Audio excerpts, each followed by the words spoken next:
Time to make history. And we're live! We are live. Hello, everybody. Live from New York. It's not Saturday night. No, I am here. Hex Lion, Patrick. I hope everybody knows me. I'm here at the New York City birthday party where we are already meeting with some OGs, where we have a round table over midday. Then in the afternoon, we make some interviews for our 5555 tour documentary. And in the evening, we have a nice birthday party going on here in New York. That's amazing. So the cryptocurrency Hex is now 2 years old. We have the greatest community in the world. And so we're going to be streaming from around the world today. We have a lot of people there in London doing a special event with the founder of Hex. And then we have our Kryptosparbach team, which is touring the United States, going to over 40 cities in 6 months in order to do workshops for free to help people understand what is Hex, what is cryptocurrency, what is money, and even more. And so shout out to you guys there in New York City, where we've got exclusive coverage here. We're going to be coming live for the next 8 to 12 hours while we document the second birthday of Hex. Yes, and I just will flip around a bit. You already see like some OGs here in my background. There we go. I put you on the big screen. All right, so already here in my background, OGs are waiting for the round table. And so Mehdi, would you like to show a video at first, or?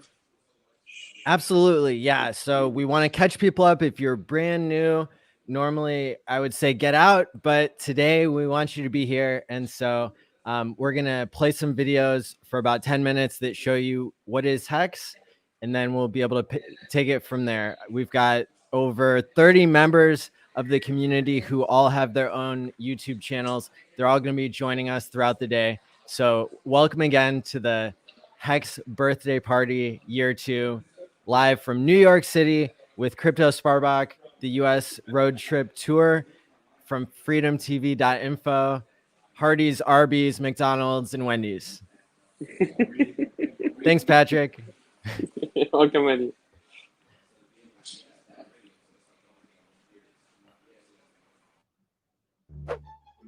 What is this Hex, you might ask? Hex is a cryptocurrency, albeit a very different type of cryptocurrency. You see, instead of simply spending or trading this cryptocurrency, Hex lets you lock up your money and gain interest on it. We already do this through our banks. It is what the banking industry calls CDs, or certificates of deposit. Customers lock up their wealth for a certain time, and in turn, they grow their wealth by earning interest.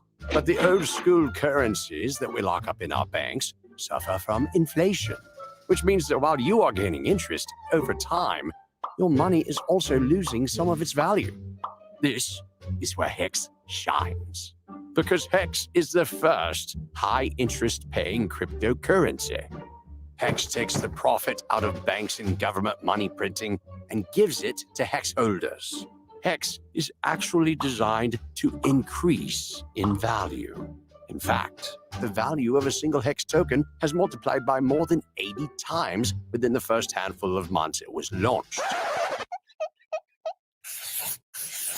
Which means the Hex holders not only gained interest, but they also multiplied their existing investment exponentially. And it's only just getting started. What makes Hex even more reliable is the fact that Hex is a trustless peer-to-peer system, which means that there is no central power that controls the system. Everything is powered by the users without any counterparty risk. It's pretty, interesting. To get started, head to hex.com. Links below. Farewell. The secret to gaining the highest ROI in Hex lies in a little-known mechanism called shares. When you stake your Hex, you receive shares. It's kind of like a guarantee. Your shares guarantee you back your principal, plus a percentage of interest and bonuses over time. The key to achieving the highest ROI in Hex is acquiring as many shares as you possibly can by staking early and staking long. The earlier you stake and the longer you stake, the higher your ROI will be. The brilliance of the share design is this. Every time a stake is ended anywhere in the world, those shares are effectively burned. They cease to exist. This means that every single day there are less and less shares to be had. This also means that every moment you wait to get in stake HEX, the share pool is dwindling. Now, why does that matter? HEX is programmed to pay out the highest interest and rewards to those who own the most shares. That's why it matters. Staking early is key, but it's not everything. How do you get the most shares? You stake longer than everyone else. The maximum length you can stake is 5,555 days, or 15.2 years. If you want to get into HEX early and become a whale, how do you do it? You stake today, right now, this very moment, and you stake for 5,555 days. As everyone else's stakes expire, you end up holding the largest bag of shares in the network. This guarantees you receive the largest percentage of interest and bonuses. Don't want to wait 15 years to realize your profit?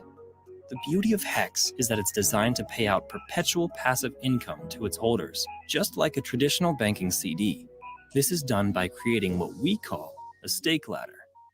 Imagine if you had 1 million HEX and you broke it up into 65,000 HEX stakes from year 1 to 15, setting a stake every year for 15 years.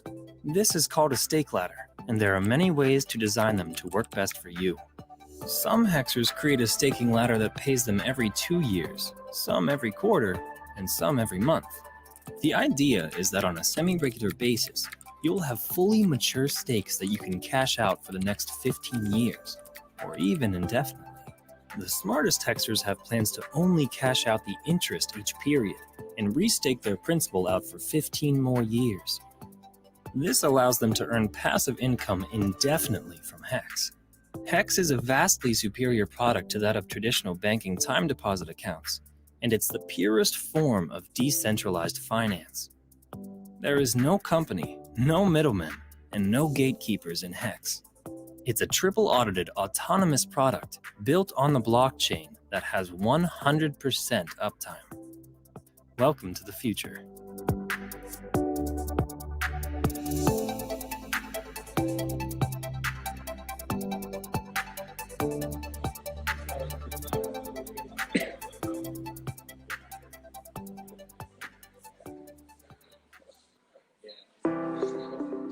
HEX is the first certificate of deposit on the blockchain. It's an immutable smart contract that rewards those who lock up their coins when they stake. In other words, HEX was designed to be like a long-term savings account, but with far greater yield than anything the bank has to offer. If you're new to cryptocurrencies, here's how all of this works. When you purchase HEX, it behaves just like any other cryptocurrency. They vary in price as people trade them, just like Bitcoin. However, unlike other crypto assets, HEX pays you interest in the form of more HEX for locking up your monetary value for a selective period of time. The longer you time lock your HEX, the higher your interest rate will be. This is not unlike a traditional banking certificate of deposit. The key difference is, HEX was designed to yield extraordinarily high rates of return versus typical banking products, and puts you in complete control over your finances. But what does this really look like? Some people get into HEX without understanding enough about the product. They immediately make a large investment and throw out a few random stakes between 1 to 2 years. While this is great, HEX was designed to produce significant returns in both interest and fiat value over the course of several years, not just 1 or 2. If you properly understand its design, you can set yourself up to earn a perpetual passive income from HEX. This is like planting an orchard of apple trees. Apple trees are designed to take time to fully mature before they yield significant amounts of produce. HEX was designed in much the same way. Could you imagine trying to live on 2-year-old fruit trees that only just started producing a fraction of their full potential? Sure, you may see significant growth and even yield a little produce, but it would be impossible to enjoy the fruits of your labor for years to come. But what if you employed a longer-term plan in the development of your apple orchard? What if you planted a new crop each year from years 1 to 15? And what if you continued this process every year thereafter? If you did this, you would essentially have a never-ending supply of apples for generations. Can you imagine how much produce you'd receive from your 10 to 15-year-old apple trees? You could supply enough apples to feed a small country. This is exactly how Hex Savings works. It's a long-term savings account. Now, I'm not saying you should lock up all of your Hex for 15 years and forget about it, although some have, and they seem to be quite happy with their decision. I'm saying if you build a proper staking ladder, one that sets stakes to mature up to 10 or 15 years from today, you can enjoy the maximum yield on your investment for years to come. Having stakes set to mature between years 1 through 15 allows you to enjoy the fruits of your investment early, while also giving you the patience and discipline to reap potentially life-changing rewards in the longer term. It's the same as enjoying the abundant fruits of a 15-year-old apple tree versus a 1-year-old tree. Imagine if Bitcoin was designed this way. All of those who bought Bitcoin for $1 in the early years maybe wouldn't have sold all of their holdings at $10 and missed out on an additional 600,000% ROI in less than 7 years, not to mention where the price is today. Maybe if Bitcoin earned more Bitcoin in the form of interest for holding, more investors would hold long-term and be less likely to sell. These supply and demand economics cause the price to soar with very little sell pressure. It's a model that allows everyone the opportunity to succeed. What happens if the global Hex network only sells their interest monthly, quarterly, or yearly and restakes their remaining principal? Theoretically, it allows for the most stable price appreciation to the upside over time. Climbing prices, coupled with unparalleled interest rates for Hex stakers, creates a positive feedback loop that ultimately leads to one thing: freedom for all. Learn more and get started today at hex.com.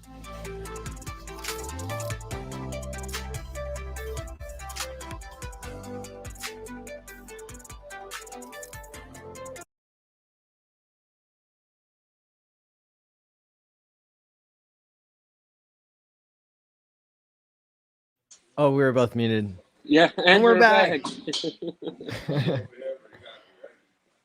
Awesome. All right, so, Maddie. So if you want to, let's introduce the people who we have here on our New York City roundtable if you want to. So Absolutely. if you want to, I would like to start with T-Money. Is he already here, right? Yes. Let me read off the 38 people who are joining us all throughout the day, and then we'll start having the people All join. right. So today we're going to have Johnny Chaos, Hex19, the shark who got hacked, Freddie Quotes, Bitfinesse, Hodpril, My Life is Awesome, El Hexidente, Unwrecked Pirate, Nerd Girl, Crypty Girl, Pulse Lord, Benjamin, Timothy Benjamin, Zicky Dice, Crypto Vince, Naga Bo, Hex Monkey, Franklin St. Hex, Metallic Elmo, Axis Alive, Sammy Chica, Blue Bum, Future Us, Mitchell, Dan with an H, Korean Investor, Brissology, Naruto for the Win, Hexagon 720, Crypto Kool-Aid, Taylor Deacon, Dr. B, Ricky Shea, Whales Only, Patrick Hex 19, Kareem, Abit, T-Money, and Freddie Quotes. Give it up. What's good? Hey, what's going on, guys? Chilling, brother. Let me see. I think I can get him on. Who's there? Get everyone in. This is awesome, man. We just got here. Train came in from DC, and smooth, easy ride. But meeting everyone here is awesome. Perfect. Yeah, you guys are meeting there in New York City, and you're getting the events going early today. And you got Tony there from FreedomTV.info. What's going on?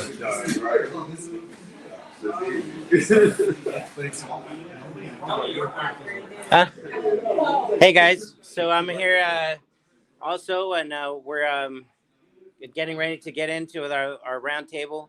So it's been exciting here for us to put this together, and also for the party of Hex, Hex Party, December 2nd, in conjunction with London.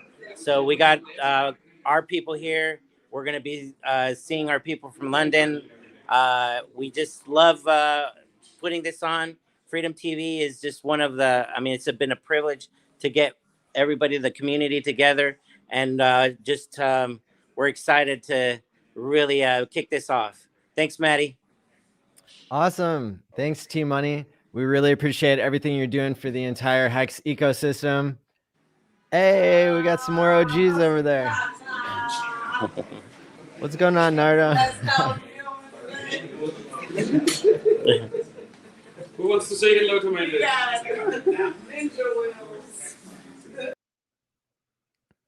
So we got the New York pump going on right now. The price of Hex up to 18.8 cents. I saw that already. Yeah, it's great, no? So I have here somebody who wants to say hello as well. Nardo for the win. Hey, How we doing, gentlemen? what's Hey, going see on, you guys. Nardo? Left. What's going on, he says? Hey, not much. Just enjoying New York and love the sightseeing. I mean, it just goes on and Yeah. on here. So Nardo, you know some famous people in the music industry, and or friends of friends at least, right? Yes, sir. And you got some special jeans made for me by the same guy who makes jeans for famous rappers such as Migos. Is that right? Correct. Yeah, little Uzi, little Pump, all of them. Yeah, that's so awesome. So Hexicans, this is another example of how Hexicans are the best connected people in the world when it comes to having quality people.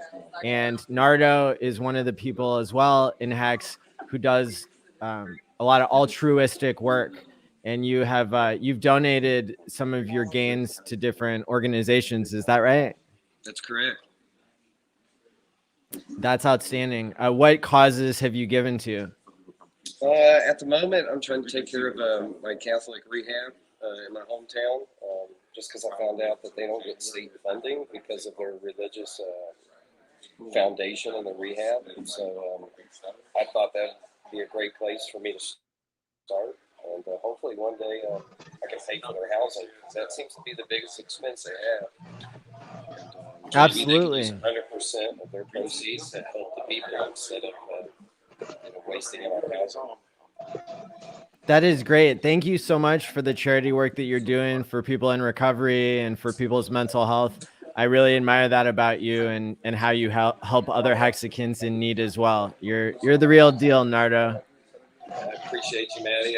I'm just trying. I feel like I start to get a lot better each day. I'm trying. Beautiful, beautiful. Well, I can't wait to keep checking in with you throughout the day here. It looks like we have Crypto Contrarian. Are you coming to us from London? Yo, yo, yo, yes, I am. I'm actually lost in the midst of the chaos over here. I'm kidding. No, I'm walking to, sorry, I have the phone close to me because I'm on my phone, and I don't know what's going on here. There's a bunch of people behind me. We love that you're I'm actually checking in walking- with us in the moment. This is perfect. It's helping everybody Yeah, at home no, to feel like they're I part of the adventure. Thank you. No, thank you. I really appreciate the invite. You know, I'm always down to jump on. We all got our own thing going on, but you know. But anyway, yeah, I'm actually walking to meet up with Richard and a few other people for dinner before the event, the 7:31 Yes. event tonight. Yeah, so I was. So I will be having dinner with him shortly. We're gonna have a little meet and greet at around about 30 minutes. So I'm walking up to a spot right now. I mean, I don't think he cares, but maybe I shouldn't say because. Sure. I'm We can not keep sure. our OPSEC about us. And honestly, anytime you have 60 seconds to check in, if you want to hop on here and let us know what's going on and also protect the privacy of others, then Of course. that'll be amazing, man, because the people at home, they want to feel like they're part of this. And you hopping on right now and saying that you're on your way to go have dinner with Richard Hart, the founder of Hex. That's amazing. Yeah, that is amazing. I can't believe it's happening, man. It's kind of surreal. To be walking to have dinner with him, shake the hand of the guy who's changed so many lives, including mine. And what should I ask him? I've been asking myself all week. Do you have any cool questions that I should maybe ask? Someone mentioned, brought up like simulation theory. I don't know. If I were you, I would ask him for an Easter egg. Okay. Plain Okay. and simple. Yeah.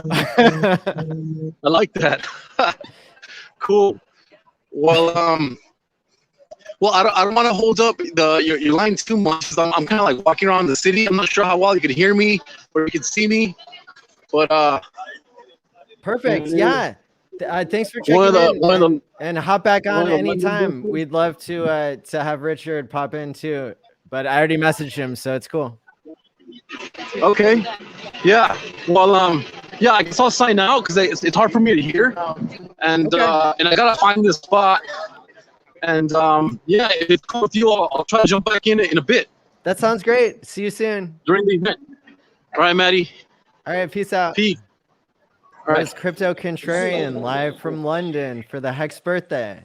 Perfect. So, Maddie, I would have somebody here who is known to be like faceless in the community. And as you know, like here at the round table, you know, he cannot hide without a camera. So let's reveal the face of Wales Only, huh? Look who I have here. Wales Only. Ah! Is that you, Wales? Yeah, we can barely hear you, but I've identified the voice. I hope everybody enjoys a happy birthday to Hex, second one, and hopefully we'll do many more well. 5,525 seconds. So it's a big shout out to everyone. It's been a fun ride. Cheers. Let's keep it rocking. No, that way. I'm gonna pass it back to.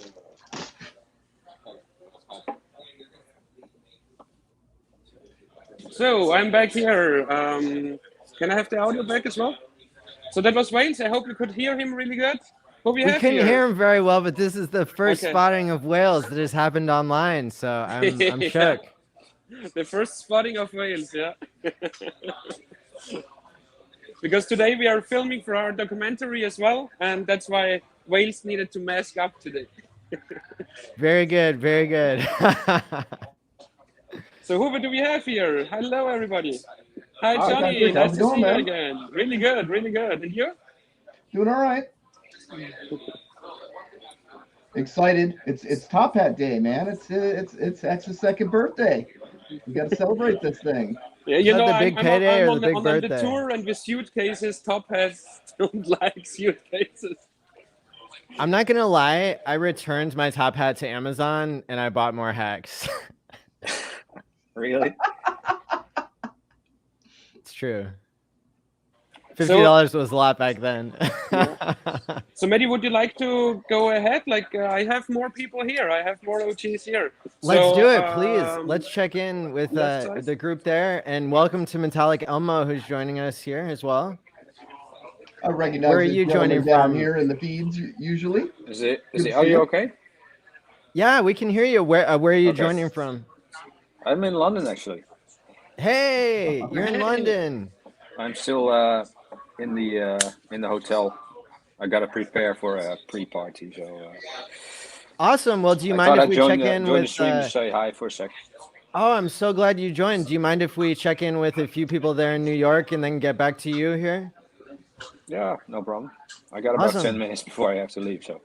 Perfect. All right, so the next OG I have for you, when we started the tour, first workshop was in Las Vegas, and then we headed down south on the west coast to San Diego, and there we met an awesome OG by the name of Mitch, and he hosted one of the workshops in San Diego in Ramona, where a little girl, the daughter of Black Hexagon, won the 555 giveaway. So Mitch, say hello to the community.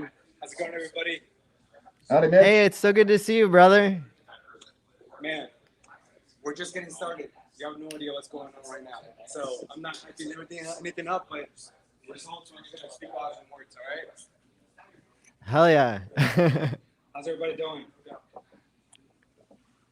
Today is such an amazing day, you know, to have over 40 streamers coming on, OG Hexicans, to have, you know, these two major events happening in New York and London. I mean, this is, you know, we've arrived and we're still early, right?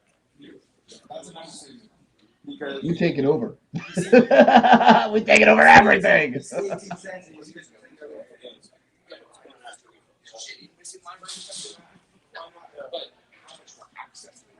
we got a lot of people right here that are working on something really big, but you'll see it. You'll see it later on. Awesome. All right, I'm gonna pass it back to Patrick because I cannot speak further than a couple of things right now. All right, sounds good. That's all that matters. All right, later, guys. Have a good one. Thanks for checking in. You rock. All right, so let's go ahead. So Patrick, I don't know if I need to turn up my volume in here or what, but Make sure that the audio is connected to whatever the person is. Yeah, my audio should be connected. So after the workshops in San Diego, we moved on to Los Angeles, and there in Los Angeles on the West Coast, we met other awesome OGs. And now let's get to the next one. Here I am with Breezology. Hey, Briz. What's up? How are you guys doing? Man, this is an amazing experience being out here in New York. It's been crazy. My first time out here and meeting a lot of these people. I spotted the whale over there, so that's pretty awesome. Whales only. Yep. But yeah, man, this is the excitement is in the air here. You can see it feels really, really good.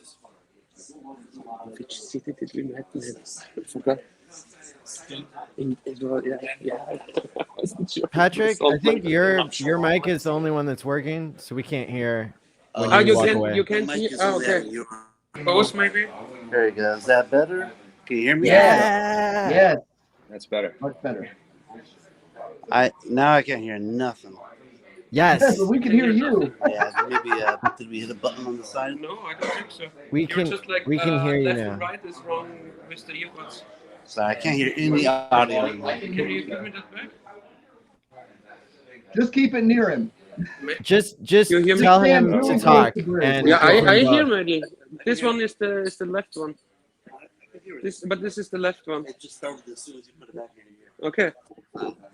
There we go. All right, can you hear me? Now we Yes. All right, there we go. Now I can hear you guys. So I'm not sure how much of that you heard, but it's my first time being here in New York and like seeing everybody. And like I said, the excitement is in the air, and there's a lot of energy, and it feels really, really cool being here.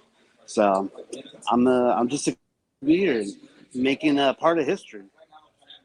And you're Yeah, looking that's sharp doing it, amazing. Briz. So Elmo and Johnny, nice. How you guys doing? Pretty good. Right. Pretty good.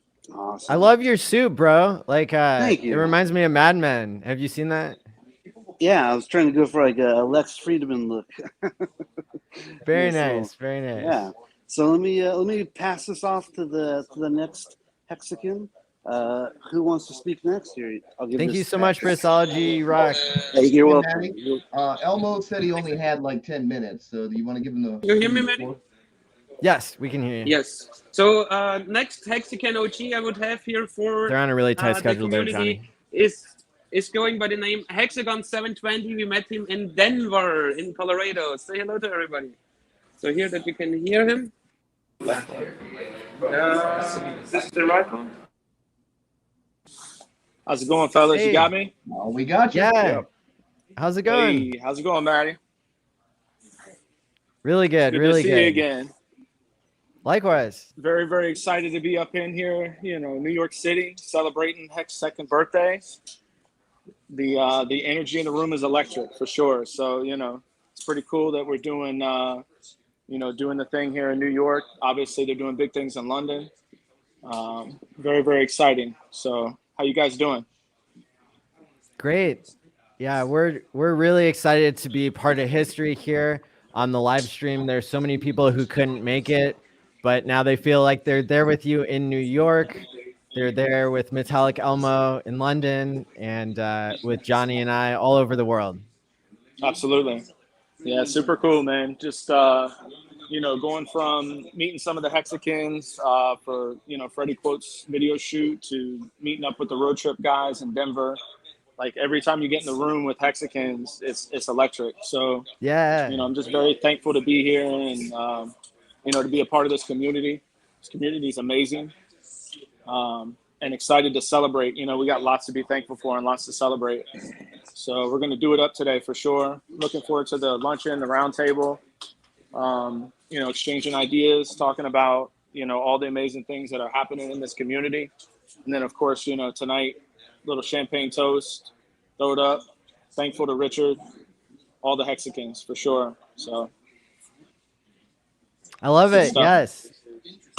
That's Thanks what's up. for stepping in and letting us know what's going on. Absolutely. All right, fellas. I'm going to pass it back to Patrick. Who are we going to? Perfect. Just a little bit back to me. Let's go on to the next OG.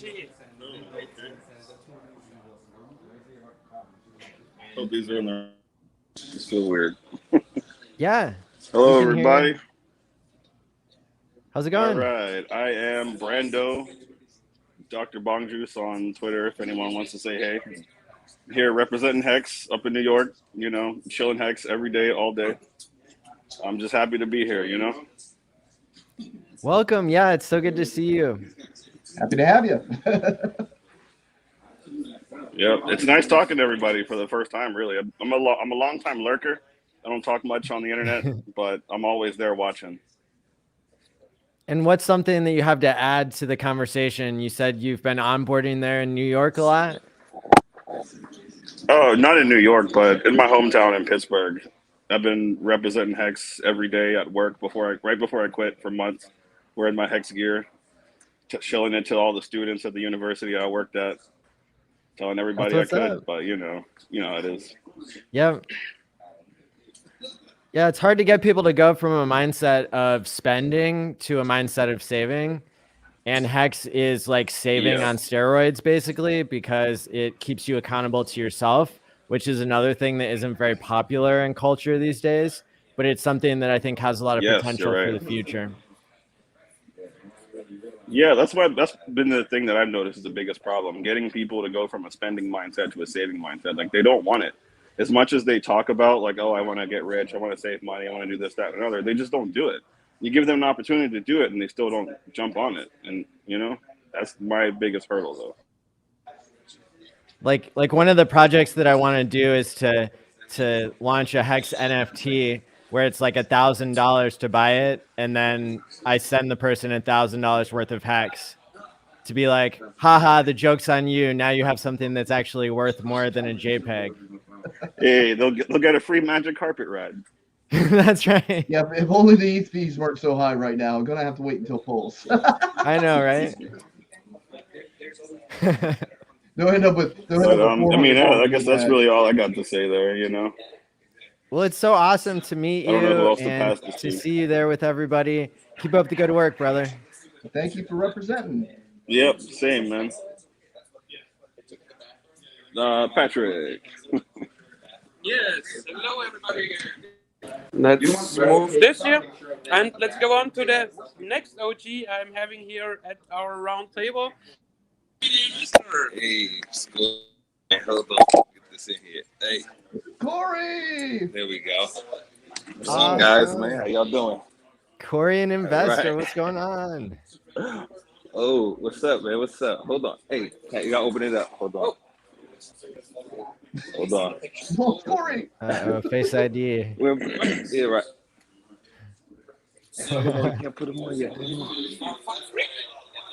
Come back to us, Corey! Hold on. And he's gone. I'm waiting, man. Get off for a second. This is only possible on live television. Of course. Unscripted, right? We're not even television, but it's almost like television. And we've got Metallic Elmo. What's going on in London? Hello. Well, it's cold in here, so other than that, everything is great. And we're about to go to the party tonight. There's a couple meetups today. So I met with RG3 and with Running Gym. It was really cool to see them in person for the first time. Yeah. And I don't know what the time. I have to check the time. Yeah, I have to keep. I have to actually leave to the party. I think I have to change into a glamorous outfit. You gonna wear something And then, nice? Yeah, I think so. We'll see. I think there's going to be lots of pictures tonight. So Yeah, make sure to a get lot of lots of content. pictures. That's the And hardest thing. Markable streaming the event, I believe. So it's going to be good. Awesome. So I just want to say thank you. Also to you, Maddie. I already bought a ticket for the X conference in March, Perfect. so I should be there if everything is okay. So nice meeting you Amazing. Yeah, guys. the online conference is going to be January 6th through 9th. So that'll be the next time that we all can come together online. And then that'll be 2 months before the event in March in Las Vegas. So I can't wait to include everybody in that. And I'll also see you in Vegas because All I right. am going to that one. So I will see I'll you buy in you a Vegas. beer. Thank you for all the follows and retweets and comments and stuff. We appreciate your engagement on Twitter. I mean, it's been awesome. No problem. Want to give you a That's shout what I out use back. it for. Right. So I'm gonna hop off. So have a good stream, guys. Thank you so much for joining us, Metallic Elmo. It's awesome to see you. You're just getting ready to get dressed in your fancy attire to go to the big event there in London. And so we love that you checked in with us now. If you or anybody else watching is like getting into a taxi or lost on the subway or something, feel free to check in and give us the full experience, okay? Yeah, give us what you got over there. Put that camera on. Thank you. We'll see. All right. Take care, brother. Hey, guys. Peace, bro. Mr. Corey. Oh, man. Welcome back. There I go. Hey, what's up? How y'all guys doing, man? Hey, good to see you. Same here, man. Good to see you, Maddie, man. What's going on with you guys? Well, we're not there. We're not there with you in the same room in New York or in London, but we are there in spirit. You're one of the favorite Hex musicians of all time, and so what's going on with you? Yeah. Oh, right now, just came across the water. I'm in Jersey, so came out here, meeting up with everyone at this round table. Looks like we're gonna have a great time. Everyone came out, showing up. And I'm just happy to be here, man. We were here last year at the same time. It was virtual, but now it's live. So I wish I could have been out there in London, but I'm going to Jamaica tomorrow. So enjoy the cold weather, though. Well, I know the events in New York are going to be off the chain. Speaking of chains, do you have some custom jewelry there? Oh yeah, man. I got to celebrate the Hex. Hex chain. It's a logo. I come out here, with my jewelry sometimes. And actually, last time I came out here was Tuesday, and the bartender was asking, "Hey, I like the piece or whatever," and start up a conversation. She joined Hex, that same day. So it's a good conversation piece, and it helps onboard people. Just like Richard said, like wearing all of this is just for the conversation to start up. Basically. So that's what I'm out here doing. Absolutely. Awesome. Yeah, looking good and representing Hex. I love it. Thank you. I appreciate it, man. We got to do that, man. It's one of the best cryptos out, man. Matter of fact, it is the best crypto out. The best. Yeah. All right. Facts. No cap. So, yeah, man. Having fun, man. Definitely having fun. Well, keep sharing Awesome. those tunes, Corey. Everybody loves them, and it gets a lot of attention. What'd you say? Awesome that you take your talent, you're applying it to help share with the community and everything. So just keep on being you, man. Johnny was saying that you should keep doing the music that you're doing because that's really inspiring everyone and everything you're doing outside of that as well. Oh, thank you, man. I appreciate it. I actually got some new music coming up to help people, get on board, regular people that don't understand the terminology and everything, and try to compare it to what's going on in the real world with, stocks and bonds, and try to make the comparison to help on board to just make, good music, for people that are in the space. So I'm glad people are liking that. I hope they enjoy it, man. Is it all right if we play some of your songs on the 12-hour live stream today? Of course, of course, of course. Awesome. I'll see if I can get one of my new songs, and I'll see if you want to play that one as well, man. Yeah, that sounds great. A world premiere. I love it. Of course, of course. I'll hit you up, Maddie, on the Telegram DM, man. Sounds great. Thanks, Corey. All right. Thanks, Corey. You got it, man. You choose next. Hold on. Got another one. Hold on. All right. Who's up next? Hello, hello. Can you hear me? Crypto Kool-Aid. What's going on? What is on, Oz? What's going on? You are the premier. You are the premier pixel slayer of the community. Is that right? That is yeah. God, what 14 years of being a principal level architect, visual storyteller, game designer, and all the rest of that, and just trying to bring that to the community, bring that back to where I've come from, where we've gone, and how do we utilize the skills of all of our collective class bases to build something that's unique and has longevity, right? And it's not just pixels, it's ideas and application of mechanics. And that's really the true application of game design, game theory, is how systemic usage-based systems flow and through each other to do something. And how do we build with those ideas, right? Yes. And you build a lot of cool stuff.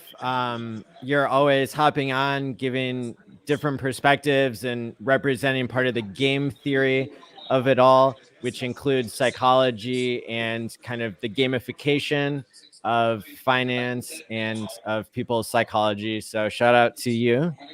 Right. And if you think about game theory is such a loose term.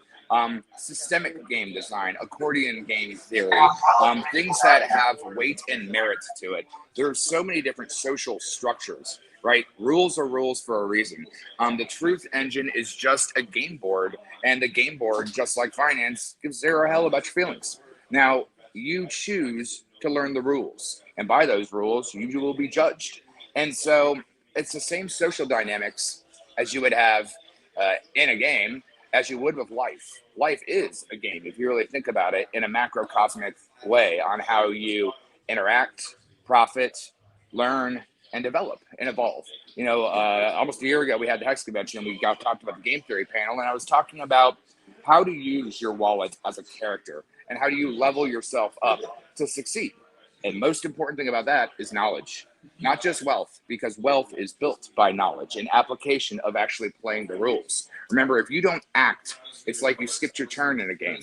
And so you have the choice to act, and whether that's watching free videos and learning, or acting further with your knowledge to either work a second job, figure out a hustle to gain the money, and then invest, and then really act on the leveling up of your character. And that's what it's all about, is leveling up your character and doing the right thing for yourself financially. It doesn't have to be so boring. Finance doesn't have to be something that is controlled by middlemen and is boring to everyone.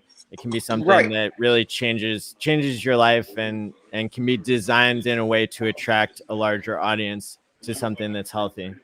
Well, it's not just healthy, but wellness, right? And so people only look at Richard's quote of no profit from the work of others, but they're really looking at it wrong. Look at it in a mirror and flip it on itself. What Richard's really saying is profit and help others. Because if you're not profiting from the work of others, you're choosing to act.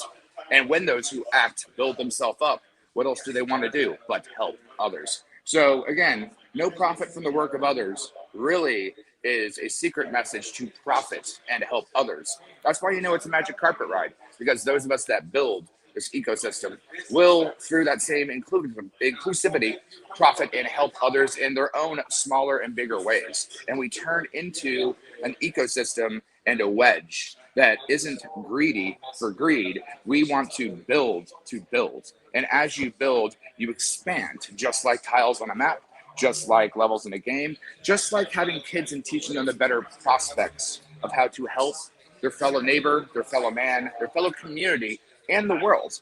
When then what do you invest in when you're not just investing in just yourself, but others? It's the true way to not just level up, but to bring everyone else with you. Most people. I'm not gonna lie, Kool-Aid. It probably took me like 2 or 3 times of you saying that, like over the past couple of streams I've seen you on, to like really appreciate the genius of what you said. And so at the same time, I know that we got Freddie here. What's going on with Freddie? Yep. Nothing, man. My mic and my earbuds keep falling off, so I had to go change my settings real quick. Sorry to be in and out and off and on and jumping back and forth. Oh, you're good, man. Dude, it's so cool to see all these people here, man. Like, it's just freaking awesome. Everyone's super genuine, down to earth. Like, walking in, Hexagon 720 and I got here this morning. We're walking through Manhattan, and like I look over into the Starbucks we're passing, and Dr. Bongjuice had a Hex hat on, and I was like, oh my God, there's a Hexagon. I started like pounding on the window to Starbucks, and there's like 30 people in there. And they're all like, what in the hell is going on, man? And I was like, yeah. But it was just cool to see people out and about, man. Other Hexagons. Just so freaking cool. That's incredible. Yeah. And you're in Johnny, how you doing, brother? Right now, aren't you, Freddie? And I did not know There's some inception going on. There we go. Yeah, the creeper. Looking sharp, brother. It's a Hexagon dream within a dream. Thank you to Davis for the $50 super chat. Happy birthday, Hexagons. I'm trying to get some of the New York skyline. Big Matty. How you doing, Johnny? I am surviving, man. I'm surviving. I wish I could be at some of these events, but you know, I got other stuff going on too. So. Yeah. Oh yeah. Right now. I like it. It does. Me. I don't want to go anywhere. I'll come out there. I'll come visit you. So there Freddie is Freddie's one of the other famous Hexagon musicians and rappers, and he is always making a difference in the community by speaking up for Hexagons, speaking out against haters like Johnny does. And so much respect to you guys, and excited to share some of your music today throughout the 12-hour stream. Awesome. Very cool. I thought it was really killer with Freddie and his truck. The Freddie playing on the Hex truck that was parked outside the Bitcoin convention. So if you were at that Bitcoin convention and you heard the tunes blasting, this man's genius right here. Did anybody find out who did that, who paid for that, or who had that done? We will never tell. Okay. That's awesome. Whoever it was, thank you. Very grateful. And Johnny, you too, man. You don't get enough credit for what you do, brother. And I see people coming at you, and it just pisses me off. I'm like, oh my God, like this dude. And same with like Motley and Maddie and everybody. It's like you guys put so much time and effort into the community to build and grow. Like it's just, I got to get better at ignoring the haters. I get drawn in. I get so emotional about it. It's hard to get used to. But see, this is the thing, right? So resistance is how you know that you're on the right side of history. Anytime you've ever been on, anybody's been on the right side of history, they have met the most infinite resistance that you could possibly imagine. But once you're able to push past that, you know you're on the right side of history. So it's all good. I agree totally. Who else do we have joining us here? Hexagon / Postlekin, Black KC Crypto. What up, guys? How's it going? Hey, great to see you. Another Hex rapper in the building. We got awesome. It's awesome, all the talent that we have in this community. It's amazing. So, Maddie, appreciate the 369, man. I always got to say that when I see Maddie, The Omega 369, the supplement that we all take that helps us with our brains. Oh, yeah. That's the, I'm going to give credit to the Omegas for all the Hex music. I didn't start writing until literally, when I started taking those 369s. It's crazy. Yeah, that's awesome. Amazing. I'm so glad to hear that you're able to use that, because that is definitely a life hack that people can benefit from and can make you better with your finances, more clear thinking, all kinds of stuff. So I'm glad to hear that it helped you. I'm going to put a picture of it up really quick while we keep checking in with you and finding out more about you. So what's up though? So you're there in New York? Oh yeah, with all the big names. We got I'm on Patrick's phone right now. So it's beautiful, seeing all the real Hexicans and coming together for a real special day, holiday, Hex birthday party. It's a dream come true, really. I love that. Yeah, I love getting together with other Hexicans in real life. The energy is just amazing, and to really be able to see the people that you've been learning and growing with for the past so many months and years is really incredible, isn't it? Yeah, and it's so many like brilliant minds. When you just sit and talk about, where we've come from and what's next on the table and the ideas. It's crazy. Hex it's scary. To just think of how unknown we still are right now, and nobody even, we're not even really making as much noise as we're gonna make. It feels good to be on the front end of something big. Yes, absolutely. Oh my God, this Very is well crazy. put. Just this room. I'm sorry, guys. I gotta first time in New York. Make sure you get pictures with everybody, because once this event is over, it's out of your brain, right? So make sure you get pictures with everybody, because I had the same thing happen. When ALLin and Patrick came up, I didn't get a lot of pictures for myself because I was too busy hanging out with everybody to even think about taking pictures. Some of the people that came up asked to take pictures with me, and when they posted them, I had them, but I didn't think about like taking pictures at the time. So it's very Yeah. important when you're at these events that you make sure that you get pictures for your memories so that you can remember the events as they transpire, and not get overly excited and realize, wait a minute, I need to take a picture. You got to remind yourself of that. So Yeah, that you'll and have another that thing is for years to come. I know when I get back to the room, I'm gonna get a tablet and just write down some of all these ideas. Because when you come together with all these minds, and your minds are moving a million miles an hour, and so many great ideas, and you want to make sure you capture all of that. And it's just awesome, especially the connections and with I was talking to quotes about hooking up in the future, and the bonds that we're making right now that are gonna last. This is a family. It's 15 years. We stuck. We're So stuck. just to be able to keep building, this is beautiful. I love it. Awesome. So my man Freddie, what's going on? Chilling, brother. I was gonna say, Maddie, like, are you guys still gonna be playing music throughout the day? Yeah, so I've got videos queued up so we can cut in and out in between different guests, Okay. and to be able to share that with everybody. It looks like we have some people joining us from London. Yay! Whoa, cross the pond. Hey, what's good? Happy birthday to everybody. Happy birthday, everybody. Good to see you, dog, and Mars. Hey, Tony. Hey, Maddie. There covering the footage there. It'd be awesome to see what you send us back. Make sure you take plenty of pictures. Don't miss your pictures, because you need those pictures to go back with you, so you got memories from this event, because it'll be gone in a flash. We will get you covered. We will have pictures. We will have live streams. We will all be set up here. It's wonderful. Hey, Fred. That sounds great. How's it So going? what are you guys doing right now? At the hotel, just getting ready to dress. Like Mars is already all suited up, and Hope I everybody is will doing all well. get my suit in a second, and then we will head out to the pre-party with the UK people, and then join the real party. I don't think That's there's amazing. anybody We've got than Huddle Dog to be at that event. Just gotta say. We've got 250 people watching live and thousands on the replay, and we're just so thankful to you guys for checking in. Even when it's, these are the perfect moments when you're about to get dressed up in a fancy tuxedo, or when you're like lost on the subway.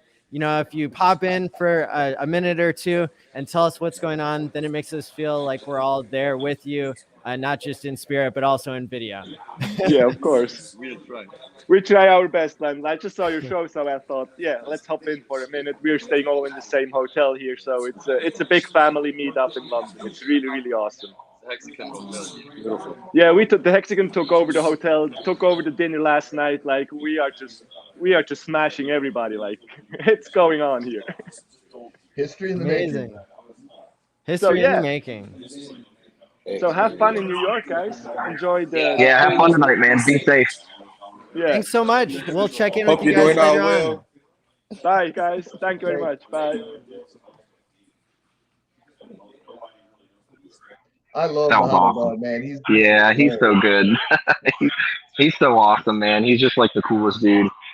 I want to see if he would if he'll come on the Steak and Bake sometime. I don't know what he does or what he's comfortable with or if he even does or not, but I'd love to have him as a guest on Steak and Bake. He's the cool dude. He is so cool. And he's and that was so funny with the drama that happened. To see his shift in personality, because you have to really do something really bad to piss To off piss him off. Dog. He is Yeah. like one of the happiest dudes like ever. Oh yeah. And then the cats and dogs video. Oh my god, that was so funny. Like he was so angry in that video. I didn't see that stream that he did, and then to see him get that upset, like you said, to see him the transformation come through on that, it was a completely different side of him I had never seen, and it was awesome. I loved it. Let his emotions Listen, out. guys, it's a little scary because Listen. he's like 6'8", He's really not the guy you want to piss off. Right. I He is announced across the about room, 40 people. So I announced about 40 people who are going to be coming on the stream today, and one of them is not Clay Collins. Okay. So just to settle the score, we had Wales almost show his face earlier. So out of respect, I'm gonna kick out Clay, although he was never invited. He was How about never really that? invited in the first place. How about that? That's funny. I whatever you do, Maddie, I got your back. I support you, brother. I I appreciate know you're that. gonna do what's in the best interest of the community. 100%. Absolutely. 100%. Who else have you talked to over in London? Is there anybody else over there that you've spoken with who's going to jump on? Are they going to be jumping on while the event is going on over there? This was a last minute thing. It was spontaneous, but I knew that it needed to happen. And so I had a plane ticket to go to New York, and I did not get on the plane because I realized that somebody needed to stay behind from home with a solid internet connection and coordinate the whole thing. So I stayed up late making graphics and, putting everything together. I've contacted over 40 different Hex streamers and OGs who are all going to be popping in.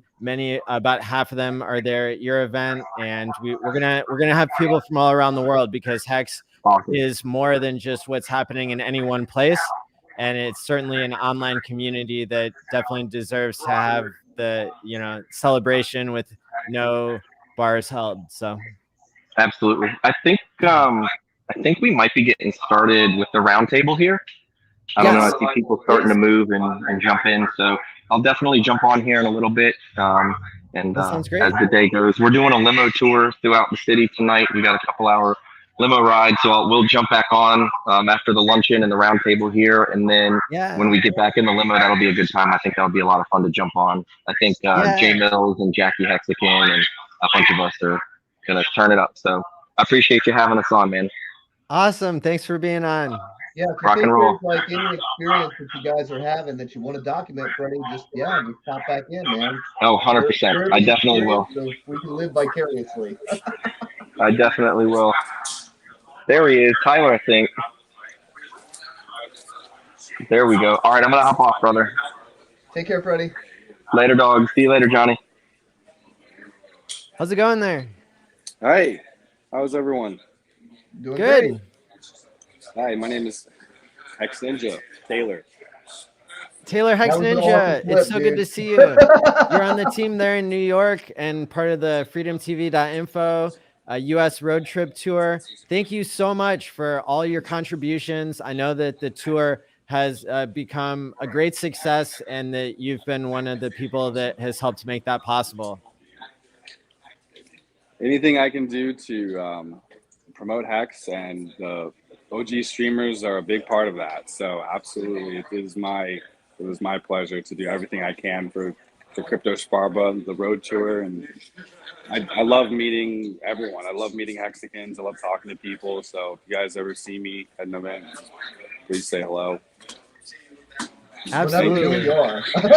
this is the first time actually been able to identify you. So, but yeah, man, that flip thing was cool. I was like, what is this, man? We got this guy flipping out. This is so cool.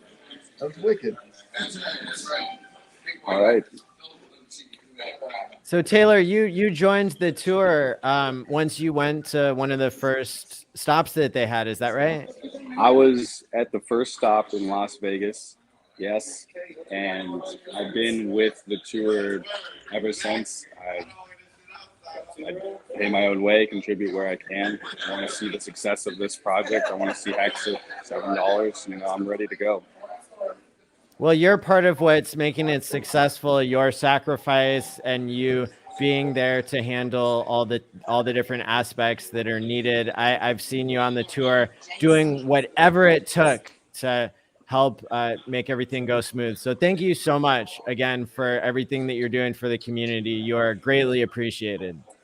Thank you. Yes. Thank you very much, thank Maddie. you for representing the community and spreading the word and getting it out there to people and you know, making those contacts and putting that work in, you know, of your own free time. I mean, people don't understand. You're not getting paid for this. Exactly. We're not technically getting paid for it, but hey, we're all stakers, so in a way we are. And that's what I just love about the vibe of this community in general is that authenticity that doesn't exist in every other crypto community at all. Any other. Yeah, I'll say that too. Yeah, any other.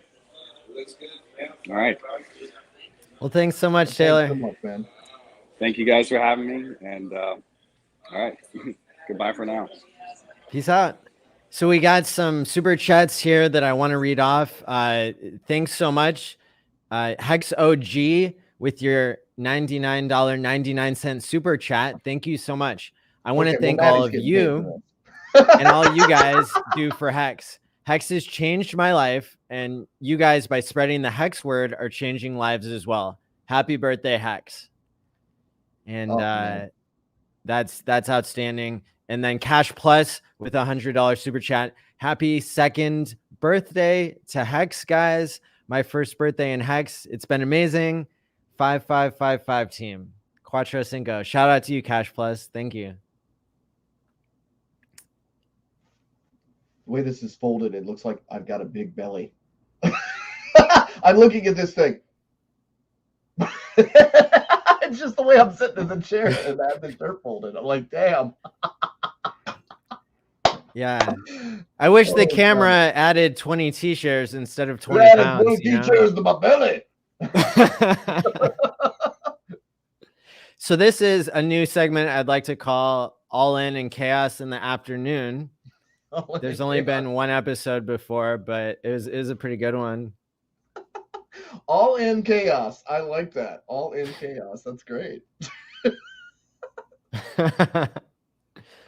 Speaking of chaos, the Pulse launch is going to be chaos because we know what's going on to a certain extent, but the world doesn't. That is so When true. they figure it out, they'll be scraping around going, oh my God, what do I do? What do I do? What do I do? What do I do? When, if they would have been following us, they would know. So Johnny, you are you able to get closer to your mic a little bit? Am I that far away? Or is it, or it might be my settings? Okay. Let me see. But with Pulse, yes, absolutely. So pulsechain.com is a full state fork of Ethereum that is going to have greatly fewer fees.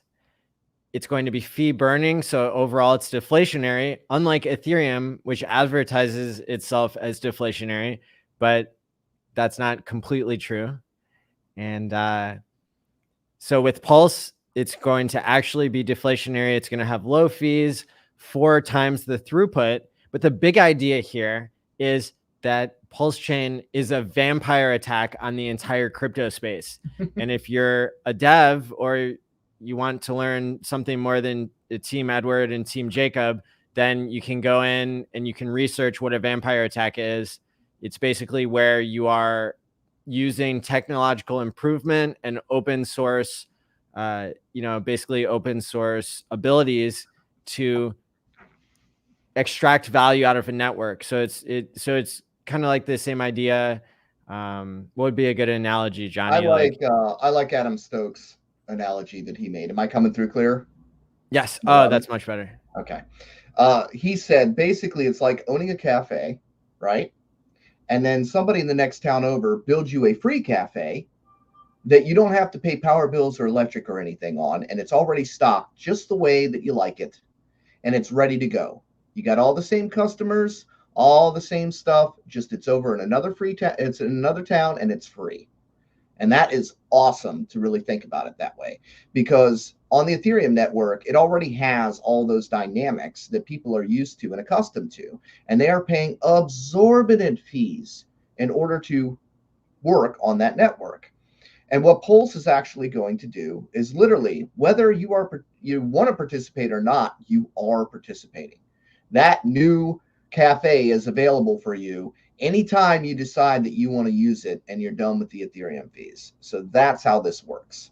Whether you like it or not, it's going to happen, and you can use it if you want, or you could just go ahead and suffer because you feel like paying high fees for no apparent reason whatsoever, when there's a perfectly viable, good option just in the next town over. That's right. Yeah. So Pulse Chain, when it copies over the entire system state, it will allow people to actually use all the projects that are, their use case is broken because the gas fees are too high on Ethereum. And so all these games that have been built on DeFi, and even much of the DeFi itself, such as Hex, has really been suffered. Has suffered from high fees, has been held hostage by the miners who are supposed to be providing security, but it turned into a security racket. And just as we understand the game theory of Bitcoin is that the miners are supposed to stop double spends from happening, we also know that the game theory is that the miners only do so at their own best interest. And what wasn't predicted really was that the miners would also be the billionaires in Ethereum. And so, of course, they don't want to dump coins on the market to make the transactions more affordable, right? Because the Ethereum network charges Ethereum in order to use it. Now, the price of Ethereum going up by 20x or 50x has made the cost of the transactions go up by that same amount. So, and it doesn't even matter, because if it costs you $5,000 to send a $10,000 Ethereum to somebody, how much did you really make? I mean, the system is so broken at this point. It's absolutely hilarious. Yeah, you made the miners rich. Fees, you might as well be playing scam games. Exactly. Yeah. You're getting usury fees. In the real world, this would be called usuries, and the bank would be under less, the bank would be in big trouble if they were charging these type of fees, right? But since the crypto space is unregulated, there are no limitations to how much they can exploit their own users. And that's really what's going down. So really what it turns out is Pulse isn't here to kill Ethereum. Ethereum is killing Ethereum. We're just offering a life raft to help those people. They're already in the systems, to allow them to do exactly what they wanted to do to begin with, and they couldn't because of those fees, those exploitive troll costs. You got to pay the troll toll to do anything on Ethereum, but on Pulse, it's going to be pennies instead of $20 bills to transact, or $100 nice bills again? to transact. And people Can you say, imagine? this is the thing. So like, people are like, well, you build Hex on Ethereum, right? That's what they like to throw at us. Yeah. When Hex was built on Ethereum, there were penny fees and it wasn't a problem. It wasn't until ETH decided that they were going to charge these exorbitant fees did action have to be taken. And what's really interesting about this, and people need to really understand and acknowledge this, Richard could have walked away. He could have walked away and said, look, Hex works fine. The problems we're experiencing are Ethereum problems. You go take that shit up with Vitalik. But that's not how this transpired. No. Richard once again fired up the brain and said, we got to fix this. Let's come up with solutions. And how do we do it? How do we do this? How do we make this thing workable again? How do we make crypto great again? How do we make more adoption happen? Since obviously adoption is not going to happen by raising fees. You're not going to go to the ATM and use the ATM if it's charging you a $50 fee every time you're trying to get money out of it, right? This is not something you can sell to your average person. They'll be like, you're crazy. Why would I do that? I'm just use my regular money. There's no reason to come over here. There's no reason to adopt crypto. This is crazy what's going on there. So That's what Pulse is going to do. It's going to allow us to do that again, where we can actually grow the space again, where we can actually onboard people again at reasonable, understandable, justifiable fees. None of this, extraction that we've got going on with the Ethereum network right now. Absolutely. Yeah. I mean, the group there is in New York, and it reminds me of Mad Men, which was a show about advertisers. What I see in the world today is advertisers are going to middlemen, building middlemen empires, right? And they're paying lots of dollars to onboard a new user, right? Even to make a sale to a user, people are paying Facebook and Google and all these other evil corporations, a cut. They're getting $5 or $10 per click or $2 per click, right? And what is happening with Pulse Chain is we are going to take all the users from Ethereum by giving them a better product for free. Yeah. And that's going to be paid for by the insane amount of waste and corruption that's going on in the crypto space, that it doesn't cost billions of dollars to secure the Bitcoin and Ethereum networks. That's a cool story that has made tons of billionaires to the liars and the crypto grifters of the world. And so it's no wonder that nobody wants to believe hexagons. It's no wonder that hexagons get so much resistance, because we are speaking truth to power. Because there's a reason why you haven't heard of Hex, why the people that haven't heard of Hex if you're a long-term hexagon, right? It's because there's gatekeeping on both sides, on the corrupt crypto side and on the corrupt fiat side. And middlemen, that's a extremely profitable business to be in. Printing money out of thin air, magic internet money. You can take all of the money and you can have these billionaires who fight for you in Congress, and you can pay off the advertisers to onboard new users, and your marketing is going to be on point, but it's not going to be organic. You can't buy organic marketing like you can by just doing the right thing. And so that's in Hex and Hex, Pulse doing are the right thing. Yeah, Hex and is the Pulse are value. giving the power back to the people. That's what it's about. Power back to the people. Get rid of the middlemen. They don't like it because they cannot insert themselves between you and the code. That's why they don't like Hex. That's right. Yeah. And so bringing power back to the individual level and, financial sovereignty, of course, it comes with more responsibility, and people aren't ready for it, but that's okay, because we've got a team of people who are psychologically minded, who are honest, who are hilarious in the case of Johnny Chaos, all of the above plus, and creative, right? We got our masterminds put together here. And one thing that people might be missing that you and I can speak to is the quality of the hexagons that go to the events is incredible. It is mind-boggling when I go on the US road tour, when I go to the Las Vegas meetup, or they're in New York and London right now, the quality of the people who have come together is off the charts, right? And so you want to say that Hex went up 10,000x, right? From the all-time low to the all-time high in the past 2 years. But like the quality of the community, it's going up in a straight line. And so that's something incredible that we're thankful for.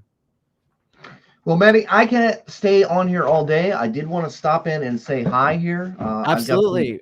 I've got some running to do. I will probably check back with you a little bit later. Please do.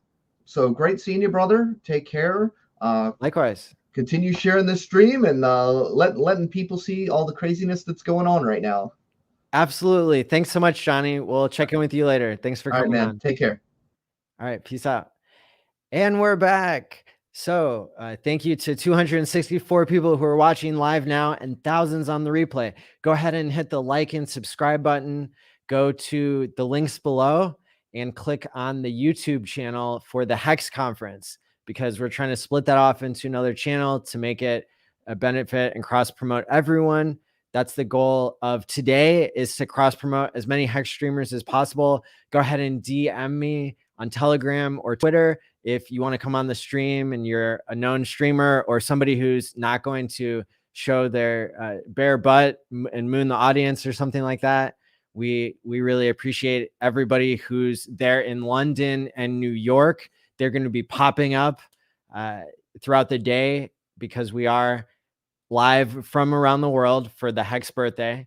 Now, I'm going to take a breather here because this is a 12-hour stream, and I'm going to play the next video that we have in the queue.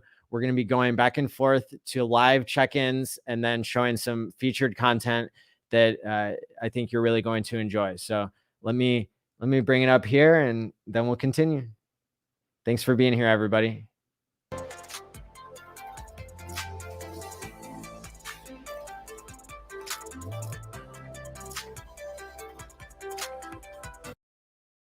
Hi, Maddie ALLin here. I am a therapist as well as somebody who's really benefited from being a part of the Hex crypto community. And so I wanted to share my story that Hex is not only making people rich, but also helping people's mental health. And that's what my YouTube show is about. And so I've been lucky enough to be able to help thousands of people through the YouTube show. And now I wanted to make a challenge to everybody who's been watching and whose life has been helped by Hex to go ahead and make a 30-second video sharing your testimony. And I can't wait to hear your story. Thank you so much. Oi, crypto pirates. Captain RG3. Let me give you my 1-minute testimonial on how Hex has changed my life. First of all, I'd like to start by saying thank you to Richard Hart for creating and founding Hex. If it wasn't for you, my man, we would all not be here and I would not be giving this testimonial. So, my testimonial is this. I've worked hard for the last 35 plus years in an industry that has taken 14 to 16 hours away from me and my family a day, 5, 6, 7 days a week. And I've done that for, like I said, 35 plus years. So it's made a good living, but it hasn't retired me. And it didn't even provide me a living to survive out here because I've always had to have a side hustle out here in California so that my wife can stay home with my kids. So I've always had a side hustle, a sales job, a marketing job. I was in the computer gaming world. I've done all kinds of things on the side just to make ends meet and make it out here. Now, even during all that, I haven't amassed enough wealth to actually retire or to become wealthy. So in my travels, in my searches to find that thing, I found cryptocurrency. Cryptocurrency I thought is going to be the next greatest wealth generating asset on the planet. And so I got involved. I was jaded by it. I didn't think that there was anything out here worth a damn after 2017 crash of 18. So when I stumbled across Hex, I thought, oh, wait a minute. Could this be it? Could this be the crypto of all cryptos? And then as I started to understand it and unpeel the onion and realize what Hex was, I realized that it was exactly what I was looking for. And guess what, guys? It's going to retire this old guy early. It already has, actually. So that's my life-changing experience, was that I went from going to have to retire in 15 to 20 years from now. I might not be able to retire until 75 because of how things are going. But now I'm going to be able to do it within the next year. So thank you very much, Richard Hart. Thank you, Hex. That's my testimonial. We'll see you guys all at the top because the biggest people haven't gotten to Hex yet.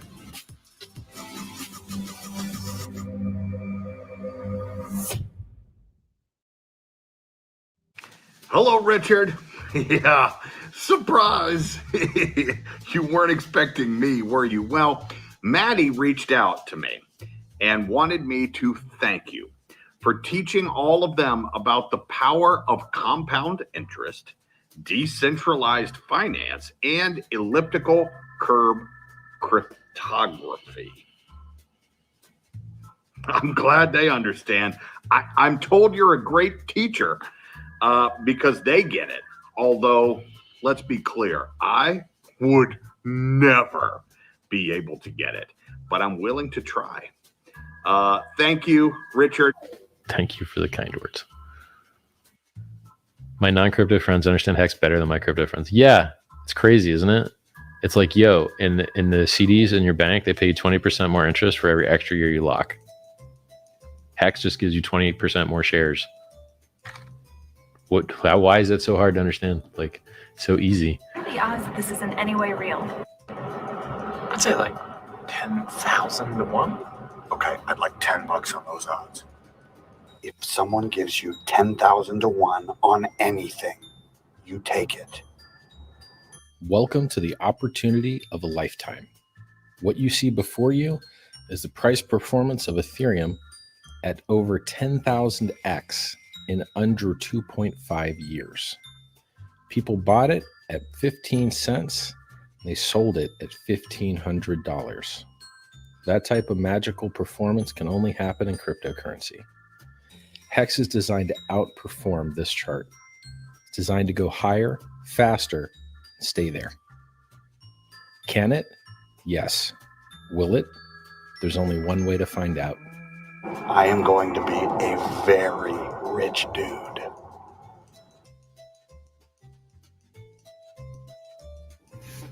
I just wanted to make this testimonial video to thank Richard for creating Hex. I put off doing this video for a long time because I didn't know what to say, because Hex has changed my life that much. In August, I get out of the Navy. I've been in for 9 years now. And when I get out, I don't have to work anymore. The interest alone that Hex provides me pays for my cost of living. I'm able to provide for myself. Hex bought my freedom, and it put me in touch with an amazing community, people that I consider lifelong friends that I'll see for the next 15 years plus. I look forward to the new Hexicans that will come after me. It's been an amazing journey, and I just wanted to thank Richard Hart for everything he's done. And Hex is absolutely amazing. If you're not in now, I highly recommend you check it out. Thank you again, Richard.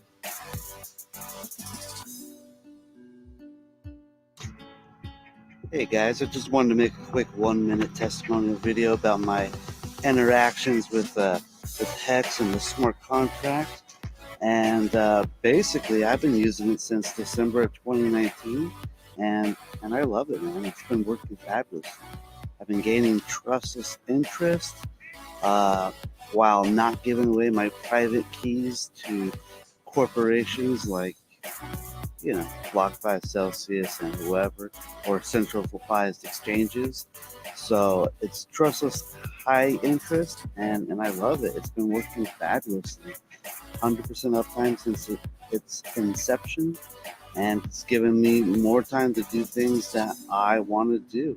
It's given me the financial freedom to do the things that I want to do. For example, like feed ducks. All right, guys, have fun, stake hard, stake long and hard. Hex is the first certificate of deposit on the blockchain. It's an immutable smart contract that rewards those who lock up their coins when they stake. In other words, Hex was designed to be like a long-term savings account, but with far greater yield than anything the bank has to offer. If you're new to cryptocurrencies, here's how all of this works. When you purchase Hex, it behaves just like any other cryptocurrency. They vary in price as people trade them, just like Bitcoin. However, unlike other crypto assets, Hex pays you interest in the form of more Hex for locking up your monetary value for a selective period of time. The longer you time lock your Hex, the higher your interest rate will be. This is not unlike a traditional banking certificate of deposit. The key difference is, Hex was designed to yield extraordinarily high rates of return versus typical banking products, and puts you in complete control over your finances. But what does this really look like? Some people get into Hex without understanding enough about the product. They immediately make a large investment and throw out a few random stakes between 1 to 2 years. While this is great, Hex was designed to produce significant returns in both interest and fiat value over the course of several years, not just 1 or 2. If you properly understand its design, you can set yourself up to earn a perpetual passive income from Hex. This is like planting an orchard of apple trees. Apple trees are designed to take time to fully mature before they yield significant amounts of produce. Hex was designed in much the same way. Could you imagine trying to live on 2-year-old fruit trees that only just started producing a fraction of their full potential? Sure, you may see significant growth and even yield a little produce, but it would be impossible to enjoy the fruits of your labor for years to come. But what if you employed a longer-term plan in the development of your apple orchard? What if you planted a new crop each year from years 1 to 15? And what if you continued this process every year thereafter? If you did this, you would essentially have a never-ending supply of apples for generations. Can you imagine how much produce you'd receive from your 10 to 15-year-old apple trees? You could supply enough apples to feed a small country. This is exactly how Hex Savings works. It's a long-term savings account. Now, I'm not saying you should lock up all of your Hex for 15 years and forget about it, although some have, and they seem to be quite happy with their decision. I'm saying if you build a proper staking ladder, one that sets stakes to mature up to 10 or 15 years from today, you can enjoy the maximum yield on your investment for years to come. Having stakes set to mature between years 1 through 15 allows you to enjoy the fruits of your investment early, while also giving you the patience and discipline to reap potentially life-changing rewards in the longer term. It's the same as enjoying the abundant fruits of a 15-year-old apple tree versus a 1-year-old tree.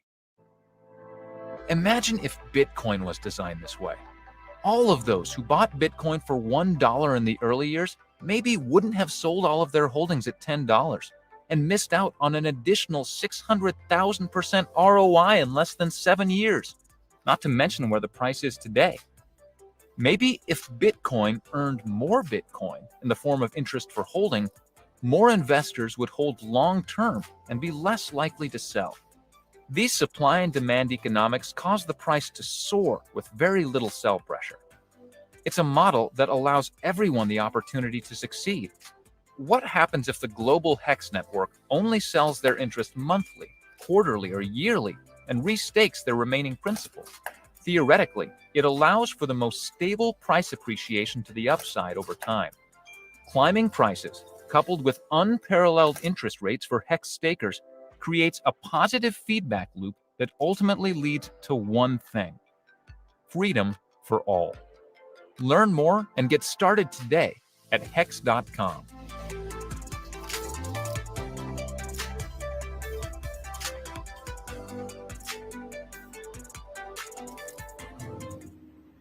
Hey guys, Michael Lung here, or Finbear from YouTube, whatever. Just wanted to give a quick shout out to Richard and everybody who's in Hex. Hi all you Hexicans. I was supposed to come up with some kind of an example on how you do something now and you pick the rewards later, but I'm all fresh out of ideas.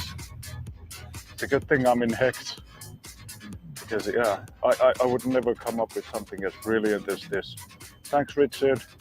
Hi to all my Hexican friends. I hope to see you soon. All right, what's up, guys? How you doing today? It's me, Corey, aka Corey Investor. And real quick, I want to tell you what Richard Hart and Hex has done for me and has inspired me to do. So real quick, Hex, investing in Hex, a trustless and completed protocol that is designed to appreciate and reward the stakers with interest. It sounded too good to be true until I found out who the founder was, which was Richard Hart, who was a retired entrepreneur at the age of 23, traveled the world, educated philanthropist, self-help content, renaissance man, basically. A man who got into Bitcoin early, saw its flaws, and pivoted. Like a businessman, saw an opportunity to put a new financial instrument, aka certificate of deposit, on the blockchain with no middlemen and just you and the protocol. With so much given, that inspired me to create music as a way to promote and give back to the Hex community, spread the word about Hex. So my first song is on SoundCloud called I'm a Hexican, and I would like y'all to check it out. All right, peace. This Heximonial is dedicated to all the people involved in the Hex Mastermind Alliance. Starting, of course, with Richard, the man that made all of this possible and has given us the tools to become survivors. Thanks for everything you do for us our age. Soon you'll be known as the one that saved crypto. It's been a great start for Hex in this year and a half.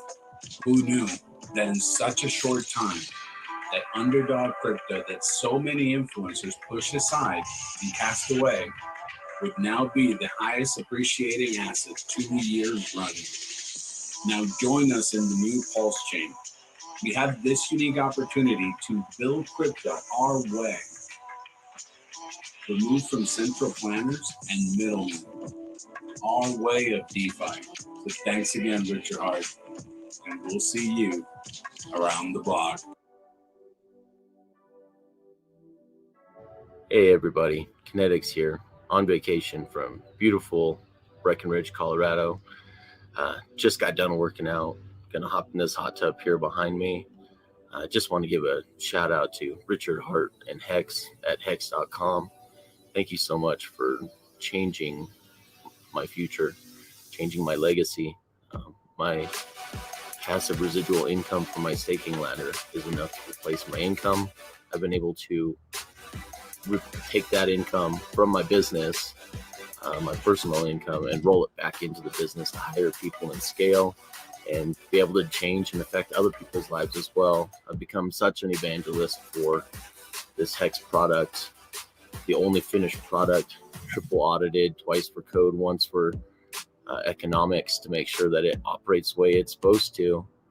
That RG3 and I have officially created a network called the Discourse Syndicate that just wants to evangelize to others to change their outcome and their lives as well. So shout out to Richard, man. You've changed not only my financial status and my freedom, the freedom that you've provided me, but you've also changed my purpose in life to shout from the rooftops, to let other people know what a great product this is. You deserve all the praise you get, Richard. Have a great day. Thank you for the kind words.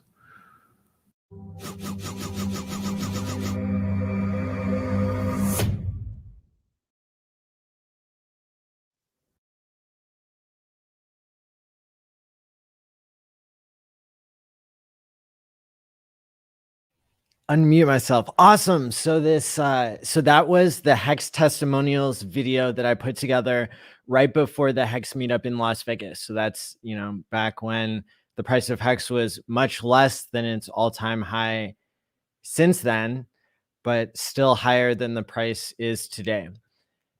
So let's see. And shout out to everybody in the chat here. I'm so excited. I'm behind the scenes here running the show. I am inviting other streamers to come on because this was a last minute stream. We're so excited for you to be here. And look who we have here. Hey. Heartbeat. Hey. I got to turn this off. Sorry, Maddie. How are you? I'm great. How are you doing? Great. Thanks for the invite, man. I really appreciate it. Oh, my pleasure. You are one of the Hex and Pulse streamers who puts out amazing content. And so we're really thankful to have you in our community. I know that there are going to be thousands of people watching this one. What are some things you'd like to say? Oh, man. Well, it's just awesome anniversary, right? I'm inspired by it. It's so cool to see. I watched Hexo and Richard on that, the interview they had. And to me, since I first was exposed to Richard Hart, I was a little standoffish, and then I kind of grew on me. And I'll tell you, that interview, to see Hexo so giddy sitting next to Richard, right? And him being so kind of nervous, and to think that that's the first time they had ever met in person, and to see that moment. And then what I loved about it was, we see this Richard who is, doing these live streams where he's got, fighting off the haters and having to be, and just the compassion, the friendship, the real person came out in Richard. And I was just so thrilled to see that. I mean, it literally warmed my heart. I'm like, oh my goodness, this is getting so good. And so that to me was like a highlight. That's right. Yeah. I saw that moment as really special as well. Yeah. Also because Richard had said that he listened Yes. to Hexologist stream Yes. every night. Yeah. And, you know, for at least the first year, and then Hexo, you know, was streaming for hundreds of days straight. Yeah.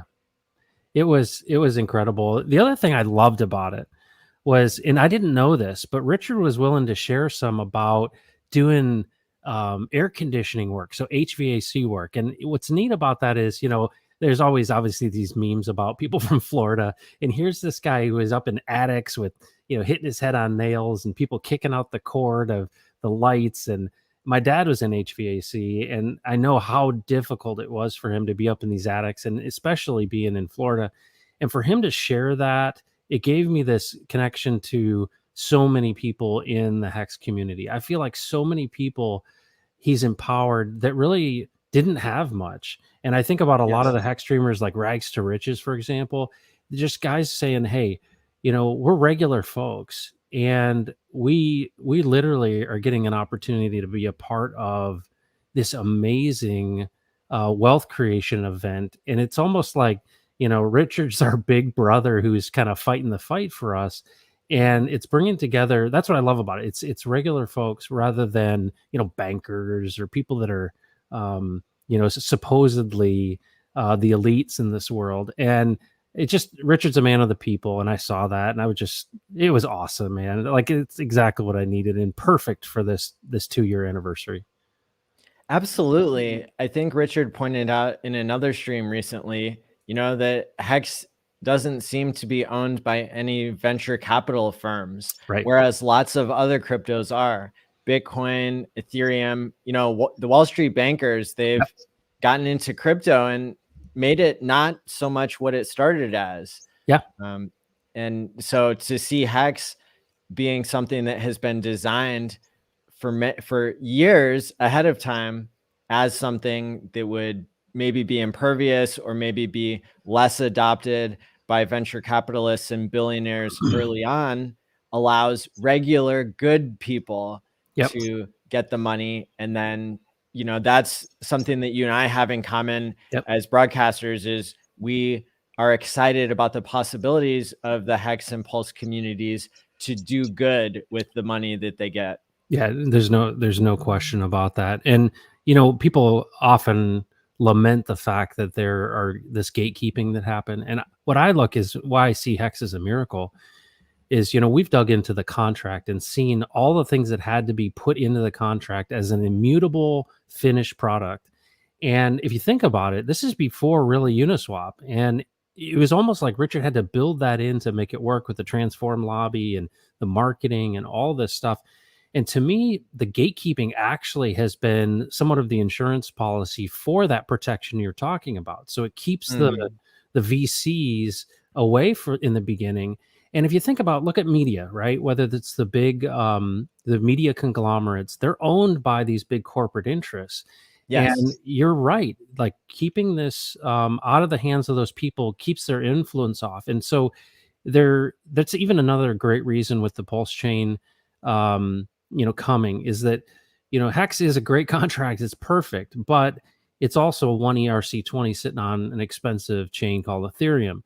And the fact that Richard's willing to do this and to put the effort and time and energy into it, and to be the smartest guy, you know, it's incredible what he is knowledgeable about, is the single greatest opportunity. And I think I was convinced after I heard him talk about Pulse Swap and the opportunity for yield farming and all the stuff that's happening with this free pair, that this is ETH 2.0.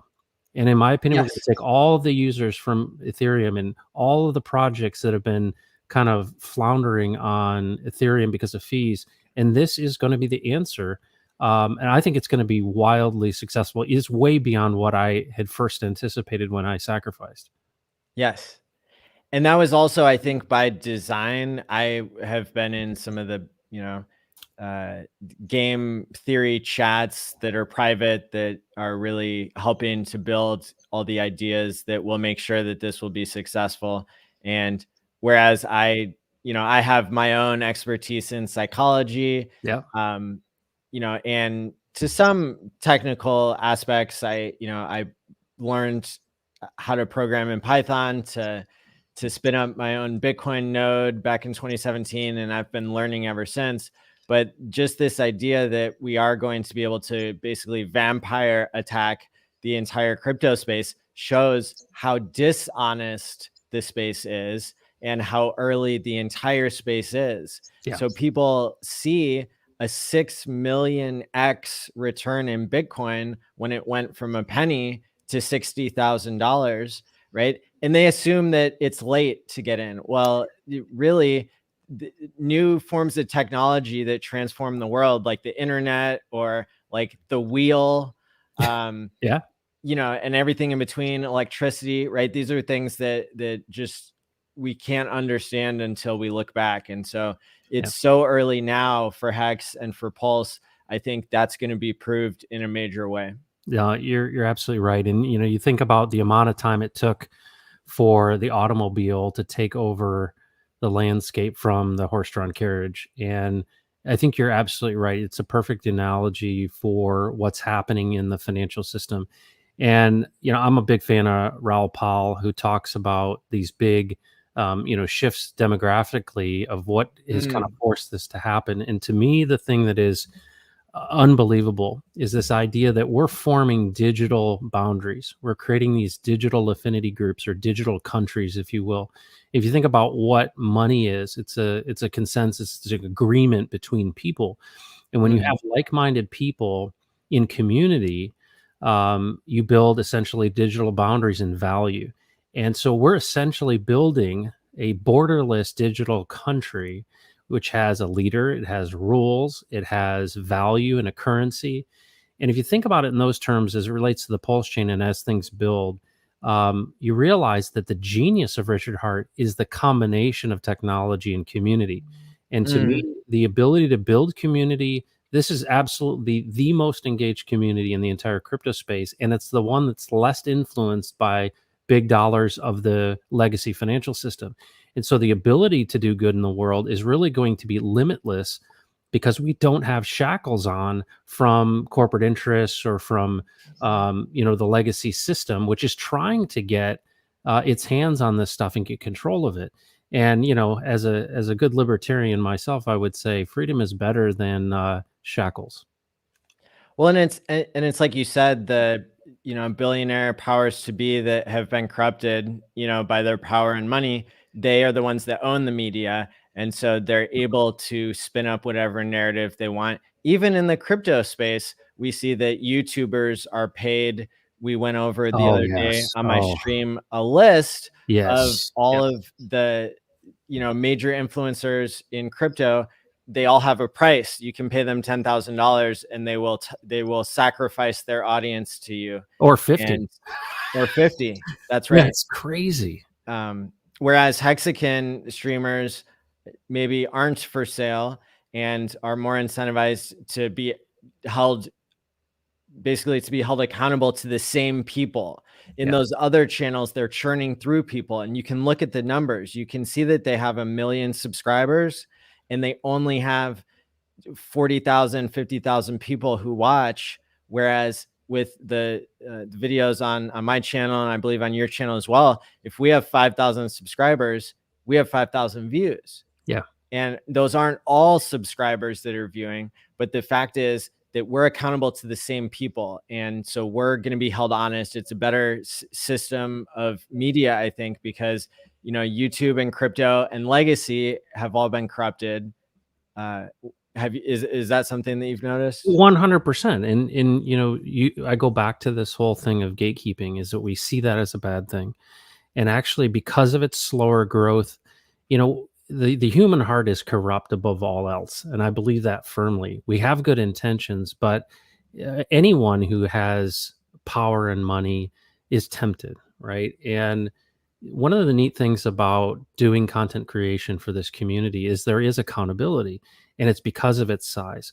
So if you or I or someone else were to have 1 million subscribers, there's it's enticing, right? It's intoxicating, this idea that, wow, I could monetize this audience. And I actually like the fact that, you know, this is small, it's going to grow considerably, but it's almost like you earn your stripes in the early days of saying, you know what, there are people watching and they're going to call you out if you try to pull a fast one on them. And so Yes. I'm appreciating more and more the fact that this was essentially grassroots, bootstrapped, not on a major exchange. It's actually a gift to us. And it's hard to see it that way sometimes, but you're illustrating that point now. And really, yeah, I think, you know, the idea that Richard himself, right? Why doesn't he rug pull is because he has billions of other dollars worth of crypto that he has on hand. And so that makes him less corruptible. For the broadcasters here in the space, the OG broadcasters are going to be the millionaires and billionaires of tomorrow. And Right. so we're not going to be for sale like the people are that create content these days. Our Right. time isn't going to be for sale. We are not accountable to shareholders. Who's going to be able to buy us if people are buying Hex? And we're being supported that way, right? And so really pumping our own bags is a game theoretical way to protect the integrity of the community, which you absolutely point out is just as important as the technology and the merging of those two. Yeah, and one can't live without the other. And that's the thing that makes Richard so genius. And I always come back when I think about trusting Richard Hart or not. And, you know, I think the FUD from people that don't understand Hex and Pulse is they judge a book by its cover and they say, well, because of this or that, you know, I don't trust him. And the thing that I look deeper into, and of course you've got this background in psychology and all of that, is, you know, game theory at its very core comes from John Nash. He received the Nobel Prize for game theory. And the whole principle of game theory is that if we're concerned about others, right, not just ourselves, and I help you win and you help me win and we win together, that's the best optimal result. And so the actual term game theory comes from that concept. And that is what's at play here, is that Richard can't win, meaning he can't get what he wants unless we get what we want. And it's a beautiful kind of synergy, because it's what everybody I think wants out of life, is that, you know, the whole win-win concept is built into this. And there is a bit of an insurance policy that comes with not being corruptible, because you have solved one of the biggest issues, which is I need money to survive. I need it to support my family. And so, you know, it's so cool that somebody with heart literally is wanting to change the world, but says, hey, I'm going to fix money first. I'm just excited what he's going to do in the future. Absolutely. Yeah, it's really exciting to see what's going to happen in the future. I think going back to kind of your, you know, some of your macro comments and everything, and how this integrates with our discussion now. So Jeff Booth is somebody who is a futurist and a writer who talks a lot about Bitcoin and that's going to solve everything. But his idea is that technology, as it exponentially increases, creates greater and greater abundance for everybody in the world. And that without the Fed printing ad infinitum, then the cost of everything would go down and people would be able to live much more abundant lives. But I think, you know, the idea that basically, you know, Richard and Hex and Hexicans are bringing about is a different solution, right? Yep. Because if we can't take back, you know, the mad gains that could be enjoyed by everybody, if we can't take that back from the people who have the power now, then we're going to have to try something else. And so I don't think that this specific model of community and technology being intertwined, I don't know that that's ever happened before in history. And that's why I think it's such a cool thing to be here making history on the second birthday. Yeah. Because it's the community, like you say, that's so important. Well, and I say this a lot, is that this is the first time in human history where financial power, real financial power, and political power are separate. And that to me is really at the core of why this is so powerful. If you think about the demographics of the baby boomers, after World War II, there was this huge increase in the population. I think it was around 40%. And that group of people right now is now getting sick and is having all kinds of costs, right? And the system itself, one of the reasons we broke the Bretton Woods Agreement and got off the gold standard was because we had to deal with this giant group of people that were moving through the workforce. And now here we are, towards the tail end of the baby boomers, and we've got all of this pressure. And so, what are political forces? But they're trying to cater to the people. But this was a global increase in population, and it's really challenged the financial system. So when I look at what Satoshi did with that, I mean, if you really get back to the origins of the blockchain, this is a real gift. And it's also one that's going to cause a tremendous amount of disruption. And, as we look out into the future here and we say, all right, things have failed across the world and money has rushed into the United States, into securities. And it's really the only place in the world where you can get a decent return in the legacy model. Now people are escaping the legacy model because they want the mad gains of crypto. But what they don't realize is the more that things go into crypto, the more it deteriorates or kills their system. And so I think it's good for us. We win. Regular people win. We get access early where only the top echelon of VCs got in the past. We're seeing the kind of gains that you would get from, being in early on something.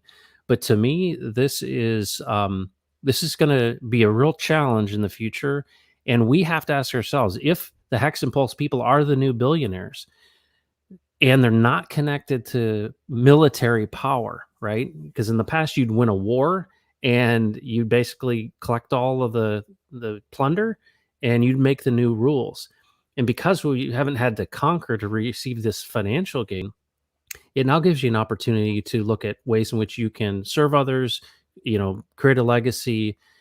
But we have to realize that it's going to be a real painful transition in the future, because right now, the market in the United States might be, decently high, but that's not going to last forever. And this bubble is going to burst. And of course, that's going to be a win for crypto, because so many of these companies are going to be putting serious amounts of money or crypto onto their balance sheets to hedge against all this inflation and this crash. And so the future looks very, very bright for us that are in it, but I worry of those who are not. It's not mainstream, and it potentially will leave some folks behind. And that's where, having a group of people who care is to me, I'm bullish on that for the future. Yeah, and I think it makes it less of a dark future when we know that really, because I believe that it's not people on the inside of themselves that's good or bad. I believe that it's the environment that people are in that causes them to act in any particular way. I know when I wake up on the wrong side of the bed, I'm more crabby than my normal self, right? And so take that to the extreme, right? Yep. And so in our financial environment, this is something that has a huge effect on human behavior. It does not exist in the academic or scientific literature. It does not exist in the mainstream, but I'm pretty sure of it that, and maybe it's just so obvious that it doesn't necessarily need to be said, but as I experience something, something called sudden wealth syndrome, it's a big aha moment for me to really understand how the world has gotten to where it is, and how to fix it is going to be a matter of cryptotherapy. It's going to be a matter of, programming mental health into the money, so that, and that's to many extents already being done, like emergently with Hex. Yeah, absolutely. And that's really a big role of community. And I think what's really interesting, so well, is that mature people, what do mature people do that we like? They listen, right? And a lot of times the core of therapy is having someone who plays the role of somebody that wasn't there in your past, meaning somebody that didn't actually understand you or encourage you or give you the time of day. And this idea that we have this global community of Hexicans, it serves a really important purpose. And you told the stories before of so many people who are literally at the edge of, suicide, and they have hope because of basically this opportunity. And so to me, that's it's so encouraging, but it's so different, right? And my parents or grandparents, I can't imagine them being like, yeah, I'm hooking up tonight at the bar to have a beer with a guy who's in the Vanguard Freedom Fund. The legacy finance doesn't have community. This is a different thing, and I think it contributes to that, the well-being and welfare, because we have this collective hope.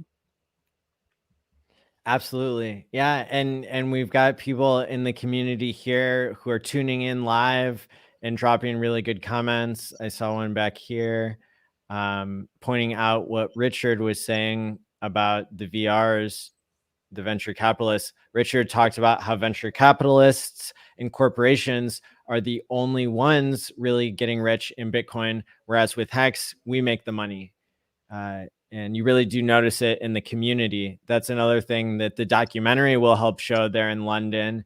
And, that's not the only documentary that's being made there. More broadly, Kryptosparbach is making a documentary, and I know of a couple others. And basically, one thing that can be shown is the community. And that's something that drew me to the space. I got into Hex because it had a free claim. So I wanted to learn, after I learned how to program a Bitcoin full node, I wanted to learn how to free claim Bitcoin by, trustlessly signing a transaction with my private key in my wallet. And so I was able to do that for Mimblewimble coin, which is a privacy coin. And I think Bitcoin Rhodium and Hex. And so the thing that made me end up getting involved in Hex was the gatekeeping and the community and the discrepancy there between the two. That's awesome. That is great. So tell me, what's your plan here? How long are you going to stream? It sounds like, this is a big day. This is a 8 to 12 hour stream, somewhere in there. Wow. And I'm going to be cutting back and forth. We've got over 40 people who are signed up or have the link, and they said that they wanted to come on. So we're live from New York with Kryptosparbach and the US road trip tour. If anybody wants to meet up, they're going to be continuing to tour the country. They're on the East Coast working their way south. And over the next 4 months, they're going to be on the road doing Hex workshops and OG meetups all over the country. You can learn about that at t.me/US road tour. Sorry, US road trip. And FreedomTV.info has the schedule. So I'm going to drop the link to that, FreedomTV.info. And then we have everybody in New York. We had people checking in saying that they're about to get all dressed up in their tuxedos. They're lost on the way to go have dinner with Richard Hart as we speak. And so we'll have more of those guys popping in for a minute or two here and there, helping us to vicariously live through them and see their experiences. I'm going to read the list here real quick, and then we can switch back to a video or back to freestyle conversation. We've got today coming on the show, Johnny Chaos, Hex 19, the shark who got hacked, Bit Finesse, Freddie Quotes, Hodprol, My Life is Awesome, El Hexidente, Unwrecked Pirate, Nerd Girl, Crypty Girl, Pulse Lord, Timothy Benjamin, professional wrestler Zicky Dice, Crypto Events, Naga Bo, Hex Monkey, Franklin St. Hex. We heard from Metallic Elmo earlier. Axis Alive, Sammy Chica, Blue Bum, Future Us, Mitchell, Dan with an H, Korean Investor, Brissology, Nardo, One for the Win, Hexagon 720, Crypto Kool-Aid, Taylor, Dr. B, Ricky Shea, Whales Only. We saw his face. Well, we saw his face was covered up. He had on a disguise, but it was really him. He's there in New York. Patrick Hexlion, Kareem, A-Bit, T-Money, Freddie Quotes, and much, much more. Wow, that's so awesome. Yeah. It's like an award show. I know, right? Yeah, so, cool. And we've got the online Hex conference coming up here, January 6th through 9th. And I know that I'm hoping that you and everybody else will be able to participate, and we'll have a schedule. Each person will have their time slot over those 4 days. We'll be streaming just like we did last year all day long, and hopefully have Richard on for a keynote and everything. And that'll be the first run online, and then we'll do an in-person 2 months later, March 3, 6 to 9. Nice. And that'll be in Las Vegas. And people can learn more at hexconference.com about both of these events. Fantastic. Well, I appreciate you having me on. Oh, my pleasure. And feel free to come on anytime. Just Okay. send me a personal message or jump on if you have anything else to say. Yeah. And we can't wait to hear from. Oh, wait. Can you please do a shill for your project? Oh yeah, sure. So I appreciate that. So we have a non-crypto project called the Pulse Promise, and it's blown my mind how many people have joined in. So the Pulse Promise is at pulsepromise.com, and it's where I challenged by giving myself $100 worth of sacrifice, which is 1 million Pulse points, and saying I'm going to set those aside in my own MetaMask wallet in an account, and I'm going to challenge 999 other Pulse sacrificers to do the same. And so, all of the price predictions we've seen for Pulse Chain, probably the most common one is a 10,000x inside of 2 years, which it would blow everyone's mind. And that puts Pulse at $1, right? And so the whole vision for this was what if 1,000 people agreed to do this, not by giving anything away, but by just setting it aside, that we would have $1 billion of potential impact. And so we started a Telegram group called the Compassion Cartel. And the Compassion Cartel is a group of people who've agreed to do this. And we're already at about 465 folks. And our goal is to be at 1,000 by 2/22/22. And I'm just so excited about that group and the potential impact and all of the passions that they have. But this is really about connecting with people of like minds who care about making the world a better place, and really kind of setting aside ahead of time, some resources to do good with. And that's completely up to you. It's not you're not giving anything away. It's just more of a community project of people who are compassionate. Awesome. And I added the link there, and this is not where people are sending any crypto anywhere. You're just keeping it in your wallet, and it's a way for you to join a group of people who are donating $100 of their initial investment in Pulse, whatever that grows to make the world a better place. Is that right? That's it. That's all it is. And to me, it's more about the relationships that get forged there. And it's amazing what's already happened. We've even seen some medical miracles in the process. And so I just know that, people that care about making the world a better place, we're just taking the lead from Richard, right? He wants to, ultimately longevity research, right? Yeah. Everybody's got a different passion where they are. And it's cool to see people connecting in different areas where they have a passion. And I think we need an outlet for that. Agreed. Well, thank you so much for Yeah. all you're doing for the Hex and Pulse communities, and we'll talk to you next time. All right. Sounds good, Maddie. Thank you so much. See ya. Peace. Awesome. So, it's really great to see everybody joining. There are 332 people watching live, and then we've got thousands more watching on the replay. Thanks for being part of history today for Hex's 2nd birthday. Go ahead and hit the like and subscribe button. Turn on bell notifications if you really, really want to, but share this out. Get the video out to as many people as possible, and enjoy being in Hex now that Hex is 2 years old. We're still early. We're going to have a lot more great content to come. For now, I want to switch to a 10 to 15 minute video that is something that myself and many of the OGs have rewatched. I mean, I've watched it over 30 times. Okay.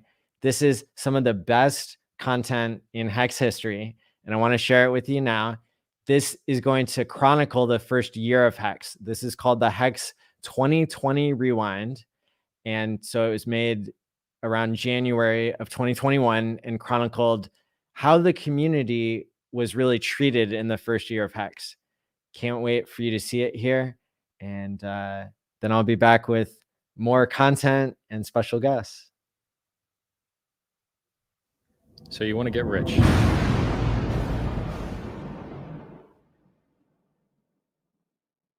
Get out your phones, record me, download this episode.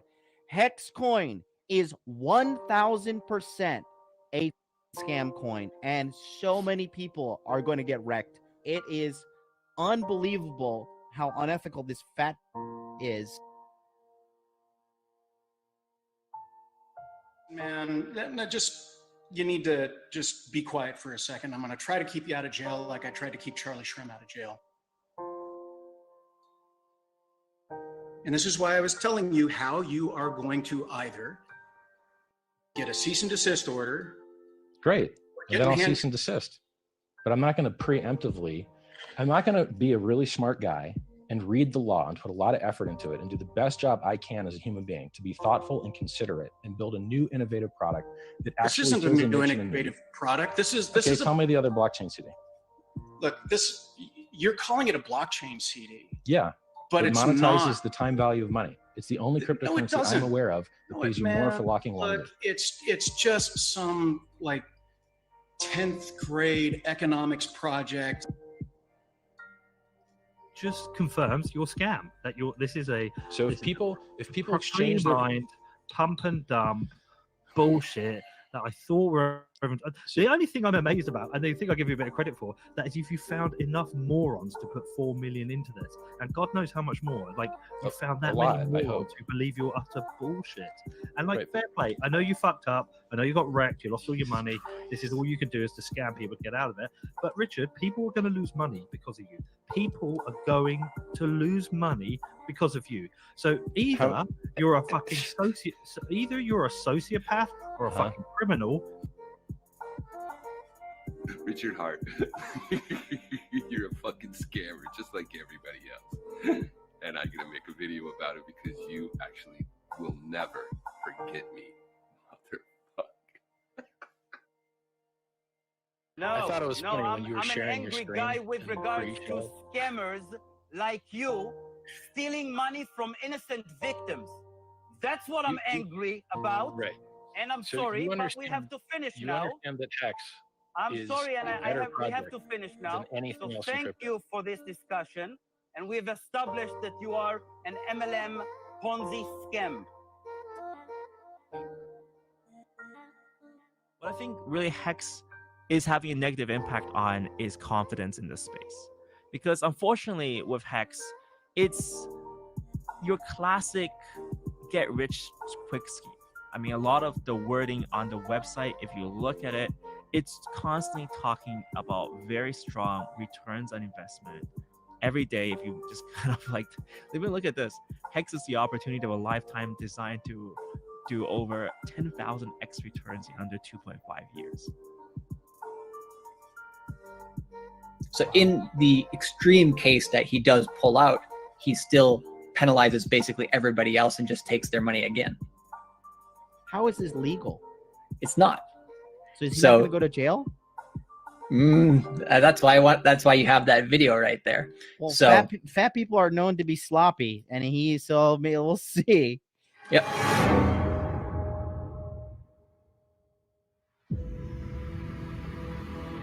They don't get it. They don't understand. They have no idea.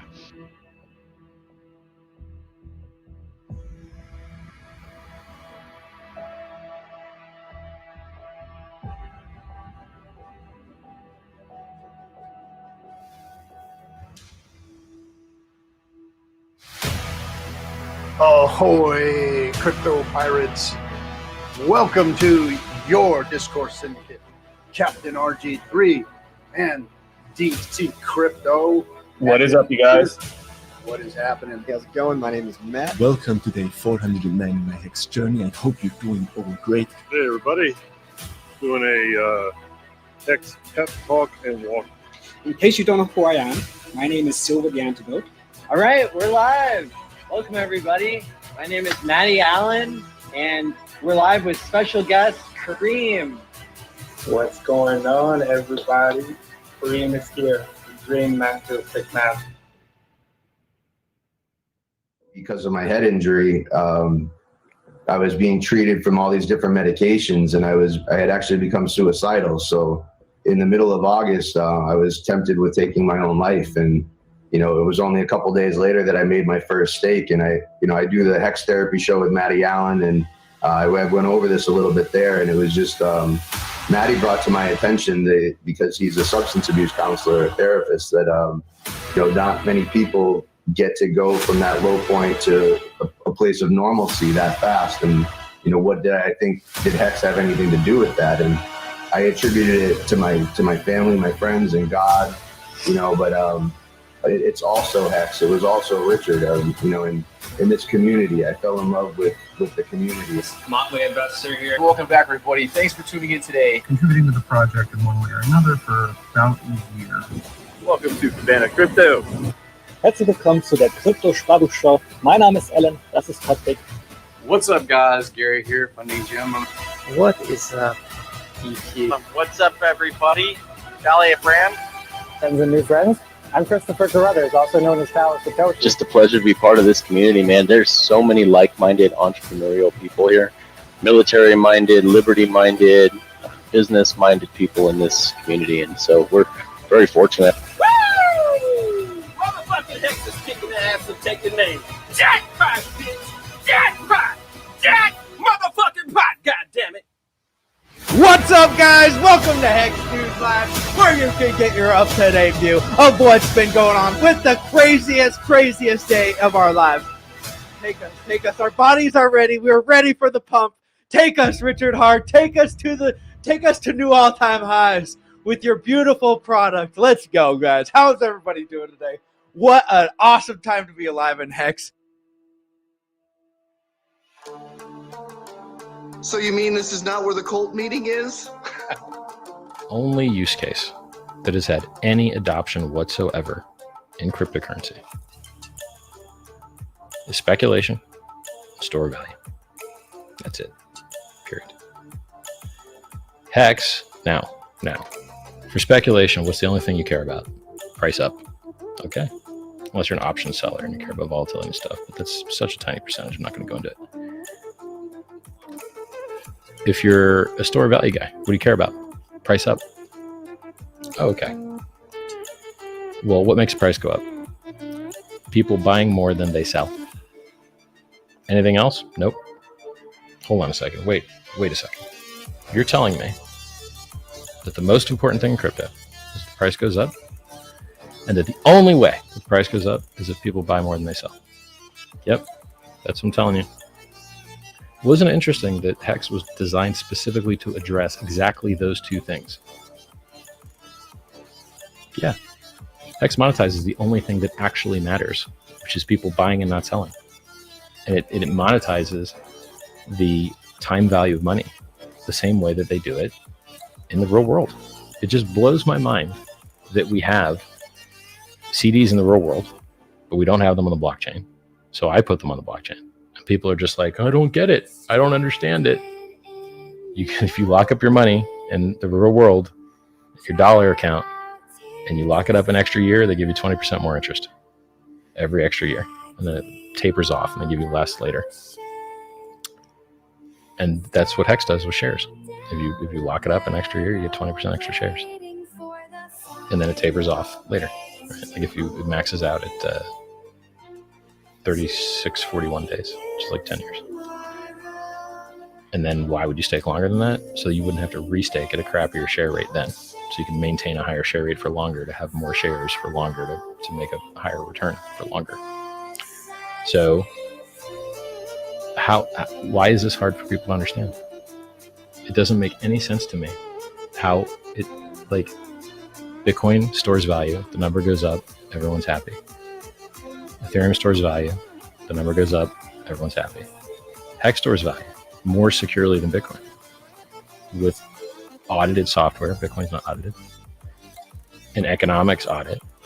Bitcoin doesn't have an economics audit. Isolated consensus code so that it can't accidentally get screwed up in a network upgrade, which has happened to Bitcoin twice. And it's had inflation bugs twice, where anyone could print as many free Bitcoin as they wanted twice, and they had to roll back the chain once. Hex is more secure than Bitcoin. So if storing value securely and addressing the time value of money and reducing pollution by rewarding stakers instead of miners are good things, and fixing unit bias, and you can claim it for free for Bitcoin holder, it does so many things well. And it's, you know, you're like, it's more liquid on-chain exchange. Now you could now get wrapped Bitcoin probably at the same or higher liquidity levels, but it's still counterparty risk because you have to unwrap it. And then the guy that unwraps it could just be like, no, I'm not going to unwrap it. Sorry. And then you're stuck with your ERC20 wrap. So Hex does so many things better than Bitcoin does. And I want to congratulate Richard Hart. I want to congratulate everyone who got involved in Hex. You are definitely part of a new generation of investors in the new DeFi economy. And going forward into the future, I'm sure that we are all going to be well rewarded. So, happy birthday to Hex. Congratulations to everybody who is involved and everybody who is going to be involved. So I'm Conrad Zen, signing off for now. Hi everyone, it's Crypto Girl. I just got off the show Discourse Syndicate. It's a live stream for the Hex community. My hosts, RG3 and Dollar Cost Crypto, were both amazing gentlemen. While I was on the show, I was asking questions about Hex, learning more about it. This was my first time on. The Hexican community welcomed me with open arms. They were all extremely generous and supportive. While I was on the stream, sorry, I'm still emotional. While I was on the stream, they gifted me 2.5 million Hex. Ski Cat gifted me 2.5 million Hex, and I had to get off the stream early because I'm just overwhelmed with gratitude, and that means so much to me. Thank you so much, guys, for your generosity.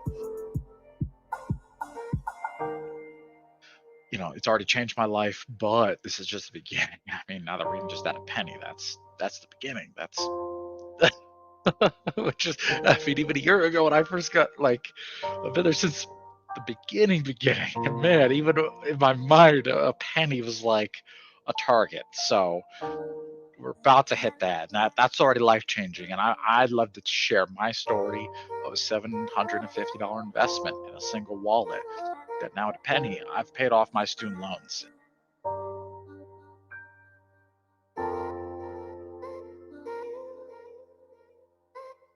I mean, it's we're gonna be here for a long time, man. The code is built to last longer than our lifespans. So, Richard, if the option was available for like a 30-year stake, you bet I would have one of them out there. Yep. I swear to God. We reduced it to leave meat on the table for the new guys, because the new guys need to be able to get some shares too, you know. And so there's this art to making it beautiful, and it's working. You know, people make suggestions. You should have done this. You should have done that. And you're like, okay, yeah, we should have done this. We should have done that. So had we done this and that, what 352x would be higher than, yeah? So what would we be at? Like what, 5,000x? Year one? You know what I mean? It's like, I don't know, man. Maybe it's really good. You know, maybe it's really, really, really good as it is. And you guys, a lot of you know, people that started businesses and tried to do other shit that wasn't Bitcoin, they all lost money. They should have just held to Bitcoin. If you're just looking at it from a money perspective, not from an education, not from a lifestyle, not from a pride thing, but just from a money thing, there's a good chance that you can't outperform crypto. Facts. And there's a good chance that you can't outperform the top performing crypto. Mm-hmm. And if you go look up the charts and you see which crypto has made more gains in the last year than any other crypto, X wins, period. Just like the pump. Wait. Money's Not throwing any hints out, but this is gonna be Mudley at the conference with like a head thing right here. I'm gonna have to have a hype man right next to me carrying that. That'll be a great screenshot. Can everybody point up into that thing? That'll be a great screenshot. We'll grab that later. All in the right direction. RG, Dappin. Thanks. I'll get that screenshot later. To conclude the conference. That's a good thumbnail. There we go. Yeah. All right, guys. I love you, Garrett. You're the best. I'm out. Thank you, Richard. Love you, Richard. Thank you. Respond to me on Telegram. All right, guys. Well, it's been a huge success. We're closing in on 7.5 hours for the stream, so we're going to go ahead and call it that it's been a super successful conference, and it wouldn't have been such without you.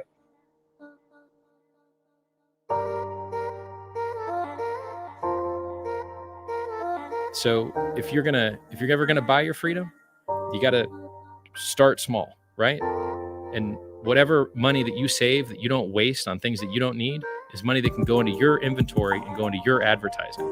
And so I suggest you don't fall for stupid scams on the internet with people telling you that you're gonna get rich quick, and all they do for a living is teach people how to pretend to get rich quick, and then just take your money, the money that you could have used to actually start a real business that actually provided real value to real people. If you're paying $3,000, $5,000 to some guru who's going to tell you how to get rich, yet he doesn't use it himself, you have to be curious.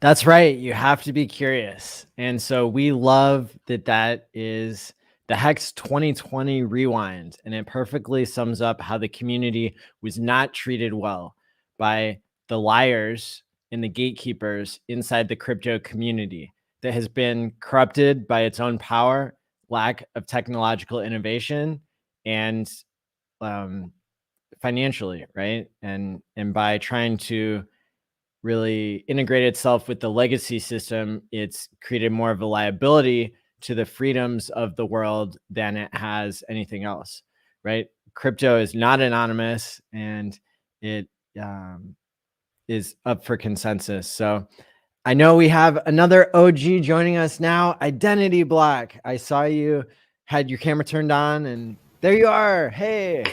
How you doing, Maddie? Happy Hexiversary, man. Hey, happy Hexiversary to you too. How's everything going, brother?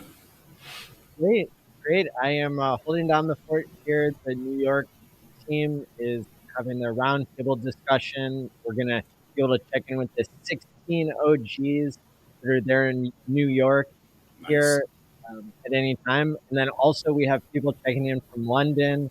Somebody came on earlier and said that they were on their way to have dinner with Richard Hart. They were lost in them and decided to jump on and say hi for a minute or two. And so that really helps us to feel like we're experiencing everything that's happening in the world right now when it comes to the Hex birthday. I agree, 100%, man. And I mean, who better to do it than you? Because you have the experience now, what you did with the Hex Change conference. That was so awesome. Like, we saw some of the clips now. So yeah, man. Just thank you. Say yeah, hi, man. It's my pleasure, man, to have everybody on. And it truly is my honor. And I'm just here, trying to do the right thing because it's been paid forward to me, right? And so it was Hexologists and Discourse Syndicate and many of you OG Hexicans that I didn't know about when I got into Hex on day 4. And it was the community that really taught me everything I know about Hex, and then also, really taught me everything I know about streaming, about community. And so I'm happy to be representing here and to be kind of not there in person because I wanted to make sure that the online community would have everything that they needed. And so I know that you've been streaming lately, and I'm curious as to what you would like to talk about today on the Hex birthday. Well, I mean, pretty much the same thing. Community. I heard some of the stuff that Crypto Heartbeat was saying. I think the community is very important. The struggle, like what you just showed up on that video, is so awesome. Because do you remember being back during that time when that was the mainstream narrative? Yeah, for sure. I mean, it started pre-Hex launch. I mean, I've told a lot of people in main chat that they have almost like a virtual memory book or whatever you want to call it with Richard's videos, because all they have to do is just go back to his videos from, I would say, probably between like summer of 2019 till the launch, and they can just, I mean, they can see all the, all the struggles, how he tried to, talk with some of the crypto gurus and all this stuff, and present it to the to the crypto community, and there was just not that opportunity.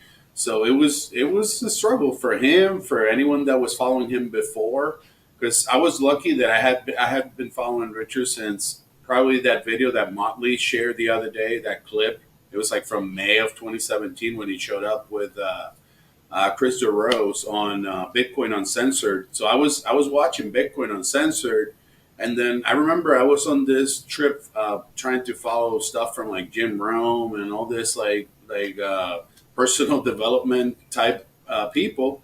And then this guy is talking about other stuff, not just crypto, in on Bitcoin Uncensored show, and I was like, well, I need to go follow him.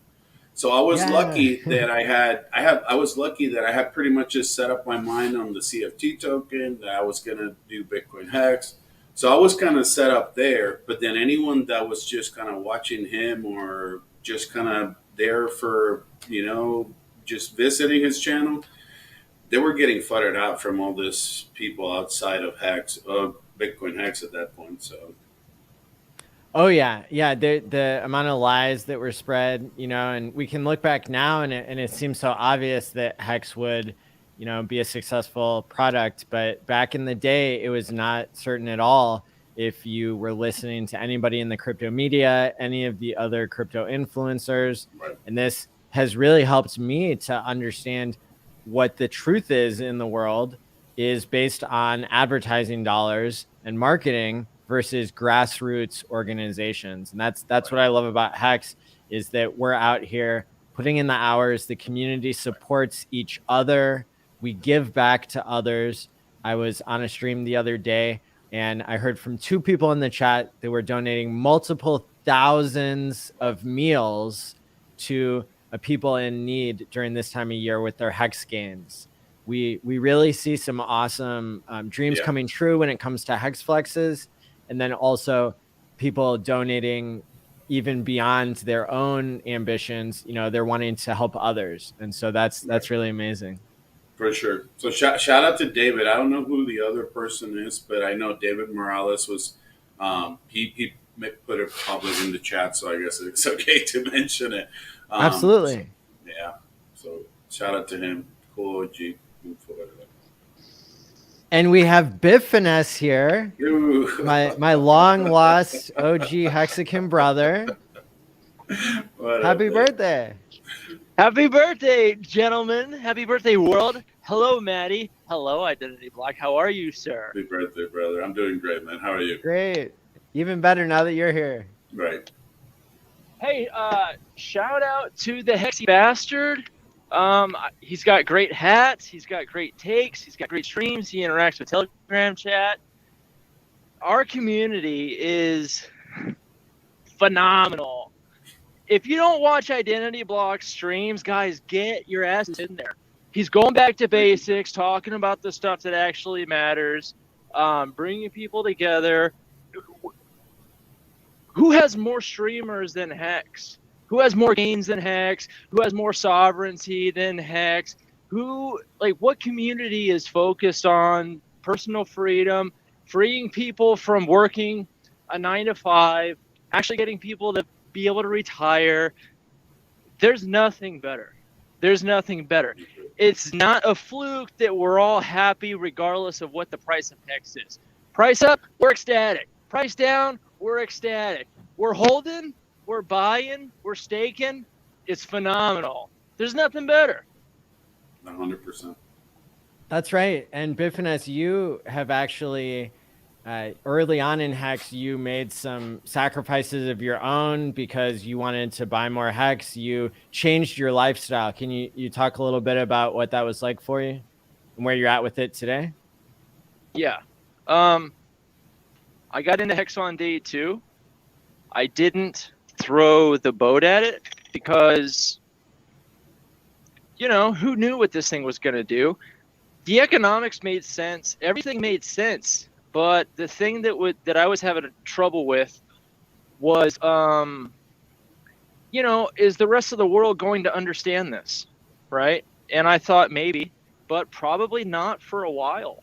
And I'm glad I was thinking that way. So I got in kind of light, and right when before I got into crypto, I was already driving trucks. I was an over-the-road guy, tanker guy. I went to the oil field. That's where I learned about crypto, and I dove in hard. And when I started seeing Richard Hart's videos, everything made sense. I loved everything he said from a business standpoint. Me being a former business student myself, everything made sense. But who knew what Hex was going to do? So I started getting in, and at the time I was trading, and I was getting pretty good at it. But after a couple months, I looked at my returns from trading, and I looked at my returns from the small amount that I put in the Hex. And, you know, Richard Hart talks about how we must change our worldview. We have to adapt what we think and what we believe to coincide with what reality teaches us, with what the market teaches us. So I just made the decision a few months in that I needed to stop trading. By the way, I'm hard-headed just like everyone else.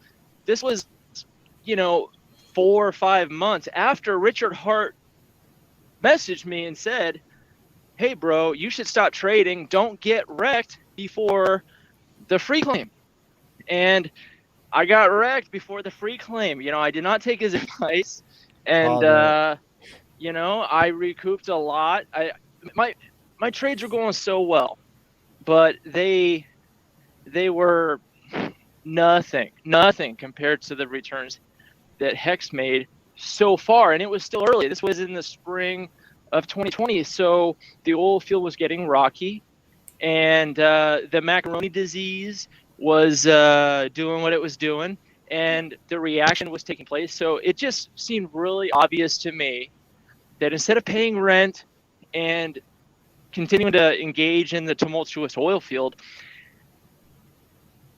the best play on everything would be just to take all of my stuff, put it in storage, go back to my old job, and just live over the road and put everything in the Hex for I don't know how long, right? So I started doing that last spring, last summer. I'm still doing it. It's the best decision I ever made. I don't know if I can stop doing this now.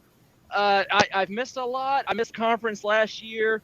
I'm going to miss the conference again next year, but I think I can get really rich, really rich in dollars as well, because I don't want to sell my Hex, right? So my average stake length is 14.79 years, and that is a feature. What? That's a feature, not a bug, right? It's phenomenal. If you bought Bitcoin early, you probably sold early, right? And there was someone who bought, look, somebody bought $1,000 worth of Bitcoin when it hit a penny. And so someone bought 100,000 Bitcoin at a penny. We don't know who that guy is. They sold.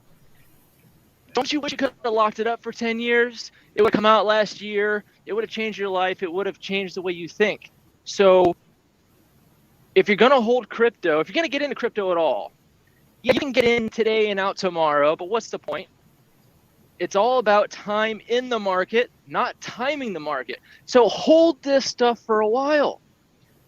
And if you're going to hold it for a while, don't you want to be paid to hold it? Don't you want to capture the inflation?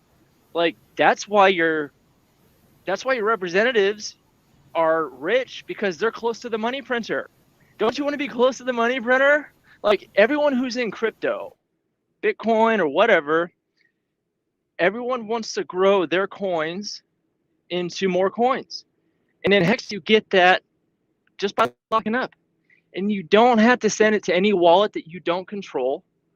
And it's trustless. It's beautiful. So I started doing this, living out of my truck. I've got everything I need with me, personal protection devices, whatever, food. I've got everything I need.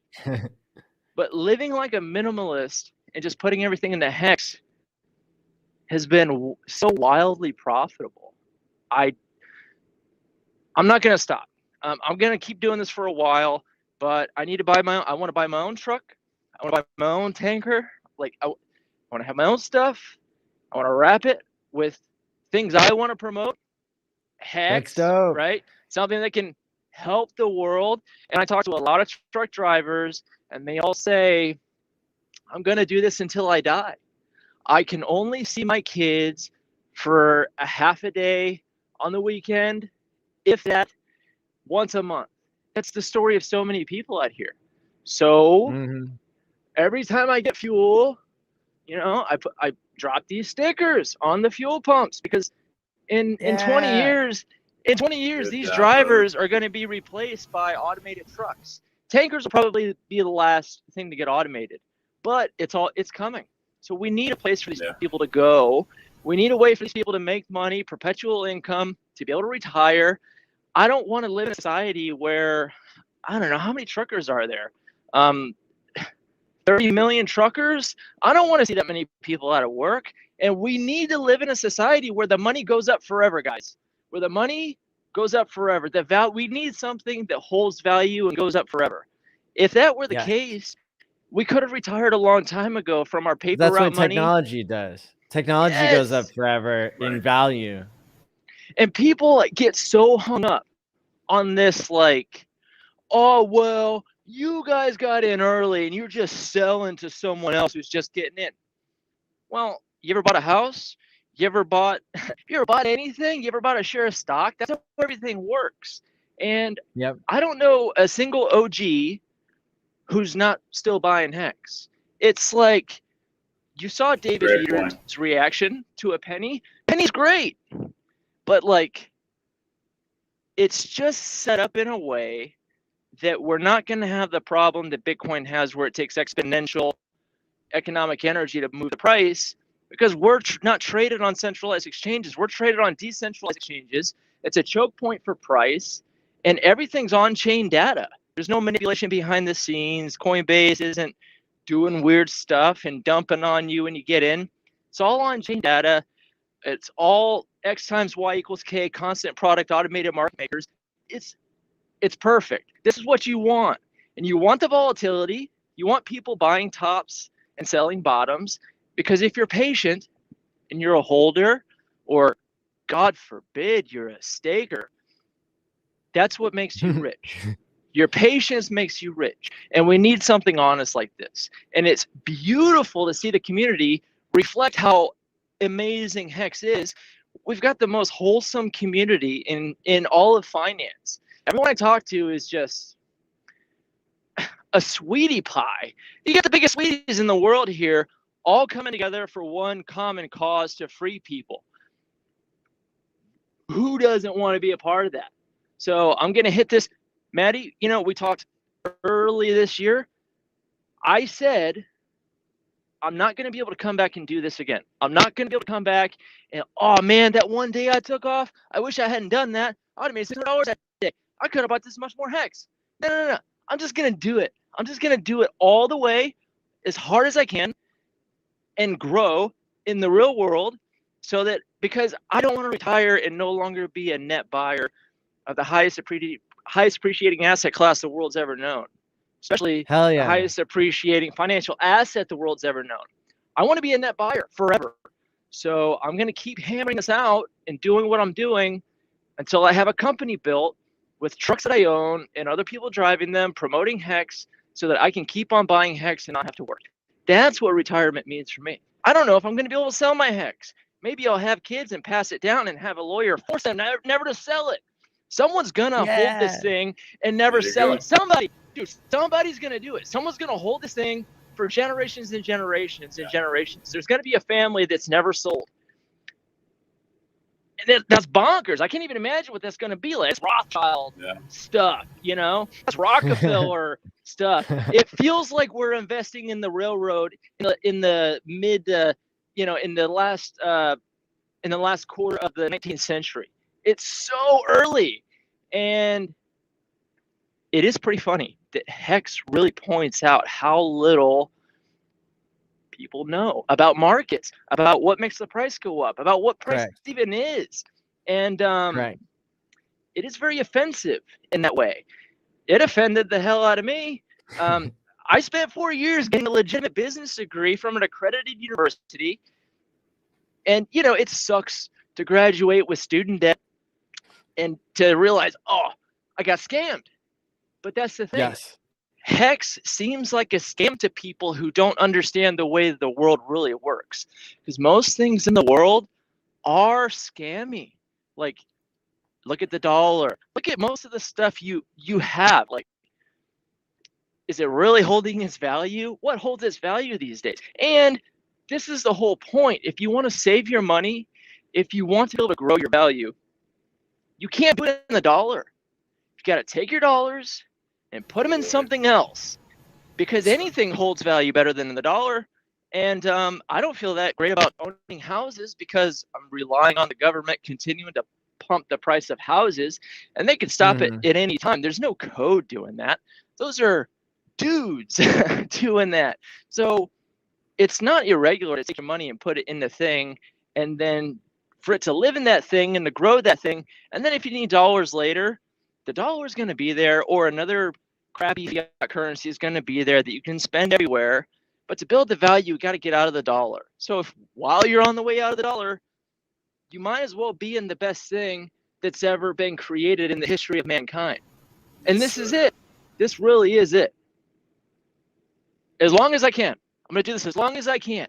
And I'm not crazy. You would do it. You would do it. Anybody watching right now is thinking, hell yeah.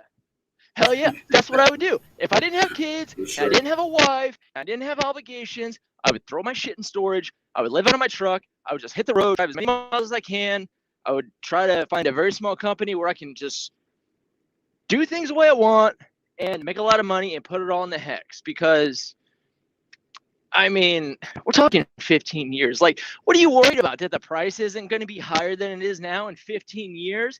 And even if it stays the same, if price just goes sideways for 15 years, like, if you've got T-shares, you're getting more coins. The other day, we got a triple payout. And the community is so amazing. A lot of people are thinking, damn, how can I give these coins back to a gentleman who was legitimately hacked because these coins shouldn't belong to me? Like, who else does that? It's phenomenal. Exactly. It's phenomenal. It's a pleasure to be here. I'm proud to be a Hexakin. And I can't wait to see what happens next.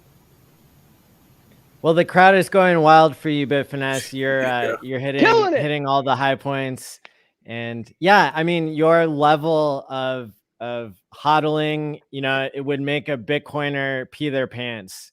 I think, you know, it's one thing to say that people are going to hold forever, but then it's another thing for you to have your average stake length be 14 or 15 years, right? And so shout out to you for being that voice of reason to all of us, because many of us know what we have and a lot of people don't know what they have. And so I agree with everything you said. Also, shout out to Johnny Chaos. He allowed me to do something that he did not allow a lot of people to do. I can't say it right here. If you really want to know what it is, you can DM me and I'll tell you in my DMs that I can't tell you. But Johnny Chaos, bro, thank you. Like, I'm proud to have been able to do that. I love you, man. Phenomenal. Shout out to Johnny and everything he's done for us in the last 2 years, man. Because like some of his streams showing up the true value when we were at decimal points, and a lot of people were just not visualizing down the road. So thank you for sure. And then another thing that we can do, man, we can show some of the new people how we can always restake those original shares, and then, you know, a 5555 could turn into like a 30-year 45, 60. Oh boy. I mean, we can show people, because you know that the price of the shares are just going to keep pumping. But if we're already in, we're in the game. So we can teach people how to change their ladders after their first strategies. We can do some cool stuff to show them how the product works in Pulse. We have incredible minds in Hex. There are lots of great ideas. However, I've got the best staking ladder. Go to my Twitter right now. Go to my pinned comment. I've got 2 staking ladders, right? The first staking ladder is what I would do if I had one big sum of money that I wanted to invest, like 100K, right? That's the first one. The second one is for working dudes like us, people who are still making a paycheck and they just want to have a place to put their money. And the second one, it looks confusing. It's not. Don't worry about the numbers. Just read it line for line. You set your longest stakes first. Your real long ones, your 15.2 years, your Cuatro Cincos, your 5-5-5-5.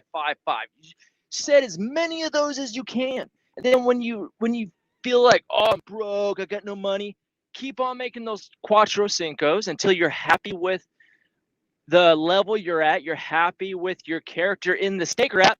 Shout out Steph and Firebutton. You guys are gangsters. Do your 5-5-5-5s. After your Cuatro Cincos, right? Then you do your shortest stakes, your 5-year stakes. Like the average staking length for Hex is 5.84 years now.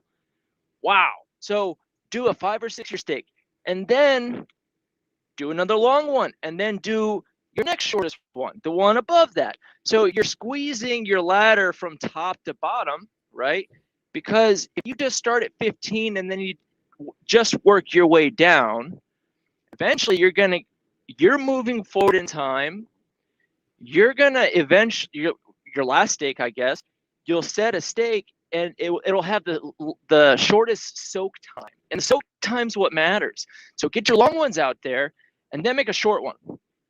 And then long one and then a short one on top of that. And let them meet in the middle and then fill them in if you want. When you come up to that little tiny 5-year stake, if you don't need the money, right? Restake it, and you could throw it at the end. Throw it at the end of your 5-5-5-5s, and then the next year, the next 2 years after that, depending on the spacing, the user decides all of this. You can either have your money then, or you can just take a little piece of the interest and then restake your principal. Or if you want to keep your T-shares, then buy a little bit more Hex, add it, and throw it out there. Or your short ones, you're probably going to keep your T-shares just throwing it out there. It's like a 5-year to a 15-year. Those longer ones, you can just keep doing that and just keep on restaking everything. And it's the best tax-saving vehicle. It's the best money-saving vehicle. It's the best transportation of value. You're transporting yourself into the future. Matty Allen he doesn't drive the car he drives for no reason, guys. He's got a DeLorean. A real-time traveling DeLorean. And, a lot of these Hexans are going to be stupid rich. It's possible that somebody actually builds a time machine. And Biffness, you just said the magic word. You've unlocked the bonus content for the day. Congratulations. Now we have a 2-minute. Now we have a 2-minute daily double. Here we go.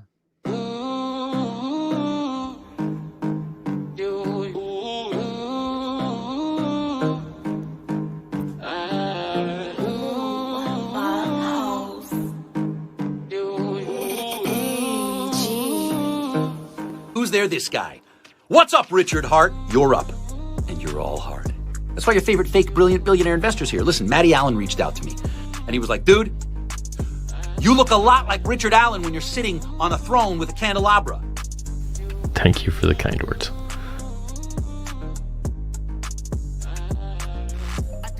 Fantastic. But which came first?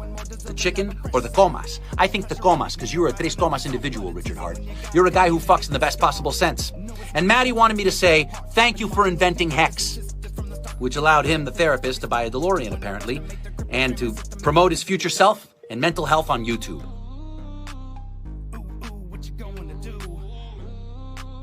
Here's the deal. I like people that are nice to other people. I like people saying thanks to other people. So thank you, Richard Hart. On behalf of Matty Allen, you're the human equivalent of a car with doors that open like this or like this. Yeah, Richard Hart.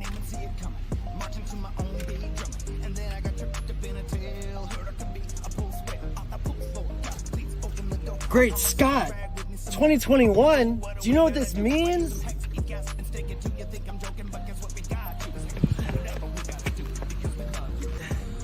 It's time to buy and stake Hex. We can all be as rich as the original Bitcoiners. My name is Matty Allen. Follow me on YouTube. Let's go! Hex is a coin that allows you to create digital scarcity. The way that you do that is by locking up the coins and earning interest. That rewards saving instead of borrowing from your future self. It's even good for your mental health. Here, you ain't ready, duck and cover, get inside my dick. Now when it comes to market composition, you don't gotta worry. You gotta take the number one spot in a hurry. 5555, hit the return button and make it go live. Liquidating shit bags, you've been leverage trading, you got a monkey on your back. 5555, hit the return button and watch it go live. Though we kill them with kindness, we're not very nice. We building lots of bridges, but they made out of ice. We building all these stupid bridges, they made out of ice. We can melt them down in the quickest. Talking shit will get you sweet. In the moment you admit you were wrong, throw you a lifesaver shaped like a hexagon. We'll shower you with digital hugs and kisses. We shilling out forgiveness. We never linger on a vibe that's wrong. You'll feel better with a 3-letter hat and shirt on. I wanna see you dancing with the hexagonation. Let's go.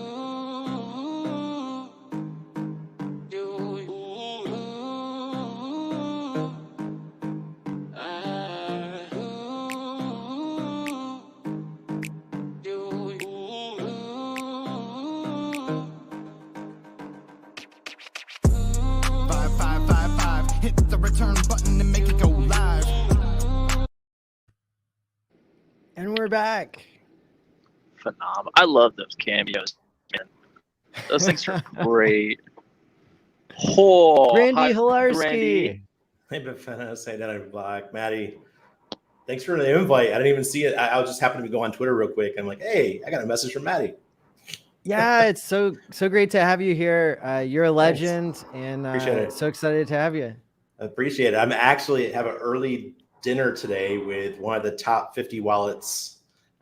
They like to stay anonymous, but they wrote me and said, hey, we're going to be in Panama. Can we meet for dinner tonight? And I'm like, oh, shit. Of course. So there's still Hexicans out there that are really big who still don't have their face out there. And, this is one of them. I'm looking forward to the dinner. And then I have Cabana's show at 7:30. And so, That's epic. Yeah. And now what are you known for in the Hex space? well, I was the first one that wrote articles. I was writing articles in Crypto Daily against the wishes of the team at Crypto Daily. They were not happy with me. Obviously, I lost my position there.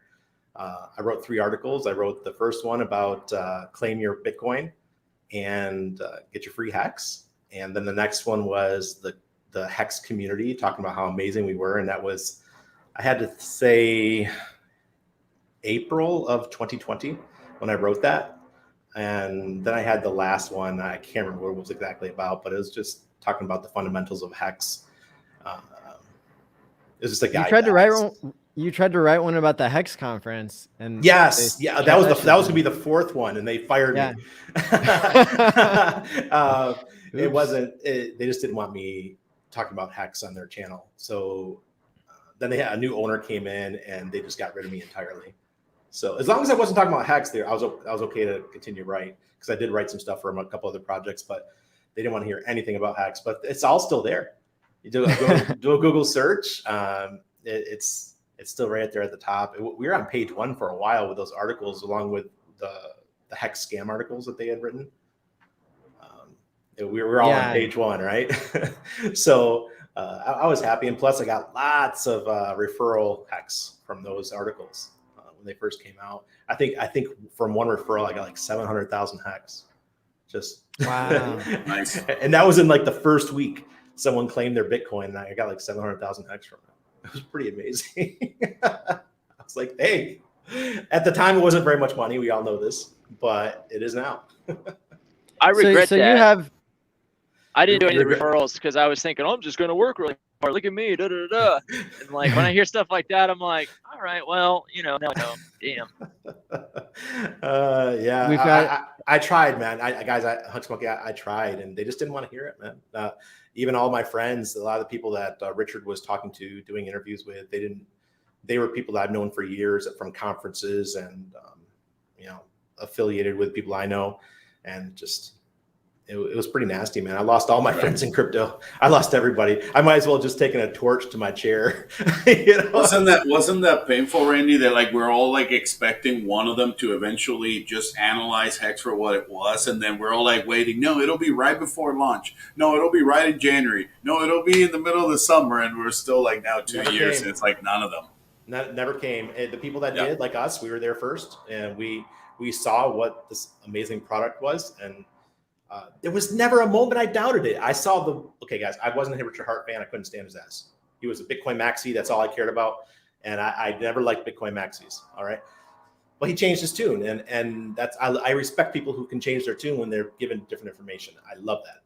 Hell yeah. That's one of the things that I love about some people, And when I saw that video when he was on stage explaining what Bitcoin Hex was, had to be, sorry, they're redoing my pool upstairs, the rooftop pool. They're tearing out the tiles.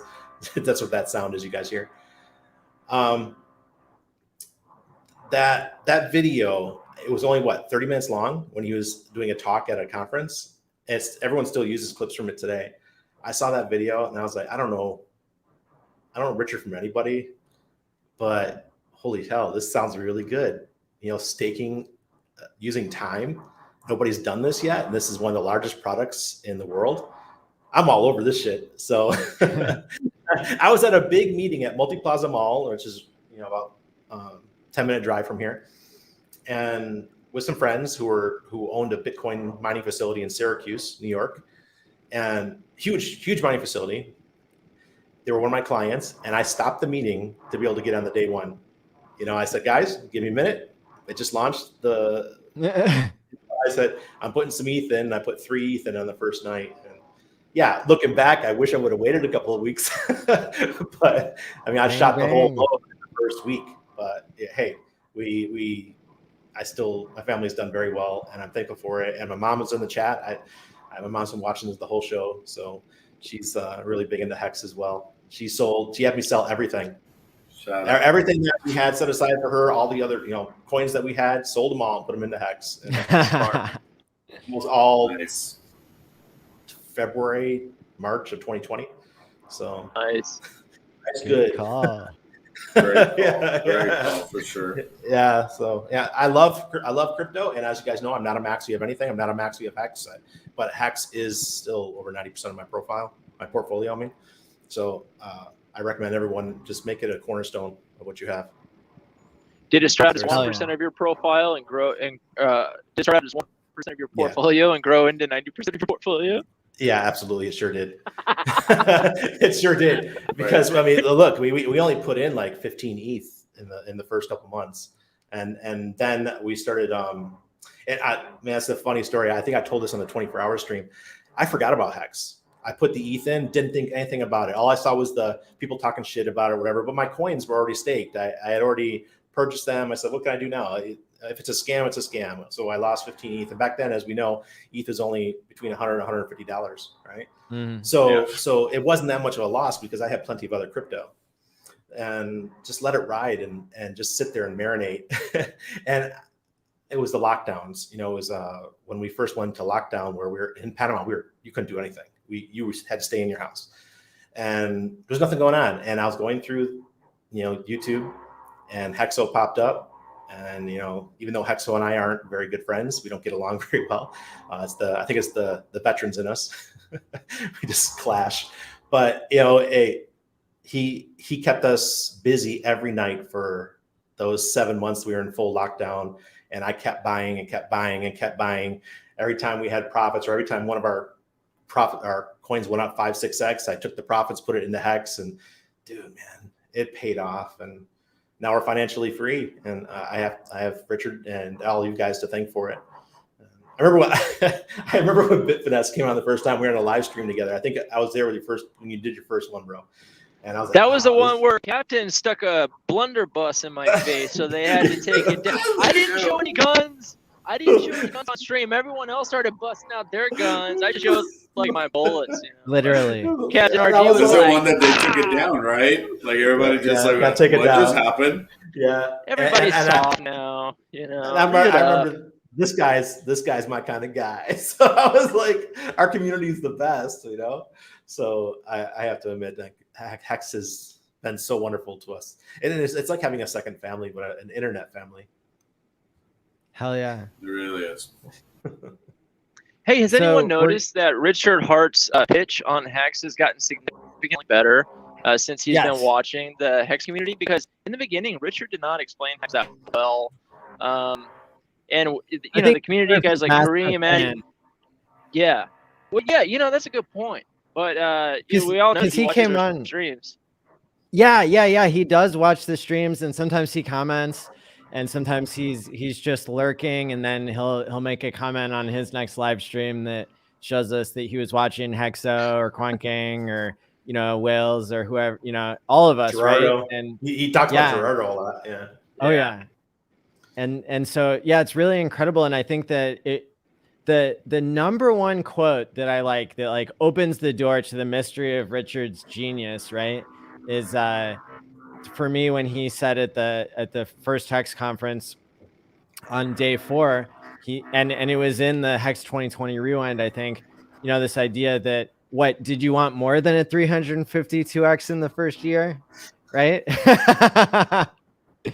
And so leaving meat on the bone, like, you know, if Richard had done any better at anything, I think we would have had a higher than 352x, and then that would have left more people behind. So the rate that we're growing organically, that we're teaching ourselves, you know, how to pitch Hex better and learning from Richard is learning from others, and we're all kind of in this together, staked for our future.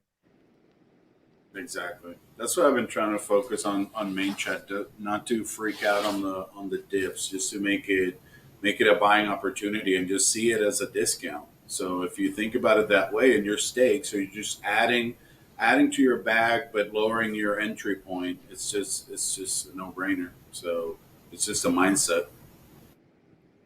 Yeah. Do you want to be someone who saves money for the rest of your life? Right? If you're not broke, then you should be saving money, no matter what your job is or what your strategy is. And so that's what Hex is designed to do, is to help you pay your future self and time travel money into the future, where even you can't mess it up without compromising your security, or you know, without a major life event happening. And that's what incentivizes you to have better security and to take better care of yourself overall, right? And so that's why for the second chapter, the second year of Hex therapy that we're going into, I'm refocusing the content on healthy relationships.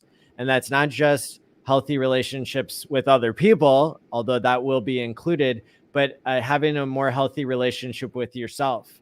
I worked for 5 years. I had a class that I taught at the mental health clinic. It was group therapy that was focused on healthy relationships. And I got to see how people's relationship with themselves was the first step in them having healthier relationships with other people. And so the interplay between self-esteem and self-care are the two things that people can, the two levers that you can pull in order to synergize for yourself and to have a better quality of life. And so that really helps with the waiting and with the mad gains, with the sudden wealth syndrome, with being a stronger community and having stronger hands. It's all really, for me, integrated into that topic. It's almost like we are it's almost like everyone's their own universe. Like whatever's going on inside of you, you're putting that out in the world. Most of the time you don't even realize it. You know, you wake up and have a bad day, your dog gets hit by a bus, you're not going to be too happy with the next person with whom you speak. And that's just the way it is. Something that's really helped me, I'm glad I can say it to your face right now, is meditation. And I've heard about meditate. But when Identity Block said it, I thought, well, this is a really smart guy. I respect him a lot. And he's a part of my community. I'm going to take him seriously now. And meditation really has helped so much, because the way Hex is designed, it's so honest, transparent. It's the way everything should be if we lived in a good, wholesome, honest world. But Hex, once you understand, the more you understand Hex, the more upset I become at the rest of the world, because I see the scam and everything. And that really has had a big impact on my attitude. I'm already a pretty aggressive guy. I don't need to be more aggressive, and I can't smoke weed while I'm driving. So everybody out there, if you can like smoke weed, please do so for me because I can't right now. But when Identity Block suggested meditation, I really dove in hard, and it has made a tremendous impact. It's keeping me a sweet. I want to stay a sweet person. I'm a real sweetie pie, whether you know it or not. But I want to stay a sweet little boy, and it's so easy to see the ugliness in the world, and then to start to mirror that ugliness toward other people. And you think, well, I'm rich, I can do whatever I want. Like, well, you still need to be a good person in the world, don't you? You know, and hopefully, like we're saying in the Hex community, we need more people who are better people to be wealthy, because the money is going to be more beneficial in their hands than anyone else's hands. So Identity Block, thank you. I'm taking it seriously, and it's made a tremendous impact. Thank you, sir. You're welcome, brother. I remember mentioning that sometime in May because I already could hear the chat mentioning stuff like sacrifice next week, then launch in 2 weeks, and then we're going to be in Pulse in sometime in the summer 2021. And I was like, I think we're going to need to do some meditation, guys, because this is going to take a minute. You know, this might take a little bit longer than 4 weeks. So I'm glad that it worked. When moon. Like, yeah, let's everybody calm. I want to take a minute and talk about relationships, and because I don't know if I haven't been really on Maddie's show. It's been since the last event, but I did burn my bridges with the Dollar Vigilante. Those guys who may follow that whole thing where I didn't just burn it, I blew that motherfucker up. Sorry, Maddie. What's wrong with that? Yo. But I had to, and the reason is I respect you, man. Because they were been paying a nice salary to us for years. I found that a team who didn't. Okay, Jeff Berwick is a personal friend, and we've been friends for many years. But when I was getting attacked, and when Hex was getting attacked for no particular reason by the Crypto Vigilante team, I had to say something. And the first time I said something, I didn't feel comfortable giving up my salary yet. The first time they shut me down, they said, "Randy, do you still want to work here?" They kind of threatened me. They're like, "Do you still want?" Yeah, I said, "Of course I still want to work here." Then I was pretty much told, "Shut up." And then I saw some of the Crypto Vigilante team in Acapulco at the Acapulco event. And I shook hands with them, and I thought there was water under bridge, that they weren't going to talk shit about Hex anymore. Obviously, Hex was already up a bunch. This was after the God Whale. This is, after all these things, we're already up a huge amount. So I thought, this is done. And then that day, I just happened to go onto Twitter, and I see a tweet from the Crypto Vigilante team calling Hex a scam again, and all these things. Dude, my wife, we were at the beach, just chilling at our beach house, and my eyes must have turned red, and fury just engulfed me. And I'm like, I felt so betrayed. And here are guys that I already questioned their calls. I've been questioning their calls for a long time because I actually been in crypto just as long as their crypto team has. And all they do is pump privacy coins. And I said, that's fine, you guys, that's your niche, that's what you want to focus on. And I said, but Hex is absolutely destroying anything. And I thought that Dollar Vigilante was here to help people make money. And there's nothing wrong with Hex. I said, if there was, I wouldn't have gotten involved. And if I sensed after I got started that there was something wrong, I would have abandoned the project like I've done with other projects in the past. And at that moment, I just went off in the company chat. And I said, guys, when you're defeated, you bend the knee. And, they don't like hearing those kind of things. So they just went off on me, and I just rage quit. I said, I'm done. Good for you. I'm passing the social media keys back to the guy that's in charge of the company, and it's not Jeff. And I sent everything back. I said, look, guys, I'm done. I'm out of here. And I publicly made that post, and they blocked me everywhere. And all I cared was that my friend Jeff would stick up for me and say, Randy's right. At the time we were up 10,000x. This happened the week we were in the 50 cent range. We are up 10,000x. And you guys can't submit. You can't say, Randy, maybe you were right. Jeff did. I got a private message from Jeff back when Hex was about 10 cents. And he said, man, Randy, I wish I would have listened to you, because I told him to get in a quarter of a penny. You know? I always thought that Jeff was in behind the scenes. Like I don't know that whenever he started doing, with Laverde and all this stuff, I think he kind of let the reins of that and the reins of his other Anarchast and all this stuff.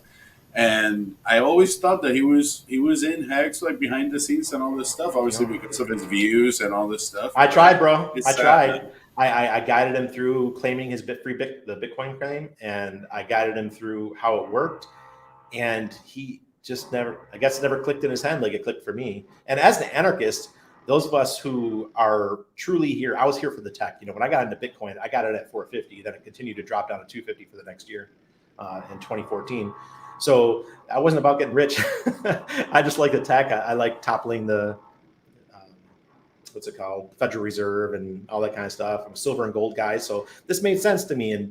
And when I saw what we could do with Hex and not having to have a centralized system, we are our own central bank. We do print our own inflation. We have so much control. We don't have to use centralized exchanges. It's such an amazing feature to me. And to have people that are anarchists not supporting it felt really odd to me. Whether or not you like Richard or not, or whether you don't like his personality, his ideas of libertarianism and they make sense. They jive with that community. And the fact that they didn't support him was really bizarre to me. And I don't know how you felt, but I was like, man, I felt betrayed. And that was it. I just cut the ties. And as far as relationships go, sometimes you just, if they're toxic, if they're causing you your blood pressure to go up, cut that shit.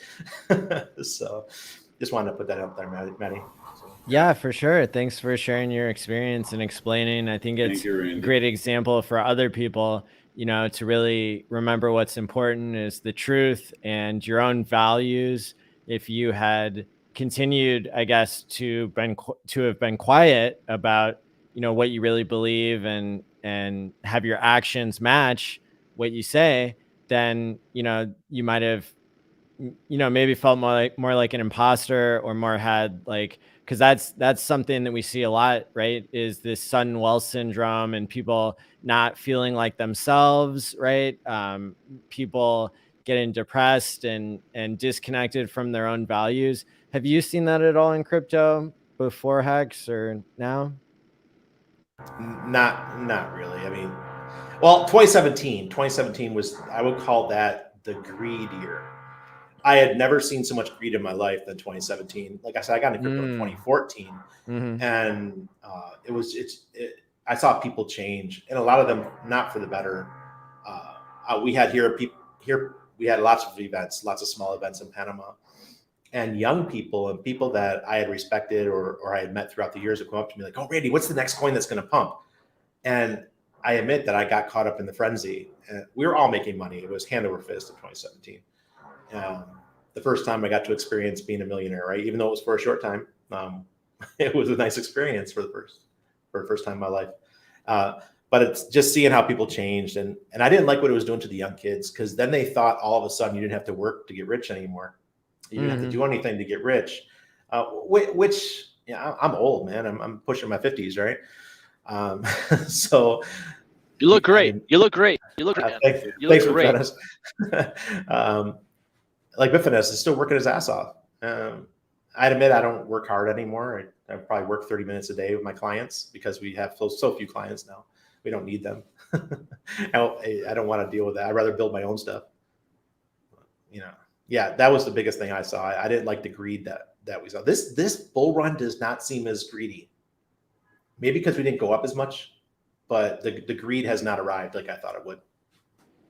There does seem to be a bit of a carefulness sentiment that you get from looking at the charts. It's not up like this. Things are, it's just kind of wavering around all-time highs, and it's really interesting to see. Yeah, it's definitely a different bull market than the last one. Yeah, we get this big run-ups that people take the profits right away. They're like, okay, I'm going to sit back and see what happens. I was going to ask you that, Randy. You've seen some of the cycles, and I've heard Richard mention a few times that he sees Bitcoin doing stuff. Either it's going to do new stuff or stuff that he doesn't recognize. Do you think it's because of the 1 year now of the banks, or a year and a half of the banks in officially like crypto custody and zero reserve or whatever got approved last year? Yeah, we're getting more and more approved. We're more and more approved by the. Okay, so first it was there's pioneers, right? You got your pioneers who go out there with Bitfinesse with his long rifle, going out there, go and see what he can find, and then you have your settlers, people. What's between there's something between pioneers and settlers. Your people who go up there and they start setting up shop, and setting up businesses like your gold mines and things like that. And those were people like me who came in, who saw value in it. And we started getting involved with projects. We started supporting projects. We started investing early on in Ethereum and things like this. We started building it, right? We started building the infrastructure. And then the settlers start moving in. And the settlers were the first group of 2017 who started using all the stuff that we had built or been part of, right? And now the masses are coming. And with the masses are going to come these big old conglomerates, these companies, these VCs with all this money. And I think the perfect example of that is the NFT space. As much as I disagree with Richard, I think NFTs are really going to take crypto far, but it's going to be like, when you have a common ancestor and then things split off and they go their own directions, NFTs are going to go their own direction. That's just how it is. And then the DeFi, decentralized finance, is going to go its own direction. Hex is on the DeFi leg. And I understand why Richard maybe doesn't talk about NFTs, but I would welcome a little bit of open arms with him for NFTs, because that's going to be huge for Pulse Chain, and I want to see that happen. I think we're at the next. Masses are coming, guys. NFTs are coming. My project that we're doing, Crypto Autos, it's going to be an NFT project, and it's. I'm telling you. Right. Yeah, I mean, think about it. What if I'm doing a project with digital identity and it uses NFTs. I'm just going to call it something else, but it's basically going to use them. Almost everything's even Hex is going to be NFT'd soon. Yeah. We already saw the copycat that I'll keep unnamed, even though I'm a large holder. The NFT side of it, where you can wrap your stakes and then sell them on a separate market, is huge, and that's going to come with Hex. Probably on Pulse Chain, then give it 3 or 4 months. The code's already been written. We're going to be able to stake our Hex for 15 years, and Bitfinesse is way ahead of the game here. So he's already doing everything 15 years. But those of us who weren't, in the future, we're going to be doing all 15-year stakes, because that's where you're going to get the maximum amount of possible return on your investment. Yes, sir. What's up, young lady? So get ready for wrap text, guys. That is going to happen. That's going to change fundamentally how we stake our coins. Everything that you put on Pulse Chain is going to be staked for 15 years in the future, because everyone's going to come up there. Everyone that knows how Quant Gang, those guys are going to come out like, look, why would you stake for anything less than 15 if you know that you could turn around tomorrow and put it on the open market as a 15-year stake and sell it? If this makes no sense. 100%. Yes, young lady. Hi, guys. Welcome. How you doing? Ben. Hi, I'm here at the OG Roundtable in New York. Nice. I'm typically the one who just organizes events, not necessarily participates. But today I actually participated in the roundtable. We had a guy that was feeling a little sick, so he had to step out.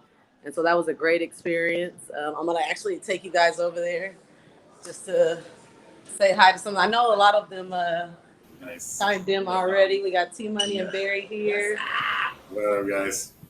We gave them a whole spread. I mean, we are celebrating the Hex birthday today, right? Nice. We got our Hex table up.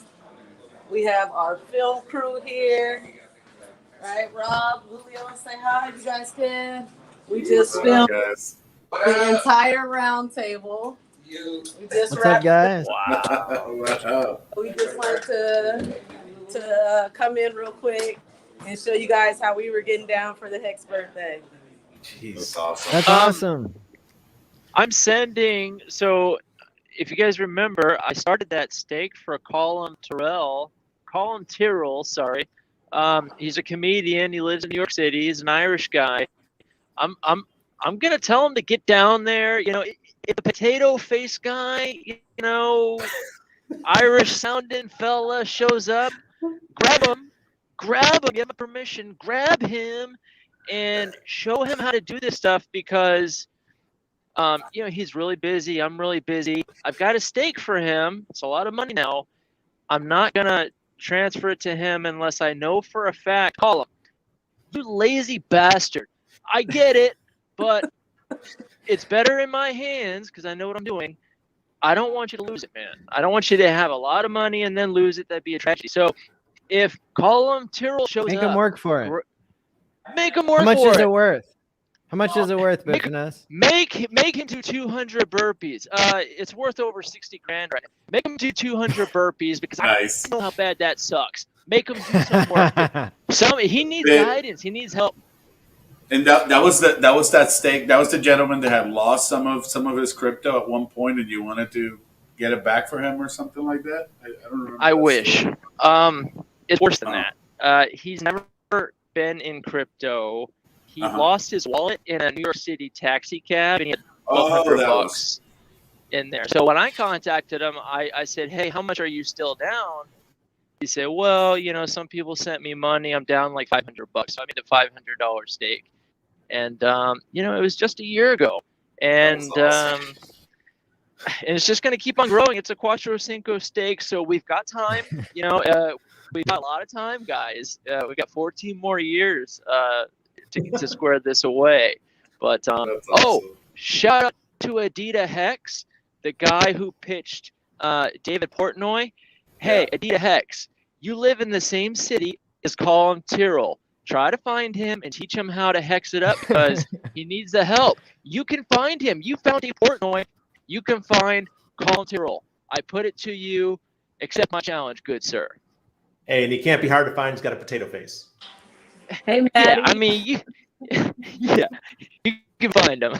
You find him in a comedy club somewhere, but yeah, look for Mr. Potato Head. You'll find him. Yeah, tell him he's got 60K worth of hex, so he better do something. Yeah. What's up, Maddie? We miss you here in NY. Yes, I missed you guys too. I can't wait until I can join the tour for the next time I'm able to be there in one of the cities. Yeah, What's but up, I love everybody? it.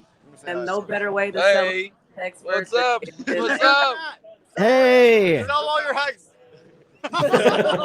who do we have there? Crypto Coffee, Hey, Hodl Maddie. Dog, I'm Hexologist. shaking because I'm freezing. Happy anniversary, guys. Yeah, let's work the line. Everyone's dressed The line, up. guys. Wow, look at that line. Those are all people there for the Hex event in London. Amazing. Wow, is Richard Hart in pajamas? Please let Richard Hart be in pajamas and everyone else dressed up to the nines. Oh, damn. That is so awesome, Mars. You sentry. Yeah, look at that. Wow, do you guys get to cut in line because you're famous on YouTube or what? Unfortunately, we can't hear you. It's quite loud here. Catch it on the replay. Where's the Wookiee? Just stopping in, but I'm gonna come back in so we can show you guys what the Hex party is. All right. Thank you so much. Thanks, Mike. Later. And we're live. They could only hear me. So Yeah, many. and we have to wait at the end of the line. Further behind Yeah. there. Let's see Hex. I thought you guys were in the front. The VIPs are just in the back of the line. We're not VIP. We're in the back of the line. Regular guys. Yeah. All right. What's up, dudes? Supposed to show you. What up, Unfortunately, guys? we can't hear them right now. Absolute You legend. guys could have fooled us. Okay. You guys could have said Let's that set up we later. were at the front. All right, thanks. Thanks for checking in. That is perfect. That's exactly what we wanted because now we all feel like we're kind of there in spirit and in video. That is where Richard Hart is going to be tonight for the Hex birthday, the Hex documentary with Discourse Syndicate and with the Highest of Stakes documentary crew. We just saw Hodl Dog and Crypto Coffee and Hexologist and his wife, and of course Mars from the Kryptosparbach team.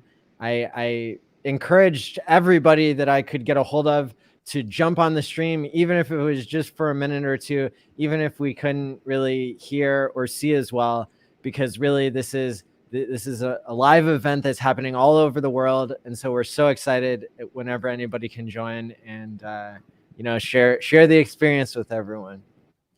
And they are in the place where the Hex smart contract actually rolls over. They're on UTC time, Greenwich Mean Time. they're there. Like, what a great place to have it. Phenomenal. Wow. Yeah.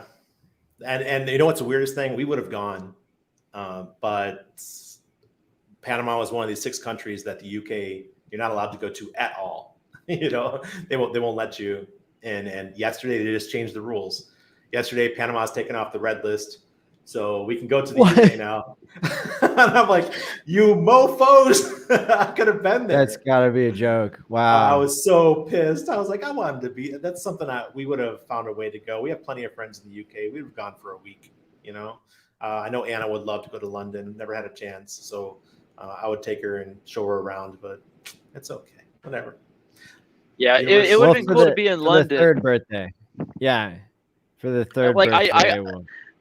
I grew up on at 324D Newcastle Close. That's in Lakenheath, England. That's only like an hour and a half away from London. Like, those are my old stomping grounds. That's where I grew up. And you know, there are incredible hexagons popping up all over YouTube over there. Yeah, as things ease up and more people feel like they can quit working and things, these parties are just going to get more and more insane. Shout out to Hex Tangent.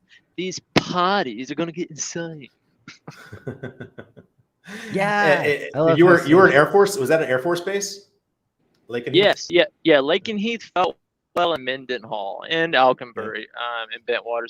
But yeah, we were at my father was in the Air Force, stationed at Lakenheath for over 8 years. Yep, for a good 8 years. Cool.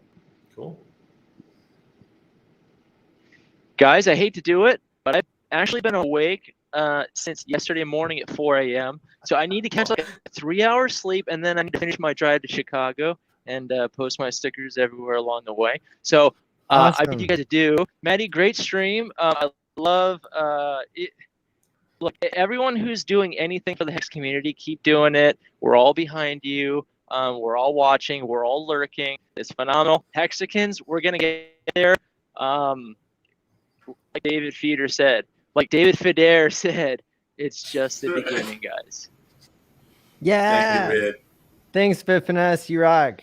Awesome testimony. Catch you guys later. Cheers. Peace out. Later, guys. Later, Ben. He's got to go clean that long rifle. Right. That's right. Maddie, I need to head out too, so I'm gonna be like in the chat. Just and, thanks for coming on Identity Block. You rock. For having me, I appreciate everything you're doing. Thank you, guys. Have a great one. Later, Cheers, Randy. brother. Later, Maddie. Cheers. Peace out. Yeah, it's this show is going to be going. How long are you doing this for, Maddie? 8 to 12 hours, somewhere in there. We have 369 people watching, and we have the stream from London again here. This is outside of. It looks like a Bentley just rolled up. Oh shit! It's Richard.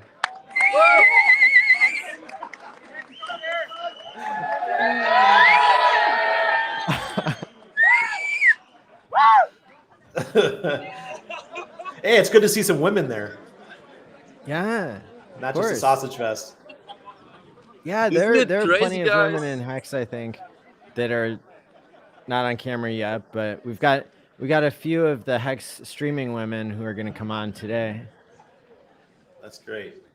You know, I came really into my own within the Steam community, and one thing we loved about the Steam community is that there were so many women involved, and I think Hex is going to mirror that, just because it's not so tech heavy. You stake, and it's all about how long you stake for. Yes, absolutely. And there's proof of that, right? It's yeah, it doesn't have to be and just so men. you were involved in Steam. Okay, I did a little bit with that. Okay. Barely dabbled in it. Back later. All right. All right, thanks, Mars. Wow, that's so cool. Yeah, Steam was just a social media network where you posted and we get to upvote each other. With the inflation went to the people that created content for the network. And we did very well with it, including my mom and everybody in our family. My brother-in-laws, they were all writing, and everyone was making decent income off it. So it's not as good as it used to be. Now most of the work is on Hive, which was a fork. So like Ethereum, Steam wasn't working out too well because Justin Sun bought it, and they forked it and they made Hive. just like Ethereum's having issues, and we're forking it and we're making Pulse Chain. So that's how crypto works. And just like I got all my coins matched over on Hive, I'm going to have all my coins matched over on Pulse Chain now. So, hey, I love crypto. I love the free money. Wait, this is like the 10th time in my crypto career where I've gotten a huge airdrop or something. So. Yeah, it's really amazing. And you have such a wealth of knowledge. I love listening to your streams, your rooftop musings, and every time I get a chance to listen to Randy Hilarski, I immediately queue it up on YouTube. I appreciate it. I haven't been doing many just because they're doing construction on the rooftop right now. So it's been going on for about 2 weeks. They drained the pool, and I think they're retiling the pool. Maybe there was a leak or something. Hey, I'll be back up there when it's ready. Any chance of basement musings or second floor musings? And I had another excuse. The whole family, we were sick over the last 10 days or so. Today's our first real day of feeling good. I will, as soon as we get out to the beach, thanks, Wayne. Started with my son, and it just went from him to us. So we were just so sick. But you had a near-death experience in the past year. It wasn't near death, but I thought my kidneys were failing me. I had 3 kidney stones, and I was falling apart, right? So two. What about when you were on the boat? Yeah. Okay. My mom's watching the stream, so that PTSD is going to come out for her too. Oh, my bad. But it's all good. That was the health experience that I had, and I changed my lifestyle, gave up caffeine, gave up, I already given up sugar, but I remedied that. My kidneys are back up to good for you normal, and starting losing the weight and feeling good about it. But yeah, we were on a whale watching tour back. I think it was in September when my mom was here, or early October, and we went. It was great. We saw the whales. We saw huge hundreds of dolphins. Hey, Dougie, yeah, come on down. And went to the beach afterwards. On the way back, my mom's very, she pays attention to her surroundings. Some people are kind of aloof. My mom's not that. She's always paying attention. She's always on hyper alert. And she looks to the right of us towards the mainland, and she sees this huge storm rolling in. And we're in this, I think it's about a 50-foot vessel, or maybe 55, 60, something like that. And she goes, it's going to hit us. And I'm like, oh, shit. So that looks bad, because I know how Panama storms are. The sky just turns black, and it just hits you. We're out in the middle of the ocean. We're 30 minutes away from land, from the islands, and we still got another 3 hours till we get to the actual Panama City.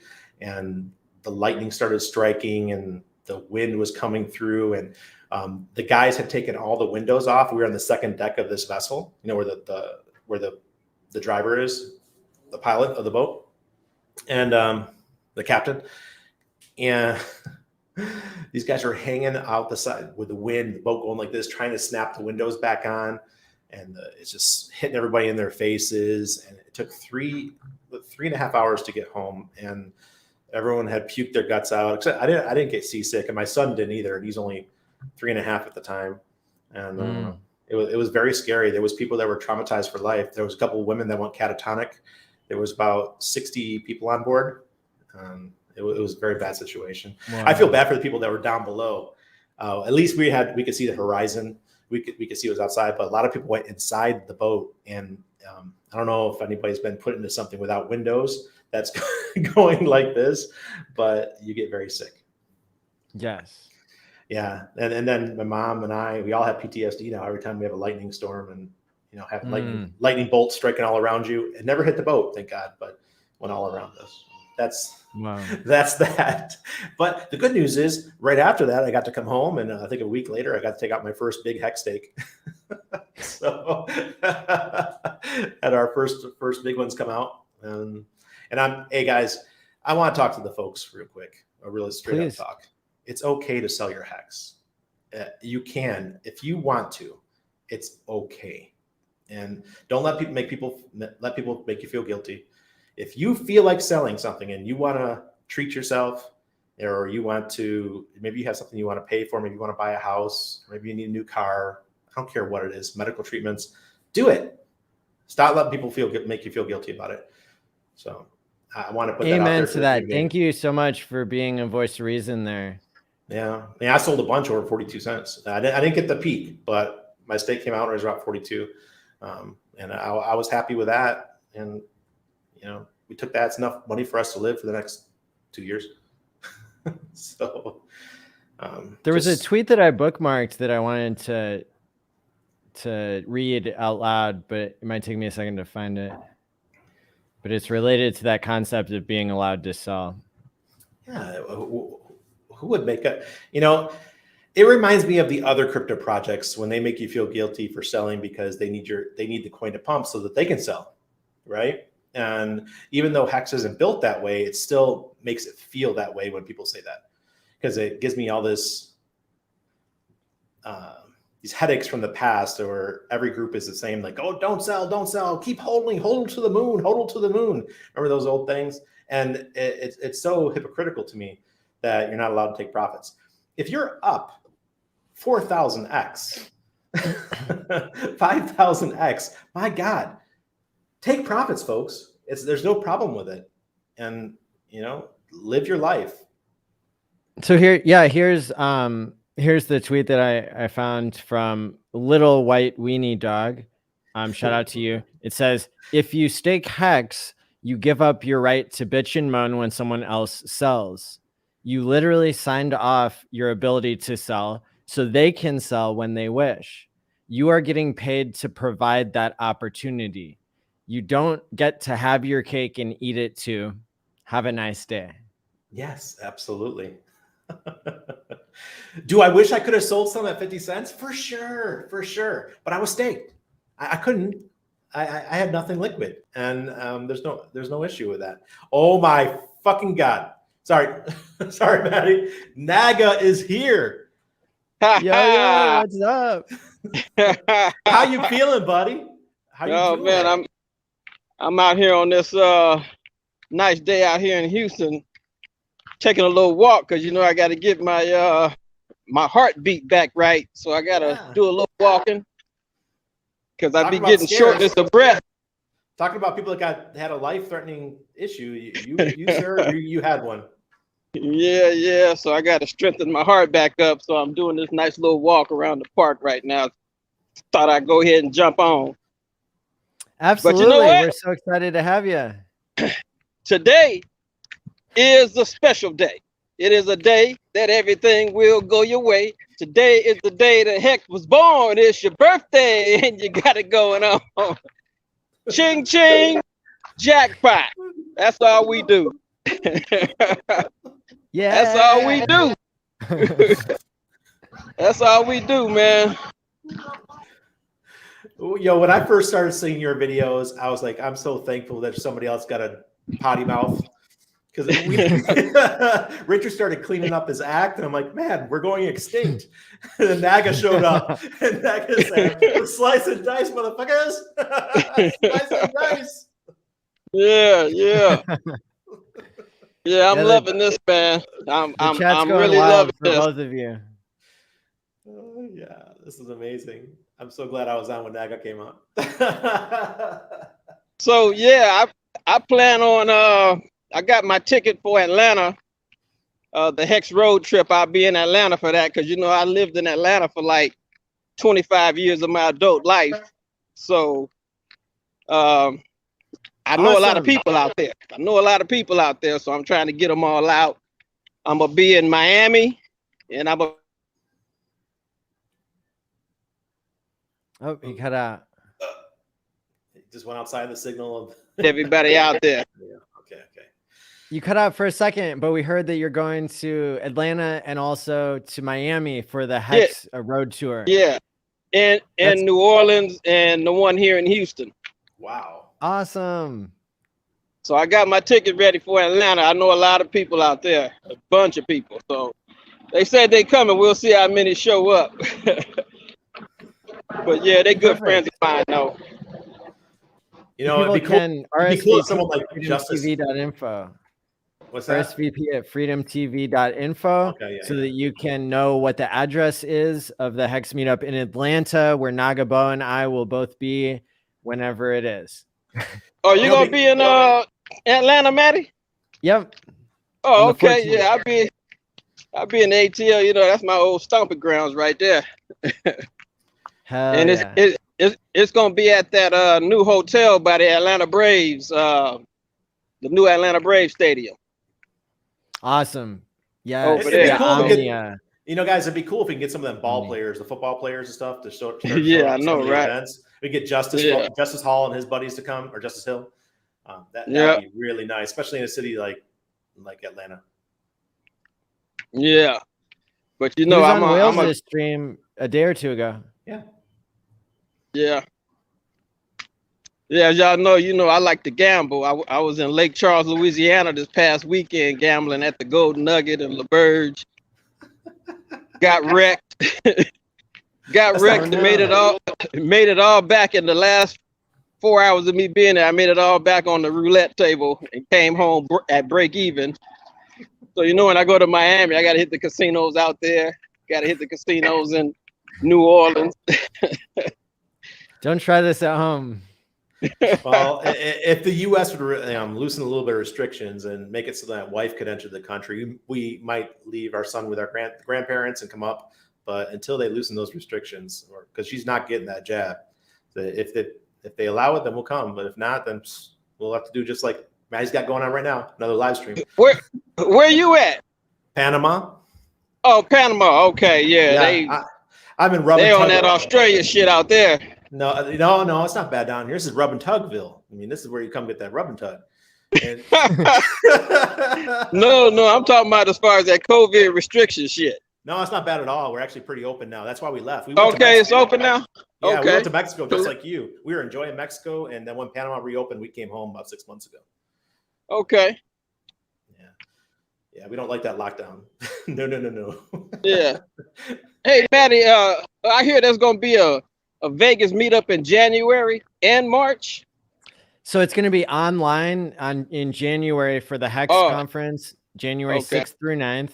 And if people want to speak at that, I think both of you already filled out, but go to hexsurvey.com or just hexconference.com. And there's a link to everything that people will need, all the information for January. And then in March 6th through 9th, it's going to be in person. We're going to have a conference there in Las Vegas. And that's all we hear from everybody when we're on the U.S. road tour is they can't wait to get back together again in Las Vegas in March. Yeah. I was just in Vegas a couple of weeks ago, and I got there, and I just started feeling bad out there. Not COVID bad, but just my energy level was low, real low. I couldn't meet up with nobody. I spent most of the time just in the hotel room. But I tell you, when you go through a little heart attack, your heart gets a little weak, and you gotta strengthen it up. You know, I can't even. You know how I like to get crunk when I do my videos, but I can't get crunk because I start get shortness of breath. You know. So the 6 weeks is up, so the doctor cleared me to do exercise. So I'm doing my little walking now. So I'm gonna start doing push-ups and sit-ups and stuff to build my heart up, man, so I can get my wind back because my wind is like real short. Scary shit, man. Yeah, man, it is. But in the meantime, I've just been eating healthy. But that shit, it seemed like eating healthy, boy, it'd be making me hungry. I'd be Make you hungry. I be wanting a cheeseburger or something, you know. That's right. Hey guys, I gotta go because I have to meet our one of our top wallets here in about 45 minutes. But awesome. You know, I'll be on Cabana show in a little while. Sounds great. Thanks, All Randy. right. Naga. Peace, Tangent, man. Welcome, buddy. I gotta head You rock. out. Cheers. Who's that? See, man. Who's that on here? Tangent.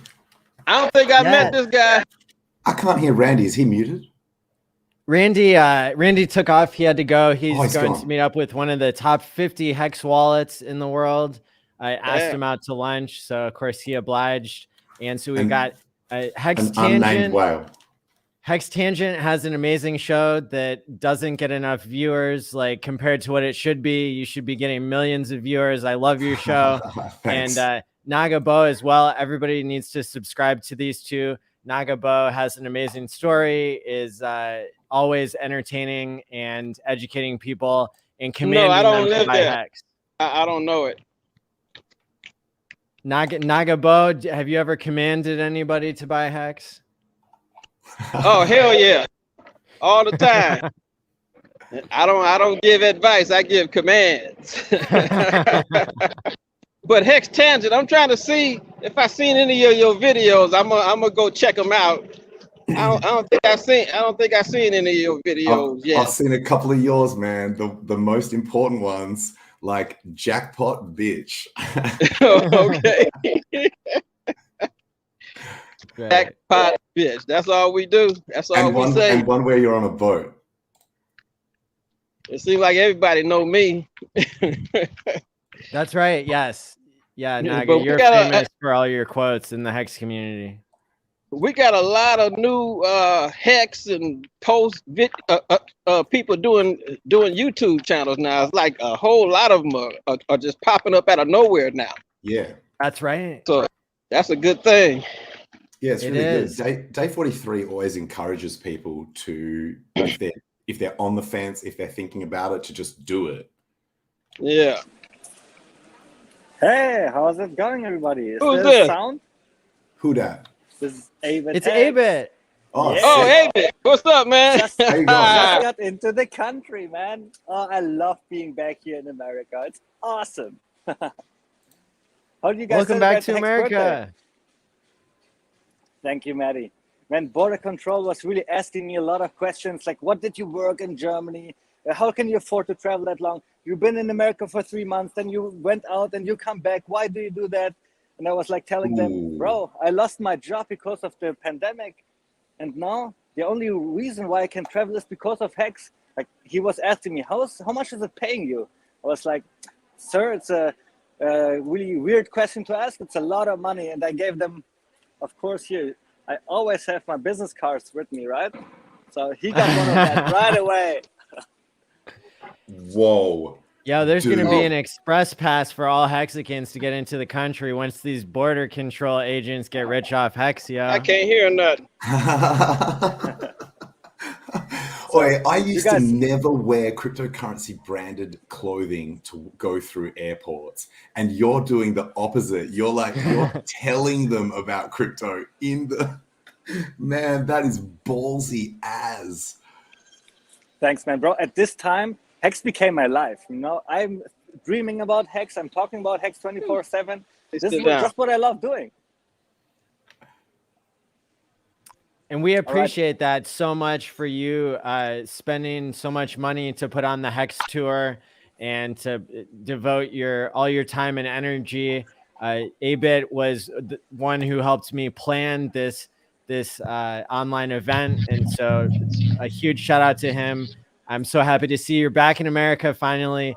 They let you in. They didn't gatekeep us this time, and we're going to the top. Well, thank you, Maddie, so much. A lot of people are thanking me for what I'm doing, but I always tell them it's my pleasure. Actually, I'm the big winner here because I get to know all the Hexicans. I'm now talking to all the Hexicans. Now you know what it does to me. I'm opening up. Like I was really socially, not really social really back then, right? In my basement, introverted. I was really introverted, and now, man, I'm just talking 24/7 to everybody. Just I want them to know Hex, so I am going towards them and asking them, hey, what's your name? How's it going? And so on. So it changed my life so much on so many levels. Hey, Albert, are you going to be in Atlanta? Of course I will be in Atlanta. Okay, I'll see you. I'll see you. Yeah, I'm going there. I'm going to Miami, New Orleans, and Houston. Nice, man. Miami gonna be awesome. We were gonna stay there for 2 weeks or so, and Patrick, it's his birthday, right? So he's a big villa for all the Kryptosparbach team to celebrate his birthday and also New Year. So this will be awesome. Yeah. Who we got on here now? Oh shit! What's up, I have to jump. Hell yes. Hey, but you better get your ass over here, man. I'm right in line for the taxi, and I will be in there in about like 30 minutes or something like that. Yeah. I have to jump off now though because I have to jump into the taxi. See you later. We're gonna see you at the Coach. next spot. Yep, I'll see you in 15, 20 minutes, bro. Awesome. See you. Bye, Maddie. Thanks for everything you do. Thanks, brother. It's all happening. Wow, we got people checking in from all over the world here. Freddie, what's going on? Chilling, man. We just finished a roundtable. T-Money had some awesome stuff, bro. Like, I'm so amped up and excited right now. Everybody, if you have not gotten your conference tickets yet, you need to go to hexticket.com right now, and buy your Hex ticket to the conference, because this is going to be lit. It's going to be so awesome, man. I can't wait. Oh, that's Freddie Quote. What's good, good, man? How you doing, Yeah, I see who that is now. All right. Naga What's with up, the man? delay. Jackpot, bitch. Yeah. I'm in like a conference, like there's like it's like an office building. So like there's people having like office meetings and stuff all around us, and like Hexicans are just going crazy up in here, like jackpot, bitch, like going crazy. It's just so fun.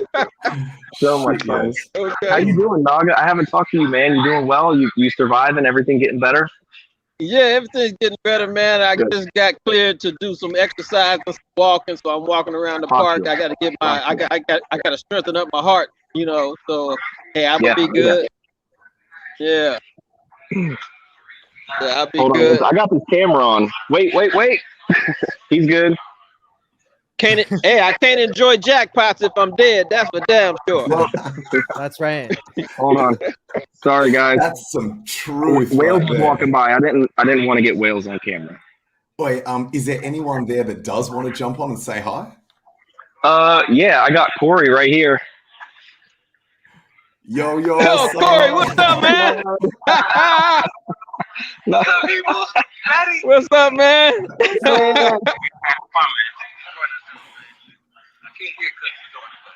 Here, take one. I clean my ears. All right, I think you can hear him now. We were just all saying hi.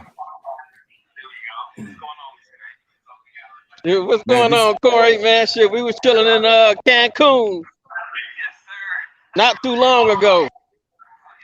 That's we awesome. definitely where y'all at? In New York? Yeah. New York, okay. Okay. The party tonight, man, it's looking great, man. Looking great. Hell yes. What's here, man? Who's that? Who's all those guys in the background? Sick. Dr. Bomb Juice. Who that, Wales? I like these hats. No, These that ain't hats are Wales. dope. These hats with the Wales fat at? Hex logo on the side are sick. They're sick. I can see Wales right now, but he's across the room. He ain't gonna come on. Yeah. Wales don't like getting on camera. Wait, that's He's in smart. disguise. That's smart offset. He's got a mask. He might jump on with a mask. That'd be great. Yeah. Awesome. Oh man, this stream is You going to be wanna jump so on? good that Look who we people have in here. London are going Yep, to be the right. getting phone. Oh, there you go. Kareem, what's What up? Someone just called you Karim. Maddie, I got a surprise for you. Oh, there's Kareem. You ready? You ready? Ready. Because we make sure you got yours too. We having a party on here now. Hey, Yo, what is this? legit. So we here for everybody. That's the OG Hex table. I know you couldn't Hey. make it, but I made sure. Shout out to Black Mexican for making those. Don't turn that to NFT, right, people? I'm gonna NFT it for sure. So I wanted to make sure you knew that. My man Thank you so Kareem. much. Got mine too, of course. You know, flag it up. What's up, everybody? Timothy Benjamin. Hello, friends, fellow Hexicans. Awesome. Sounds good. Woo! Guys, excuse the echo. We're very close to each other, so I'll tell you. Okay, is that who that is? I'll turn my mic. But Freddie, man, yeah. I can hardly wait to see you in a few weeks, Freddie. You're coming up to in Virginia, right? Yes, I am. I'm leaving here on the 15th, and I'm heading your way, and I should be Beautiful. there on the 18th. Awesome. You'll be for the Christmas party. Perfect, man. Hell yeah. I was telling my wife yesterday that you were coming up, and my buddy Hexagon 720. So that's awesome, man. Super cool. Cool. Super cool. Yeah, I'll contact you later about your address, but yeah, I definitely will Absolutely. be there. We got the London crew checking in again. All right. Yo, I was just about to ask. Wow. I'll get at you. Looking Is fresh. that Molly or Hexo? Red carpet and everything. Love it. Oh, nice. People taking pictures with somebody. I saw a picture with Richard and coffee earlier. That's awesome. Maddie, I'll check in again later too once we go to it out. Sounds great, Cream. Where are you? There we go.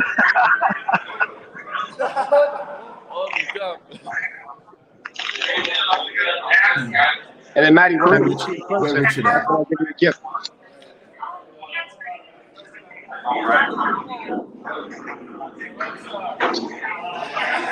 Everybody's taking Kareem, are you pictures still together here? there at the London event. The largest gathering of Hexicans ever. Up to 500 Hexicans are joining in there. Hello, everybody. Really? Look at them all looking happy and everything. It's awesome. Happy birthday, Hex. Happy birthday. Happy birthday, Hex. Wow, those guys are sharp. We should be popping bottles. But yeah, Maddie, I'll log back in later when we get to the other venue because we have to leave now. This place here. Okay. All right, thanks, Cream. You're welcome. Talk to you later. Keep up the good work. Community, I love you. Will do. Talk soon. Wow, it's like we're really walking into the place. Look at Legit. This is legit. Dude, this is awesome. This is awesome. that. You're behind the scenes at the London event. So are they also live streaming this? Or Yes. are we the only ones getting this feed? No. Markable is streaming it on behalf of Discourse Syndicate. Okay. Oh, They're going to be doing that later, it looks like. I don't see them on right now. Yeah. So it starts now, right? This is the official start time. Was it like half an hour ago? Yeah, so we had somebody check in and say that they went to dinner with Richard, or they were like on their way. Crypto Contrarian was on his way to have dinner with Richard about like 3 hours ago, 2 hours ago, somewhere in there. Yeah, I believe the event starts at 9 p.m. London time, which I think is about an hour and a half. hour and a half away. Okay. Oh, I obviously did the time math wrong. This is so exciting, dude. I am so happy to be a part of it. Yeah. It's like, this is priceless. It's DJ Cryptomatic Day. Oh, Yeah, dude. Tell him we said hi. That's my man right there. Yeah. Sick. He looks Man, sharp. that'd be so sick. I forgot about that. Someone said they were going to have him play.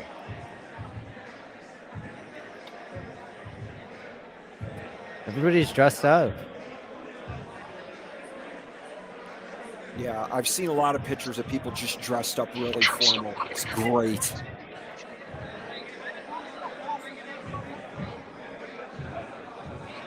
Stake it till you make it. Yep. Beautiful.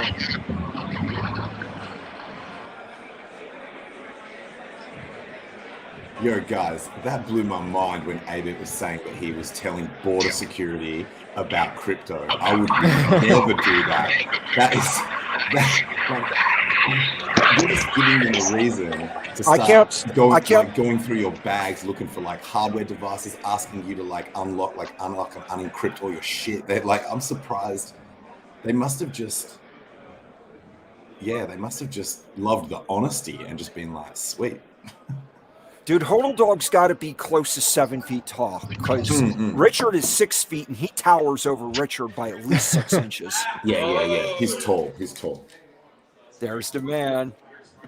It's Richard. Oh no shit! Oh, dude, Richard, what's up, son? The connection stream. Oh, Yeah, just a second. I I gotta get my makeup done, bro. I'm like out of time. Dude, looking baller, looking baller in that all gold shit. Hell yes. Yeah. It was the What boss. a baller outfit. I love that all gold Good suit. job. That's So, dope. Richard reminds me of classy Freddie Blassie. Hey. Oh, man. Oh, dressed up like he sing for the Temptations or something. That was perfect. That was the perfect teaser. How good was that suit? The gold suit. Oh, That yeah. suit was sick. Wow, just wow. I'm like speechless. I can't stop smiling either, whoever posted that comment. Pulsicano. Yeah. I met him in St. Louis. Really? Yeah. Nice. Do you guys think Richard ended up preparing for his speech like he was was suggested by the film crews, or you think he's going to freestyle it? I think he'll freestyle it and make it look like he practiced because he's just got that much to say. He's that good. He's well rehearsed. He knows his points. Yeah, when you're a master at what you're doing, you really don't need to prepare. You could just freestyle flow with it. You can freestyle with it, definitely. I was preparing for our joint talk at the first Hex conference, and I had messaged Richard to let him know and to make sure that he would be coming, and then he called me, and I was like, I didn't know what to do. I answered the call, and it was like minutes passed in like 2 seconds, and it was him. And yeah, we talked for just a couple of minutes, and he basically went over the outline that he knew that I had questions prepared, and so we prepared for the interview that way. But yeah, I really respect his ability to just freestyle. He has so much expert knowledge in so many different areas. It's incredible. Yeah. And one thing about Richard I like, he ain't got no problem talking to the little man, because I didn't know nothing about Hex. I think it was around May, and he DM'd me on Twitter. Yeah, nice. I thought it was a scam. I like, man, who the hell just gives you crypto? Is this a scam? He was like, no, this ain't no scam. So we talked for a little while. I said, okay, I'll check it out. But he's like, he reached out to little old me. That's amazing. He said he really enjoyed my content, and there's somebody else that enjoys your content. Ski Cat gifted me a little Hex. Nice. Like $1,500 worth. Wasn't that much, but hey, I'll take it. Hell, that $1,500 worth of Hex a year later was worth like 30 grand. Wow. And we have another OG joining us now. Hodprol, welcome. Maddie Allen, hi. Yo. Because of you, I take my omega-3s. Omega-3. I love that. Yeah. I listen to you, Maddie. Thanks for promoting something that's so healthy for people's brains. I need all the help I can get. Thanks. What's it from? Is it plant or animal? This says it's from flax, which is plant. Oh, nice. And it says very nice. Delicious. Oh, there's a shine. Taste the fruit, not the flax.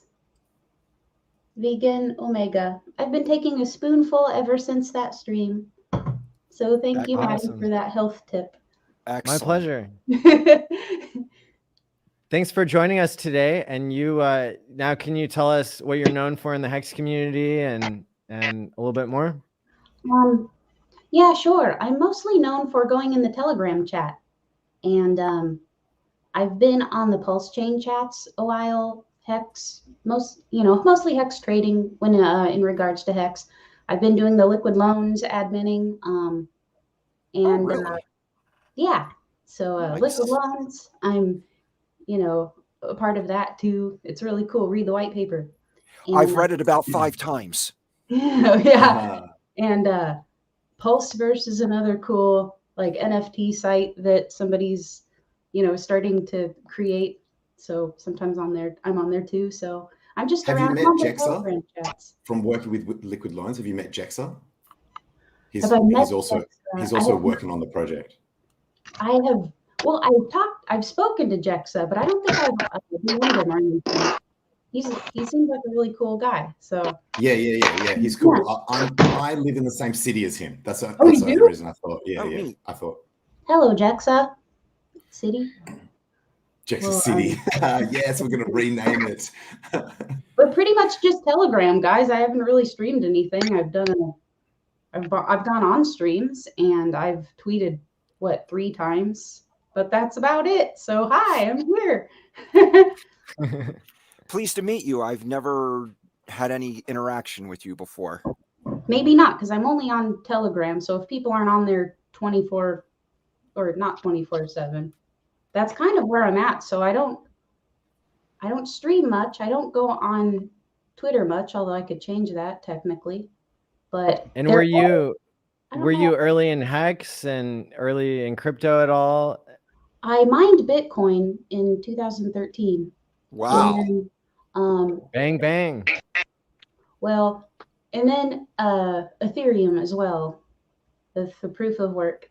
And I'm not a Hex OG.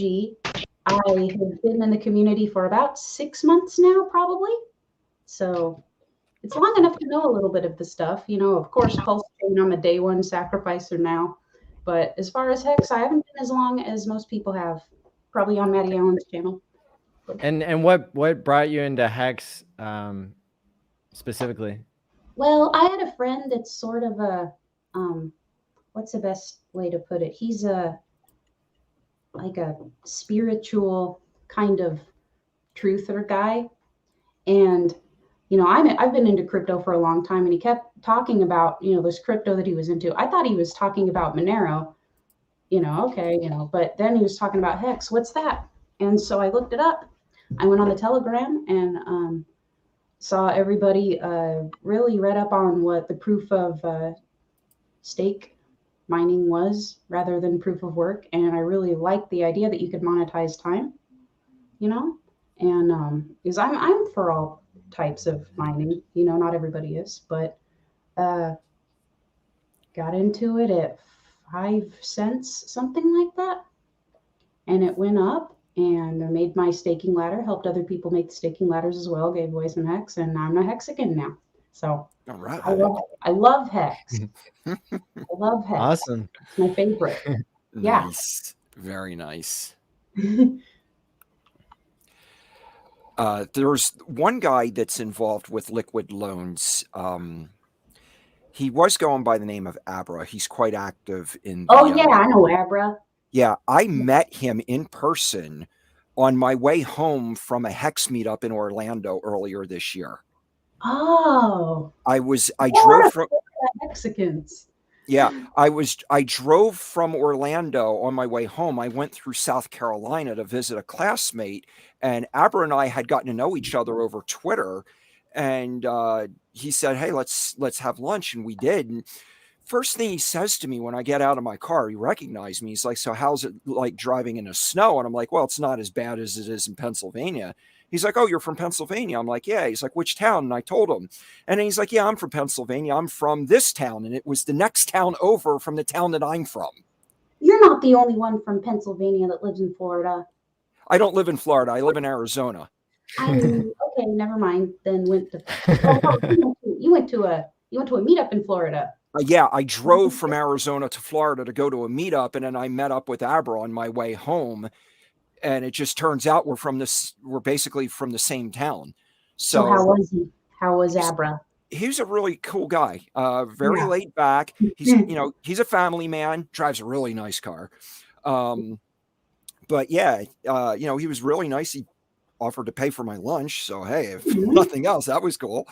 So but yeah, he's the one. He contacted me about Liquid Loans, and he just sent me we hadn't talked for months. And just out of the blue, he's like, "Hey, check this out. You might be interested in it." And I went there, and yeah, I was interested in it. I'm really looking forward to that launching. I hope it really packs the wallop that it has the potential to. Yeah, the financial implications of what it could mean on the pulse chain. Oh, absolutely. I'm really pulling for You know, this thing. I hope it I'm gonna works. do it. Yo, I'm pretty sure Abra was one of the first people to follow my channel before I was even on YouTube. I was only on D Live. Oh, really? But assuming that he uses the name Abracadabra. Yes, same that guy, was his same original guy? name. Yes, Boom. that's him. Literally one of the first few people to subscribe to my D Live channel. Nice. Let's go around the room now, and welcome to Crypto Vince, of course. What's up, guys? Hey, Vince. Good to see you guys. Let's do some kind of roundtable discussion. So, Tangent, can we have you check in first and say what you're known for in the Hex community, and then we'll hear from Timothy Benjamin. Hey, it's New York again. All right. I'm known for starting streams about TA, but then just swearing a lot. I love that. Hence the name Tangent.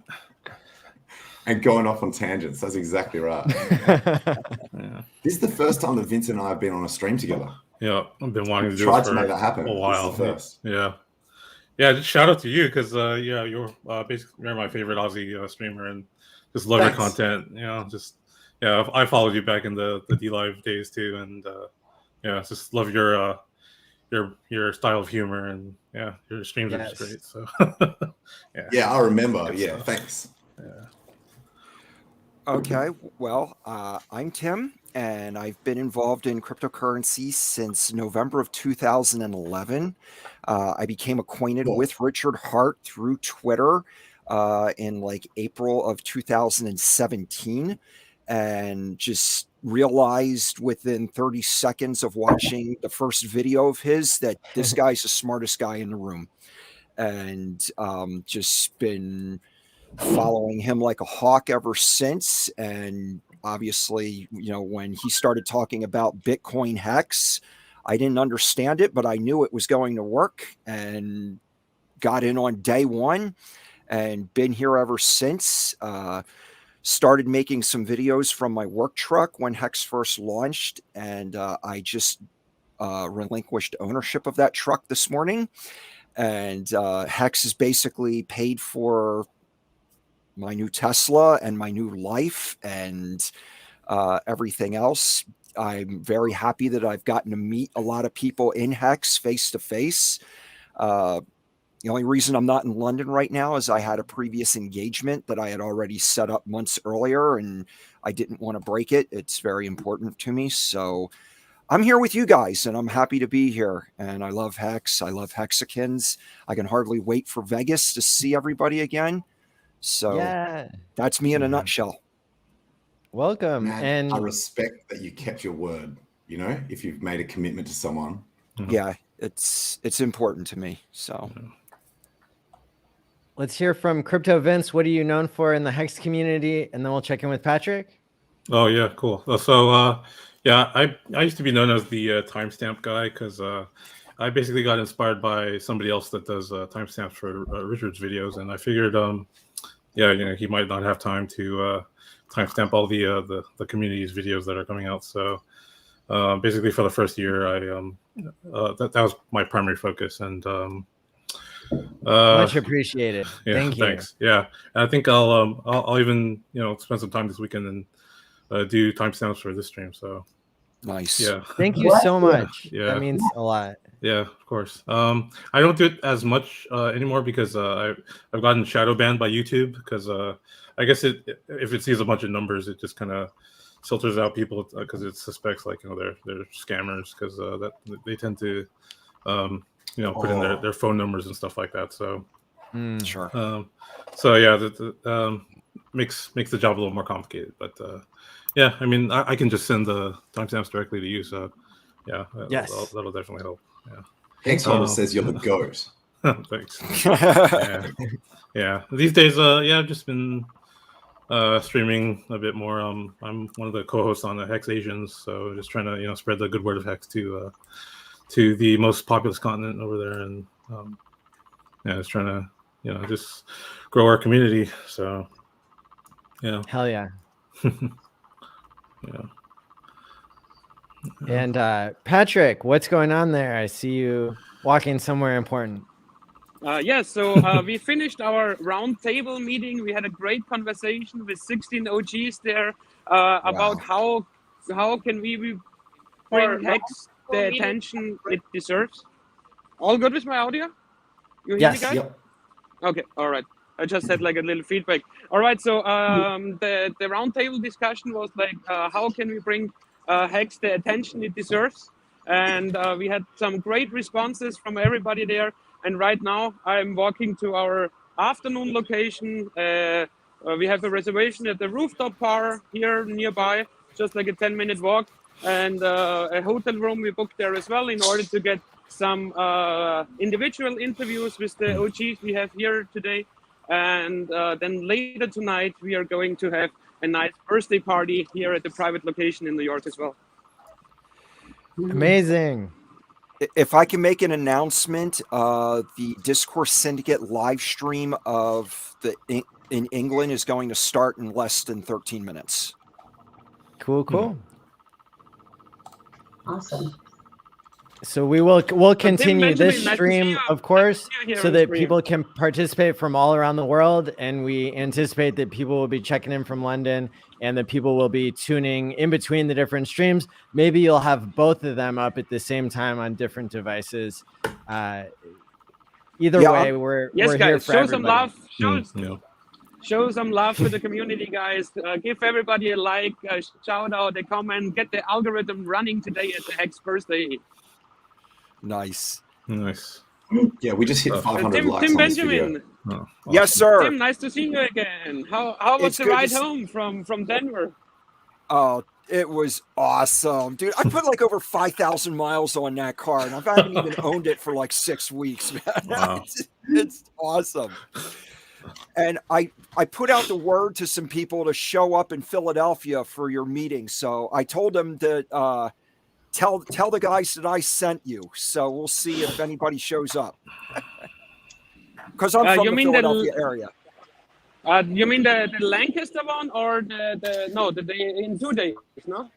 Yeah, the one in 2 days in Philadelphia on Front Street. Yeah, with Tosschild.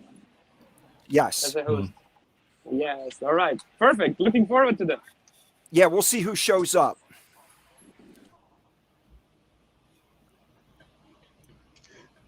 So, Kryptowins, hello. Nice to see you here on the stream as well. Hey, Good to see you. How is the West Coast going? Oh yeah, it's going great. Yeah. I'm sorry I couldn't join you guys. I kind of like Tim. I had a commitment tomorrow that I made over a year ago that I had to keep. So yeah, I couldn't make it out there. No worries, yeah. man. But nice to see you here on stream. You know, Yeah. the X community can connect with each other globally, no matter where we are or what we are doing. Yeah, for sure. Yeah, doing good work over there. I see. Yes, I'm getting kind of lost here in New York. Look at this. Yeah, it's a huge place. I'm feeling like an encapsulated steak in here.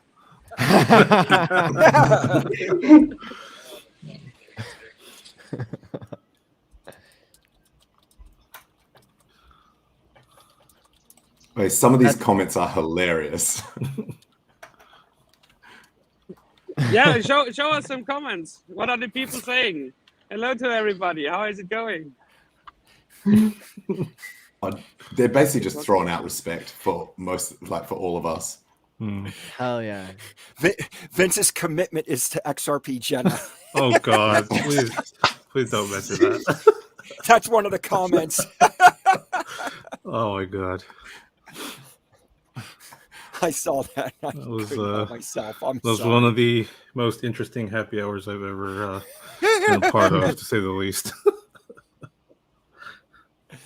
Everybody's saying hit the like and subscribe button. Make sure to watch all the different streams that are being put out there today, because we love that we have such a diverse community. We love that people have different takes on different things, and that's part of our strength, right? And so we don't want to become those centralized people that we're trying to replace. And so thank goodness that we have so many great people in the Hex community that people can follow. And, there are going to be some streamers that you get more out of than others, and that's a good thing, right? So thanks to Hextoshi for the $12. So $12.02 for December 2nd, 2019. Happy Hex B-Day, awesome Hexicans. Shout out to you. You know, this is easing my FOMO quite a bit. I just, in my head, I just assumed that literally everyone was going to be there and that it would only be basically the Australians that would be left out. And so hopefully for most people watching streams like this, where they know that we're also not there and there's lots of people that didn't make it who are, you know, in the Hex community, noteworthy personalities that couldn't make it. There's a whole crowd in New York. Yeah. Yes, it is. So yesterday evening, for example, there was the lighting of the Christmas tree at the Rockefeller Center, and there were like, I don't know, about 20,000 people. No chance to get near the tree, so we just ended up in the bar drinking beer. Oh, that sucks.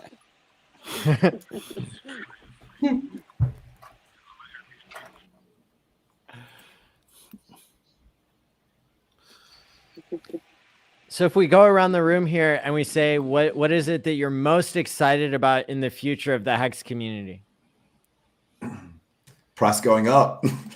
Okay, price go up. Everybody has to give a different answer now. How about that? Okay. That the community unites. And that together with the biggest cross promotion possible, Hex the attention it deserves. The thing that I'm looking forward to the most is the smooth and complete integration of everything revolving around Pulse Chain. The new swap, the new Hex contract, all of the ERCs moving over, seeing all that come together and seeing the effect that is going to have on the whole crypto space is, you know, that's the thing that I'm just yearning to see. It's just that the wave effect of that is going to be like an atomic bomb going off. Change the game. Totally. For sure. I think for me, anybody wants to see New York? Anybody wants to see New York? I have been enjoying seeing your stream of you walking through the streets, because I've never been to New York, and it's really interesting seeing all those buildings and stuff. Yeah. There's a lot of people asking if Hod Pearl is the God Whale. I am the God Squid. Oh, nice. Number one. Didn't the God Whale reveal themselves on Twitter and prove it and stuff? Yes. Yeah. They After the fake God Whale. They disproved the other God Whale. That was interesting. That was good content. Yeah. So the God Whale is at the event, I assume, because there was that. Or having lunch with right? Randy. I mean, right? Because Randy's having lunch right now with the top 50 wallet. You know, the God Whale is definitely top 50. I mean, if I was the God Whale, I would refer to myself probably in the top 10 or the top 5. But who knows? I have a hunch that it might be multiple people. Really? Yeah. It's definitely possible. I believe that they referred to themselves in the we, and it might have been an ESL situation, English second language. Yeah, they did admit that English wasn't their first language. So it's quite possible that it was maybe a group of people, a small group, but I could be wrong. That's just my conjecture. Oh, yeah. Thought that was interesting. Why not? It's fun to speculate for sure. And if they pulled funds together, that could help to explain how that account got so large. Yeah. Yeah, exactly. But are they really sharing their keys? Like, how does that work? Because it's an original East person. It's an original. A lot of trust. It's a family. Yeah, that's a good point. Well, the God Whale, one of his tweets, he described himself as just a normal guy who managed to start mining Ethereum from day one. So he was speaking to him about himself as an individual, not as part of a group. So, I mean, that is the only evidence that I have. I think they said they got into Bitcoin early too. What? I think they said they got into Bitcoin pretty early too. I think around like $10 or something. Oh my goodness. I don't remember exactly what price. So we have the balances now for Pulse, and I don't know how to read them. Right? Anybody else have that problem? Which one are you using? There's a Google Doc, and then there's also Wales tweeted something out as well. Yeah, there's something. So Richard put out on Telegram under Hex News, I think, an Excel spreadsheet. So I've been using that and plugging it into Wolfram Alpha, but I can't remember. Do I have to divide by like 10,000 or something, or? Actually, if you go to apphex.win and you put in your Ethereum address, it should tell you your Pulse allocation. At least someone that I know did that, and it worked because he sent me a screenshot in a text. Yeah, does that include the sacrifice? Yeah. Or sorry, does that include the donation to Sens? I don't know. Okay. I don't know either. Yeah, I also tried the Apex thing, and that seemed to work. My donation to Sens did show up. So did not.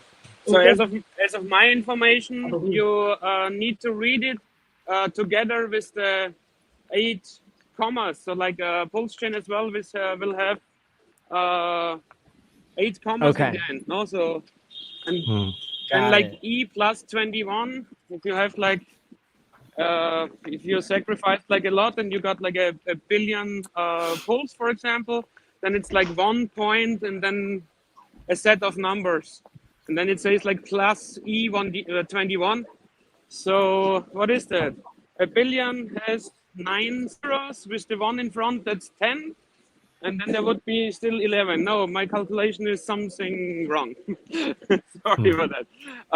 But usually when it says like plus 21 or plus something, those are the amount of zeros you have to add to the numbers. Somebody's saying hexadecimal to decimal remove 18 digits. That might be that it has like as much digit as Ethereum. Okay, a bunch of people are saying that now. So yeah, cool. Now we've got the equation. We can go over that later when we run out of live content that's happening. We're 4.5 hours into the stream, and I'm probably gonna pull up here the stream from the other side just so we can kind of commentate on it like we normally do. Yeah, so I arrived at my other location. I will hop off for a moment and then hop back on when I am in the bar. See you in a few minutes, guys. Sounds great. All righty. Later, man. Thanks for the trip. Have fun in the Big Apple. Yeah.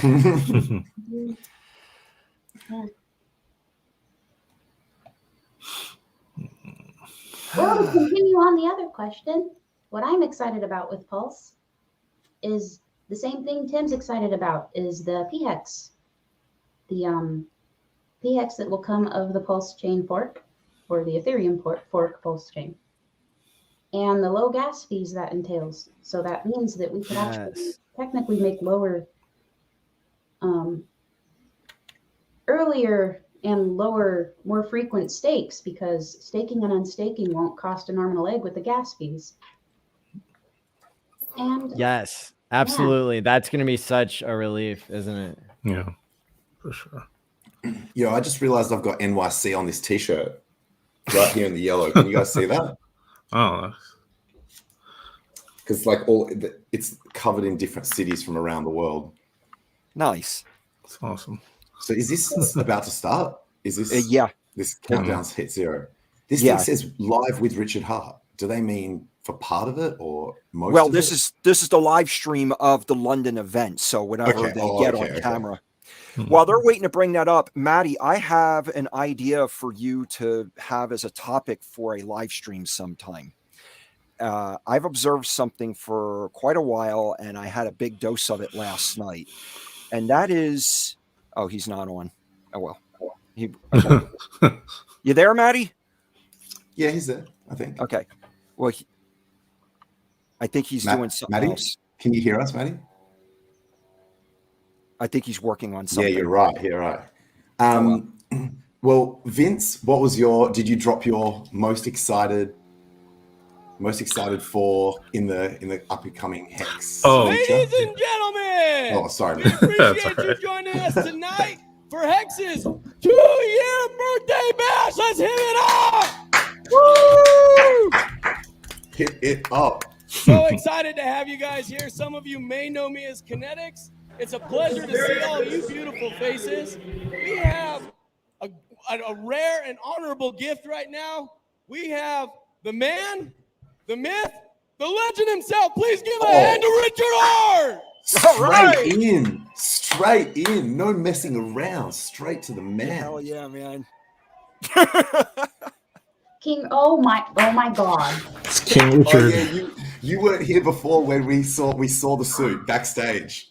How's it going, Lord of everybody? mercy, Richard. They really want me to eat this mic, I can tell.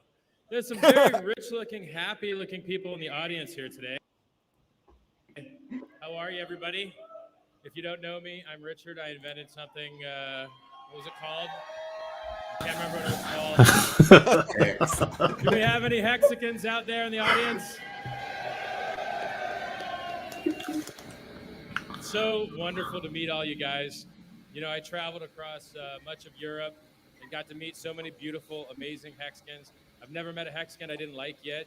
You guys all seem to be smarter than most people. Now, you're richer than most people as well. You know, when you look at the Hex chart, it's 2 years. It's 2-year anniversary now of amazing up and to the right price performance. And the vast majority of you guys got in at such a better price than there is now. And now the guys have an opportunity to get into such a better price than they'll be in the future.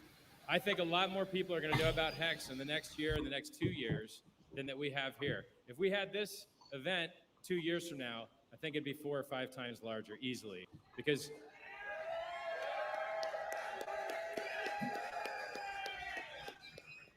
really, what more can you ask for? People said that Hex was going to go to zero. People said that Hex would be a scam. People said that I was a scammer. But in fact, what was the truth?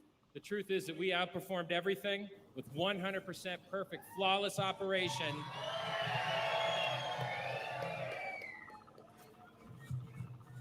And you Pulsicans out there raised $27.5 million for medical research that could save lives. And nobody else in crypto has done that.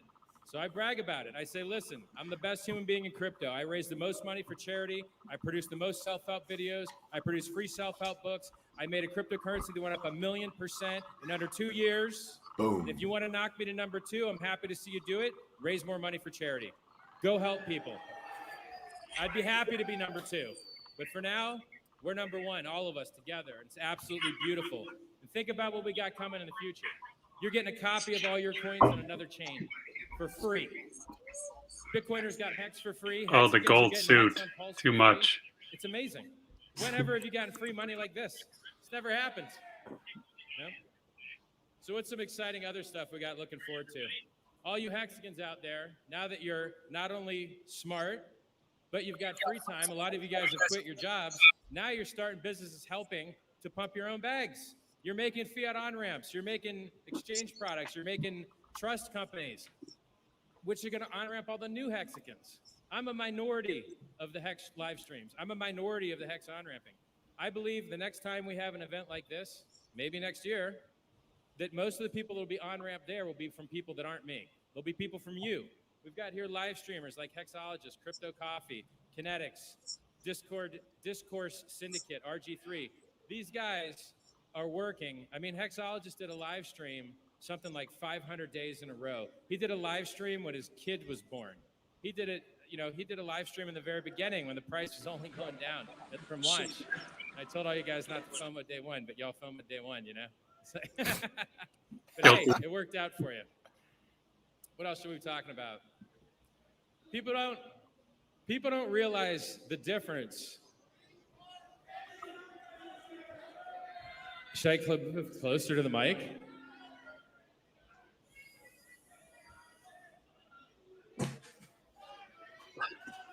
I have no idea what you're saying.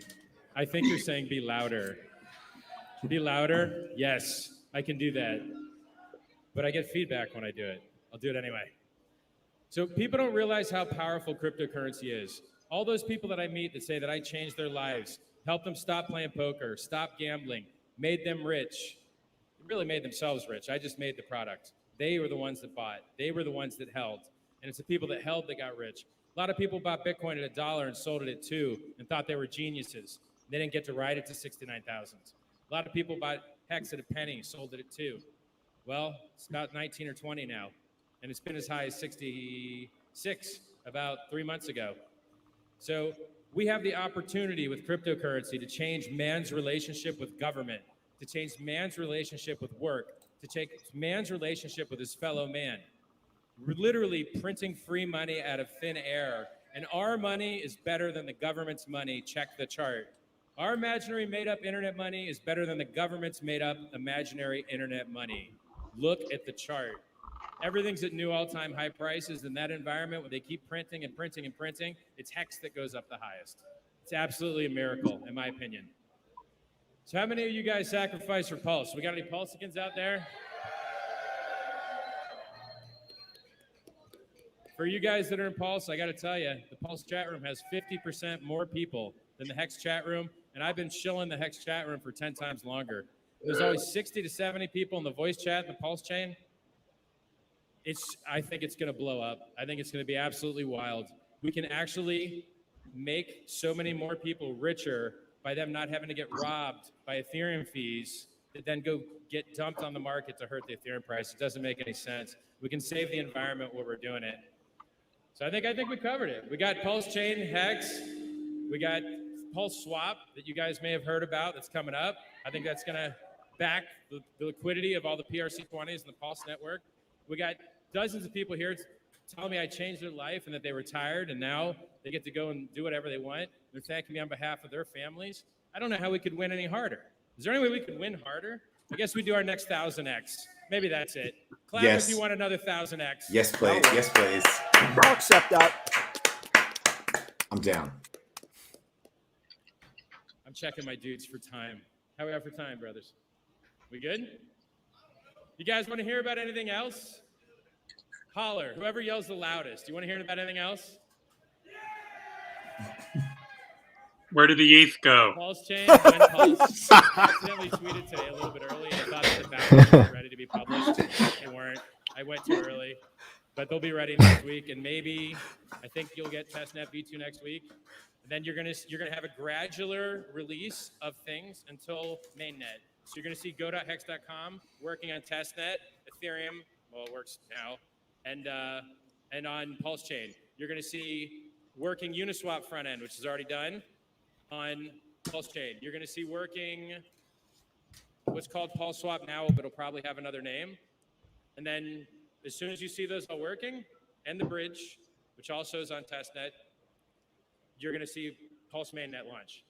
So I've been saying 2 months for a while, but maybe it's a month and a half now.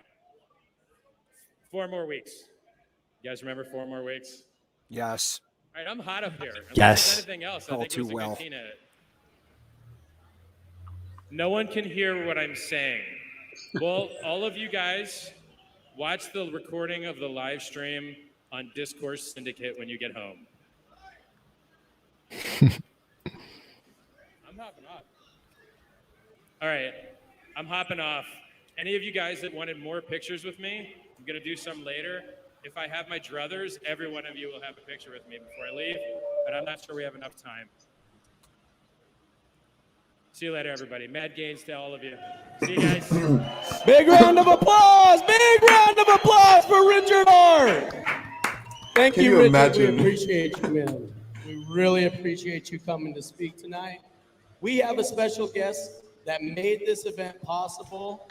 You guys might know this by the 1,000 times a day you check it. We got Steph from Staker app. Come on up, Steph. I love Steph. Wait, can you imagine flying all the way to London, not hearing the speech, and have him saying, "Don't worry, just watch it on replay"? I don't know if you know me, but I'm the CEO of Sticker Up, and I'm very glad to see all of you tonight. I'm really glad to see so many people here because they're like-minded people. We cherish freedom. We love to delay gratification, and I'm here just to earn and dream about your future. So I have a big announcement to make tonight.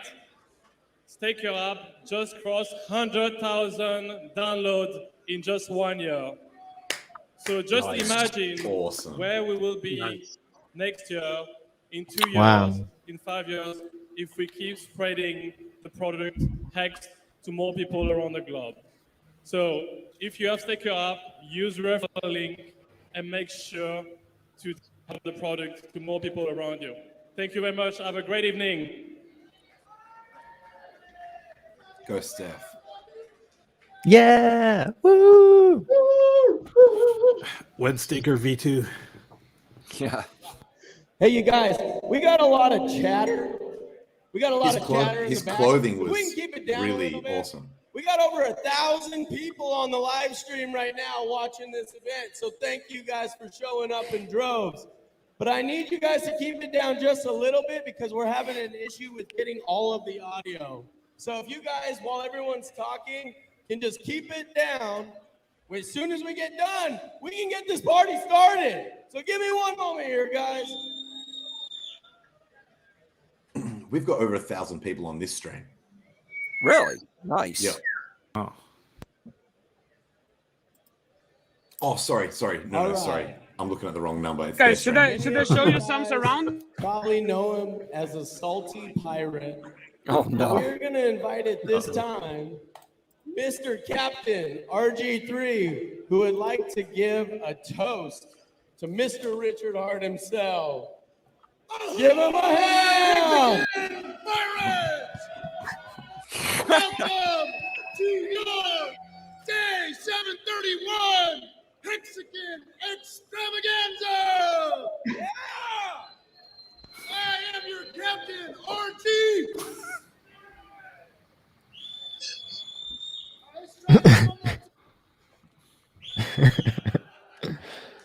I hope those guns aren't real, right? Hope those aren't loaded. Oh, that would be But- bad. You're not supposed to point guns at people even if they're not loaded. Ahoy, Mexican pirates! Welcome to your day 371 Mexican extravaganza! I am your captain. You're taking up my 3 minutes. RG3. Anyway, I'm your captain, RG3. We started this thing just to expose all of you and all of these guys back here. It's time to put the guns down, guys. We won. The war is over. Crypto has been decimated. We are the financial saviors of the planet now. And you all have to start acting like it. Shit. Wow, man, you guys are fucking weak right now. This is Come on. Okay.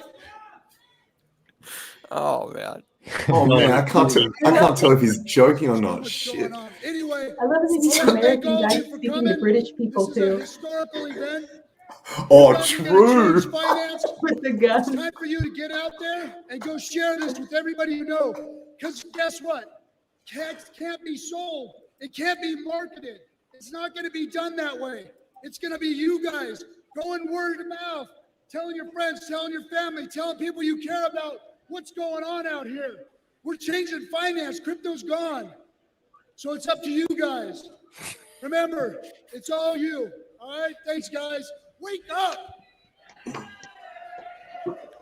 Yeah, I'm imagining that speech through the eyes of a Bitcoin maxi where they would just be All like, right, oh my the God, next it's Carlos person Matos who all has over a line again. Up here for a toast, I would like to say something to Richard Hart. is our very own Gary. You guys might know him as Funding Jim. Thanks. Give him a round of applause. Hell yeah. All right, Go Gary. Gary came on our stream on our most recent late show. I am so thrilled to be here tonight. 2 years ago, to imagine being here in London, presenting to this community is a blessing. I really have been excited, obviously, about the leadership that Richard has put into the community, this inspiration. You know, people that started in the Telegram rooms, 50 or 60 people, coalesced into 50, 60,000 people in these Telegram rooms. It's really exciting to be part of this group. I love the leadership that people like RG3, hexologists, put out there to broadcast the message of Hex, of crypto, what it is intended to be, instead of what it used to be. 2017 changed my view to participate in sharing this message. So I'm very excited to be here tonight. I'm thrilled to meet everyone that's here. And hey guys, I know the audio sucks, but y'all gotta be quiet in the back. It makes it worse, you know what I'm saying? So all you guys that are talking to each other, you gotta face up here because you're killing our audio worse than it already is. So please, you guys talking amongst yourselves in the back, look to the front. I'm gonna come back there and turn you. Yeah. Look up front. Good stuff. Damn. Keep going, Gary. Thank you. Thanks. I appreciate it. It's like a drill sergeant coming into the room. Many people know that I'm ex-Special Forces military. A lot of people know that I'm ex-cardiology and academics. I've never been as inspired about a purpose as I have been about Hex, about this community and its growth. I love communicating. I love networking. I love bringing people together. And it's really the outbound messaging that seems to be a purpose for me. I really enjoy this. And thank you so much for allowing me to make my piece.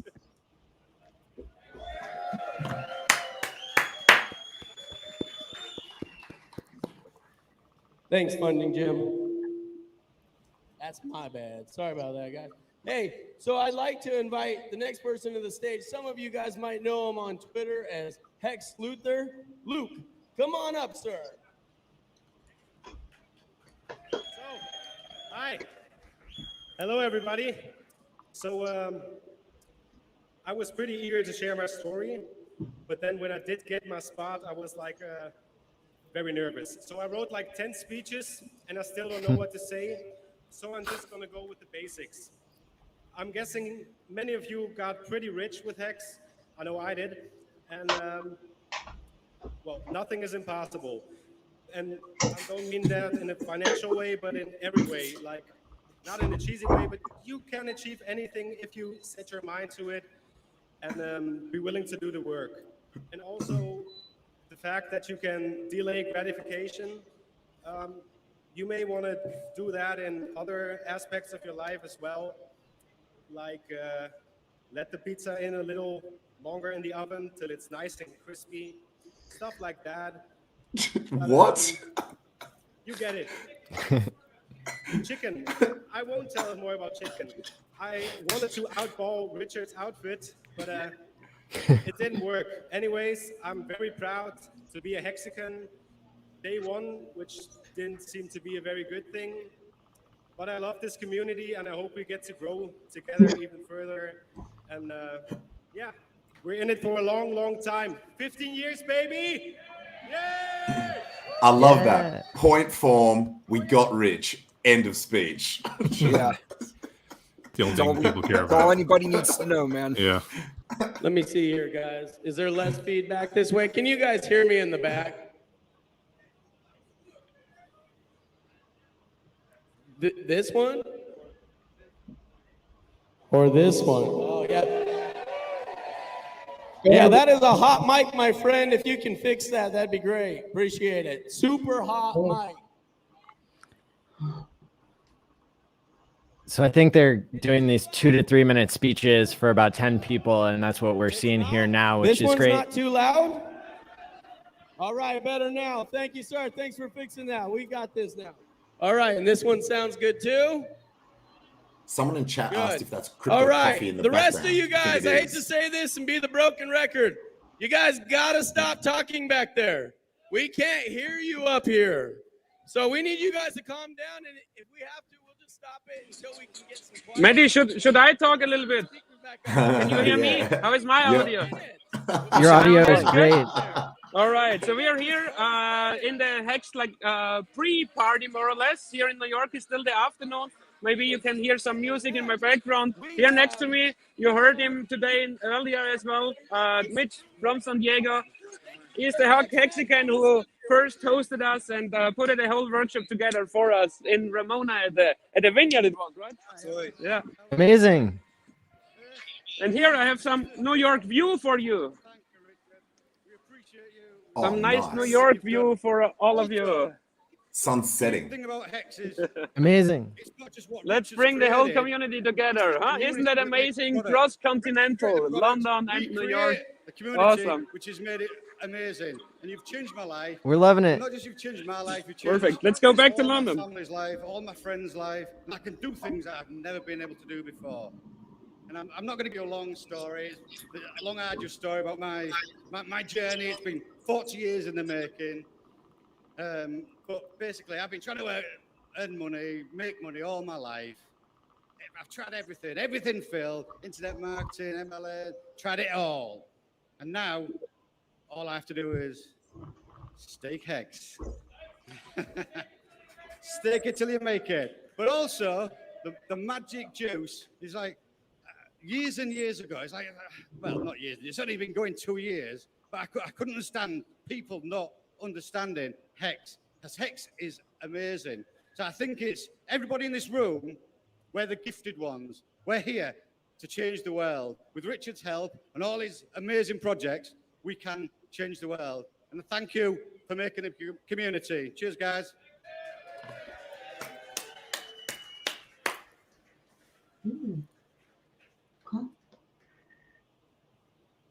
All right, we got a special guest for you guys here. We got Crypto Fruits, as some of you may know her. Please, Crypto Fruits, come to the stage. Crypto Fruits, never heard of her. Same. Good evening, Neither. ladies and gentlemen. Excuse me for interrupting tonight's broadcast. Just for 2 minutes, we're gonna go to church, okay? Yeah? Okay? Hallelujah and amen. All right? Oh, I know this place.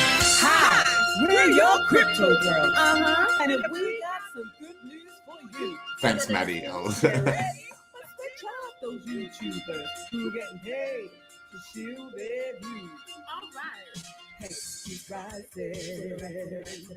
Supply keeps getting low. According to all sources. Look you back now. How much is the place to go? Tonight's not the last time. Text message. It's not the last time in history. It's the last of the night. It's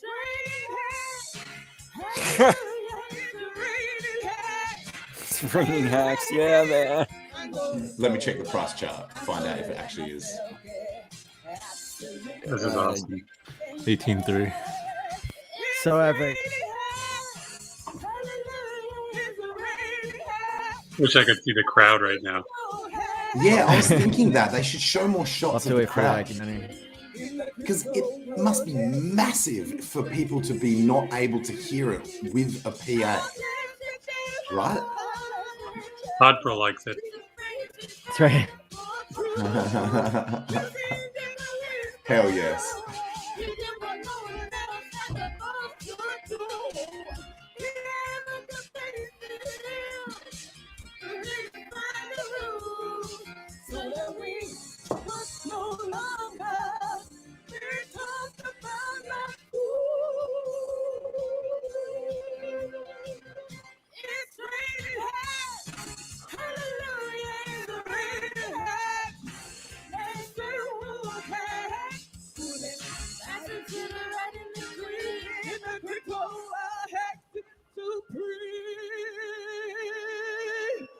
Can I get a witness? Can I get an amen? Oh, yeah. Amen. Richard Hart, thank you for everything you've done. Thank you for everything you're doing. Thank you for everything you're going to do. The organizers of tonight, thank you very much. And a quick shout out to Hex Force Psy, who's organizing the after party. Let's give him a hand, right? Amen. May every Hexagon carry a generous heart in acts and in deed. God bless y'all. Yes. Hey guys. Hallelujah. We got some big speakers you guys might know of, might have heard of, maybe saw a stream or two, maybe 600 of them. But we will announce those guys here in just a couple minutes. I just want to know, are you guys currently enjoying yourselves? I am. That's what Hexicans do. We enjoy ourselves. We're not trading behind a computer. We're not slaving away for wages. We're Hexicans. We've monetized time. There's nothing better than that, guys. Thank you guys so much for being here. At this time, I'm going to go ahead and invite Mr. Crypto Coffee! Yeah. Woohoo! Comments are funny. Well, fuck, that's one tough act to follow, huh? I'm not going to sing for you guys, but what I will tell you is that Hex is a lot different, and all you guys out there are a lot fucking different than most people in the world, and most people in crypto especially. What is Hex? Hex is an idea, right? It's nothing but an idea that all of you out here are following, okay? It's a better store of value than Bitcoin, and it can bring you more financial freedom than Bitcoin has ever brought anybody in his entire life, okay? You might have seen me on YouTube. I don't give a fuck. I do all this stuff for free, all right? And I do it because I believe in the foundation that Richard set, okay? Hex is better than gold. It's worth more gold than Richard's goddamn jacket over there, all right? Hex is a financial product that's better than Bitcoin. And I hate to break it to you, but it really is. It really is, and you might find that hard to believe. But look, we all have the potential here. I love coffee. To create financial freedom for the entire Hell yeah. world. And if you don't I've been believe to in his that, then you don't apartment. believe He's in a great Hex, and guy. you don't even believe in yourself. Okay? So what am I doing up here? I wasn't even asked to speak tonight. I found out about 3 hours ago that I was supposed to give a talk. Waking everybody Here up. I am showing Hex like I've always done for free because I actually believe in the ideals of Hex, because I believe in financial freedom, and I believe in that everybody should have a better future for themselves. So you owe it to yourself to buy Hex, to show Hex, and to fucking give financial freedom to everybody that you know. My man. Everybody Hell that you yes. love and care about deserves to have Hex and deserves to be financially free. And that is what Hex is all about. I'm out before I make an idiot out of myself. Goodbye. And fucking buy some Hex and stake it, why don't you? I love the modesty. Best speech, best speech, best speech. Came in unprepared. Gets up there, no plan, no planned speech, and just Go best love on the speech. big man. All right. A couple of you guys, like I said, might have watched the stream of some of these guys. Again, I'll say this. Some of you watch 600 streams. The man needs no introduction in our community. Hexologist, come on up, brother. Give a round of applause. Woo! What's up, guys? What's up? How's everybody doing today? So I got asked to speak just yesterday. So me and Coffee are in the same boat right on that one. So yeah, how's it going, guys? I just came up here. I wanted to say thank you to everybody. I wanted to say thank you to Richard Hart, my beautiful wife, my family, my Hex family over here, the community. You guys are amazing. You guys, you know, the COVID, when COVID came around, we were all locked down in our houses, and everybody thanks me for getting them through it, you know, because I streamed every day. But really, you guys helped me get through it every day because we were all there for each other. So if you guys were out there, hey, you guys helped me just as much as I may have helped you. So you guys are amazing. You guys are amazing. Hey, lemon party on me after the show. You know, we can all have a lemon party.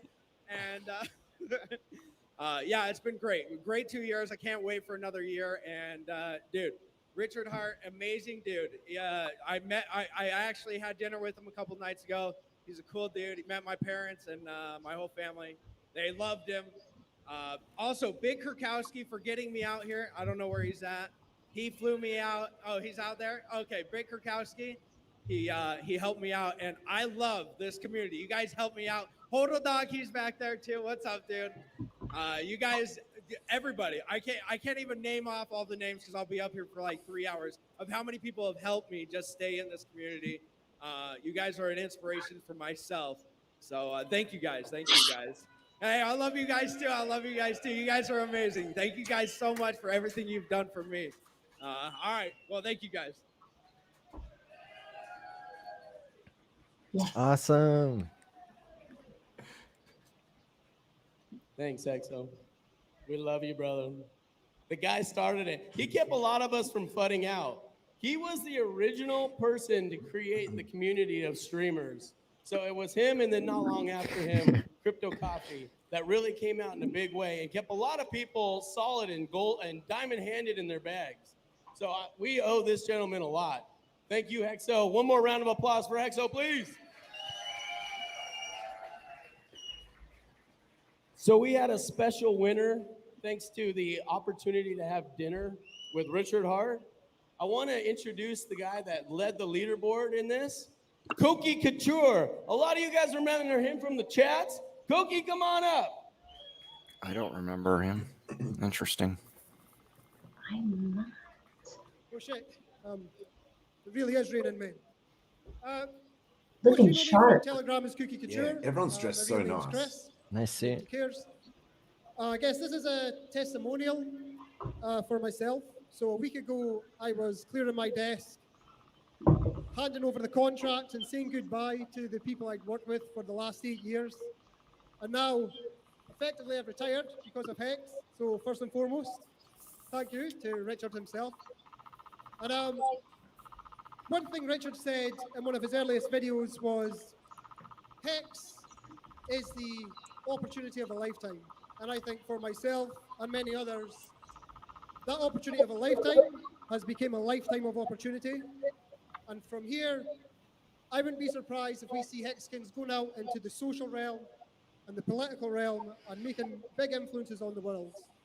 So I expect to see many people pushing forward, not just only in the crypto space and combating the scams and cons that we see there, but also within the real world and the differences you can make. Richard set the example by donating to charity, and he's shown us that that's how we should push forward with this, is do better for other people, not just for ourselves. So thank you very much. Thank you. Yeah, shit, yeah. Respect. I want to change my answer to that question before. All right, to guys, that. we're finishing out here in just a minute. I want to introduce the community to Till. He's the filmmaker's anthropologist. So his name is Till. He's going to come walking around. He wants to know more about what makes you Hexicans tick. What makes us a different community than the rest of the communities out there? So when he comes along, tell him your story. Tell him why you're a Hexican. Tell him why this We is have the a best product community. that Thank you doesn't guys so suck. much.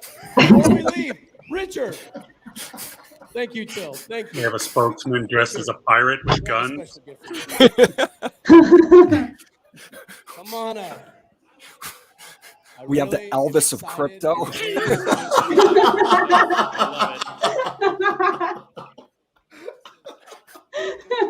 Thank you very much. I just want to say this is a gift from the community.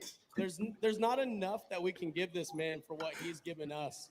So we are extremely, extremely grateful for this opportunity tonight to present this to you. Whoa, look at this. Look at this. This is what I'm talking about right here. Yes. Is it another watch? It's a, No, it's a medallion. 24 karat gold, 3,000 diamonds and sapphires with the hex gradient. They are all natural diamonds, none of them lab made, and they're platinum inlay. This is double-sided. I don't even have to flip this anymore. Wow. This is That's sick. pretty baller, man. Damn. Who got this for me? Who got this for me? He doesn't want any credit for it, but it's Cy from Hex Toys. Sorry, brother, I gotta give you it's Cy from Hex Toys. He is the most generous man. Cy, you're a beautiful big man. Thank you so much for this beautiful gift. You're gonna see it on live stream constant, bro. He really is a gift to this community, almost as much as Richard himself. So thank you so much for all you've done, Richard. Doxed. Guys, listen, I know the audio's been wrecked for you guys in the back, but it's a building problem. It's an echo problem. It's not something we can fix with just the mics. We have to move speakers and hope. So for you guys that didn't have a good feed for the audio, you're going to be able to watch a copy of this on the Discourse Syndicate because they've been streaming it, and we had some other streamers that are streaming it. You're going to be able to get a feed that you could hear. You're not going to miss the content. That's us. And I'm going to be hanging out with you guys all night long.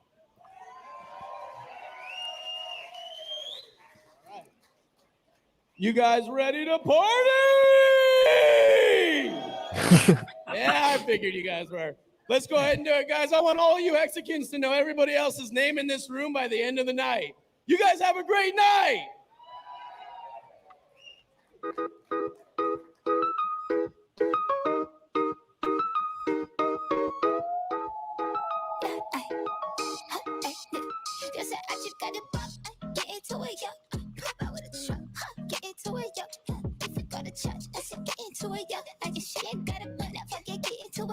Yeah, how's it going in New York? It looks like they got it going on, man. Yeah. Unmute yourself, Patrick. Oh, yeah, you're muted. Hello. Yes, here I am. Yo. Here I am with the Hex family in New York. Say hello to. Oh, hell yeah. Hey, Rooftop, baby. Let me get the screen pulled up here. Say hello to everybody. Yeah, show them the view already, Kareem. Kareem, like, show them the view. Show them the view. Nice. Here is the view, guys. That's sick. Wow. Beautiful. How many people? Wow, are New there? York City looks New great. York. Welcome everybody to New York. So how is it going? Here it's going great. We are having here our pre-party before the evening party starts. Our camera guy is right now setting up a interview studio, so to speak. And then we have some OG interviews going on here. The rest of us is just chilling out here, enjoying the drinks in the afternoon. And when all the lights are going on here in New York, as you can see, bit by bit when it's getting dark. And after that, we are going to the Hex birthday party at a private location here in town as well. Wow. Beautiful. Nice. Well, I'm so Nice. excited that we get to check in with you along the way. And this is Sure, really buddy. a worldwide event that every Hexican at home is able to experience either in real time or on the replay. So we're so thankful to have such an amazing community. Yeah, me too, Maddie. Me too. So the reason why Avid and myself are on this 5555 tour, touring the whole US, is because of this community and because Richard taught us to do the right thing. You know, he always teaches that if you want to see something happening when it comes to Hex, then you go and do it. And so Avid and myself just went ahead and said, okay, that's the right thing to do right now. And we wanted to connect more and more with the Hex OGs because we were interacting with all of you guys for the last 2 years in the Telegram chat. So it's great to finally see all those like-minded people in live and to give them a hug and to shake their hands. Absolutely. Yeah, the energy is wild on the tour. And that's what I've found when I went to all the different cities you guys were going to. And again, thank you so much for funding it yourself and for making it such an important event that you can really teach new people and unite people who have been in Hex a long time. That's a really special combination. Yeah, thanks, Maddie. Thanks. And it's exactly about that, you know, to unite the community and to bring everybody together. Freddy is also Legendary. watching the stream and walking away from me that we don't get too much feedback. So here is FreedomTV.info. Tony Nice. here. Very good. Yeah, just say a few words. You can't hear them, but just say a few words. Dude, it's been really great. This place is energetic. You know, meeting like-minded people is always a blessing, right? We got Nardo for the win. We got Crypto Kool-Aid. We got Kareem. We got Whales Only. I mean, it's off the hook here. So we're just gonna chill in here until then we're gonna have our bash at 8 o'clock. So you know, wish you guys were here, and we'll be seeing you in Vegas, right, for the conference. Yeah. Oh yeah. That's right. Let's meet everybody in 369. Vegas in March. People can get your tickets now by going to hexconference.com. Oh yes, Maddie. So the months ahead of us will be just like a bunch of great events. It's not only today here in New York and the others in London. We are going on, of course, with the tour. We just started here on the East Coast. And for example, tomorrow we go to Lancaster, New York. The day after we are in Philadelphia. The days after we are in Washington, in the capital. After that, we are going to Charlotte, then to Atlanta, then to Orlando. And already like in 3 weeks, we will be in Miami to celebrate Christmas and New Year's there. And next year, we are going back through the country in the southern states over New Orleans and there's a big point in Texas, all the 4 major cities, Dallas, Houston, Austin, San Antonio. Then we have like to renew our tourist visas, David and myself again. And then we have the final 2 steps, which is first in Phoenix and then in March 3, the 6th to the 9th, the Hex Conference, the big last event, which is the official end of our tour. And then let's see like which Hexican comes out there to continue the tour. That's right. There are going to be meetups all over the United States there. And Lancaster's coming up, then Philadelphia, Washington, Charlotte, Atlanta. Nagabo and I will be there in Atlanta, Orlando, Miami, then the Hexpo online in January. We're hoping that all the streamers will participate. We can include everybody. And then Tampa, starting off in January, New Orleans, Houston, Dallas, Austin, San Antonio, Phoenix. And then the Hex Conference. Hex Conference. Amazing. Vince, you were saying something? Hey, go ahead, Vince. Oh, that was? Unless that was Hex Monkey. Someone called out my name. Oh, yeah, that was probably someone else. Okay. I called out your name in praise, Tim. Oh, okay. Well, thanks. Yeah, so guys, each and every stop so far, we already made like over 20 workshops in the last 3 months. And at each and every stop, there are some Hexicans who already tell us like, yeah, see you in March in Vegas. So when it comes the time that we are in Vegas, it will just be like meeting the whole family again, like from all over the States. I'm really looking forward to that. I see Hex Monkeys. Hey, how is it going? What up, bro? Looking all good looking here. Good out there. Yes, thank you. In the middle of New York. Nice. So cool. Weather's even cooperating. Beautiful. So what do you guys think? I guess I need to go ahead and have a look where Abid is because he is already landed. And I expect him to come here actually. So I would need to go ahead and go find him. Yeah. We'll come back to the show. Yeah. Say hello to everybody. Yo. Hey, what's up, y'all? Nardo. Yeah, when Abid. Let's have a look where Abid is. Bye. See you later, guys. Thank you so much. He was kidnapped by some Bitcoin maxis, I think.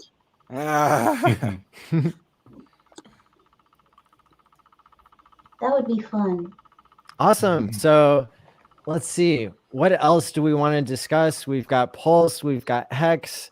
I have to go pee because I've been on here for over 5 hours. So I'm going to let you guys take away the conversation. Just so you know, I still have these. Hey. Nice. Oh, nice. Those are from the Vegas meetup. Yeah. Funny because out there I lost or left behind my top hat and 2 Hex caps, but I have my shoes. Awesome. Oh, and then there's this, which I never wore once while out there. Yeah, I didn't wear mine either. I still have it. Yeah, those are collector's items now. I thought it was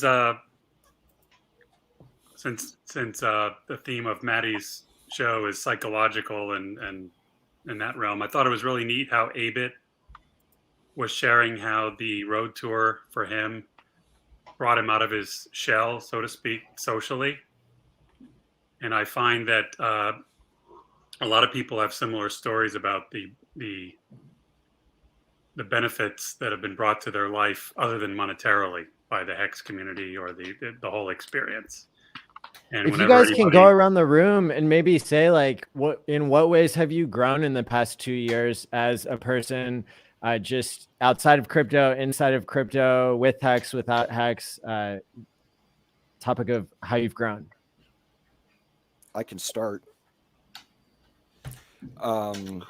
Well, too bad that Matty just left, because I wanted to run this by him as an idea of a topic of discussion for his show. But one of the things that has affected me is realizing that there is a difference. You know, people have a tendency to think that FUD equals wisdom, that being afraid, having uncertainty, having doubt, being skeptical, that somehow equates to being wise and discerning, when in fact it's the exact opposite. And I've seen demonstrations of this over the years in crypto, and I got a really big taste of it last night. Somebody that I had onboarded at the beginning, their first stake came out, and they were all worried that, you know, Pulse isn't going to launch and all this stuff. And it's like they wanted to get in because I was in, but the whole time that they were in, they're reading everything that says that Hex is a scam and spending almost zero time learning about how Hex actually works. And their justification for that was, well, I'm just, you know, being cautious or being skeptical, when in fact it was just FUD. But from their point of view, they thought that they were being wise and discerning, and they really weren't. And I've seen this reveal itself more and more over the years since being involved in crypto. And I think it's something I'd like to talk to Matty about. I think he can make an entire topic on his show about this, because I think it would help for us to understand, when dealing with people, how to address these things and not be distracted by it in our own personal lives, if that makes any sense. That's fascinating, Tim, because like random people who don't have access to information, you're just going to Google and you're going to read the FUDsters. But this was an onboard of yours. They had access to you. You could have explained, you know, all the concerns. And in fact, I think in terms of addressing the FUDsters, there's so many videos out there already. And even on hex.com, there's one of the tabs is like scam rebuttals. Mm-hmm. So like these days, I don't even like debate people. I just say, read this, read this, read this, watch this. Right. Because after 2 years with the track record and all this material available, there's kind of almost no excuse anymore. Exactly. And I mean, fortunately, I helped this person, and they have 2 stakes. One ended last night, and the other one's going for another 2 years. I bet they love the gas fees. Well, actually, because I'm such a nice guy, I paid their gas fees for them. Oh, how altruistic of you. So I told them they could just pay me back whenever. It's no big deal. But actually, my original proposition is I was going to give, because their stake was only like 13,000 hex. I offered to give them 13,000 hex so they can keep their stake and let it bleed out, because they would still get a copy of it on Pulse Chain. But they didn't want to do that because they didn't believe Pulse Chain was actually going to launch. They were worried that if they didn't cash out now, that it would just disappear. And I told them, like, no, it only bleeds out 1% a week, which means your stake would live for another 2 years. But it's like they didn't want to believe that. It's like their fear. I couldn't reason with this person. So I wanted them out just so I wouldn't have to deal with them, basically. You wanted to offboard them. Yeah, I wanted to offboard them. Offboard. Yeah. You're fired as my onboardee. Yeah, that's basically what it came down to. Wow. But I could see in their face, like their face would shift. Everything that I was telling this person, their fear took over. And it was, I gave up after about 10 minutes. I'm like, let's just get this over with, and you can just pay me back. It was easier for me to just pay their gas fees than to get them to buy Ethereum and go through all the steps. I'm like, let's just get this over with now, and you just pay me back, because I have a bigger stake in 2 years that even if Pulse doesn't launch, they can pay me back in 2 years. So, but anyway, that's just one example of a growing experience I've had, is learning that there's a difference between FUD and wisdom, and people who don't know the difference, they think it's the same. That's a good point. That's cool. So what have you learned, Vince?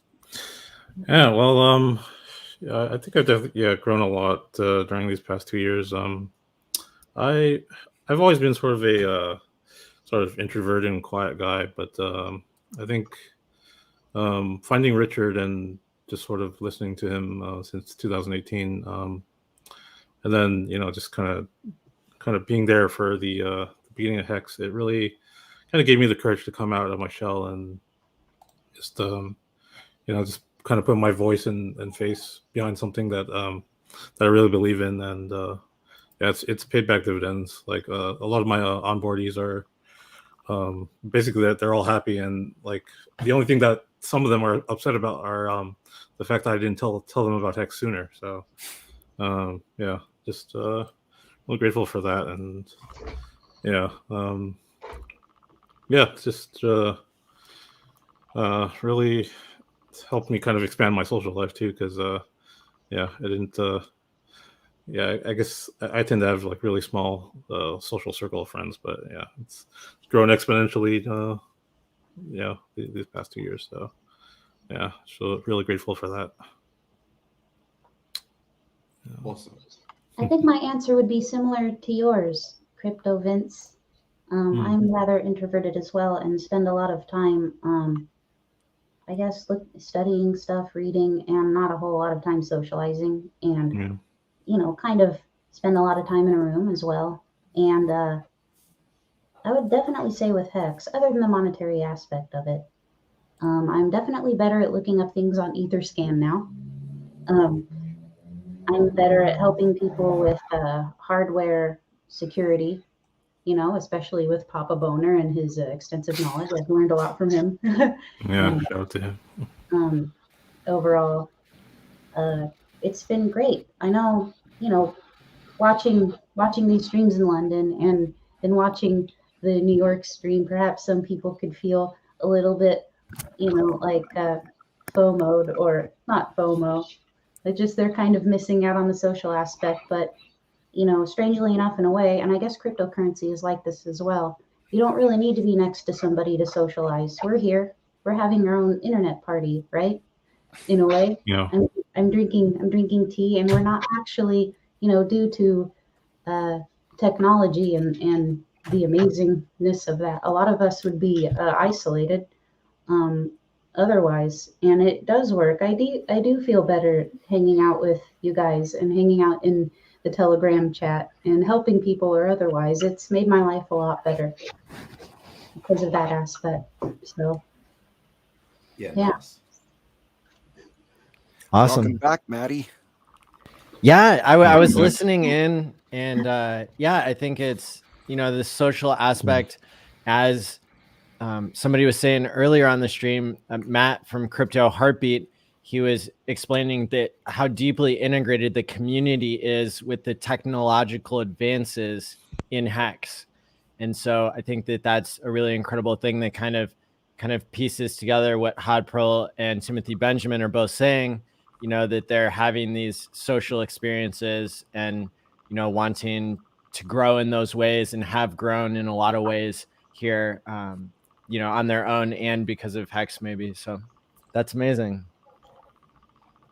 And I hope the people in the chat as well know that, we're all streaming together. We have our own little videos, but you're a part of us too, even if you're a text version. That even though you're not necessarily a rectangle, you're still a part of this little party, right?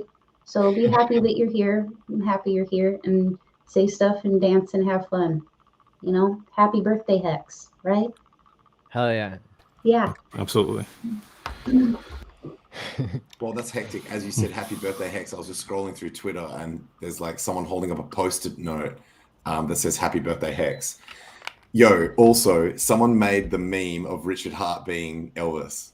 So I don't know whether they heard us already and made that or whether it's Oh yeah, just a there's all coincidence. kinds of pictures and fun already. Liberace and that was fast. I want another dancing gif. We need Community's another one too quick. properly. There's heaps of photos of this sort of light grey Ferrari with Hex logos on it. It must have been parked out the front. So multiple people are posting it.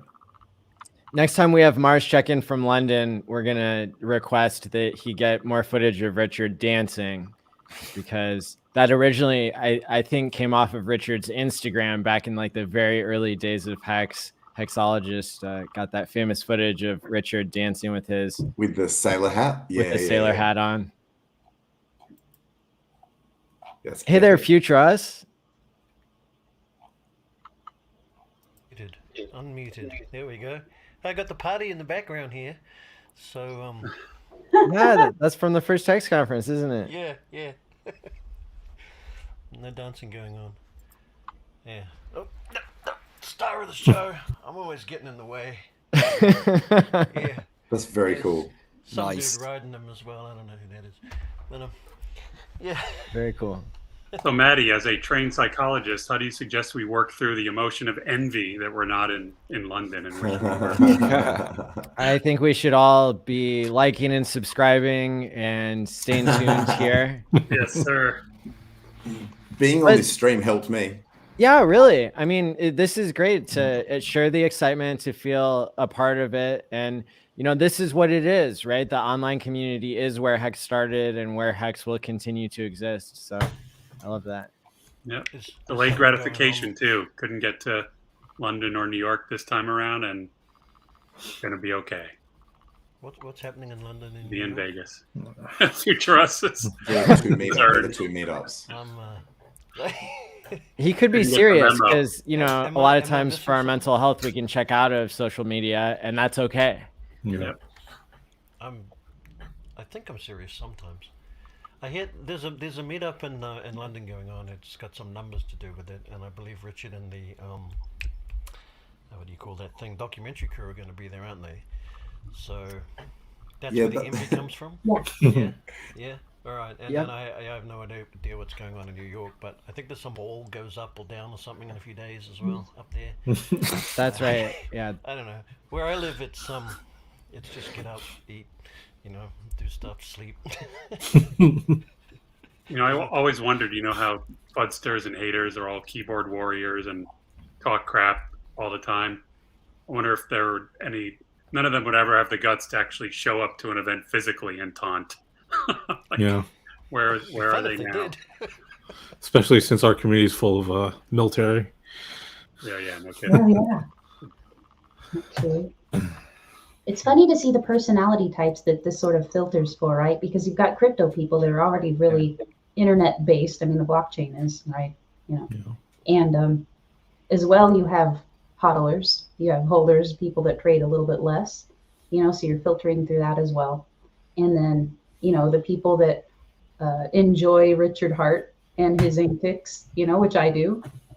And then, you know, you filter on and then you see what people are left. They're pretty cool. I like hexagons, but it's all funny. We have a lot in common, you know, in the end of that filtration system, right?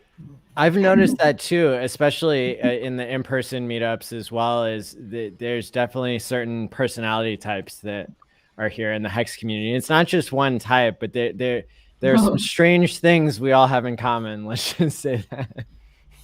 Yo, Maddie, Time machines. there's a DeLorean in Times Square. Is that yours? Is there? Yeah, it's with some hexagons. Did somebody take it out? Did I leave the keys with Abed or something? Did they take your DeLorean? It's probably or the if two other hexagons got DeLoreans now. I keep telling them not to come to the same time. To have both Maddies or three Maddies all at the same time, but he hasn't. Correct, because if I came back from the future, then I would also be here in a, you know, yeah, in another place. Yeah. Don't look into the other. Oh, you could end up with infinite DeLoreans. You just get people to just keep bringing them back. That's the plan. It's DeLorean recursion. Yes. Yeah, so the DeLorean, it's I wanted to make sure that it would really be as good as it could be, and so we're doing a little bit of work on it to change the gear shifter. This is a 40-year-old car that I already drove over 1,000 miles, and it had, when I got it, less than 5,000 miles on it. And so I was able, on the day that I joined the 5555 tour that Abed and Patrick are doing, I drove the car from Chicago to St. Louis to put, and I pulled over on the side of the road when I hit 5,555 miles because the car only had like 5,000 miles when I got it. And so then I did a 5,555 hex stake. Can you guess how many days I did that stake for? 5555. That's right. Yeah. What were the gas fees on that excursion? What's that? It was a gas fee joke. It wasn't too funny. Yeah. The gas fee. That was actually brilliant. I'm so cut that I missed that. It was so cool when you did that, Maddie. I was watching you live. You're like, it's just about to tick over to 5555. It was like pitch black, and you were like trying to find a safe place to pull over. It was awesome. Correct. When the That's gas fees such get low too much, pays, you man. just have to get on a railroad track and get in front of a train. That's how that That's works right. with the DeLorean. Like in the movie. Sorry, tangent. Oh, hello everybody. By the way, I've Oh yeah, do your thing where you tell us like what you know, what's your stuff about? My stuff about? Like we went around the room. Yeah, Future Us. What they're known for. How is it that you're known in the Hex community? Hex Monkey, this is for you. Eating bananas on stream. I have one for breakfast every morning. Sorry, what? Tell me who? We did this thing where you know how Unwrecked Pirate always eats those ice creams called Golden Gatons? We did this thing where we all organized to eat them, where we all had them and he didn't. So we just like we all knew that we were going to prank him, and then at this one point, Day 43 gave us the signal, and we all whipped out these ice creams and started eating them. That's a social event. What am I supposed to be telling? Some story or something? No, just how like what you're most known for in the Hex community. I don't mean to laugh. It's not personal. I have no idea. Bananas. Joking. All right, I got this one. Thanks. So Future Us is the genius dev who, on the same level as Dev Kyle, knows every line of the Hex contract and worked with me for free to create tshare.app, which is another front end for Hex. Side. And we did not only, well, I say we, but like I gave a little bit of psychology. He gave a lot of code. And now this is the man who's responsible for 3 different front ends for Hex. You've got go.hex. Or you've got go.tshare.app. You've got quattrocincos.club, which is a front end where you can only do 5555 stakes. Genius. And then you've also, and sorry, I forgot to brag, T-Share app has sometimes a chart of future market supply right there while you're staking. It also has a 15-second game built on the front of it. Apple updated their operating system and screwed up everything in MetaMask, so still better to access it on the computer. But you also have the front end that Richard brags about as well, and that's called hexmob.win. The creator of hexmob.win. I haven't heard him mention it for a long time. He said it in the past 2 weeks. Maddie, you're always so full of compliments. I don't even remember half this stuff. And that was before. Yeah, that was good. Yeah, that future supply thing I'm bummed out about it. There's just, I can't find a data feed where I can get enough of the data without being throttled back. And as Hex gets more popular, it's just keep getting shut down. But yeah, you said like how much would that cost? I have no idea. I don't know where to get it from. I haven't tried. That's most of the problem. I've been monkeying around. Yeah. Well, There might be a way to fix it. Yeah, probably. I've been busy trying to get my pilot's license and recovering from smashing my head on the road on my electric scooter after 5 days of ownership.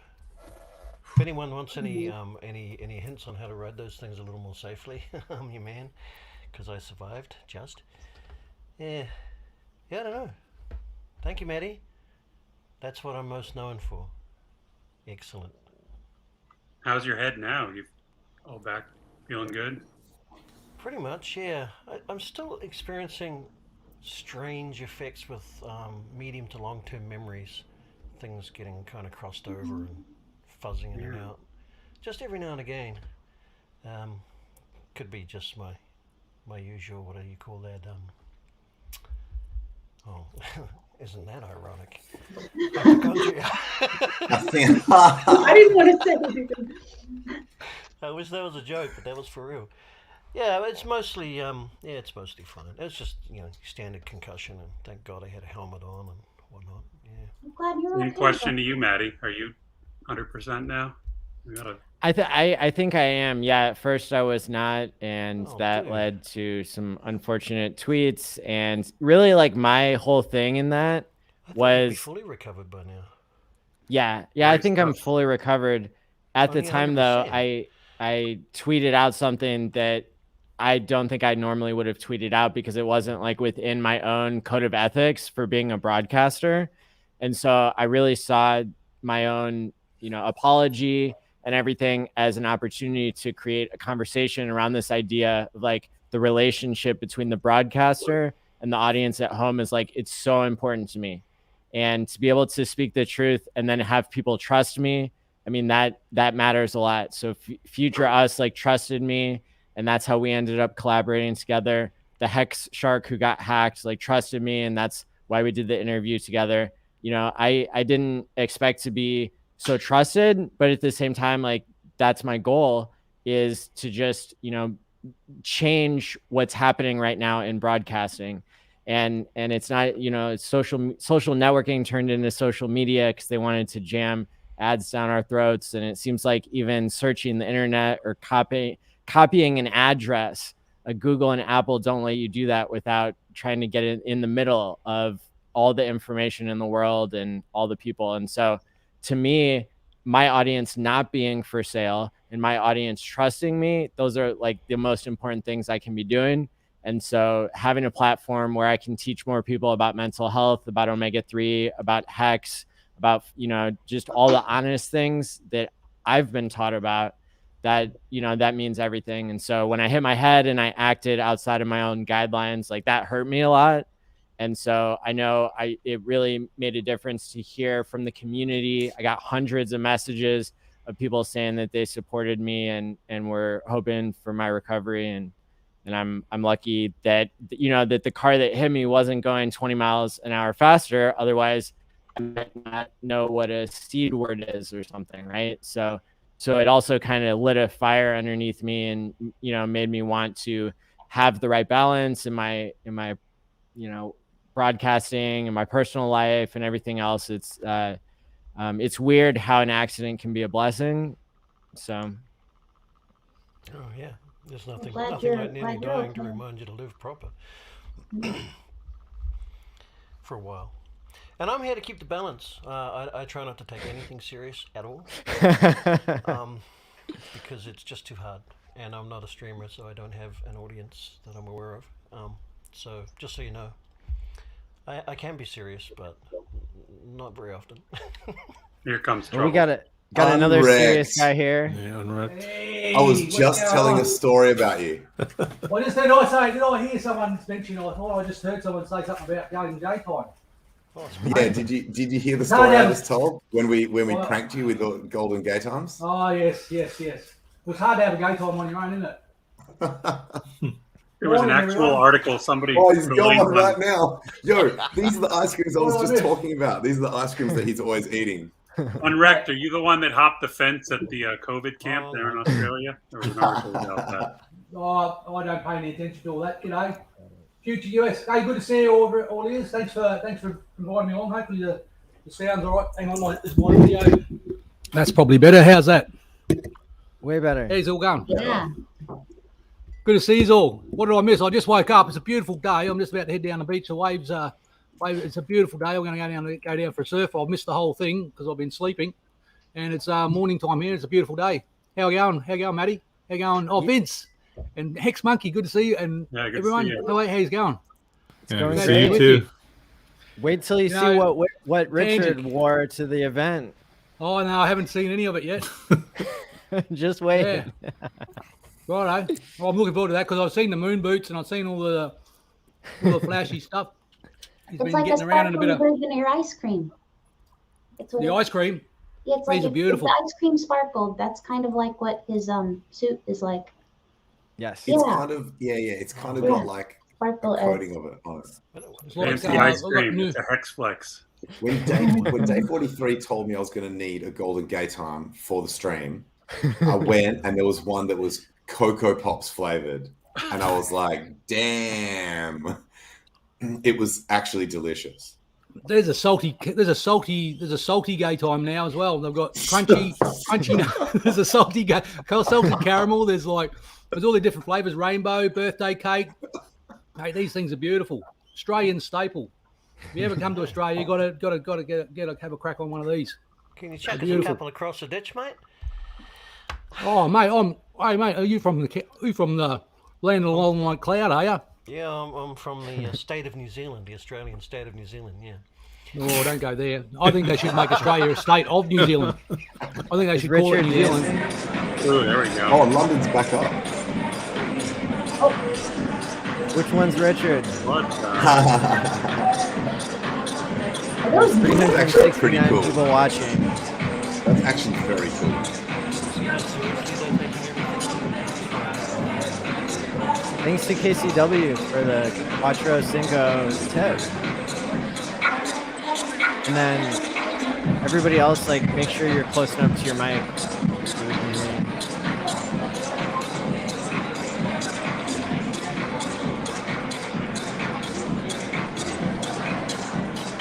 Sorry, I dipped out earlier. The battery went dead on my computer. I forgot to plug it in. No, you're good. It's all right. Oh, good. Big room there. I'm loving this. Yes. That's epic. I want that costume. I would wear that, yes.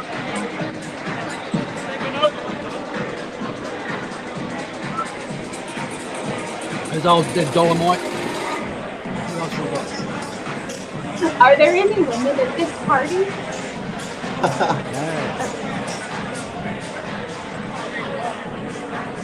Maybe at the after party that'll happen. But Yeah. There's a girl. There you go. I know Hexo's wife is there. Oh, okay. Yeah. Looks like they haven't got any advertising signs up yet. There's another girl. For trading and stuff. Yeah, Same it was with black black. though. I didn't Fine see a girl. single female in that entire suite. So funny to do.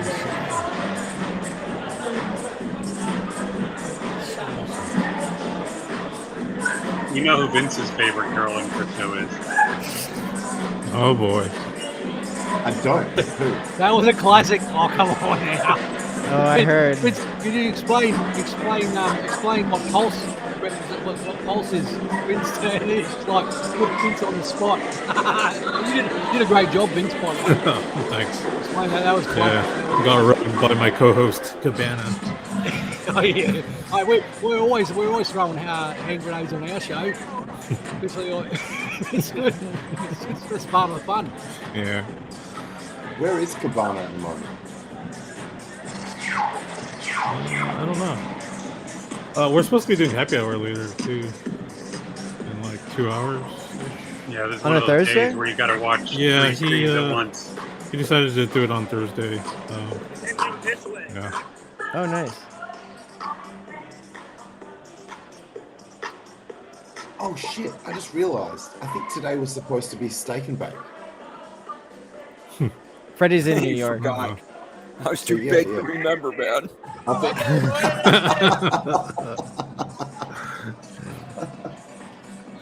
Hexican's got the good weed, man. We can't even remember to get on stream. All right, I got Yeah. one. Yeah. Go around the room.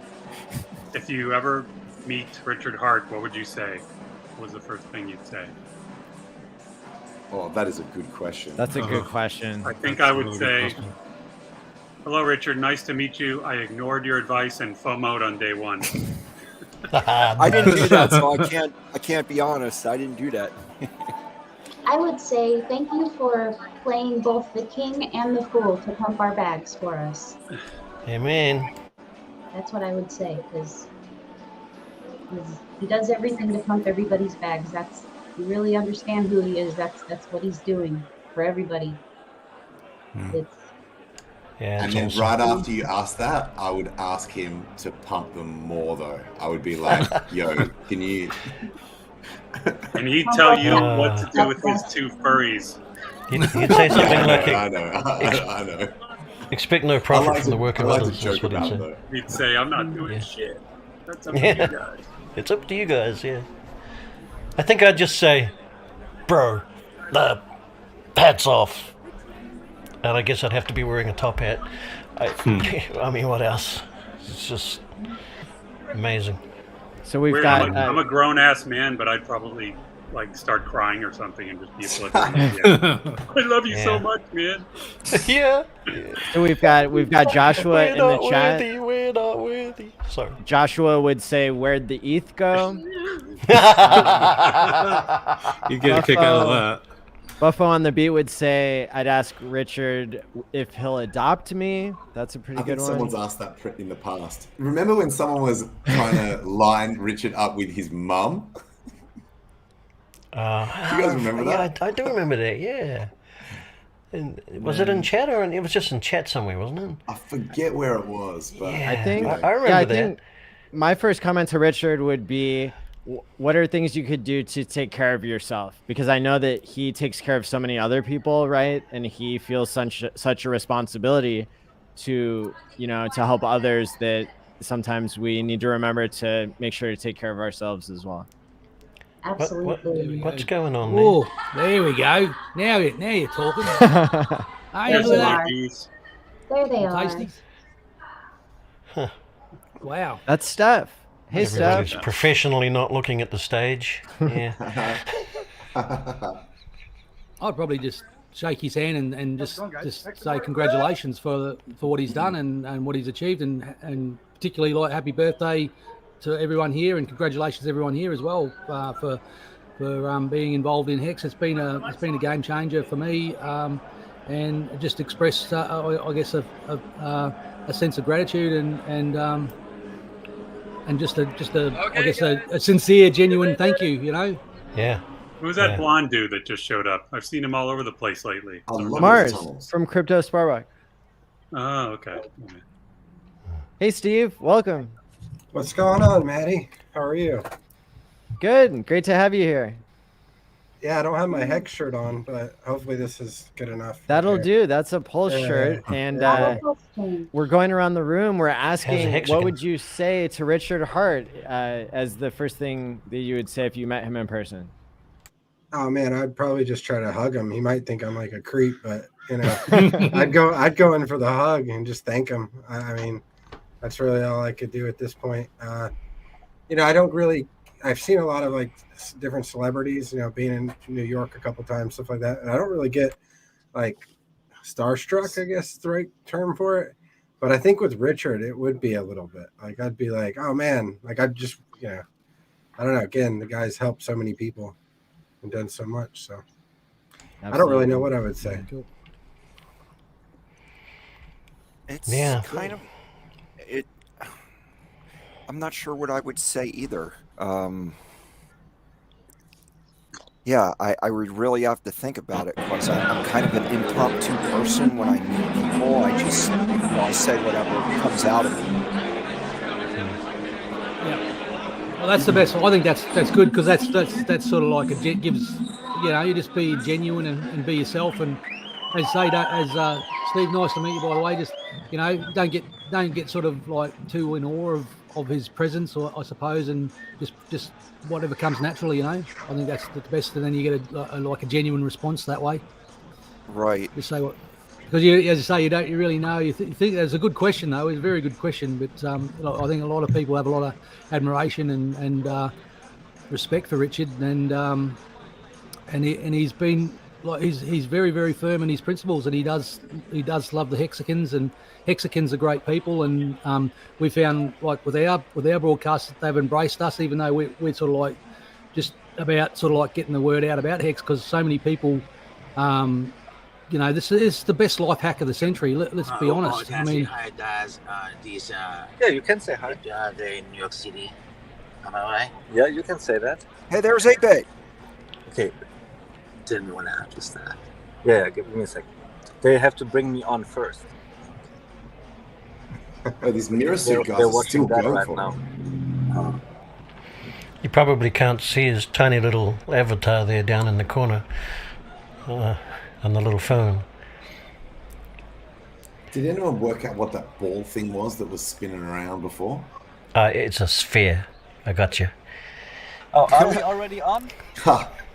Yeah, you're on. Hey, Manny, bring hey guys, bring here Abit with up. my There he is. taxi driver, and he just wanted to say hello. He learned a lot about Hex during this 1-hour drive. Yo. Hi guys. What's up, Jackson? You're a good egg, Abit. How you going, mate? Hi guys, my name is Gene. He's a New York City cab driver, come from JFK to Manhattan with Mr. So-and-so. So I just want to explain something very important. I think I know you know better than I. ALLin explained X to me during the ride. When I come home, I will learn more about it. All right. X is a certificate at the deposit of the blockchain. You make money with your money.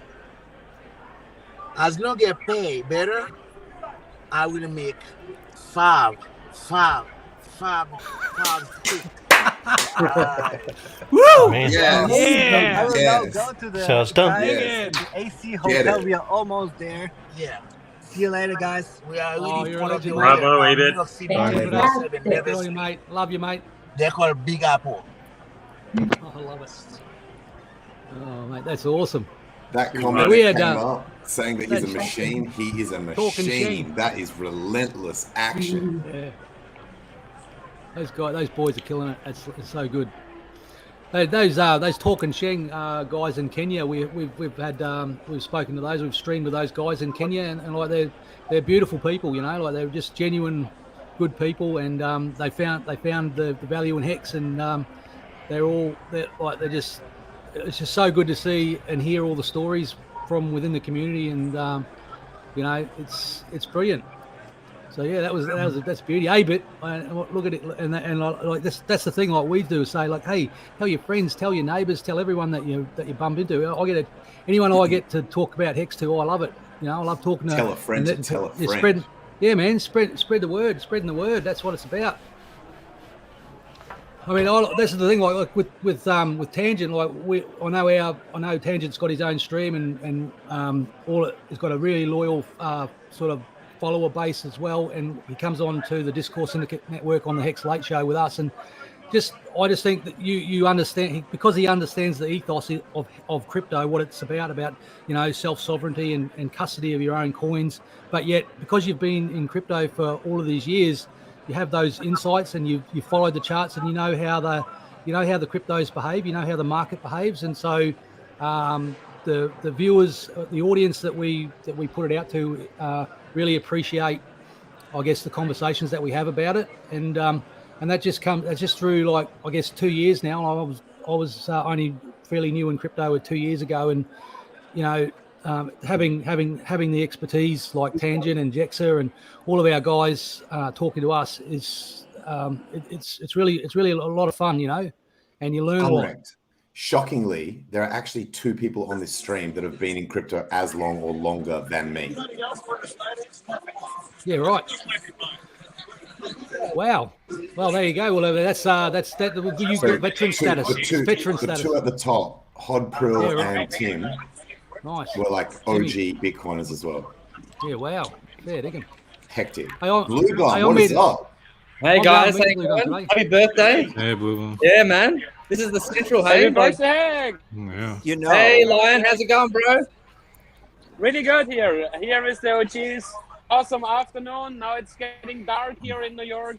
We are hanging out, having a snack before we head over to the party. Brilliant. Here, the OG next to me is like the founder of Kryptosparbach. Shout out to Dan from Kryptosparbach.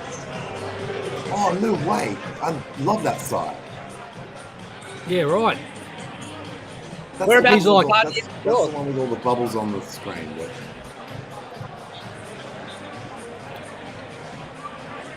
I just had an observation come in. We are looking at an event that's happening in England and the United States at the same time. Yes. The last event that happened in England and the United States at the same time was called Live Aid, which was a concert back in 1985 that I remember watching. And that's what this kind of reminds me of. It's like the whole world is coming together over something awesome. Yeah, I remember that. For sure. That's it. The truly decentralized global community network, and that's the thing about it, you know. And the ethos of crypto is, you know, your not your keys, not your crypto, all of that stuff. The stuff that you learn from Richard Hart has been like, you get a crash course in crypto directly from Richard Hart, and he puts you in the right lanes. And so all we're trying to do is emulate that to sort of like keep that sort of belief going, because it is a truly I've found, like, to be able to achieve financial freedom in your life through crypto and actually be able to use your life to good for as a force for good and make the most out of the limited time that we've got. I mean, we've all got life's very short, you know, so all that stuff is very important. And I think I'm very, very grateful that I managed to find Richard Hart early on, or when I first started to sort of research crypto and find out about it, because there's so many. It's a terrifying place for a new person, you know, and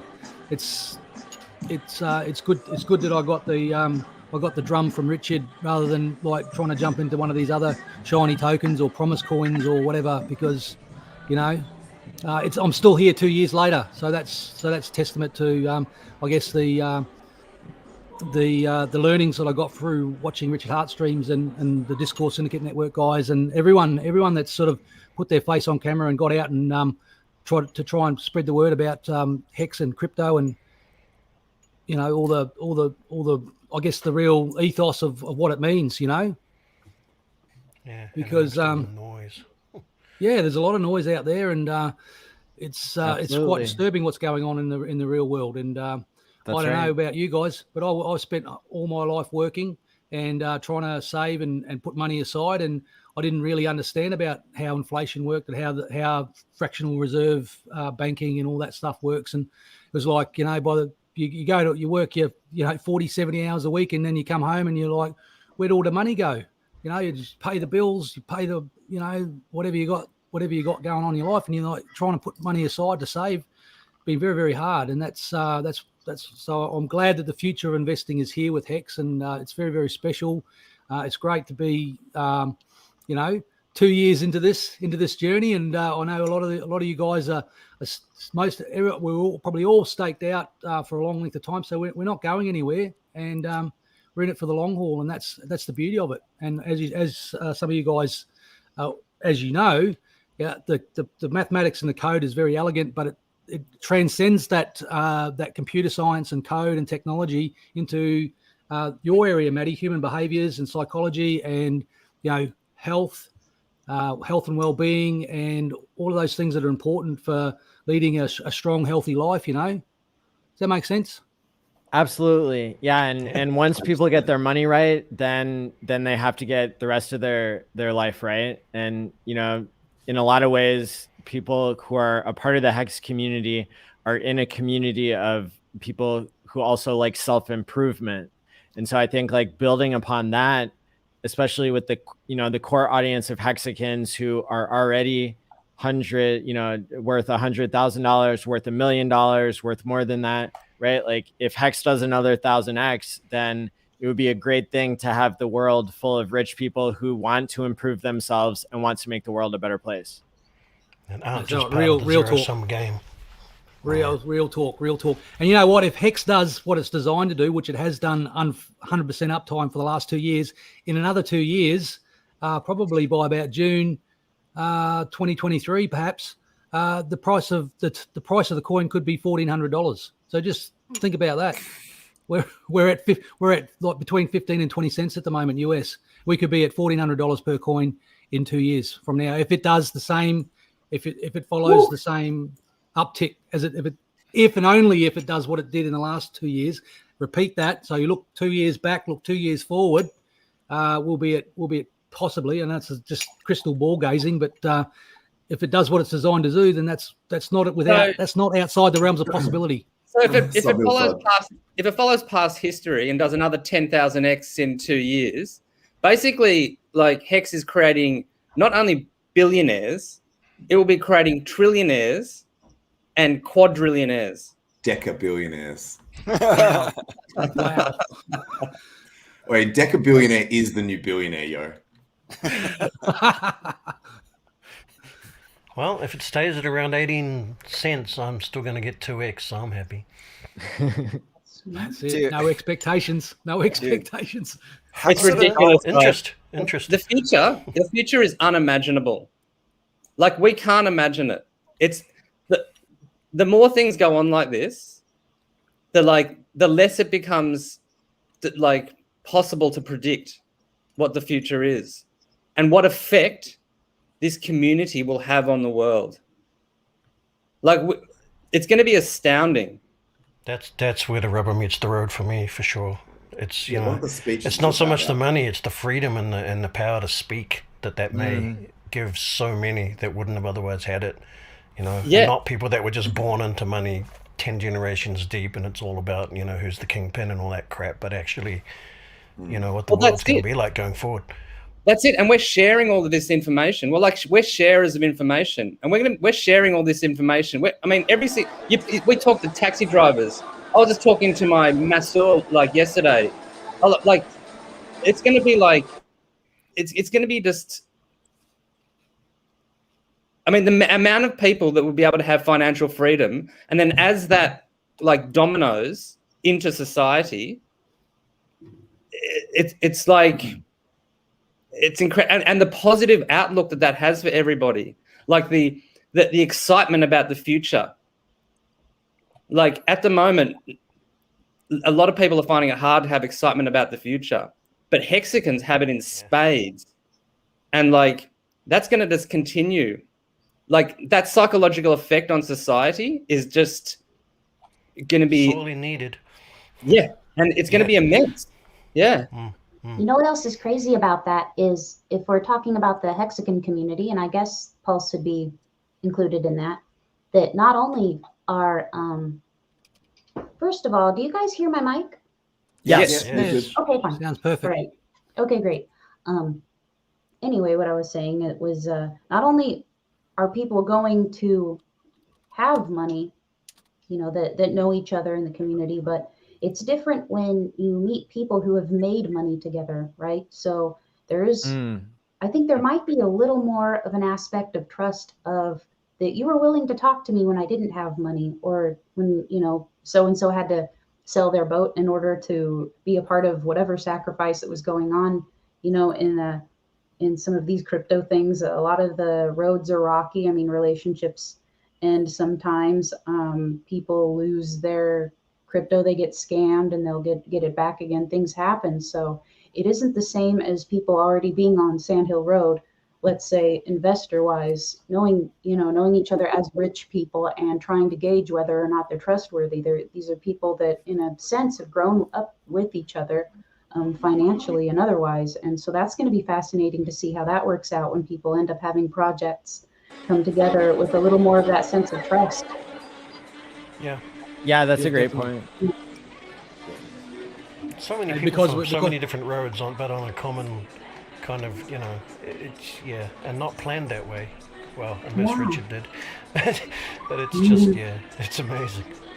Yeah, it's like this organic beast, which is just like a baby at the moment, and it's going to grow up, and it's going to get a lot of friends. Yeah.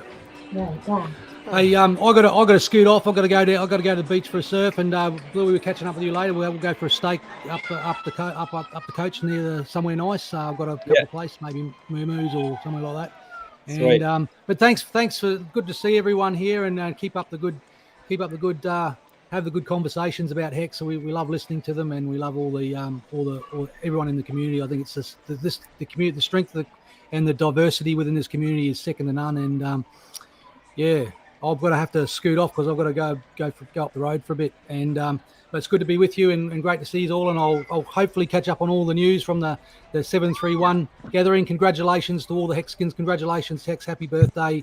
And I'll sign out. Thank you. Thank you so much, Unwrecked Pirate Iraq. The Unwrecked. Maddie, I might ride on that leaving momentum as well. I'm back with our team, the Kryptosparbach team. Beautiful rooftop bar. Sounds good. Thanks for joining, guys. Wait to celebrate today, party today. Can anybody hear me? Yeah, we can hear you. All right, here I am with Abid. Here I am with Abid again. I was telling everybody, I'm back in America. I'm here with my team at the rooftop bar. And I cannot wait to start this day. It's party hard. I already saw Kareem, I saw Vasilici, I saw Mitchell, and what are we going to do next, Patrick?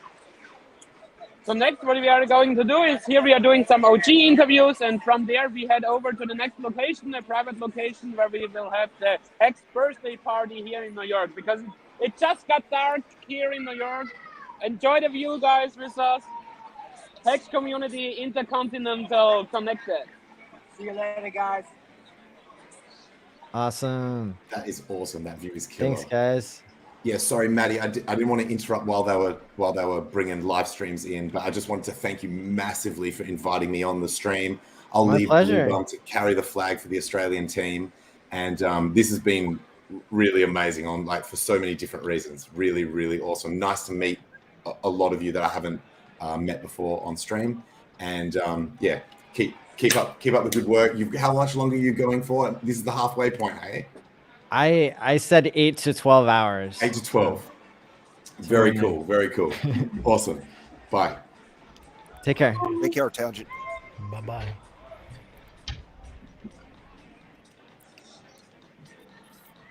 Awesome. So, Steve, can you tell us more about what you're known for in the Hex community? And then we'll go to Blue Bum with the same question. Well, the Hex community, honestly, I've actually been silent for a long time. I originally got into Hex in December of last year. I made some mistakes not staking everything, and was happy with my 2 or 3x.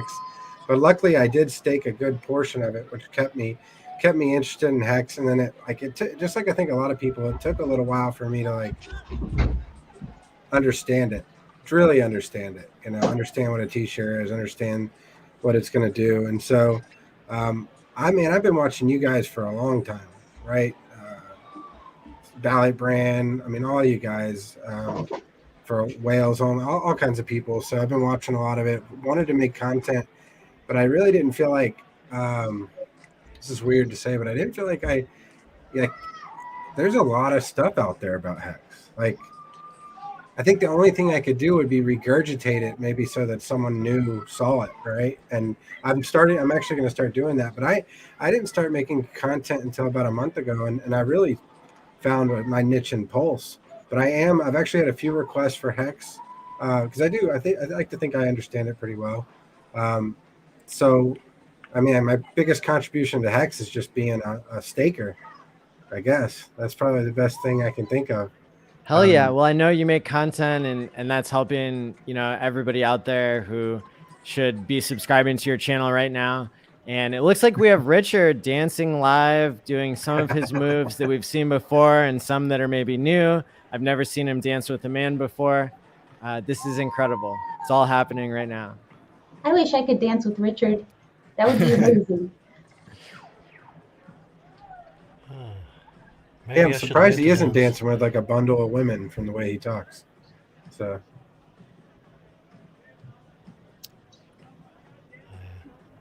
he has to behave himself at this event, Yeah, he's on cue. Yeah. I'm sure he has his moments. The highest of stakes, right? That's true. Is that his security? Yeah, the super serious looking ones have got to be. What, the dancing girls? Yeah. Correct. Yeah. He's doing a Gaddafi security thing, eh? He's got the... Yeah. Maybe they're fembots. We didn't see that movie? Okay. There we go. What are fembots? Austin Powers. Oh, okay. Yeah, I never acquired taste. Fair enough. I see sparks. There we go. There you go, Richard.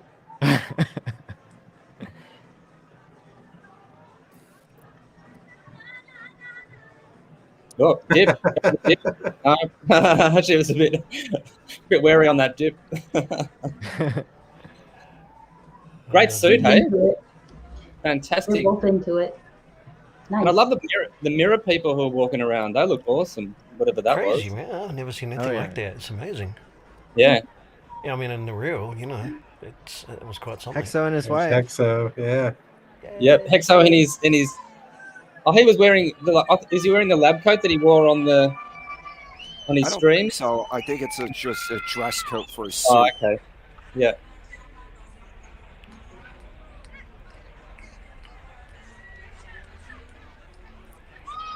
More gifts, everybody, more gifts. We have to get on the gift making thing. What did you say, Hodbro?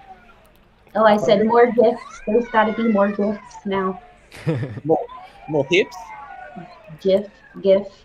Oh, gifts. Right. Oh, yeah. The Dancing Richards for the hex pumping times. Yeah. Yes. Yeah. You predicted it. You were correct. I'm glad.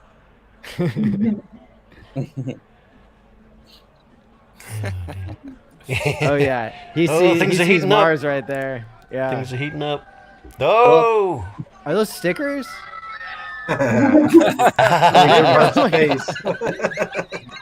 Been doing the guerrilla marketing in London. Nice.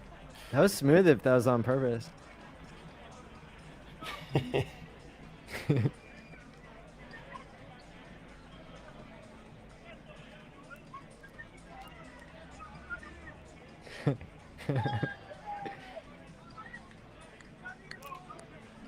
I kind of expected them to all be wearing masks. Thank God they're not.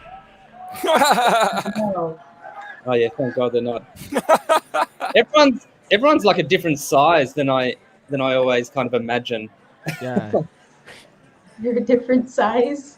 Yeah, like people are either like way bigger or way taller than I imagine. Like when you compare them, it's in real life. It was like that meeting like, some of the Aussie hexagons as well. It's like because you imagine that you see someone on stream and your imagination fills in the gaps, and then you meet them in person and it's just like, oh, that's different. Yeah, it happens for sure. Yeah. Everybody in Hex is like 7 feet tall. Yeah. Your hexologist is huge. Yeah, exactly. And Hoddle Dog is like really tall and skinny. Yeah. Yeah. Well, I'm 6'4", and I met Hexologist, and he's almost as tall as I am, but he's a lot bigger of a guy. Hang on, Tim. You're 6'4"? 6'4"? Yes. My God, I didn't imagine that at all. I thought you were like my height. No, I'm 6'4", and I weigh like 165 pounds. I'm like a tall rail. How much? Oh, okay, I don't know how much pounds is. How many kilos is that? That's not much at all, hey? No, I'm pretty thin. I mean, I put on a little bit of weight in the past year just because I've been eating out a lot more, and that's what happens when you're rich, hey? Yeah. Man, I'm 190 something pound, I think, pretty sure, and I'm just under 6 foot, so I got work to do. Yeah, you got to start taking care of your health now that you're gonna be. You want to spend all of those 555 stakes. Yeah, I've only got 8 years to go though, so it'll be all right. Oh, really? For the earliest ones, yeah. All right. I am 140 pounds and 5'4". Ooh, Nice one. Just since we're all doxing ourselves on our... Yeah. Yeah. I'm not good with pounds, but I'll just say congratulations, I guess. That's, yeah. Yeah, I've no idea how many. I can't do that conversion in my head. How many kilos is that? Oh Lord, I don't know. Whatever. You'll I'm have to 5'11", Google it. so I'm short for somebody in Hex. It's Yeah, about that's right, I think. actually, I think I'm like 5'10" or something. Maybe. Yeah, we're shorties. When I met Pirate, he was like huge. It was like, whoa, this guy's tall. and I think Tangent's really tall as well. Really? Yeah. I believe it. I used to say I was what is it, 5'11" 3/4 inches, but I keep forgetting I've actually shrunk because I'm 50 now, and apparently we get shorter as we grow older. Apparently I'm only 5'11" 1/4 now, so I don't know, experiencing a bit of a dip. Yeah, right. Shout out to J Money. Thank you for the $20 super chat. Happy birthday, Hex. Yay. Happy birthday. 2 years, hey? It's flown by. Yeah, I can't Yes. believe it's 2 years. It just 2 doesn't feel years like is that long. at all. You know, the one weird thing about Hex is kind of like, because you kind of want the price, you want the days to go past and the price to go up. You kind of like, you want time to go quickly, but also you want to like just enjoy it and like have it go slowly. But Yeah. it's this weird like kind of paradox. Yeah, well, apparently it's going by quickly, so that's a bonus. Yeah. Yeah. I'll have to find the line of code that's responsible for that. I must have missed it. Well, I thought you found it when you said your 15-year stakes are coming out in 8 years. No, those are the earliest ones, the 10 years. I misspoke. Yeah. All of my original ones were 10 years, and then the price went up way up, and then I got a staking ladder, and so yeah, my 10-year stakes are the ones that matter to me right now, because those are the ones I want to be alive for, and I have the best chance of being alive for. So, but yeah, everything else is 15, or there's one staking ladder, but mostly it's 10s and 15s. What was everyone's very first stake before they like for me it was like before I fully understood it and I was just claiming. I saw a tweet on Richard how you could claim free for the BTC you had. So I went onto the instructional videos. I did it all, and because you had to stake, I just went okay. And I read a little bit about it, and I basically just went like I think it was like just under 5 years. Like I went just over the average at the time. Because I kind of thought, well, you want to get the most out of the system, and so just a bit above average will get you a really good deal, and that's what I kind of did. Nice. Yeah, sounds like you studied it quite a lot. I just slid the sliders on go.hex.com until I saw the max bonus and figured out that 3,641 days was that. This is before I understood the importance of the share rate going up, and so I just took whatever was in my savings account at the time, which was sub 5,000 New Zealand, so 2,500 I guess, roughly, and threw it in there for 10 years, and then yeah, as I learned more about it and whatnot, I regretted not selling something, but I think I'll be okay. What about everyone else? 5 figures for 5555. That was my first First stake. one. Balls to the wall. Good one. Wow. Nice. Yeah. 5555. So Respect. yeah, it'll probably pay off. Well, it will Oh, yeah. pay off. It'll very much pay off. I'm glad I did. Yeah. No regrets. Yeah, that could work out. Yep. I don't remember what my first stake was because I just started making stakes all over the place from day one. I just went. Yeah, I got a 15-year staking ladder. That's all I know. Yeah. Well, we've subsequently put 6 figures in the staking ladder, and it's worth a tiny fraction of what that 2,500 was. So, should have got onto it a bit earlier.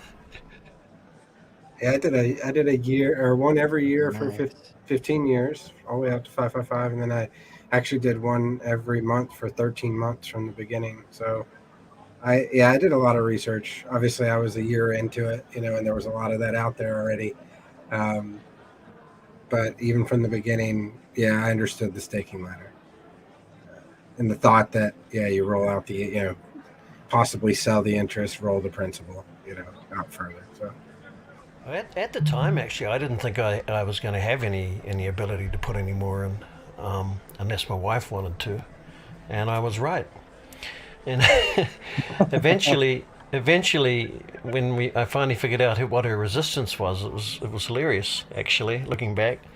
So I was trying to get her interested in all this time, and she kept, I get it, it's really cool and everything. And I'm like, well, you should put something in. And she's like, So like a year goes by, and then one day I'm just like, I almost lost it with her. I said, have you seen how much I've made? I don't understand. You're the one with the big income and everything. Don't you want to? And she goes, look, I just don't want to hand over the money to you because I don't know. I can't trust you with money. You know that. And I was like, yeah, that's true. But I never said you had to give it to me. I said, that's why I set you up a wallet. It's for you. She's like, oh, why didn't you say so? Basically. And then she was all in. It's funny the way things happen. Yeah. Anyway, so we're good. We didn't, I mean, you know, we do okay anyway, but it's a crazy thing. Crazy thing. Hey, it's Michael Hex. I met that guy in the Ukraine.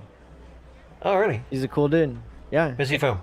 He's the biggest fudder of Hex that like is actually a Hexcan. It's really funny. He got like banned from the chat like 100 times, but they keep letting him back in because he's awesome. So he's like trolling? Yeah. No. He was like. He was a fudder and he got converted. He's a bear. Oh, he's a bear. He's a devil's advocate. Yeah. What about you, Maddie? What was your first stake? I don't remember. I just know I tested it out a little bit in the beginning, probably in the first week, and then I left it alone because it wasn't paying that high of interest until, you know, maybe 6 months in or something when Richard started to tell people to get more serious about it. And then I made a staking ladder, so it was all just yearly. Yeah, I mean, staking ladders are obviously the way to go. I think. Yeah, I wish I'd known about that at the time. But, you know, $2,500, I was like, oh, yeah. You're fine, man. And you know what? Maybe. The thing that really convinced me, the thing that was a real, oh, wow, kind of moment for me in Hex was imagining people coming to it 5 years down the track, 10 years down the track. And the value proposition is similar. Like, it hasn't changed. It hasn't changed at all. You take whatever money you have, you turn it into Hex, you lock it up, which earns you mad interest, plus gives it time for the price to increase. And that's going to always be the case. Yep. So, yeah, I'm not worried about the future. I'm talking. My words before were purely from a position of absolute impatience. But you know, if I was getting it right now, I would. I can't see any reason why it would be any different 2 years from now as when I got in 2 years ago. You know. Yeah. Yeah, I should clarify that. Yeah, I'm not disappointed. It's just pure impatience because all my stuff's out there. You know. It's like, yeah. But you know, the day will come, and then I'll be fretting over what to do with it and how much to restake and whether to buy the submarine or the plane or the aircraft carrier or all three or just rent them for a week. It's going to be a hell of a day. Yeah, just rent the aircraft carrier. You don't need to pay the maintenance on that. Yeah, right. You know what? Shout out to everybody. Oh, go ahead. Sorry. Yeah, I was just going to say shout out to everybody who's watching right now and hit the like and subscribe button. There's a channel that I'm launching for the Hex conference that needs you to subscribe to it so we can have enough to name it and have it do all the special things that channels do. So click on the link in the description below or in the live chat right now. Hit the subscribe button. I think we need 10 more people to make it official. And then, what else do people have to talk about? Hod Pro, back to you. Oh, yeah. This spring, I bet CryptoGov will be filled with plenty of people asking about taxes and stuff. Oh, yeah. On the Hex because it has pumped so much this year. That's I think pretty so much too, all I yeah. have to say on that with regarding Hex. So always make sure you have enough. Yeah, make sure you get organized with that stuff for sure. Now's the I mean, for time. me, it's Uncle Sam, but for you guys, maybe not necessarily so. Using kilograms and whatnot. We're still like in the uncharted territory. I definitely don't want to talk too much about taxes, right? We all know that. No financial advice, no all that stuff. financial info here, But everybody. my wife's even a tax accountant, and she's actually started to take like some of the classes on it. But again, it's like so new that like, I mean, for me, I'm just like telling her like, you just need to learn how we get citizenship in Puerto Rico. Come on. Yeah, Let's just like let's not. I don't even want to fool around with this U.S. stuff. But you know, again, I think one thing I think is important, and Maddie, you talk a lot about this stuff, is like your mental health, and you know, realizing that you know money doesn't make you rich. You know, it's really honestly communities like this, in my eyes, that do that kind of thing. So. Who you care about and who gives a damn about you at the end of the day, all the money in the world doesn't help. You still find yourself on a bridge jumping if all the rest is stuffed up, you know? That's right. I think a lot of people have, you know, money's always been their goal. And then the second they get it, they don't even know what to do anymore. Yes. Yeah. So it's that's a big thing. Yep. And it's real. It really is. You know, we talked about, someone had mentioned the fiat debt-based system that we live in here in the U.S. and around the world. And it does. It robs us of our time. We spend most of our lives focused on earning, and so we can supposedly take this retirement that may or never happen. You know, my dad's a great example of that. He doesn't know how to live without working. He's 71. He could retire anytime he wants, but he just doesn't because he doesn't even have hobbies or anything. Mine too. 72, same thing. It's crazy. So it's tough. Yeah, I mean, I took a year off. Oh, go ahead. Well, you know, a few people, like one of the questions when I started explaining about Hex and, you know, like maybe what's going to happen in the future and all that kind of stuff, they kind of ask, well, what happens when everyone in the world is rich? Won't people not do things? And or like, you know, and I, like, everybody has their own journey to finding purpose in life, and people find purpose in all sorts of different things and in all sorts of different ways. And it is very much a personal journey. That will never stop, regardless of how much money you have. What we've all forgotten is that money is just a means of transferring value, and it's not the goal actually. And when you get that out of the way, like I've been semi-retired for about 20 years, mostly due to health initially, and then but just having the time to think after I got through the incredible depression and everything for a couple of years. Having the time to think about life instead of just always got to get money, got to pay the rent, it changes everything. And it's really something to look forward to, because I still don't earn a lot of money, but I got everything I could ever want and a whole bunch more by providing value in other ways, you know, than just having a job and trading hours for dollars. And it took a long time, and it was really, really hard. But I remember for at least the first 2 years, I really struggled, because I figured if I can't do the things I used to do to get those dollars, then I'm screwed, period. But there's actually, believe me, there's so many things you can do in this world, providing value to other people and whatnot, that they'll look after you, and you know, in exchange, you don't. So again, speaking to Steve there, you know, it is all about the community at the end of the day. And that's another reason. Community where you're going to give your money, let alone get it from. I enjoy listening to Richard like bust myths, right? And he says you know, when has that ever happened in the real world, right? And so for me, I had just assumed that retirement was something that, you know, people looked forward to, and, you know, something where they turned all of their energy into, you know, their own family, their own personal interests. But what I've found myself and in the other people that I've observed is that, you know, retirement really doesn't mean that you stop working. It means you have your own freedom. You have your time back. And for me, I've been even more productive. I've reached a larger audience of people to talk about mental health than I could, you know, at my fiat job, and where I was trading my hours, you know, for a depreciating asset of the US dollar, right? And so now that I'm free, I am more motivated to work not only for others but for myself, right? Because it really, if the whole world stopped working, that would be a major mental health problem. And so people are going to do meaningful and purposeful things with their time, I believe. And really, one of the first articles that I wrote before I realized that talking maybe was a better way to reach people than writing articles, was this idea that in the future with programmable money, we will be able to pay ourselves to do things. And so just like in Hex, when we can time lock our money, that creates a behavior lock for our savings plan. And when we wait and save long enough, then that unlocks the value on the, you know, on the Hex that we've, you know, that we've time locked. And so by paying your future self, you are ensuring that you're not going to mess it up too bad for yourself in some ways.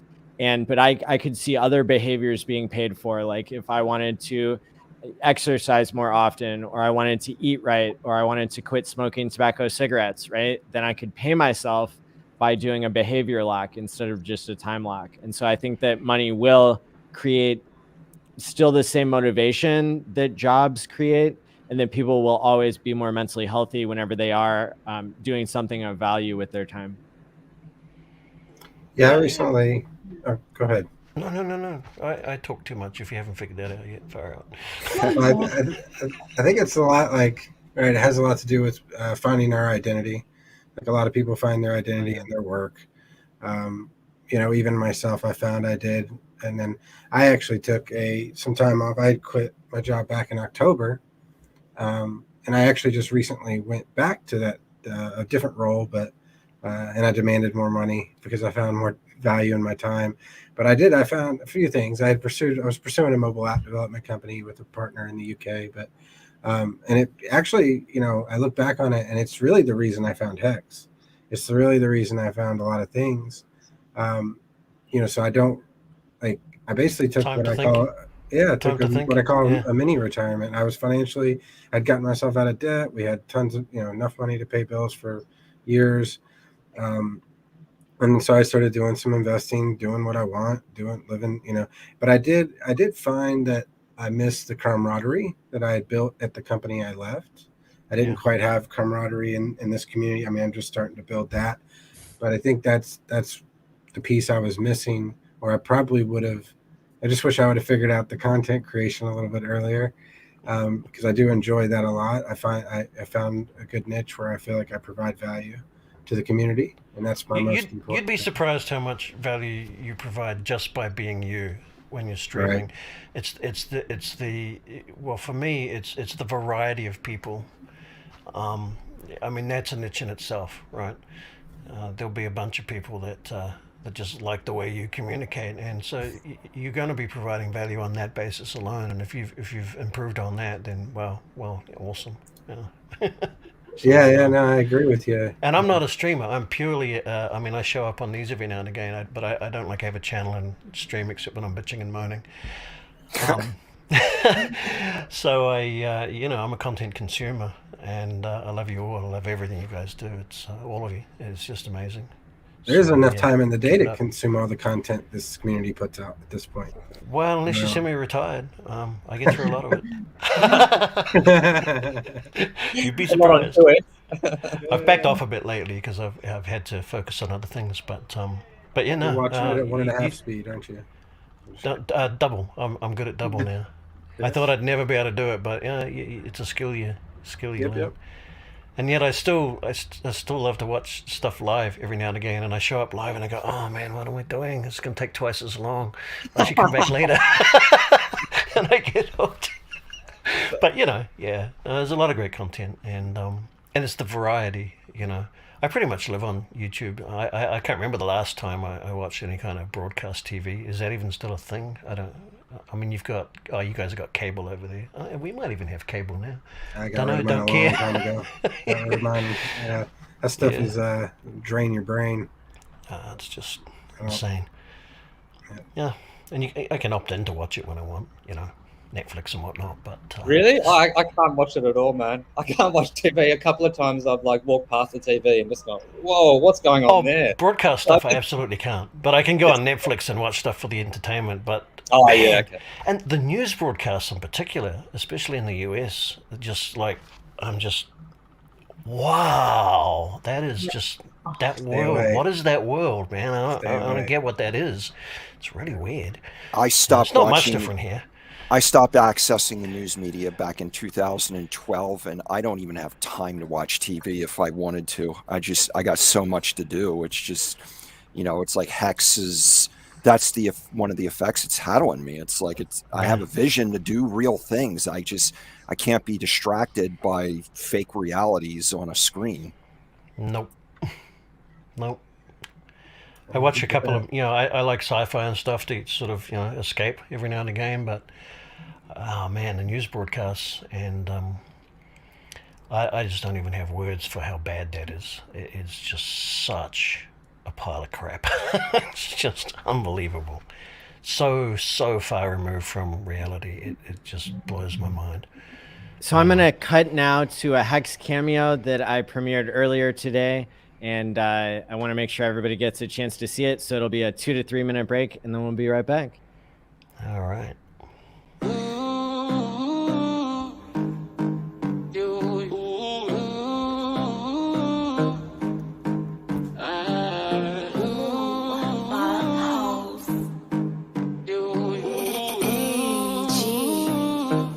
Who's there, this guy?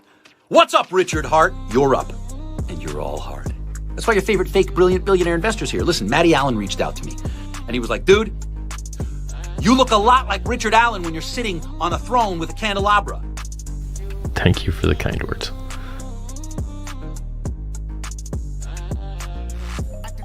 Fantastic. But which came first?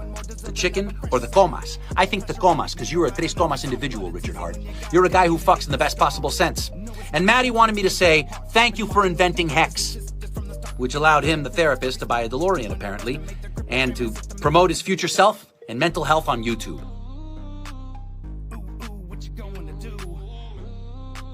Here's the deal. I like people that are nice to other people. I like people saying thanks to other people. So thank you, Richard Hart. On behalf of Matty Allen, you're the human equivalent of a car with doors that open like this or like this. Yeah, Richard Hart.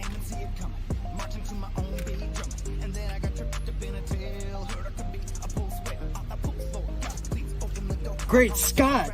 2021? Do you know what this means?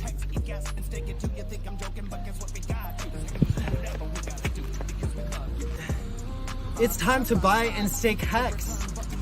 We can all be as rich as the original Bitcoiners. My name is Matty Allen. Follow me on YouTube. Let's go!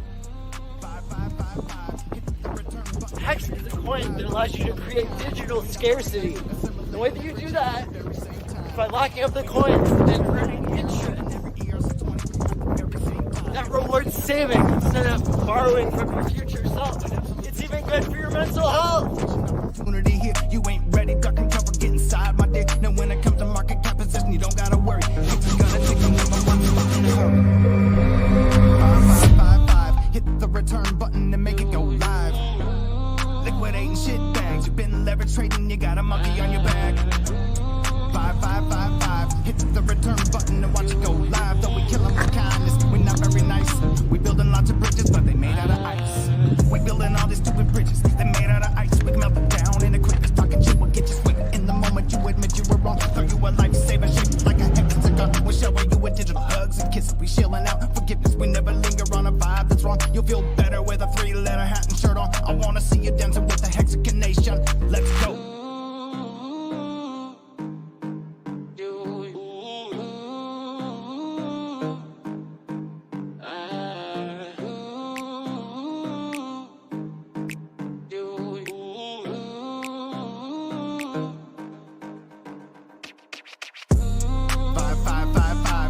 Return button and make it go live.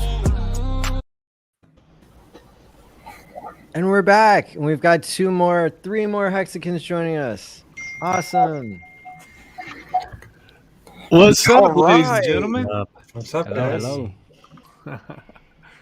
Crypto So Hart, Maddie, good luck I to heard you, that man. you're a therapist. Is that true? That's right. So I worked for 7 years as a therapist when it comes to mental health and substance abuse treatment. And before that, I worked as a neuroscientist for 7 years. So I have a bad bout of attention-seeking behavior. Is that something you can help me correct? Something we can talk about online or offline, either one. I'm happy to do it. Outstanding. Well, this isn't helping, just to let you know. Or is it? Well, my wife told me to. I'm the new guy in the neighborhood. She told me to go meet people. So I don't think I've met like most of you. So nice to meet you guys, Brandon. I'm glad you came on. You have a channel that has been getting real popular, and your channel is called Rags to Riches. Is that right? That is correct. Rags to Riches, and please don't say it's getting popular. That only encourages the degenerates. I don't like that. Yeah, dislike and don't subscribe, right? Absolutely. My man. Yeah. Yeah, That's what I'm I talking subscribed just so I could unsubscribe the next day. So I'm helping you out. Well, thank you so much. Yeah, you're welcome. I tell people you're not a good soldier. You don't follow orders. I went on your channel with Jesse. Yeah, Hot. I know about you, man. I kept everybody's like, you're blushing. You're talking to a girl. I'm like, I talked to a female. Plenty of females in my lifetime. It doesn't sound like a robot this time. Oh no. Oh yeah, that was the Alexa thing. I'm not even gonna bring that up. You hear that too much, I'm sure. It comes and goes. And we got Crypto Heartbeat here. He's the one who pulled me in. I'm gonna give him all the credit. Yeah, I knew that you needed a shot, so I figured I'd bring you in. I appreciate you, man. Yeah, this is awesome, Maddie. You've been this is great. I mean, you're on what, 6.5 hours now? I mean, that's incredible. Thanks. I mean, yeah, we're over halfway there. I said 8 to 12 hours, so we'll see. Thanks, though. Yeah, so far so good. Yeah. Only Maddie could do things like this, man. That's time consuming, man. We appreciate it though, man. Honestly. Yeah. Oh yeah. It's my pleasure. It's not that difficult with so many great minds in the community who are all showing their faces here on screen. It's amazing. I'm getting Brady Bunch vibes. Yeah, I just want to pass by. You guys Brady go to the Bunch. party later, so. Oh. Just want to say hello to everyone. Wanted to show up to the community. Appreciate everything everybody does. Maddie, you're amazing. Future us, everyone here, amazing. I'm going to try to do this more often, but I'm excited, guys. It's a beautiful day for us. It's a beautiful day for Hacks and everyone. And not a lot of people know it is my birthday today, so I turned 34. Happy birthday.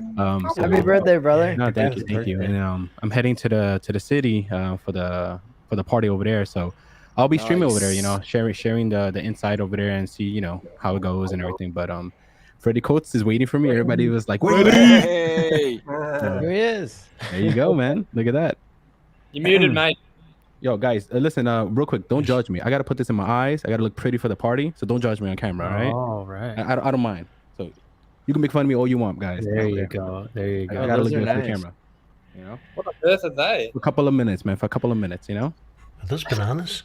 Yeah, these I are like like bananas. 24 karat type of things to help with the. You put I guess, gold on you. Yo, man, you gotta do something, man. My Okay, wife's like a Asian. She got collagen? the techniques. Some kind of a collagen thing, I bet. Yeah, you. I like that hat. Yeah, appreciate it, man. Thank you. Ooh, nice. Wow. nice. Yeah, I gotta look for the party, man. Brandon's got those on under the glasses. Except they're dark from lack of sleep. That's what I have. Same problem.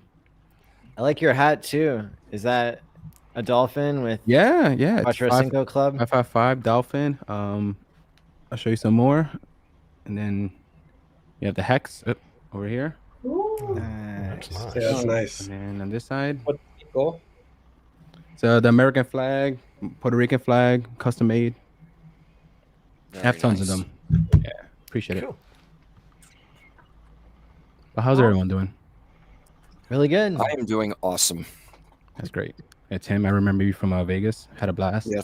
Phenomenal guy. That was great. Yeah, man. Yeah, I really enjoyed it, man. Going to do it again. Yo, what's up, guys? Hey, Freddie, you're back. We just got in the limo with Jay Mills and Jackie Hacks. I saw a picture of Jackie in a limo. It was pretty nice. Yeah, they just popped some bottles. Happy birthday, Hacks! Yeah, we got some bottles. Woo! Awesome. Yeah. Look at that. Look at that. We got Hexagon 720 down there. What is good? Hey. We're on our way. We're on our way to pick up the Germans and Nardo and yeah. Who else? Who else is coming? Okay, I think maybe Kool-Aid is coming.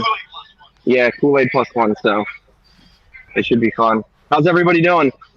Awesome. Great. Yeah. Maddie, Enjoying the day. Maddie, you've been going what, 7 hours now? About to hit. Yeah. In about 18 minutes. Holy cow! How you hanging? I'm good, man. The energy You is good? real. Good, good. Man, like, oh man. So I watched a little bit of London. Yeah. Oh my god. Ugh. Chirpy. Hopefully it turns out really good for the documentary. I hope so too. I think a lot of editing, cutting is going to happen. So They're gonna take all the best parts. They're gonna take all the best parts. Yeah, man. Who else is on here? It's hard to see. Is that Tim? Bring everybody Yeah, it's up me. here. Hey, there we go. I'm still here. Blue Bomb, what's good, brother? Hey, Freddie, how's it going, bro? Rocking and rolling, man. Brandon, how Awesome. you doing? Rags and Riches doing well? Nah, man, what's up? I should be there with Chilling, you right brother. now. I'm sorry. And man, it's all good. Next one. There's lots of them. Yeah. What'd you say? No, it's cool. Is the volume too loud, guys? Is the music too loud? No, it's all good. Okay. Marco, how you doing, brother? Phenomenal, man. Just getting ready. I'll probably be leaving like the next 30 minutes. Now I'll be seeing you guys there. Awesome. Hell yeah. Hell yeah. Yeah, man. I can't wait, bro. I'm excited Yeah, I to see can't wait everyone. to meet you. Yeah, heck yeah. Marco's one I've never met before. So I've met a lot of people today who I haven't met before. Key Money is the coolest freaking dude, man. Like every like awesome thing that Maddie has ever said about Key Money is just true. It's just like just a genuine dude, you can tell. And Patrick too, man. Like, and then Black Hexagon, Black Crypto, like just great people, man. Black Crypto and I are working on a remix to his Let Me See You Hex Flex song. So hopefully that'll be done here in the next couple of weeks. But that's gonna be fun. It's gonna be good stuff. Awesome. Yeah, that's so hype. I can't wait. Yeah.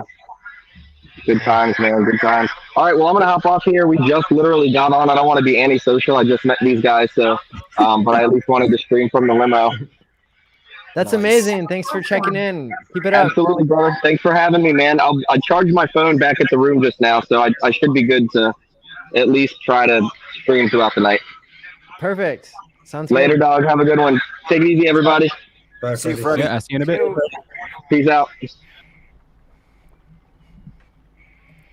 Good stuff. Guys, I got to bounce on out of here. I got a Shiba Inu video to make. But you guys take it easy. Matt, love you, man.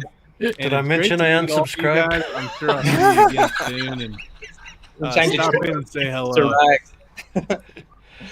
Make sure you All right, mention thanks you for get your coming on. copies on Pulse. Yeah, exactly. See, you're smart. It's not riches to rags. It's rags to riches, right? Pay attention, everyone. Y'all take it easy. Peace out. All right. Let's go, Brandon. Nice. You know, it's funny you said that because I've actually been thinking like if there's a way to like make it look like I'm just talking about Ethereum or some other coin, but then really all I'm going to do is loop it back to Pulse, you know, in the end. And I thought maybe that would be a good way to try to beat the algorithm or something.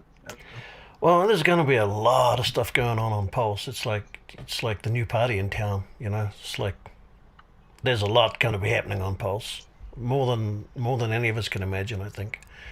I think that's valuable, Steve, like to take that marketing approach. I know when I started out, I was trying to write articles. I was trying to do everything I could to attract people who weren't already into Hex. And then I eventually found my niche with like the community of people who still want to keep learning a lot more technical stuff, like with Quant Gang. And now I hope with Quant Gang, we'll be able to have more and more devs on and people who are building things not for profit at all, but who are just really trying to be open source with their knowledge. And but I think like still, if I got to start over again, I would take the same approach of like appealing to a broader audience. For example, my name once upon a time on Twitter was Maddie.eth. even though I Yeah. didn't like ETH, that was my name. So maybe, you know, people would wonder and they would look. And I know a lot of Hexicans that were really open about being Hexicans on Twitter, and then others who were more subtle about it. And I think it takes both, right? Yeah. I think, like, I was thinking, you know, how to get cheap gas fees or something like that. Just very simple, and see if you can't, you know, sucker people in. But I mean, you're not really sucking. You're doing them a favor. You're doing them a favor, right? Like, I mean, Yeah, totally. Give them what they want, or tell them what they want, give them what they need, or whatever the saying is. I think at the end of the day, like, really, we get the audience that we speak to. And so when we use clickbait, we're just going to get a similar audience as everybody else in the world. But when we speak truth to power, and when the audience like knows what they're going to get from the title, and there's honesty from the beginning to the end of the process, as a broadcaster, that's going to attract you the type of audience that is going to be those strong hands, are going to be the people who want also self-improvement, who are going to stick around for the long term. So it's, you know, I can see both approaches as working, marketing to what people think they want, but also marketing to the truth. And there's, you know, I would encourage anybody, you know, to just experiment and find what works for you, because for me, it's been a pleasure to really explore the space, to use my kind of scientific experimental mind to try to figure out what works and to do what's right for me and for my audience. I think the truth is shocking enough to make good clickbait with. Really, Seriously, I've always been at the attitude I don't need to sell Hex. I just enjoy explaining it and helping people understand, and get them on the journey, you know, and then they can empower themselves. We don't need to convince anyone or sell like change anyone's minds. We just need to, it will happen. It will happen organically. But by the same token, like, everyone do exactly what you want to do. Like, go and experiment, and you'll attract all sorts of different people. And as long as you're having fun doing what you're doing and getting meaning out and purpose out of what you're doing, that energy is going to permeate in what you do. Yeah. I think one of the most powerful things you can do is be authentic, right? I think we judge things whether they're true or not, right? And so when I came to Hex for the first time, I looked at Richard Hart with a top hat and with, you know, all this kind of flamboyant stuff, and it was disconnected for me. I had a hard time seeing through that to the real person. And Maddie and I talked earlier about the fact that when I saw Richard meet hexologists for the first time, right, in person, right, it was incredible. And Richard was one of the most respectful, kind, and friendly people I've ever seen. And of course, when I first came to Hex, saw everyone attacking him, right? And I saw this, he had to put up these, you know, he had to kind of be the tip of the spear, if you will, to all of these enemies. And, you know, what's interesting is there's still this disjointed nature to say, you know, it's a strategy. You can pick a strategy, and one of those strategies can be buy a bunch of expensive stuff, right? But what's funny about it is when you hear the story of Richard working in air conditioning attics in Florida, and you hear that he's a blue collar guy, you know why we're attracted to Richard, at least why I am? Because I can relate to somebody who's had nothing. I grew up extremely poor, and you know, we didn't have anything, and so we never had the opportunity to even dream about something better. And so what's interesting to me is, to me, what Richard has created is enough. He doesn't have to be more. And I think that the same thing goes for everyone who's creating content, is that your audience will be found because your truth resonates with who they are. And the more authentic you can be, because you have a view and a perspective on the world that's unique. You know, I'm a old guy with gray hair, and you know what? You know, what is it? Men and women over 65 and animals I do well with, but that's not your thing. That's my thing. And so I think authenticity is the number one way to go, because honestly, if you're not yourself, it's just, you're playing a part, and people can see through it, even if you don't think they can. I'm gonna play devil's advocate a little bit here, but what was the first thing you saw that brought you into Hex? Yeah, it was a no, you're right. It was a web ad that said you could be a billionaire at 2 a.m. But I will say this. I think you have It some spoke to a genuine content, benefit. though. And if you Yeah. think about it, marketing is all about you sell benefits, not features. And, that was a pretty good benefit. Do I want to be a billionaire? At the time, yes. Now, yes, as well. And so it actually spoke to me. It didn't speak about someone else, right? It wasn't a feature that they're presenting. And so I'm not saying Richard's gotten anything wrong. I'm just saying it's a choice you make. And I think the easiest path is one that reflects the easiest thing for you to do, which is who you are. And you're enough. I think that's my message, really. I agree. Beautiful. I hate to do this, but I do need to leave for about an hour or so. Well, actually, I'm going on Cabana, I think, too. But yeah, probably if you're going to be, Maddie, if you're going to be going till later, I'll definitely be back. But it was really nice to meet everybody. I appreciate the platforms you guys give people. And yeah, I look forward to talking longer with any of you in the future. So Have a great day. Nice meeting you, Steve. Thanks, guys. See you, Steve. Awesome. Yep. We're talking about like marketing, right? And some people they overthink it. It's a simple thing. Even the little things help. You buy a couple of stickers here and there with the logos, posting it anywhere you think people will see. That's what I do, right? I'm in New York City. Almost every subway you probably will see it somewhere somehow. Sometimes I get in trouble by the cops, but I don't care, right? Like I just post it and keep on walking, right? If everybody has iPhones, there's one thing my friend taught me how to do with airdrops. If you're on the train or on the bus, have like a picture of Hex or even your QR code with the Sacred app, and you could airdrop it to other folks, and they could be willing to accept it. If they do, there's somebody that's interested, right? You're not wasting your time, and that's what I've been doing in New York City. So I have my work phone. I use my work phone as an Apple device, and that's what I do. So I click airdrop. I see 8-10 people around me. Click on the picture I want, send it to everyone, and maybe 3 out of 5 might accept it, or 3 out of 10 might accept it, right? That's cool. And yeah, it works, right? It's free. You don't have to spend a dime for that, and you never know what they do with that, right? That person could pass it on to somebody else or whatever it is, but it's something I do that works. So I recommend somebody, just come up with something simple. So if I'm sitting on the train and I'm near you, and you do that. What happens? There's a pop-up come up on my phone. Yes. Do you want to accept this? Exactly. This JPEG or something, or exactly something will pop up that says, I'm trying to send you something, and you could view it, you could accept it, and then it's yours. And what kind of percentage of people? Can you see what kind of percentage of people accept it?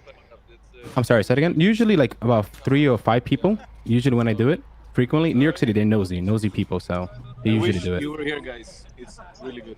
Yes, you should have been here. Fucking Hicks, 2nd year anniversary. But hey guys, I gotta go. I gotta start getting ready. My wife just got home, so we're gonna start heading into the thing. Okay. Sounds good. I'll be It was streaming good later. to see you Guys, again, in a bit. Marco. What else am I No, supposed to pleasure, say? pleasure. I'll see you guys in a bit. Okay. Good to meet you. See you, Mark. Is this New York City or London now? This is London. Look at this, bro. Look at this. 24. You're telling me I'm not sitting in a fucking wheelchair. Hello, say something nice. Oh, there he is. The Say something dog. nice. Hello, something nice. Happy birthday. Yeah. I love you all. Happy Hicks. Happy. Happy Hicks birthday. We're heading up later. See you guys. Awesome. Everybody really is tall. Yes. Yeah. Right. My goodness. It's crazy. They were all 7 feet. How tall are you, Crypto Heartbeat? What's that? How tall are you? 6 foot. Average. We were having a discussion about heights earlier, and it seems like everybody in Hex, at least the men, are over 6 feet tall, including me. How So, funny. Well, and with Richard's moon boots on, he's even bigger. I remember seeing that meetup. I think Copenhagen one where he had those platform shoes on. Yeah, he looked very tall. Nice. It's good to be on stream with you for once. Yeah, I see you a lot in the Telegram, so it's cool to meet you. Yeah. Well, I'm gonna keep this people leaving thing on a roll. Don't want to get stagnant. Right on. So, I got to go, unfortunately. Thanks for I've only stopping been here by. half an hour. Yeah, no, I might drop in again later. You'll probably be here 23 hours from now, knowing you. But, knowing me. Yeah, set the camera up by your bed when you're sleeping so that we don't miss anything when you wake up You or gotta sleep pay talk extra or something. for that. Got to pay Yeah. extra? Okay, all right, put it on my tab. He does accept text, though. Oh, very good. Very good. Stick it on my tab. Yeah, I guess we should talk about that someday too. All right. Bye, everybody. Nice to meet you. Take care, Future. Take care. Bye. So, Maddie, how has it been for this last 7 hours? It's been great. I mean, this is exactly what I imagined it could have been, which is, you know, when I asked people to check in from abroad, you know, this is exactly what I hoped, that people would check in for just a minute or two and show us the reality of the situation, right? So if you're stuck in a subway, or if you're on your way to have dinner with Richard Hart and you're lost in the city, right? Like Crypto Contrarian came through and checked in. And then we have Mars from the Kryptosparbach team that is part of Abit and Patrick's, you know, whole crew, who has been bringing us to London several times here. You know, at the end of the line outside, right when Richard rolled up in the Rolls Royce, right? We got to see a little bit of that. We got to see when Richard greeted people for the first time and then had to go do his makeup. And, you know, we got to see his golden costume from the beginning. And then we got to see all the speeches and how the sound worked and then didn't work. And Hexo gave a great speech and everybody else was like up there doing their thing. And then the after party and everything, it's all like, you know, it's like we're all there in a way. So yeah, it's just getting good, right? It's like 11 o'clock in London. We're gonna get a lot of drunk dials in video form. That's what I've been waiting for. That's why I'm going to tune in for the rest of the night. Going to happen. That'll be the best part, honestly. The question is, will Richard call in? That's what we want to find out. I sent him the link. All right. Wouldn't that be awesome? That would be so That would great. be crazy. But I imagine he's focused on being present in the moment, which, you know, that makes sense. So we'll see. Yeah. You never know. Yeah, he's like the bride at the wedding. Yeah.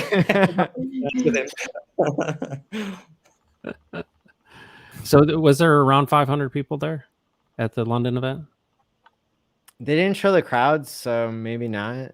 Maybe, which is important. We need to know if it's the largest Hex gathering to date or not. If they went over 350 or 369 people, that's what the Vegas meetup was. So I'm assuming that they did. And then that's the largest Hex meetup to date, making history. Yeah. So did you have 369? Was that like the setup? Oh yeah. Oh yeah. I very much confirm. What's up? We're on the live stream right now. I found some random Hexicans in New York City. No way. Hexicans from New York City. Really? Seriously, representing Young Hexter. If anybody knows. I know Young Hexter. Yeah, what's up with Young Hexter? Whatever happened to him? And now I show you something else, guys. We are about to hop in a party bus. Yeah. And it begins. I've already seen inside of it. Yes. Nice. We're getting both views, all of it. Keep the party going here. Epic. I raise my teacup to you. Cheers. I got the MetaMask. Nice. I had some oat nog earlier, but it's finished. Some what? Oak nog? Yeah, it's a vegan eggnog. It's made with oats instead of eggs. Oat nog, right? Yeah. That's disgusting. It's actually delicious. Fair enough. Maddie, how many folks are on this stream? It's been like 369 for a while now. Dude, 369 everywhere you go.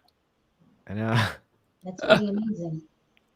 That's great. That's a good turnout. I mean, Hexicans are showing up all over the place. Man, that is a good sized stretch limo. It's huge. And we're back in London. Would you like to hear some music? Maybe mute me when it's too loud. Oh, here we go. That was 60,000.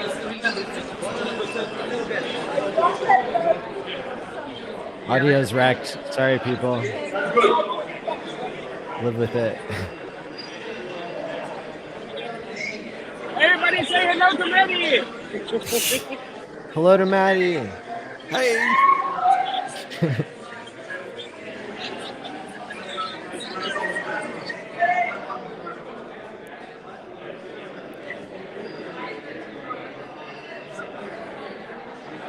So far on the stream today, we have had 4,669 people come by. Nice. In 7 hours. That's pretty great for still being live. And that doesn't include all the people in London or all the people in New York. That's right. Yeah.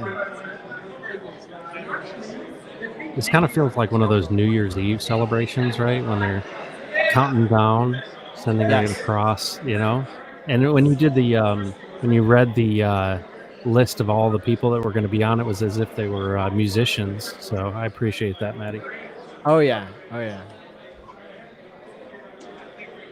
And let's see. I think...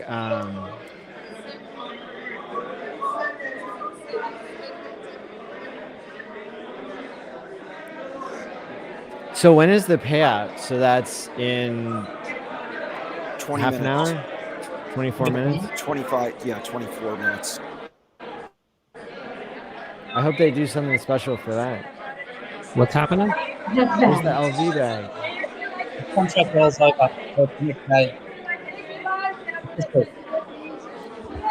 Is that Brent Morrissey? That looks like Brett Morrissey.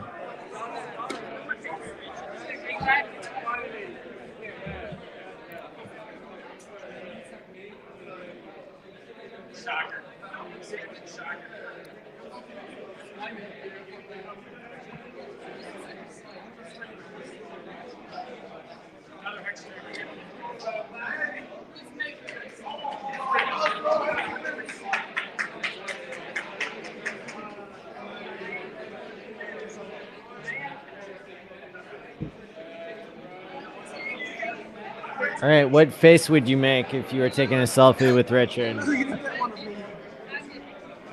I would do this.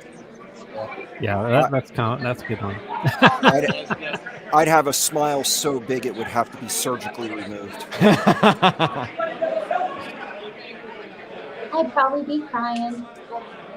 Yeah. I'd be a bit wuss about it, probably.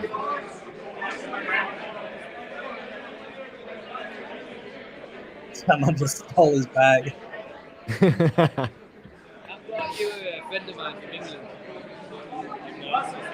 It's looking like a disco ball.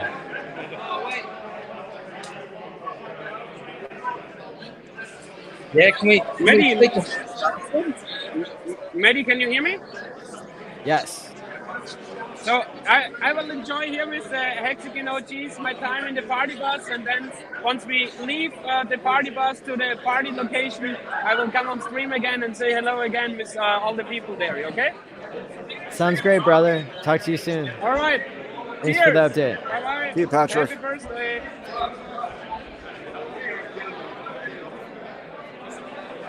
Richard, one was Meister. Pandemonium here on the red carpet.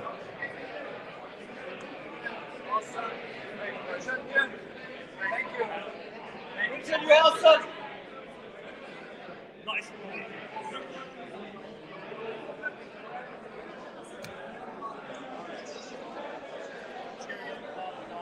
Everybody's wrong.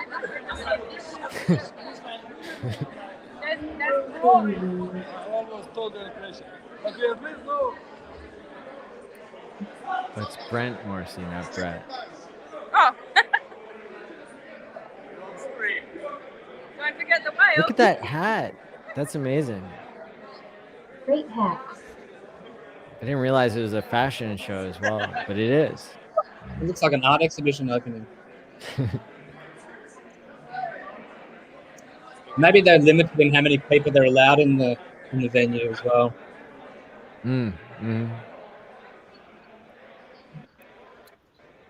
So is the event over, or and now kind of the after party, or? Yeah, I think they're just hanging out and partying at this point. But I would imagine that they would do something for the payout. So when in 20 minutes, Hex will officially be 2 years old, right? Gotcha. Or was that 23 hours ago? I can check. This is important. Is. This probably happens in 20 minutes, I think. Yeah. Yeah, so today that's posted 12/1 was day 730. So 7:31. It'll be when it takes over here. So hopefully they're doing something special in 19 minutes. I know we're gonna scream and shout. Yeah.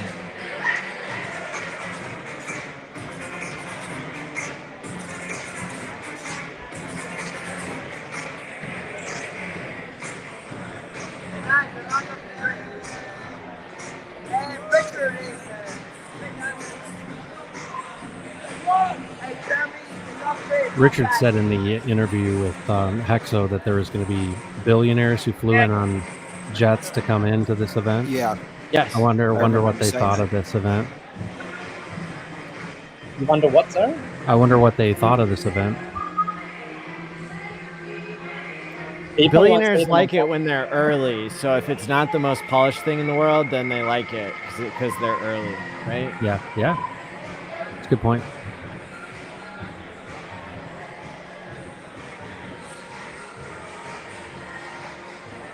Let's pick the billionaire.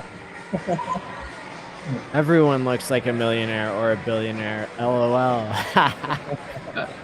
Everybody will be in that room. Yeah, that's right. Yeah, that's right. Gotcha. They're looking the part.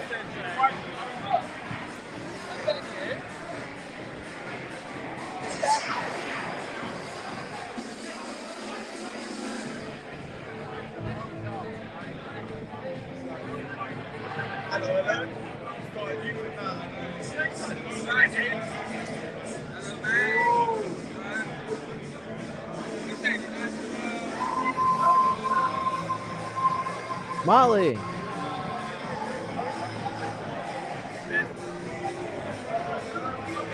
Make it.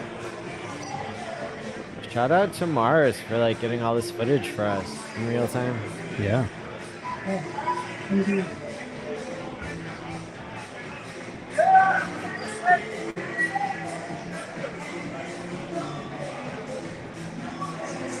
What an amazing time to be alive. You think about this is something we'll tell stories about. I mean, this is a complete shift in the entire financial system. Yeah. Yeah, it's like we're at the start, but we're already also into it. And it's like, yeah. Wow. That is dope. Yeah, that's a awesome time.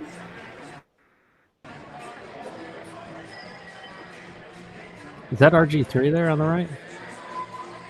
I wasn't looking. I thought I saw the headband. Hey, Coffee.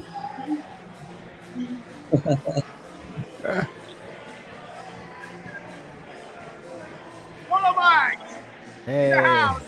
Good.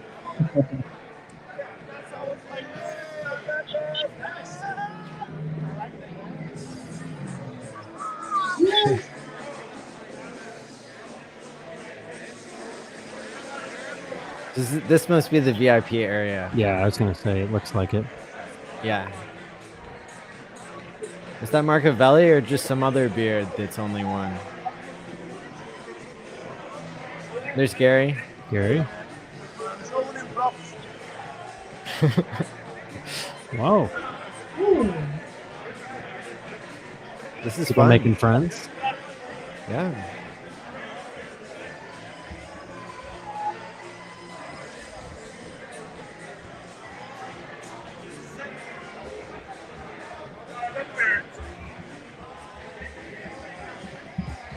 There's RH with the gold jacket.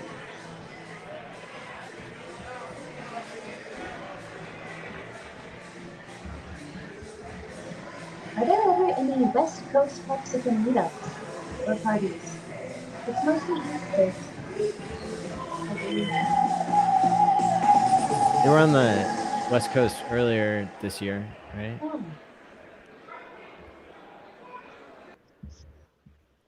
That was cool. That was really cool. That was good footage. Yeah. Oh yeah. X-ray vision. What is going on?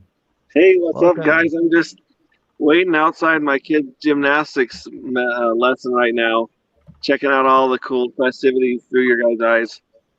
What's up, X-ray vision? That's great. Yeah, so you're sitting out there. Have you been following any of the events of today? Yeah, I've been watching a bunch of the tweets and a bunch of the streams going on. It's like a worldwide party tonight. It's awesome. Hell yeah. He's And just out there what are you known for in Hex? I know, but I'd like you to share for everyone else. You're saying, oh, I'm known for my tattoo. Is that what you're talking about? Tattoo? Yes, yeah, I'm asking just yeah. Yeah, I'll pull it out here. I was lucky enough to do an interview with Crypto Heartbeat earlier today, and I kept my shirt on for him, but I'll pull it out for you guys. That's all we ask. That's all we ask. Yes. Hey, oh, that's Oh my so gosh, sick. that's awesome. Yes. There you go. If I had only known. One of the best permanent decisions I've made in my life. I remember seeing that up in Boise.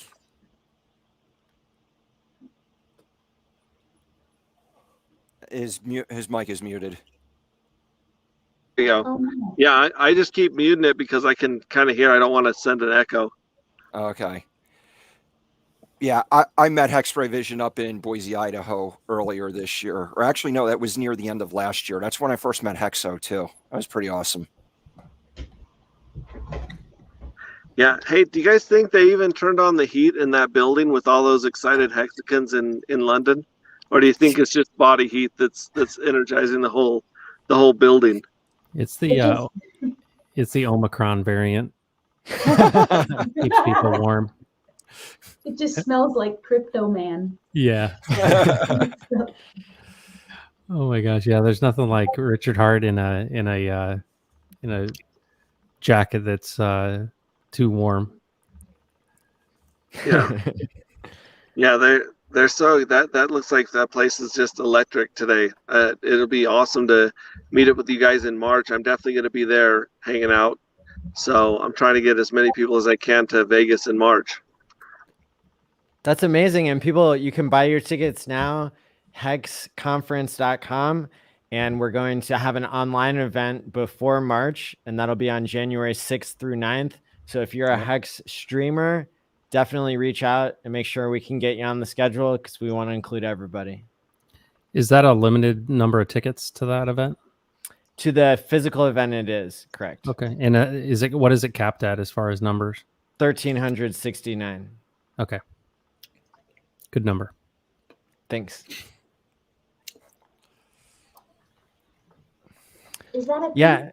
And that's what we hear, from everybody on the US Road Tour and from people who follow the streams regularly is they can't wait to meet up in person in Las Vegas, because a lot of people, they've already gone to the last meetup in Vegas, which had about 350 to 369 people. There were some people who didn't pay for tickets and, didn't participate in all the events, but all in all, with all the free t-shirts we gave away, I was pretty sure how many people came. Yeah, that was pretty interesting what Steph said on stage before, that Staker app has had 100,000 downloads. Yep. And that's amazing. That's actually a really good way of knowing how many hexagons are out there. Like there's going to be a handful of people who don't have any hex who have the app on their phone, but not many. So we could probably say there's like probably 100,000 hexagons. Well, there's at least 71,000 stakers. I mean, we're closing in on 72. according to the app. That's assuming 5 stakes per person. So that's just a guesstimate. Oh, so the guesstimate of 71,000 is five accounts per person, or 5 stakes per person? 5 stakes. 5 stakes per person. Hex don't have Okay. it staked, so. Yeah, so the number of holders on Etherscan, which is over 250,000, that takes into account over 100,000 wallets that were airdropped, practically no hex, and so that probably shouldn't count. It kind of adds messy data, but still very Hey, what's up, interesting to y'all? speculate. What's Hey, going it's on, guys? Franklin St. Hex coming to us Franklin and live. Ryan. Happy birthday, Hex. Hey, What's up, where are those Ryan? guys? How we doing? Latin America coming in. Happy Is that birthday, y'all. What's where are you guys? Happy birthday. I'm here with Ryan in Brazil. Brazil. Awesome. Yeah. What's going on, guys? I love Massa. Brazil. Just want to pop in and say happy birthday. We can't really hear y'all too much. Do a but view. Do a view. Yeah, let's. Oh no, they can see Wow. There we go. Nice. We're in Rio. Yeah, I've been Ipanema Beach, eh? Yeah, we just came in to say happy birthday. See everybody in here. We can't really hear y'all too much, but we're gonna be tuning in. Nice. Awesome. Awesome. All right, guys. All right, y'all. All right, everybody. Have a good Great one, to guys. see you. Have a good one. Take care. Thanks for checking in. That is awesome. That's beautiful. Sure, that's Ipanema Beach. Like the Yes. song is open. Yeah. I was there a couple years ago. Now, I know we're all supposed to be super patient to wait for Hex or Pulse Chain to come out correctly. I, on the other hand, I want it to come out as soon as possible so that when we go to the conference in March, we'll be able to see which projects can sink and which ones can swim around March. What do you guys think about that? That would be nice. Yeah. When are you thinking launch is? Well, Richard said that mainnet, maybe 1.5 to 2 months. He said on a stream the other day when he was talking with Hexologist.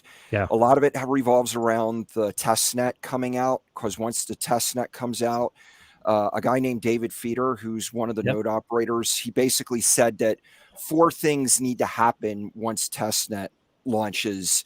If those 4 things fly, then it's a go-ahead for mainnet to launch. It's just a matter of doing it. So it's I don't want to get everybody's hopes up, but I mean, we should have launched by now. So Here's my guess. I think that it's going to be when the time is right. And I say that because Richard waited to release Hex until almost the exact bottom of the bear market, which is a little bit more than coincidence, if you ask me, because he called like all the previous and post tops and bottoms of the market anyway, like to the day, which makes me think that he created those tops and bottoms by like trading a little bit of Bitcoin here and there.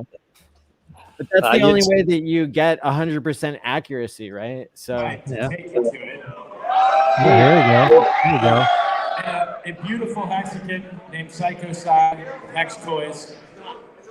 He paid for it all, or at least a ton of it, at least half of it. So it's probably going to be awesome. And this nightclub that he rented out, it's called Fabric, and I've heard a lot of really cool sets from Fabric. So it's probably going to be amazing. Sound system's killer. Unless something changed.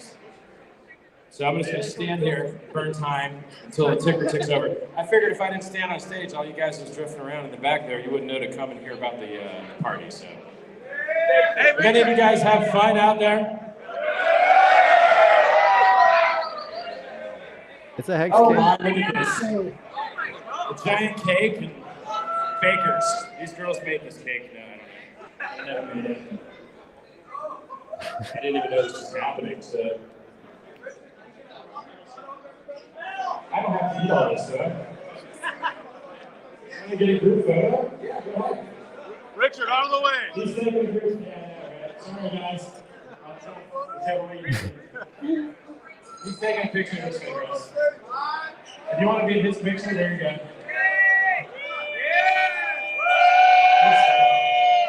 If only we'd done this earlier.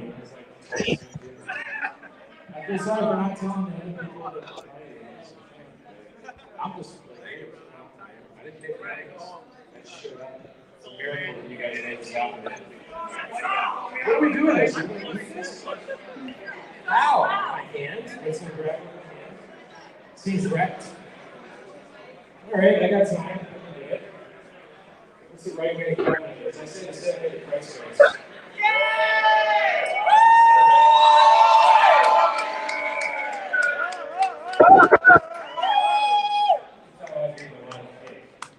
It looks like you started with the smallest stake first. Yeah. Don't fall. Oh, bless your heart. It'd be hard to make a hex cake like that. Just female instinct to know it's about to fall off. They got the gradient right, I bet.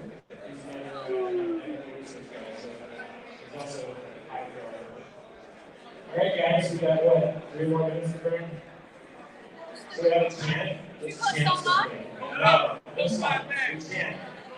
Let's say, Brent, what's a good chin? Let's go. Mexicans. Alright,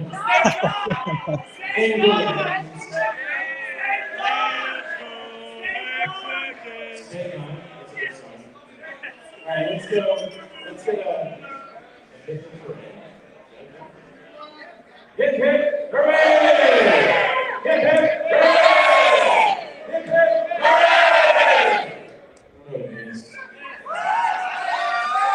Alright, I'm just gonna print. You know what? So if I print something by Firefly, I feel like I can change it a little bit. I'm not even gonna wait the next 2 weeks. Do I have to? I have to. I have to wait.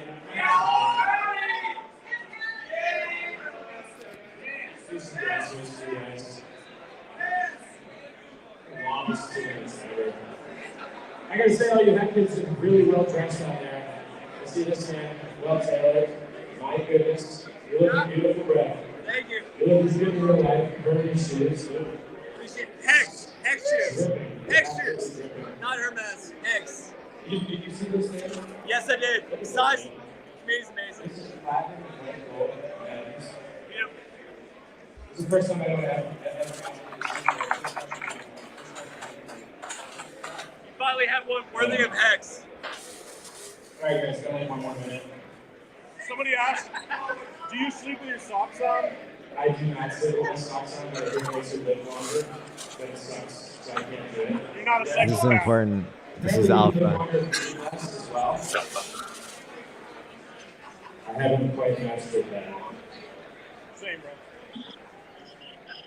Hey, that 1 minute was really too late. Is this just like doing stand-up comedy? Just a comedy or something? This thing on. No, I haven't done like a comedy at all. It's going okay. Everyone's so happy and rich, so as long as everybody's bank account's full, we're gonna chill out for the night. All right, everybody.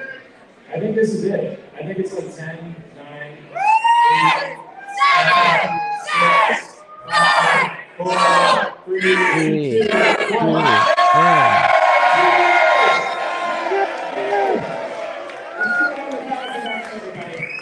And we're 2. 8 years old. Don't forget after party. Don't be sick. Bus is out front. I'll see you guys soon. I'll be there. Dancing like a bed. I'm just good at change.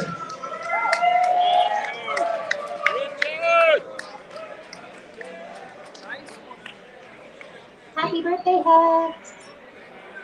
Happy birthday! Yeah, happy birthday, everyone.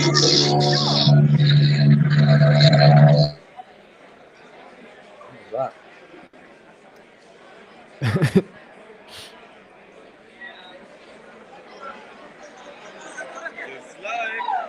5555.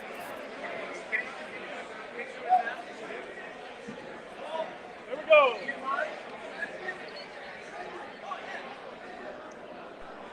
Hey, Casey, I like your hat. Thank you, sir. Proud owner of it.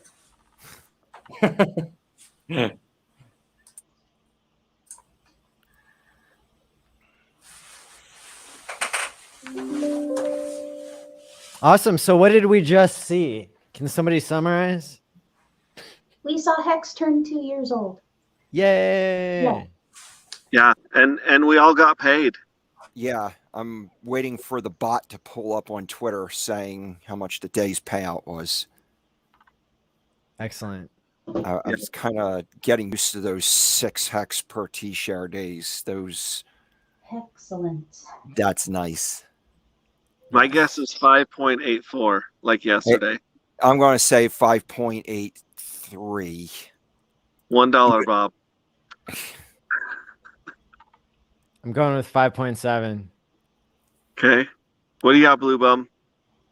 I don't even know where to. 6.13. Oh, I like his. I like that. That's kind of bullish. Hot roll, you got a guess?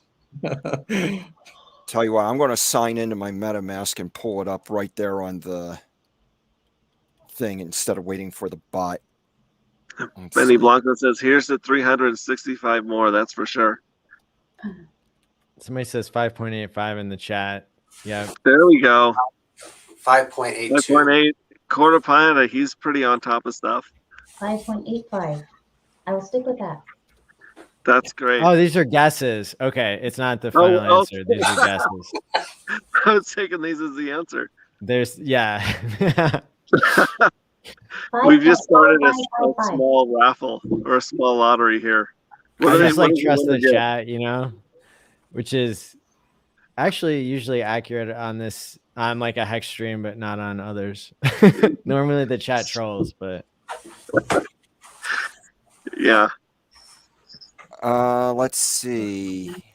Hey, we've got a hex whale in the chat. Look, it's Rackham, Overwatch partners. He's guessing 6. I love days over 6. Yeah, the user interface didn't update yet, so I'm refreshing it to see what we got.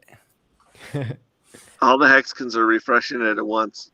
Yeah. Oops. Happy birthday, Hex! Happy birthday, Hex! Come on. Happy birthday. So whose birthday was it? Who said they had a birthday today? Was that Marco? Marco. Yeah. So that means his birthday is on Hex's birthday every year. Yep. December 1st or December 2nd, somewhere in The there. day before, I guess. Yeah. That's pretty cool. So where do we think Hex is going to be in a year? You can If use it's any $1 metric. It doesn't have to be price. If it goes to $1.27, that's my magic number, and that's without Pulse launching. Why is that your magic number? I don't want to say. Let's just say, based on the number of T-shares that I have, it will equate to a significant daily payout. Right. Ridiculous. I mean, it's already ridiculous, but yeah, okay. Got you. Well, I'm already retired, so that's a hint. I think the lower of the two Hex will both. I think both Hex will be over $1 a year from now, and I think we'll be somewhere between $7 and $10 with the two combined. That's my guess. Dude, that's insane. The random line says what, like $20 or $30 by this time next year. But who knows? That has stuck sometimes, other times it hasn't. I wonder how many followers Richard will have a year from now on Hex. Well, where's the random line say it's meant to be after 2 years? Well, it changes every time Richard updates it. I haven't seen him put one out in a long time, but I could probably pull it up on my computer. Old ones. We compare more than one. I've got a random line from February and from March and from July. I mean, we're going to see absolute just sparks this year. Like, once Pulse Chain launches, the amount of interest in that plus Hex. Oh yeah, that's the killer right there. And then the documentary coming out as well within the next year. It's just too hard to imagine where it's going to be in a year. Correct. I mean, it's going to be like,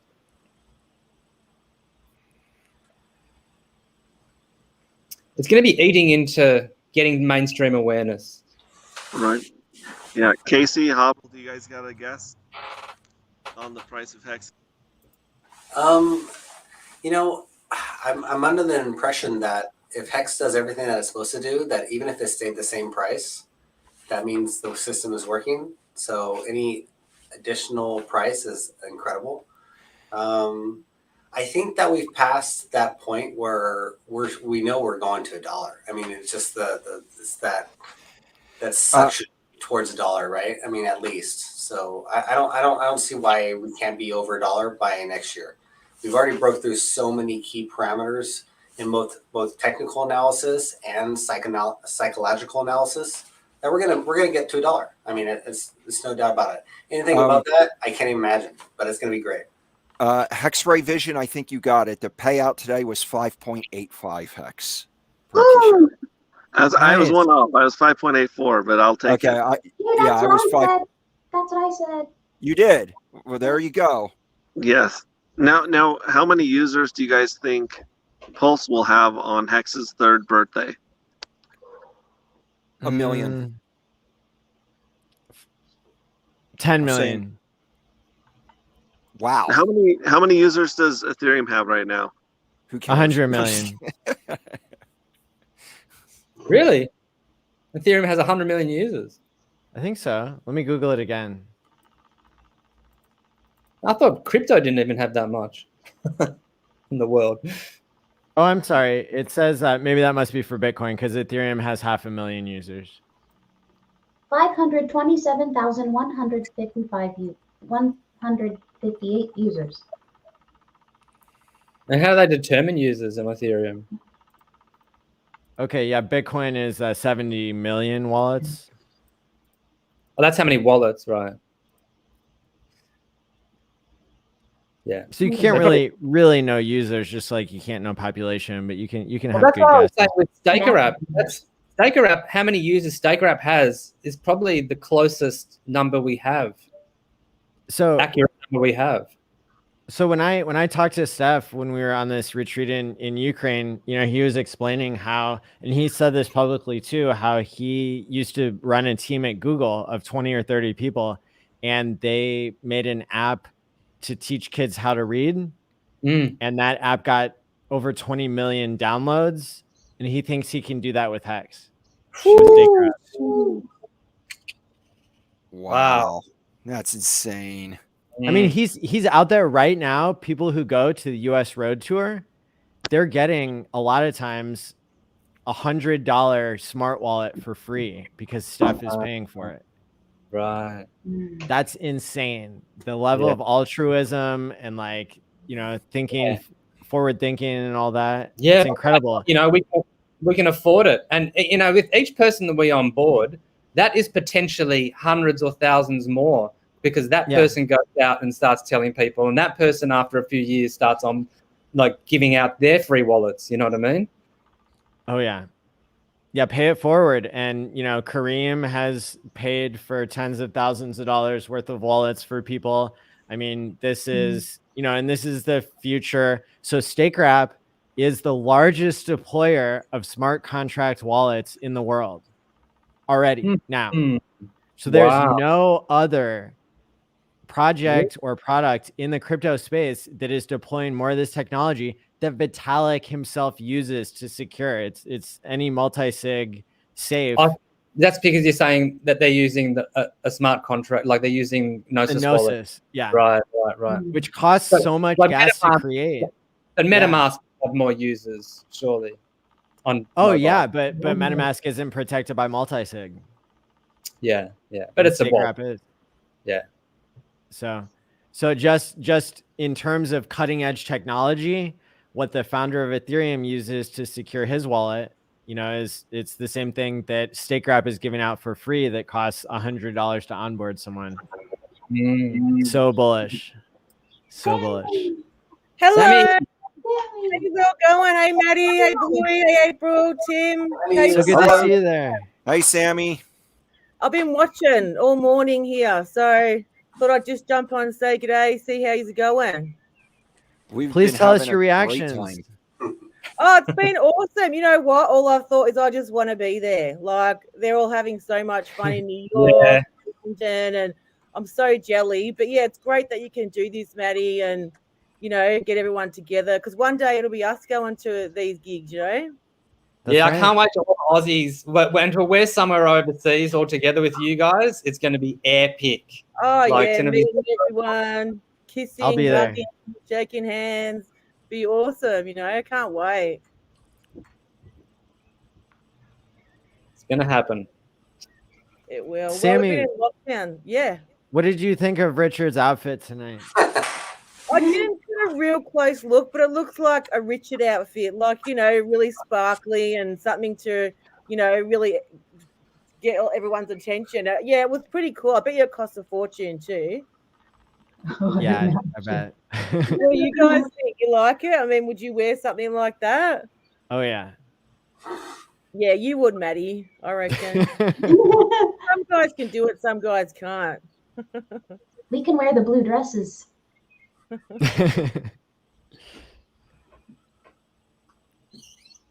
So tell us more, Sammy Chica, about what you're known for in Hex. That's the question we've been asking everybody off the bat, even though I'm sure we all know here. We've got a lot of people watching at home. Oh, cool. Well, hello, everybody. I'm coming to you from Melbourne. I've been in Hex for a while, a couple of years now.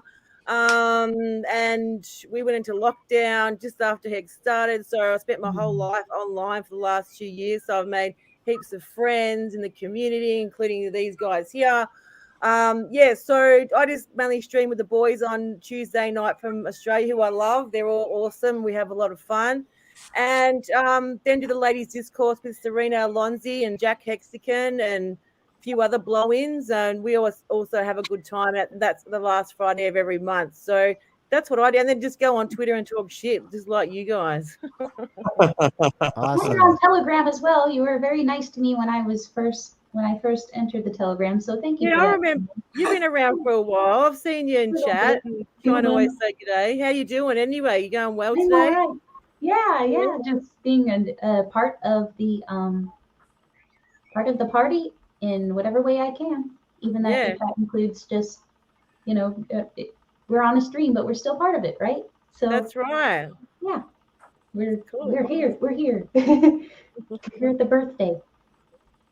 Yeah. So that's about it. And Sammy, you were on one of the streams where Richard first announced the details of the pulse chain. Can you tell us more about that? Yeah, so us ladies did a stream with Richard, which was awesome meeting him, because when I first started following Richard back in 2017, he grabbed my attention. I'm like, whoa, who is this dude? Fuck, he doesn't talk shit. He's right up front and he knows his shit. So I followed him, and every time I had a stream, I'd make sure I watch him. But anyway, cut a long story short. So yeah, I reached out to him and asked if he'd come on Ladies Discourse, because I thought it was a perfect opportunity to meet him. And also Pulse was launching. So we reached out, and he was just a perfect gentleman, and got to stream with him, which was pretty epic. It was a long day. I went on Cabana's stream before that, and then did the 6 hour, 5 hours, or whatever it was with Richard. So it was a lot of fun. And yeah, it was a long day, but yeah, it was so good to meet him. I can't wait to meet him in real life. I think I'd hug him and give him a big kiss. But then I could say that about a lot of the Hexicans, because I don't just love Richard. I love a lot of all the guys and girls in the space, Same. I'm sure he'll be really happy to meet you, Sammy, in real life. Oh, nice to meet you too. I don't think I've seen you before today. I've seen you in chat and stuff, but I've never seen what you look like. So looking cool, and nice to meet you. You too. Thanks, Maddie, for organizing this party. Yeah, thanks, Oh, my Maddie. pleasure. Yeah. Now, Casey, what are you known for in the Hexican community? Well, everybody's knows the Hex sticker guy. I guess I'm the Hex hat guy. But yeah. Really? I showed up to the Hex meetup and brought a bunch of hats just because I just was really excited about the community and meeting people and just brought them. That's it. And You gave them away for free, and everybody loved them. Sure. Really? Hundreds. You've You're seen the guy. I think you're I'm the up guy to. Go ahead. You're the guy that brought all those hats to the meetup in Vegas? Yeah, that's me. Dude, I love it. Right? I got two of them. It's great. I got a black one and a gray one. Nice. And I've donated about 350 to the tour. So if you guys see all I had, some of them have just the non-logo like that. So just something fun, and it turned out to be a pretty cool hit. But honestly, I just love the community. I love Maddie, for his leadership, and just really enjoyed the ride like everybody else. I met Hot Pro on Discord. And when she was like thinking about it, she's like, I don't know. I'm thinking about starting my channel. Oh, yeah, that's right. I don't know. And I donated her a month of the. You did. Upgraded something or whatever. I said, go for it. Do it. We need women in Hex because that's what it's all about. Did that Discord disappear? No, it's still there. Still there. I was looking for you because I remember I told you I would tell you when the sacrifice phase started. And for some reason, I don't know why, I couldn't couldn't find you or the room or on Discord. I stopped going to Discord and just went on Telegram. Yeah. Yeah, no, it's very much well there, and it's thriving. And Discord is different than Telegram. It's like some people like the Telegram model, and some people like the Discord model. But for some reason, I like the Discord model. So I hang out there more than I do on Telegram. Yeah. But I hosted Napa Valley when the guys came out here for the 555 tour. That was a lot of fun. And I was insistent about them coming out here, even though they wanted to go to a lot of the metropolitan areas. I said, look, come to Napa. And so they're out here for a few days, and that was fun. So I'm just here like everyone else, just enjoying the ride. And you guys are my people. So that's it. Awesome.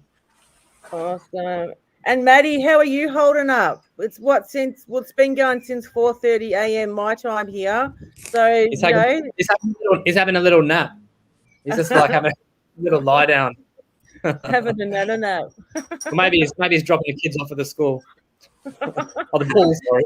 And Sammy, I love the Ladies Night Discord syndicates. You rock it. You're like the queen bee. I love it. Oh, thanks. Thanks for watching. It's a really good, fun show, and it's good to meet the girls and some of the guys. And we appreciate you guys heaps. So thanks for tuning in. What's your dog's name? It's Aria. She wants to be famous. Here, say hello, Aria. Oh, she's very loving. She likes to be like in your face, and she likes to drink your beer. So you got to be careful. My dog's the same way. This is Sam. Sammy's a Rhodesian Ridgeback. Oh, beautiful. So cute. Yeah. So where are you from, Casey? Obviously from the States, north, south? Northern California, Napa, California, all the wine country. Nice. Yeah. So if you like wine, this is the place to be. Good food. Yeah. It's about 50 minutes north of San Francisco. So. Yeah. There's heaps of California Hexicans. So you would have the meetups over there and get to meet a few of them. Yeah, we actually hosted a meetup for that for Ava and Patrick for the 555 tour. It was actually one of the stops here. They got video of it and whatnot. Went from San Francisco to Napa to up to Reno, and then then they made their way. Now they're on New York. So yeah, they stopped here. Cool. They're doing amazing things, aren't they? Oh my God, it's incredible what they're doing. It's so much fun. Like when they showed up, I was in culture shock. I couldn't believe how much was going on. It was like Facebook with Mark Zuckerberg, and like when they started Facebook, just the way that they were thinking and talking, and it was something out of my culture, and out of my realm, of my culture, and I was happy to be a part of it. It was really cool. Yeah. That's awesome. Did you go to Vegas, Casey? I did. Yeah, I was there for the meetup, and that was interesting for me because I don't have any social media, so I haven't been on like social media for like 7 years. Aside from like Twitter and all that, and so I was like, oh my God, I'm gonna go to meet all these people that I'm talking to on the internet, on Discord and stuff. And it turned out to be self-validating to be a part of a community that loves to talk what we're talking about, whether that's independence or whatever. In cryptocurrency, it was so fun. I really enjoyed it. Yeah. Isn't it? It really gives you a reason to live. Like where I live in Australia, we've got a lot of people with mental health issues, and as much as I'd like to talk to him about cryptocurrency, there's a lot of people that aren't in it here in Australia. Like if I knocked on my neighbours' doors, like I don't even think half would know what Bitcoin was. But I think Hex really takes you away from reality. It's something to live for. You know, it's just so positive in so many ways because you're making good money, and you know, there's so much to talk about, and you're meeting people from all over the world. It just really, it's a whole new world, and I think it's saving people's lives in a way. You know, I spend so much time on it, and I just really, really enjoy it. Right. Yeah, you get so caught up in these conversations with people, and the conversations that you want to have are the people that you meet up at these events, and you're just like, you're just building on each other's energy versus the people that are around you kind of 24/7. They're like, huh? And when you go to these events or like live streams, you can really just like be yourself. And it's like, no, this is what I'm really passionate about. And that's what the internet has brought us with this. And even like telecommuting and, you know, face-to-face, FaceTime, we're able to like connect with your people, your tribe. And I think that's what's really happening here is we're really all starting to connect in a good way. And the Hexicans, are like a different bunch. They see through the bullshit. They're really original, genuine people, just like Richard. Yeah. I suppose birds of a feather flock together.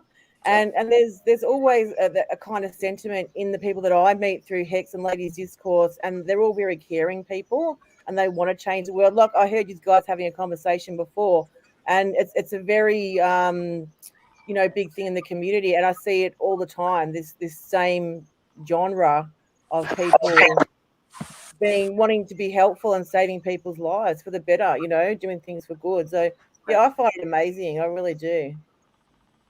Sure. And Tim, I haven't got to know you as I haven't seen you. Where are you from? What are you doing? Well, I live in Arizona, and I've been around. I tend to be rather busy. I do make it a point to be on the Friday night hangout with the captain on a regular basis if I'm around. I'm basically retired. I'm moving into doing more for the Hex community that's more in the forefront. Most of what I do now is behind the scenes, just mainly onboarding people and providing basically consulting for people, just helping them understand how Hex works.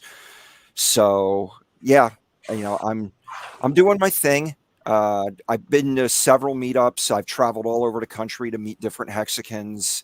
As a matter of fact, I'm going to go see Freddie Quotes at his place in about 2 weeks. And yeah, it's been quite a ride. Like I said, I get around. I'm just not in the forefront that much, but I'm working on that. Yeah, I feel that. And Blueburn, where are you from? I'm from Australia.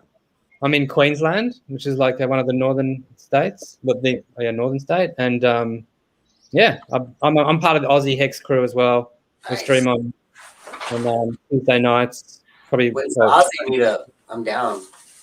Yeah, we had one really small one a few months ago. But yeah, it's because everyone's just in lockdown, so it's a bit hard to organise. I went to Australia when I was 17, and I went to Sydney and Perth. So 7 days in Sydney and 7 days in Perth. It was for like a baseball tournament when I was younger. That was a lot of fun. I hope this doesn't offend anybody, but I really liked Perth. I really liked Western Australia. You know, Sydney just seemed like a regular city to me, but Perth kind of had that more Aussie feel. I don't know if I'm right or wrong. I mean, again, that was like almost 2 decades ago, so I don't know. Yeah, right. And what did you like about it? What's the Aussie feel for you? Just I'm not. I don't want to be like stereotypical, but just like laid back and like Perth felt, you know, like it had the Indian Ocean right there, and it was December, so it was perfect. The weather was hot and beautiful, and it just didn't seem like some just regular metropolitan city. It just seemed a little more open, I guess, in my thoughts. But when I was there, I got to like hold a baby kangaroo and stuff, and Joey. Maybe I just wasn't like, you know, I was probably in the city of Sydney when I wasn't doing much, and then when I was in Perth, it was more. I was part of I got adopted by a family for 14 days, so maybe I just felt that was more personable. I'm not sure. Just felt like Perth was a better experience for me. Yeah, yeah. I've never been to Perth, but Sydney's a bit of a shit. Yeah, I think if I was an adult, I mean, Sydney would be pretty cool because it's a big city. I and love stuff. Sydney. Sydney's Do ya? awesome. Absolutely love it. Love I going. remember it's been a long time, but I remember like I was down at this place. I think it was by the pier, and there was all these shops around this circle, and there was like a little open area of water. You guys know this place? I think Perth is. It's like kind of like a pier, but the pier, like there was a deck around, and there was all these shops around the water. You mean Sydney or Perth? Sydney. Circular key you're talking about. Yeah, kind of like a circular market with like it's like a pier, like instead of a straight pier. Yeah, it'd be Circular Quay. Yeah, it's like the main hangout in Sydney. Like was anyone really who goes there, you'll know. And yeah. that's Good how you food, get good drinks, everything. Yeah. Yeah. I flew into Melbourne once, but I was still in the airport. So from the Melbourne airport, you just see like nothing. So. Yeah, true. I'm from Melbourne. I've never been to Perth. Love Sydney. Love Queensland, especially the Gold Coast. If anyone hasn't been to Australia and want to come, Gold Coast is awesome. You guys will love it. Got the beach. It's got the nightlife. It's full on. Seems like the government needs to chill out a little bit first before anybody can visit. Yeah, look, they're a bit fucked up, but like, what do you do? A lot of other governments are too, and I think the whole world is going through a crisis with the pandemic, and hopefully we can get out of it because, obviously it's ruining people's lives. But I have to say, here in Melbourne, it's not too bad. I can do what I want. Maybe have to wear a mask or check in sometime, but everything's basically back to normal. International flights are back on, but then there's rules for other countries. And you have to be vaxxed to do anything really, like go to a restaurant, which I'm double vaxxed anyway, so it doesn't really bother me. So yeah, my life's fine. I'm enjoying it. Well, that's good. Yeah, what's it like over there, Tim? Is everything back to normal? Well, I can't speak for the rest of America, but where I live in northern Arizona, nobody wears masks. I don't know anybody who's vaccinated. I know a lot of people who are very much opposed to those things. It feels like northern Arizona is just one large armed encampment, and I'm one of the few people that's not stocked up for Armageddon. I mean, I'm serious, dude. Yeah, Arizona is like gung-ho Trump, lots of guns, lots of conservatives, and that doesn't bother me at all. I mean, I'm a libertarian. I'm not as, I'm more laid back because I guess being a Hexican, I don't have a lot of the stress that a lot of people have, worried about losing jobs and stuff like that. So I'm not as much of a reactionary, but yeah, where I live, it's like, yeah, the government just needs to keep their distance where I live if they know it's good for them. It's everywhere, Tim. And I thought the whole of America was a bit getting ready for Armageddon, with all their guns. I have an idea. We could give Hex 19 a call and see how he's doing, and everybody could hit the like and subscribe button. Let's do it. Let's do it, Matty Allen. Is Awesome. he on? Is he streaming? So I set it up ahead of time to be able to give him a phone call because that's his preferred method of being in contact. Okay. We tried to set him up with StreamYard before, but it didn't work. So I'm gonna give him a try now and mute myself, and then if I get him on, then he'll be on here with us. Nice. Sweet. Let's do it. So April, where are you from? Like, I know obviously America, but I'm in California. I'm in Silicon Valley, so I'm on the West Coast. Yeah, beautiful. And we are definitely mask wearing, relatively locked down central over here. Yeah. And how's it been for you over there in the pandemic? How Well, have you been? I'm kind of a shut-in, so it doesn't really make much of a difference in my life. That's good. I have made more internet friends, which is good. Fantastic. Yeah. Awesome. So who's excited about Pulse? Has anyone checked their balances? I've been apprehensive to do that. Why? I'm not sure why. I think it's because I didn't sacrifice as much as I could have. So it just Really? because when Pulse was first being talked about, it was like I wasn't into it as much as some other people that I know, because I got into Hex on day one, and because I have so many sharers, and it's kind of relative. But I thought, okay, the sacrifice launch, I sacrificed something on day 2, and it wasn't nearly as much as I could have. So I'm almost apprehensive to see how much I kind of just jinxed myself.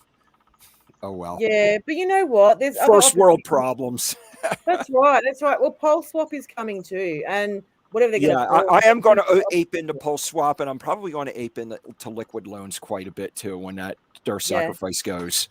I'm doing both as well. Definitely. Hey.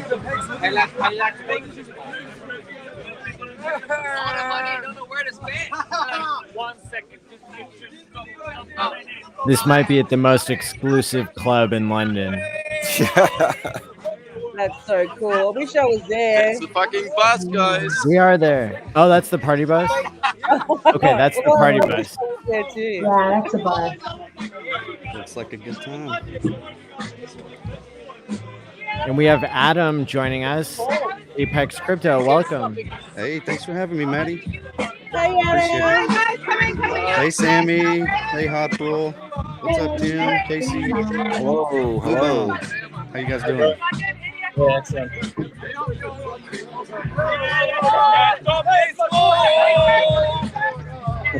There's Marcavelli. Videos are going to get weirder and weirder as night progresses. I love it.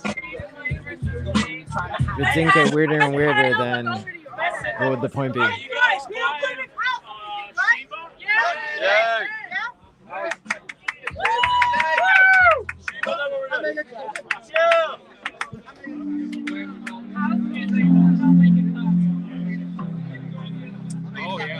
I really want to know where to get that tie. That tie is so sweet.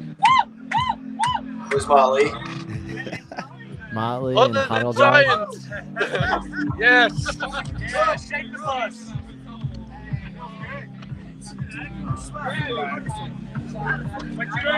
Maybe someday I'll get my someday I'll get my paper going on the second deck of the bus. Give us an interview with Motley.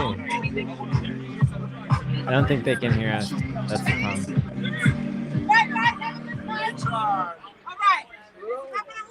Hey, Manny, I thought you said you were going to go. What changed there? Good start. Number 2. No, number 2's in the toilet. You're going to pay me money because I'm not cleaning that shit. We got money. We got money. We got money. Number 4. There's no fucking rules. Enjoy yourself.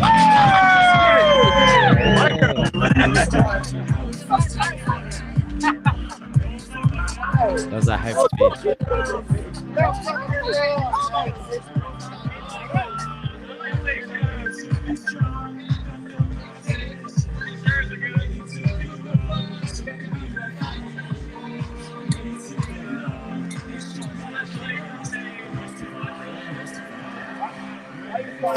Remarkable.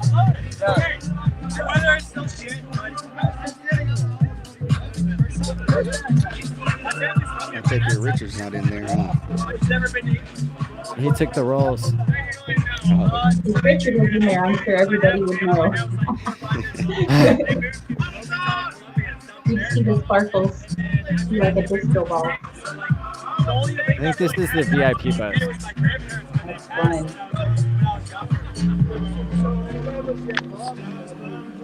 I don't know. I don't even know. I'm not on a stand. I don't even know what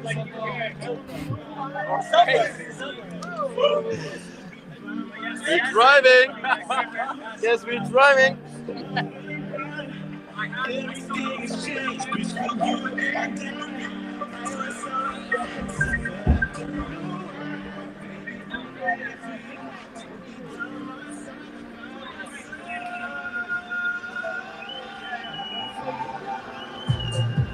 It's a really nice party bus.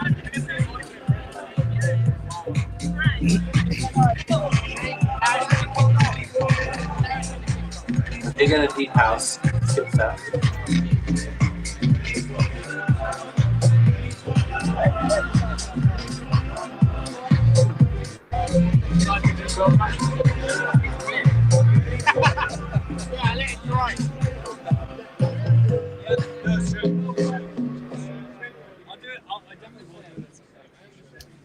So, Maddie, where are they going?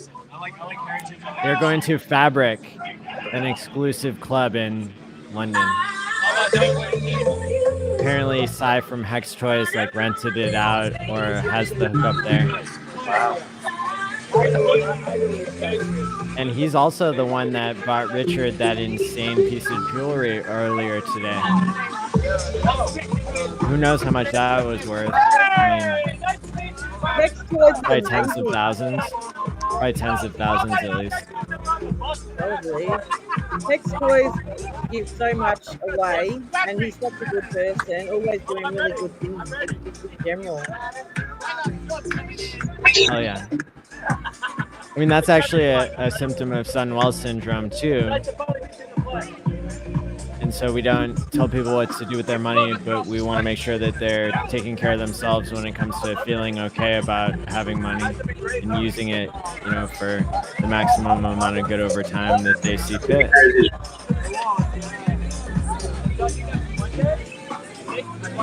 Hey guys, I'm gonna bail. Thanks for having me on, Maddie. Oh yeah, of course. Looking forward to having you on again for the Hex conference. Yeah. Hopefully, I mean, trying to work out how to get out of Australia. Hopefully, I'll be able to. Oh, just online. January 6th through 9th online. Oh, okay, cool. Cool, guys. Well, I'll see you all. Lovely meeting you all and hanging out with you. Happy birthday to Hex. And yeah, let's keep on. See everyone. Good to see you, Thanks for everything you do. Thanks, Blue. First time. Enjoying it? Love it. Your weather's still stuck. Oh, imagine the fun. Auto Dog's like 2 inches from the roof there. When he stands up straight. Yeah. He's like a Doberman.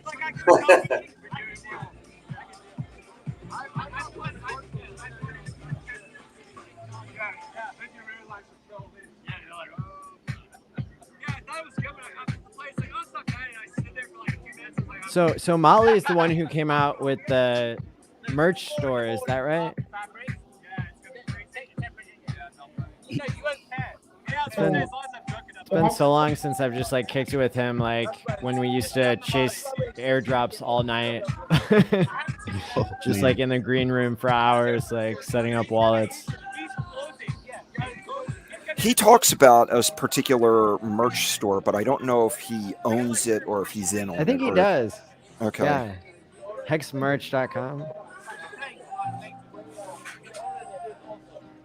Oh yeah.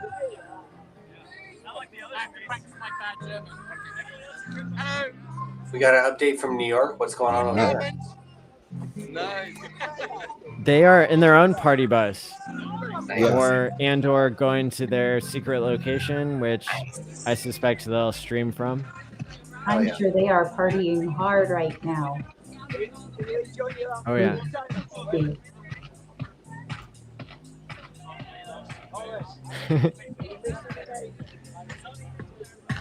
Molly's my favorite.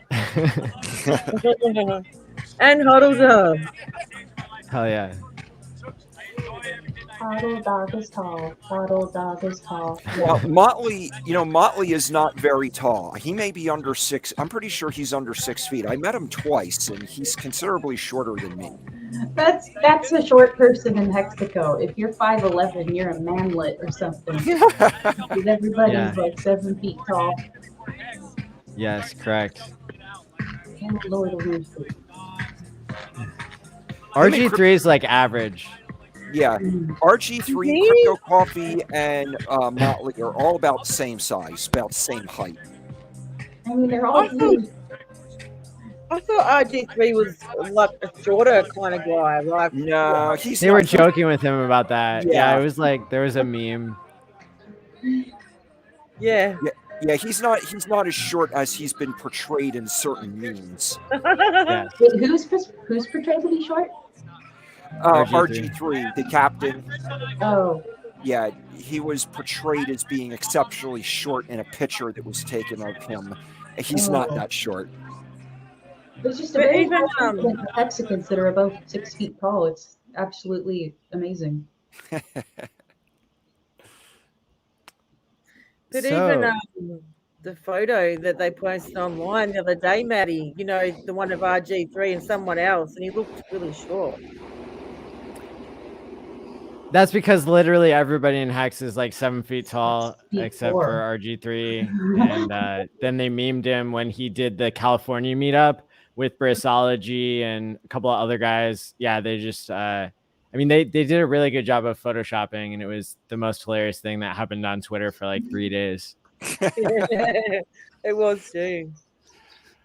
Maddie, Yeah. Maddie, I hate to say this, but I have to go. I have to go meet up with somebody. That's cool. Yeah, thanks for being on for so long. I really respect everything you do for the Hex community, and I've always been a fan. Everybody should subscribe to your YouTube channel and check you out when you're on Discord Syndicate on the effing Hangout.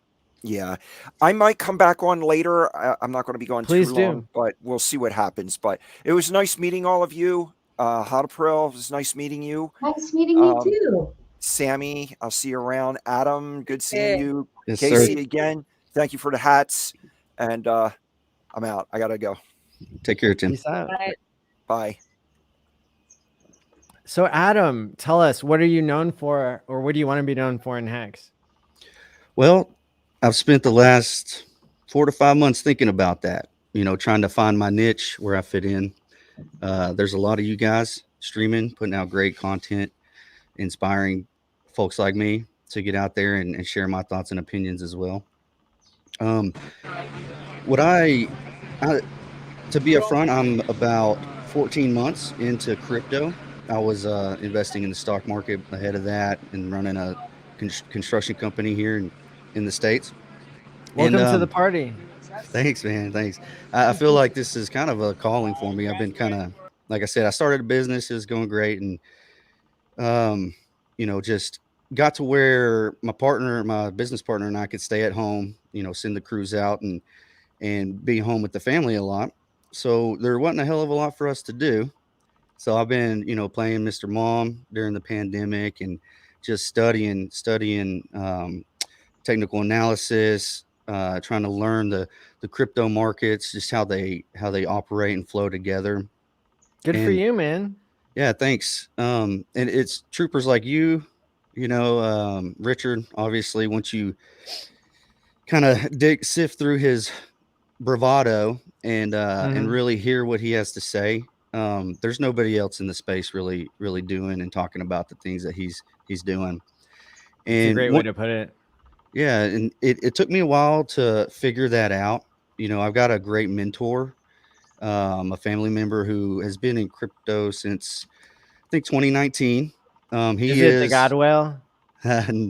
Well, I don't know. I don't think so, but he's a big dog. I'll tell you that. But that's what's up. Yeah, he's been in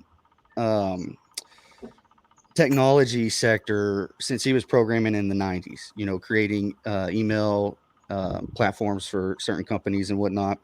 So this is somebody that you trust to have the technical expertise? Absolutely.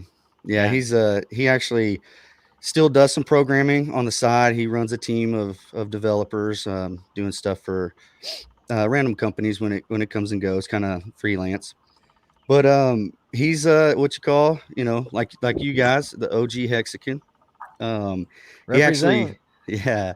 So I got a lot of good advice from him, especially when it came to Richard and seeing through the bravado and the brashness and really just hearing what he's talking about and soaking it up. So how did that go? Well, it was a slow start. I got in Q4 of last year. I'm not an OG, but I'm I'm in the under a penny club, if you want to call it that. We are pre-viral, my friend. So you are an OG. Absolutely. I appreciate that. Pretty OG. Yeah. But Yeah, my family member, my mentor, he got in, he listened to Richard and he waited. And I think his day to get in was actually day 33. And if I'm not mistaken, that's one day Yes. off of the bottom. I That was the believe. best day, I think, to get in was day 33. Okay, then maybe he was 34 or 32 Okay, because he yeah. he says he's one day off of the bottom. You know, he's very fortunate there. And he was telling me about Hex and Richard Hart towards the end of last year, and I had just got my feet wet in crypto, so I was trapped in the influencer world. You know, I'm on that BitBoy crypto. I was on all that stuff. Ivan on tech. You know, the names that I don't really like to mention anymore once I Yeah, figured out. the ones who were on the list that we saw get paid for selling their audience to Absolutely. projects that rug pull. Yeah. Yeah, absolutely. So as just a new person in the space, I got caught up in that, you know, despite the warnings from the family member who's like, you know, you can get a lot of good info off YouTube. But you want to be careful with the influencers because they do, you know, take coin allotments ahead of time and try to pump their bags and dump on their community and stuff. But yeah, I was, you know, like any newcomer, I was kind of caught up in the euphoria for 3 or 4 months, especially walking into the early stages of a bull market like we've seen this year. And it took, and all this is leading up to where I feel like I belong in as far as making content in this space is hell yeah. We love origin stories. Yeah. Yeah. So that losing some money, trying to follow these, you know, gems of the week type picks and all that. Never got wrecked. Fortunately, I started realizing what was going on and really taking what he was saying into account and seeing, you know, I started actually looking at wallets of some certain coins that these like let's say BitBoy in particular ahead of time. Like I would see you know, a new gem on his stream, and then I would go look at the wallet and I would see a pretty big buy like the day before or the week before, and it kind of kept happening with him and a few others. And that's when I was like, okay, this is some BS, to keep it lightly. So I started spreading the word, telling all my friends who some of them had gotten into crypto. Some of them actually found the crypto space right at the same time as me. And I started you know, spreading the word about what these guys are up to and whatnot. And I basically just deleted them from my life, deleted them, unfollowed, all that, and took a deeper dive into Hex and came across you guys. You know, Richard, after a while listening to Richard's early stuff earlier in this year, going back and listening to his old stuff, I found you guys, Quant Gang. Maddie, you know, I was really impressed about the type of content y'all were putting out. It was just different.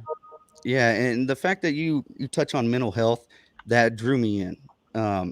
You know, you care about people like me who are just getting their feet wet, and you don't want us getting wrecked. You want us to practice healthy habits, much like Richard does. And I gained a lot of respect from you early on. And then, you know, Kareem's charts, Howell's charts, and Hell yeah. man, those guys, that's some next level stuff, and you don't see that stuff anywhere else. And you know, just seeing you guys and then a lot of other people in the space, it's inspired me to come out here. This is actually my first appearance on any stream. I do plan on, I have my channel set up. I'm trying to decide whether to start putting my videos out yet, or I'm going to wait a little bit. I'm trying to wait for my house Do you have the link for your channel? Yeah, there's nothing up there yet, but I can send it to you. I want to subscribe. Okay, you'll be my first one, man. But yeah, I've got some stuff I've been working on. I need to, you know, obviously do some editing and clean it up and that kind of stuff. But I think my first live stream will probably be when Pulse launches. I'm gonna invite all my friends and family over who I've got into the game here, and we're just gonna have a little celebration and hang out. And I think I'll probably just stream a little bit of that. But I was so nervous for my first video. for my first live stream, I didn't even know I was live. I was like testing it with my buddy Joe Hexotic, and literally the first person who commented was Richard. And he was like, "You guys are live. I just tweeted you out." And so we had like hundreds of people watching like the first few seconds, and I'm like, I don't know what I'm doing. Man, it was meant to be, right? Oh, But that's okay, you know. It's you know, sometimes you just kind of go with it, and it doesn't have to be perfect. But it sounds like you're really coming from a good place, and you were brought here for the right reasons. And so I really dig that. Thank you so much for for sharing, and I'm excited to have you in the community for sure. I appreciate that. Yeah, I just watching you guys, man. You guys are inspiration in a lot of different ways. And as far as what I think I can bring is the perspective of a not just somebody who's not an OG Hexican quite yet. Like I said, I mean, I got in last December, almost been a year now, but new to crypto, because coming from the fiat world, there's certain constructs that are just built up in your mind about the way that system works throughout your lifetime. And crypto is completely different. I think that there needs to be more explanation about that, especially when it comes to Hex, and how it's, it's hard for a newcomer to wrap their mind around what is taking place in Hex right now, and even just in crypto in general. And my channel is going to basically be a guide. I want to hold people that are new to the space. I want to hold their hand and help them develop the proper mindset. That way, to avoid jumping on the latest gems, and getting wrecked that way. Because I mean, I think we all know it. This market's not going to last forever, and I got some friends, that I'm worried about, and I've started a small Telegram group with them to help spread the word about security, and just proper timing and just the right kind of mindset as far as entering a new project or product in this case, and just kind of guide them through the light. I'm going to do a lot of videos about wallet setups. Security will probably be my main focus, because I have had the first month I was in this January, I got in December. By the end of January, I'd lost 18 ETH. Due to a malware on a link or a document I downloaded from Telegram, from actually one of the copycat Hex projects. I downloaded a spreadsheet to calculate my future potential profits, and I think it had malware attached. I woke up. Oh no.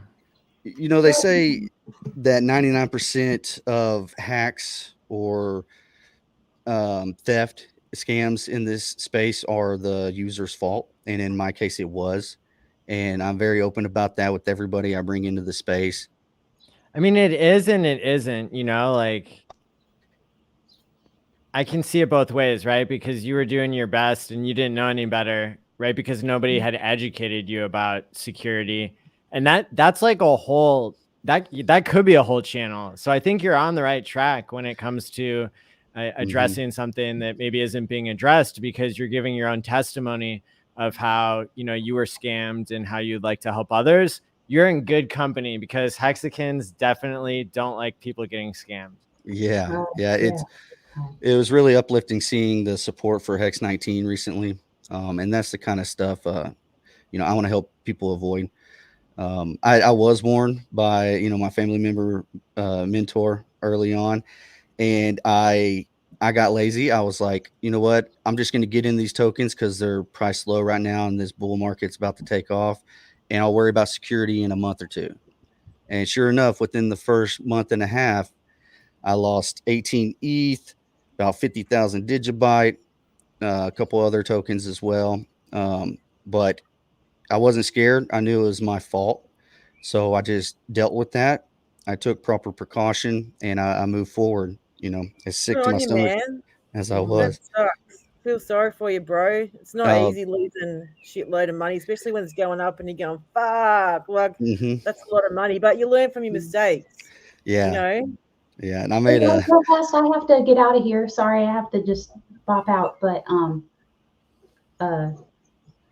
thank you for inviting me to the stream, and you know, it was good to see you. Tell Matt, I guess, tell Maddie when he gets back that, well, he'll see that I'm not here. But it was good to see all of you guys.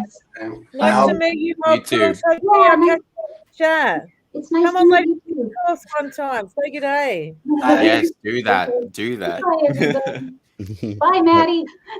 Bye, Hot Bro. I have to go. Thank you so much for inviting to the channel. It was wonderful. To go. Oh, my pleasure. Can't wait to have you on as a special guest next time. For sure. Thank you so much. Have a good night, everybody. And, you know, and sorry you lost the ETH, Adam, but hang in there. A lot of us have lost other cryptos as well. And it sucks. Keep on trucking. I'm glad you stayed in the crypto space. Absolutely. Thank you, Hot Bro. I appreciate that. You're welcome. Adam, I don't have the same story as losing crypto, but when I was younger, I've worked since I was 13, and I made so much money, right? And Casey, so sorry to interrupt you. Sure, go ahead. We have Hex 19 here on the phone for Please, just 5 I love this minutes, and so I'm gonna turn the mic over to him. Hey, mate. And I'm not sure that he can hear Sup, everybody. Sammy? Let me Sup, see if man? I can fix that. Here we go. Maddie. Hey there, Hex 19. How's it going? Hey, Maddie, thanks for having me on. I want to just say hi and happy birthday to all the Hexicans. Happy It's birthday. Happy birthday. A wonderful Happy two-year birthday. time. And appreciate all the support and the well wishes that I've gotten from just about everybody in the Hex community. Still in the recovery mode, if you will. That'll probably go on for several months, maybe even longer. Who knows? But focusing totally on security right now. Writing everything down in a book as opposed to screenshots and doing all the wrong things. So that's pretty much what we're doing. Waiting to see how the Pulse distribution goes when that comes out. Working with some people. I don't want to go into any details, but to sort of handle that distribution when it comes. That's right. Yeah, and that's incredible that we have a community that can work together to minimize the damage in any kind of situation where somebody who's so well known in the community is wronged. Then any small thing we can do to help make that right is a win for everybody. The most important thing of all, though, is to use this opportunity to realize that that it's a chance to upgrade your own security. And so I did a survey. This is the survey that has gotten the most results of any survey I've done on my channel. And the question that I asked was, after the Hex Shark hack, are you happy with your current security? Only 26% of the 700 people who voted on this said that they were happy with their current security. 35% of the audience took action or is taking action now based on this one hack to increase their security. 20% needs to learn more about security first before taking action. And 19% say that they're just seeing the results, but really those are people who probably care about their privacy so much they're not even answering the question. So overall, we've got about 70% of the community, I would say, that is starting to take security more seriously because of Hex 19 sharing his story. So I definitely want to thank you for that. Yeah, I watched your live stream when you came out with those numbers. I was just flabbergasted or astounded with the percentages, and it's just great to see. I think I'll just say again, it's going to be so important if you have a 10-year stake or a 15-year stake. You really, those stakes are going to be so valuable that they're definitely people are going to try to attack them. And right. It was like for me when I got in, the hex was at the low. I mean, I'm a day one, through day 54, where my stakes were created, and we didn't have staker app at that time, and we knew we didn't know we should. Here's the thing I didn't understand at the time. I didn't know that I should have not different stakes, but different wallets. So if an attacker got the one wallet, he wouldn't get to the next wallet or the next one or the next one. Never occurred to me to to set that up. You can see most people have looked at that. There were 54 stakes. They're all in the same wallet. Well, that's not diversification or security done right. That's for sure. So learning from that and being able to diversify across wallets, especially staker smart wallets and hardware wallets, separately, that is something that's been learned through this ordeal. And we really appreciate how you've been able to help people take this issue so seriously. Right. It's like Steph says, security is a spectrum. Yes. And, I got all these hardware wallets, here, but you know what? I got nervous about having them because all kinds of things can happen to them. Right. Right. The fires and all that kind of stuff, or, you lose them,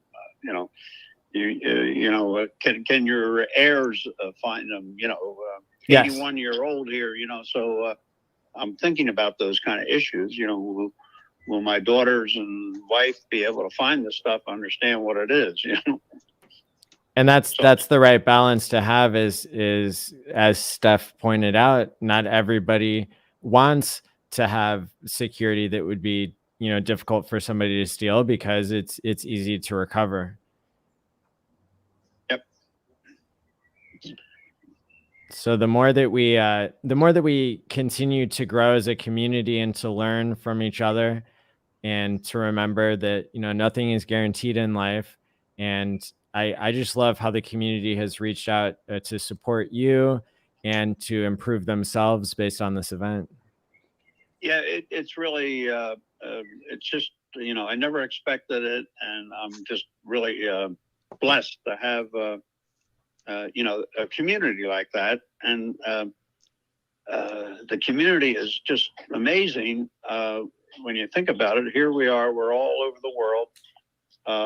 And, all we hear is voices sometimes. We see people, especially the 100 or so streamers. But we have this other community behind, I see them in the chats all the time.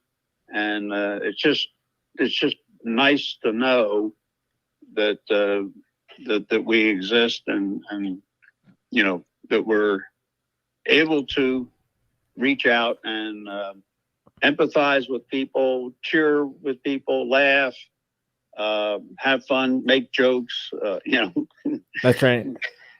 all kinds of activities. I totally agree. And so it's really special to have this community and even for the people who are watching at home that don't know that, that this was the biggest hack in Hex history.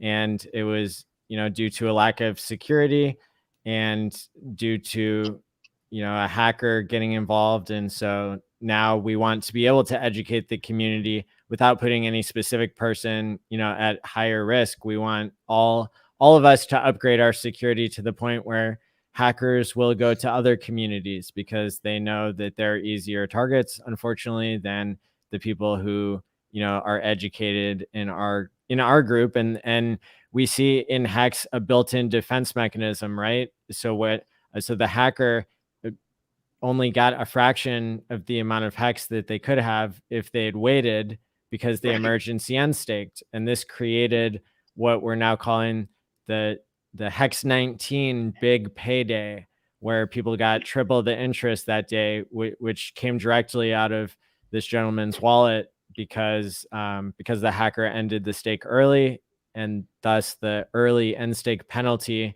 and in some cases even more than that, were sacrificed to the community. Yeah, there was one stake, it was a really big one, and he got zero out of it. I mean, yes, it's almost like you wonder whether the guy, person, whoever it was, knew what they were doing. Clearly, they didn't. Yep. So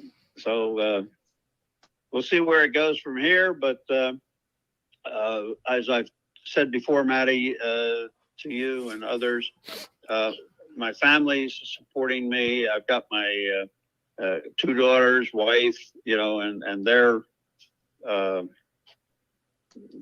spouses, behind me. So, my job is to, as I've said before, start again, right? We're pre-viral. Why can't I start again? That's right. It's an excellent attitude. Yeah.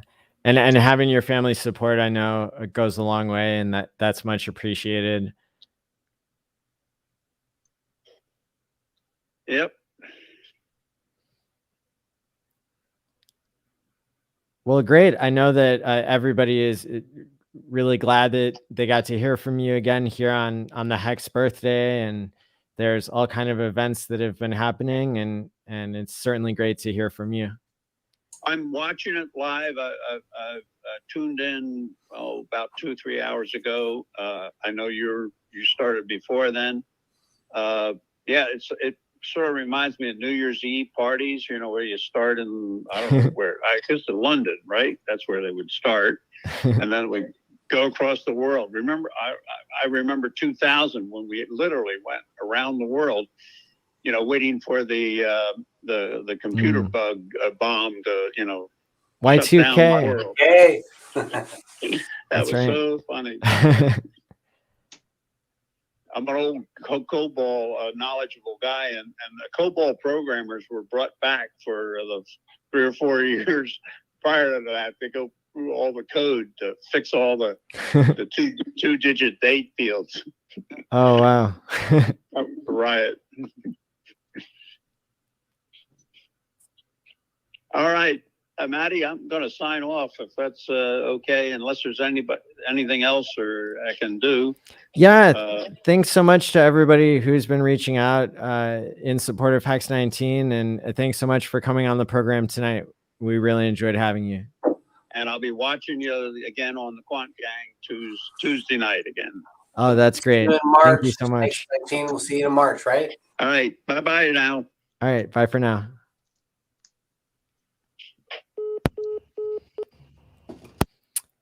Awesome.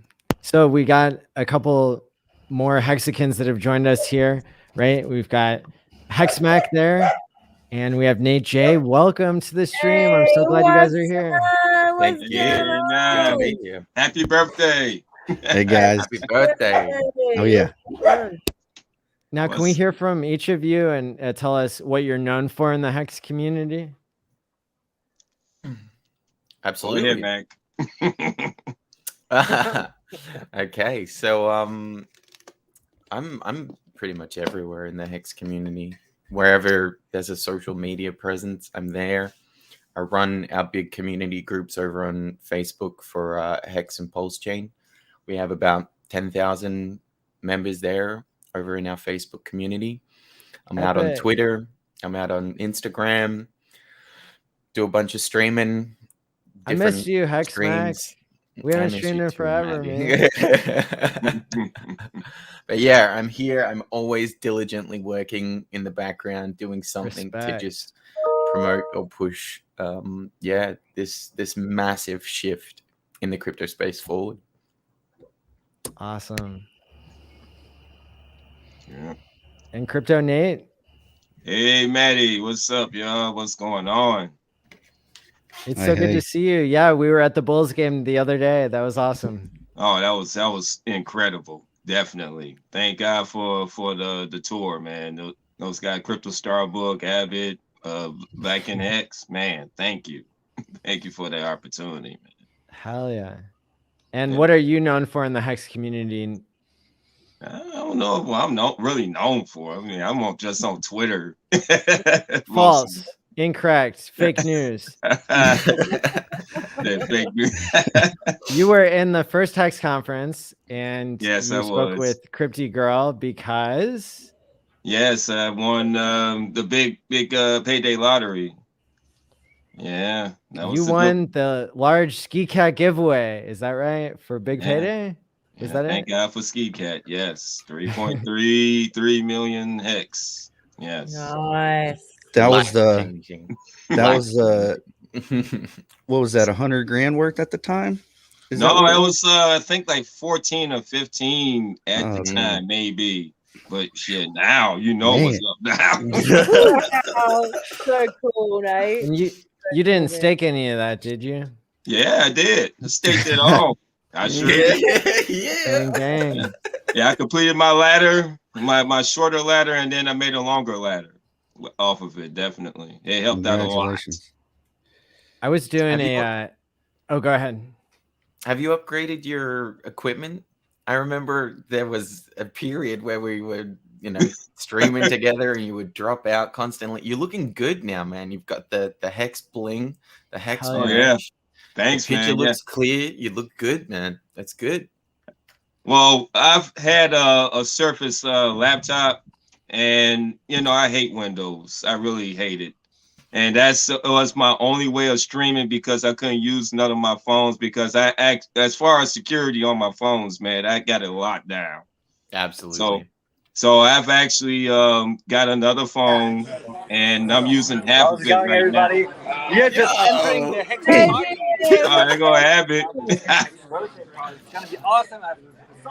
What's up? All Here we go. just wanted to say hello really, really quick and drum up again. Bye. That was the fastest check-in we've had. Yeah, just checking on in, right? All right, hey guys, I love you guys. Have a good night. Happy birthday, and hope you guys have a wonderful night. Thanks for coming on, Casey. You rock. A few months, All right, right? Casey. Hex In on, Vegas in a baby. few months for a party. Oh, yeah. Absolutely. All right. Sir. Yes, sir. Make sure everybody get their tickets, and let's have a good time in a few months. That's right. Oh yeah, All Las right. Vegas, here we come, man. Definitely. Awesome. Hex on. Yeah, so I was gonna say definitely something that I discovered when I interviewed Nate J right before the Hex conference, right? We were doing interviews at the time, and you and I had talked ahead of time because I was trying to do a really good job, so I was preparing ahead for the interview, and I was thinking that we could talk about comparing people who win the lottery to your own story of winning Hex and how those examples are different, and maybe because you can time lock Hex and because you're in the community that supports that maybe that would be better for your mental health. Oh, but I didn't realize when I did the interview that you actually we discovered live on stream that you have a relative who won the lottery, won like multiple millions of dollars in the lottery, and that didn't end well for them. Oh no, it didn't. Yeah, my auntie, when the lottery first was introduced, especially in Michigan at the time, there was the gradual payout. Like, okay, in 20 years you get all your money, you win like a couple $1 million. Well, I mean, yeah, her being her at the time, she was very giving person. But then, there was a whole bunch of other things that happened in the process with her, trying to take care of everybody. Mm-hmm. But, I'm not trying to be selfish here, but you really got to take care of yourself first before you take care of others. that's the first rule of caregiving. Yeah, exactly. And unfortunately, when things get in the way and emotions get in the way, you do things, man. You think you're doing it out the kindness of your heart, but you're really sinking in deeper with them. Well, it doesn't end well to just to just give people money and enable their own bad behavior. And that's Exactly. that's really what ends up happening when people try to do the right thing and just give away money to family members or to people in need. Then those people in need keep having a greater and greater need because they're more dependent on the money that, you know, isn't causing them to do anything differently in their lives. Yeah. And so that's why I really see money as part of our environment that influences our behavior. Because just like the movie Trading Spaces, right? With Eddie Murphy and Dan Aykroyd, right? Like that perfectly showed how you could take somebody who's living on the streets and put them in a Wall Street job. You could take somebody in a Wall Street job and put them on the streets, and their environment, their people, places, and things is what determines their behavior, not them, not something magic inside of them that makes them a good or bad person.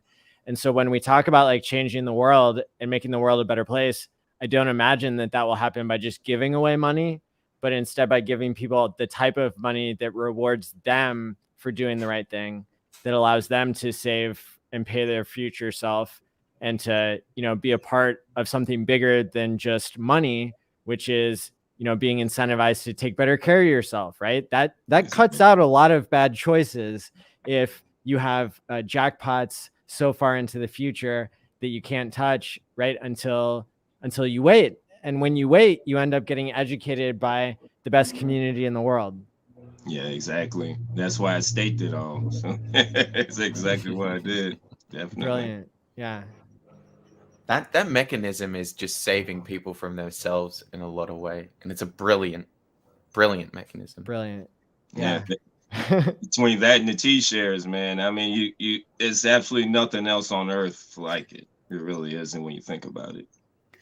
I mean, that's one of the reasons why I staked anyway, because I started understanding how the T-shares actually worked in over time. I'm like, well, why not?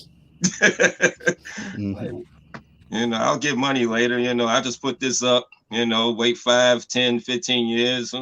Hey, I'll still be around. You know, my family will still be around. Hey, we're going to enjoy it. Absolutely. And if you were smart about it, you could have stakes coming out through that whole period anyway, as you're delaying further gratification. So it's just insane, the game theory that has been put into Hex. Brilliant. If Hex continues to like change the world and like with this vampire attack, Richard is going to vampire attack the Ethereum network. He is going to take all the value off of it. Yeah. And this will be the biggest, you know, the biggest event in crypto history and computer history, like et cetera, et cetera. And it's really going to teach people how things work in the free market. And it's really going to make them FOMO. I mean, people might do it themselves. That's the beauty of creating liquidity bridging, of creating a new technology that can be used so tactfully to expose the corruption and the waste that's occurring in the world. People who buy $1 million JPEGs deserve to learn some tough lessons and to get a copy that you know, that isn't costing thousands of dollars to move, thousands of dollars to generate, right? And so I really see this as a huge moment. This Hart's law that really defines how things have value based on what they trade with.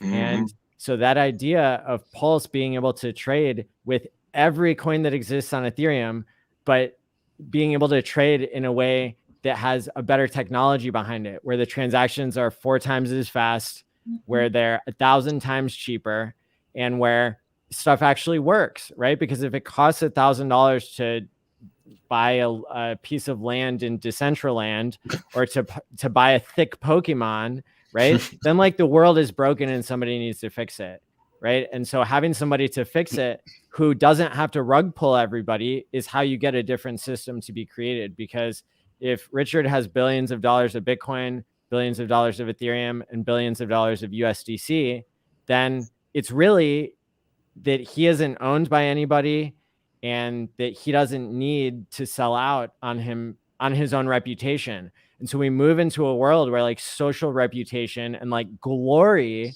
become more valuable than any amount of money, because he already has any amount of money that exists. And so I really think that you know, that at first, I don't think that Hexicans will use their money wisely, all of them. But as soon as they blow through, right, their hex, then it becomes a totally different asset. It has to evolve and grow into what it can be. We're already seeing some of that during this dip, that some people can't just see like 6 or 12 months into the future to see what that bag will be then instead of what it is now.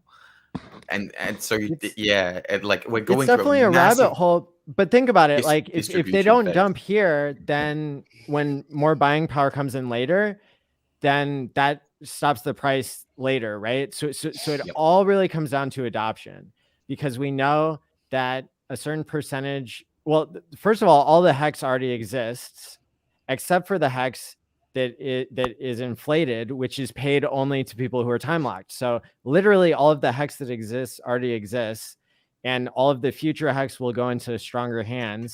And so it's only the people selling that really allows the price to go higher, in my opinion, even though it doesn't seem like that at first. It's that is a beautiful thing. Is that like it's a self-balancing system. Yes. So even if we're in this dip right now, it's like a seesaw. We went up so much that like it has to rebalance itself, and then we're gonna go up again, and it's just gonna keep doing that. Or it's gonna like eat the chart. You're just gonna see that those wicks just eat the chart. Like it's an amazing thing, man. Nothing like that has ever existed before. And plus, you know, what goes up and to the right all the time is the t-shirt rate with the daily payout. So that increases every day.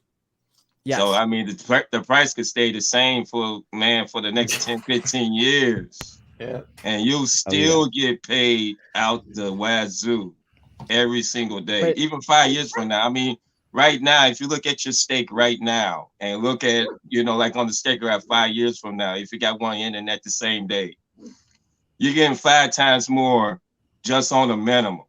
That's a bare minimum. You're getting 5 times more minimum right now, 5 years from now. And in 5 years, half of the money printers will be extinct that were bought at yesterday's prices. And the price of a money printer has already doubled in 2 years. And so when we talk about Bitcoin halvings and, you know, that pumpamental, we're really off to a good start when we're looking at the math of hex, right? We're at an extraordinary start, man.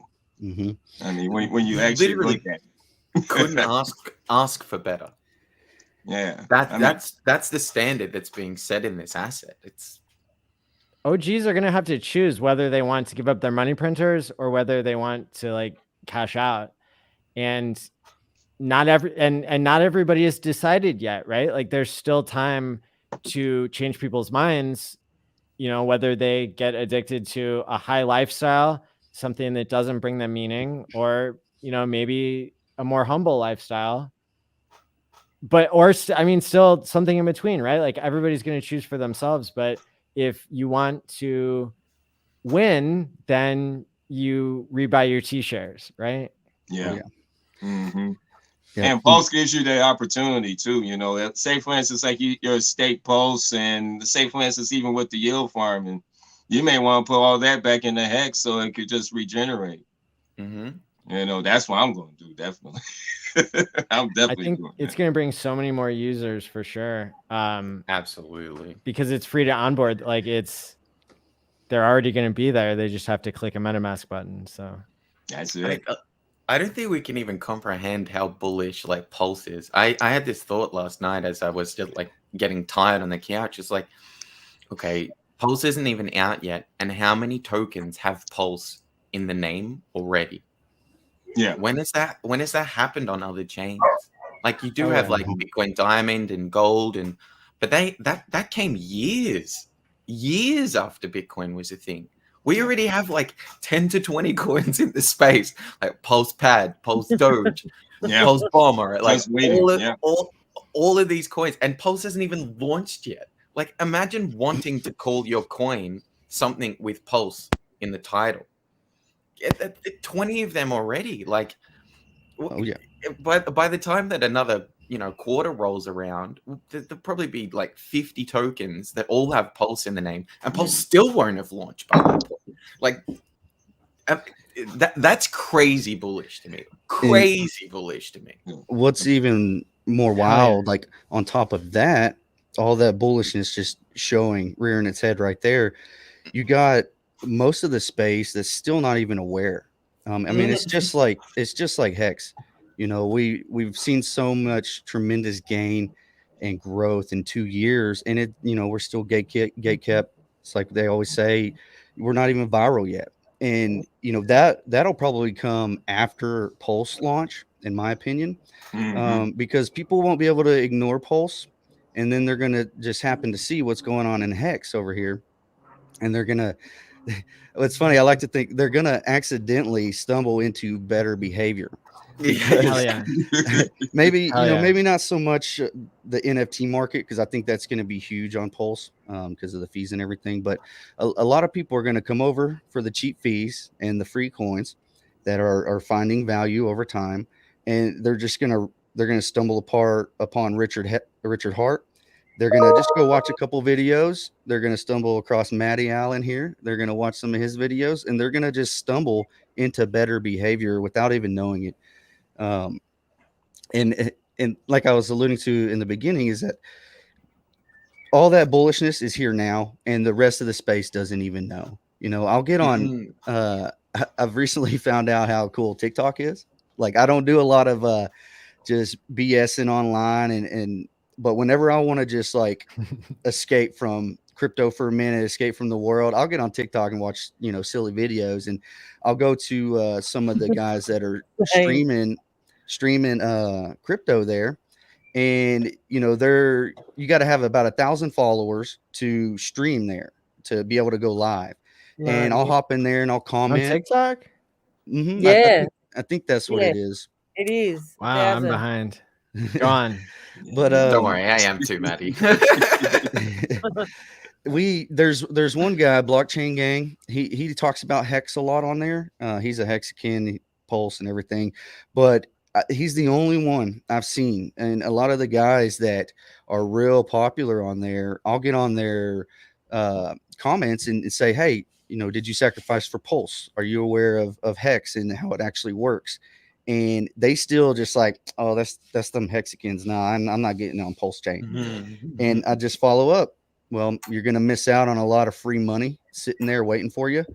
And you gotta just look beyond the FUD and the videos that are out there. It takes time and effort to really realize what's going on in this space that we're in.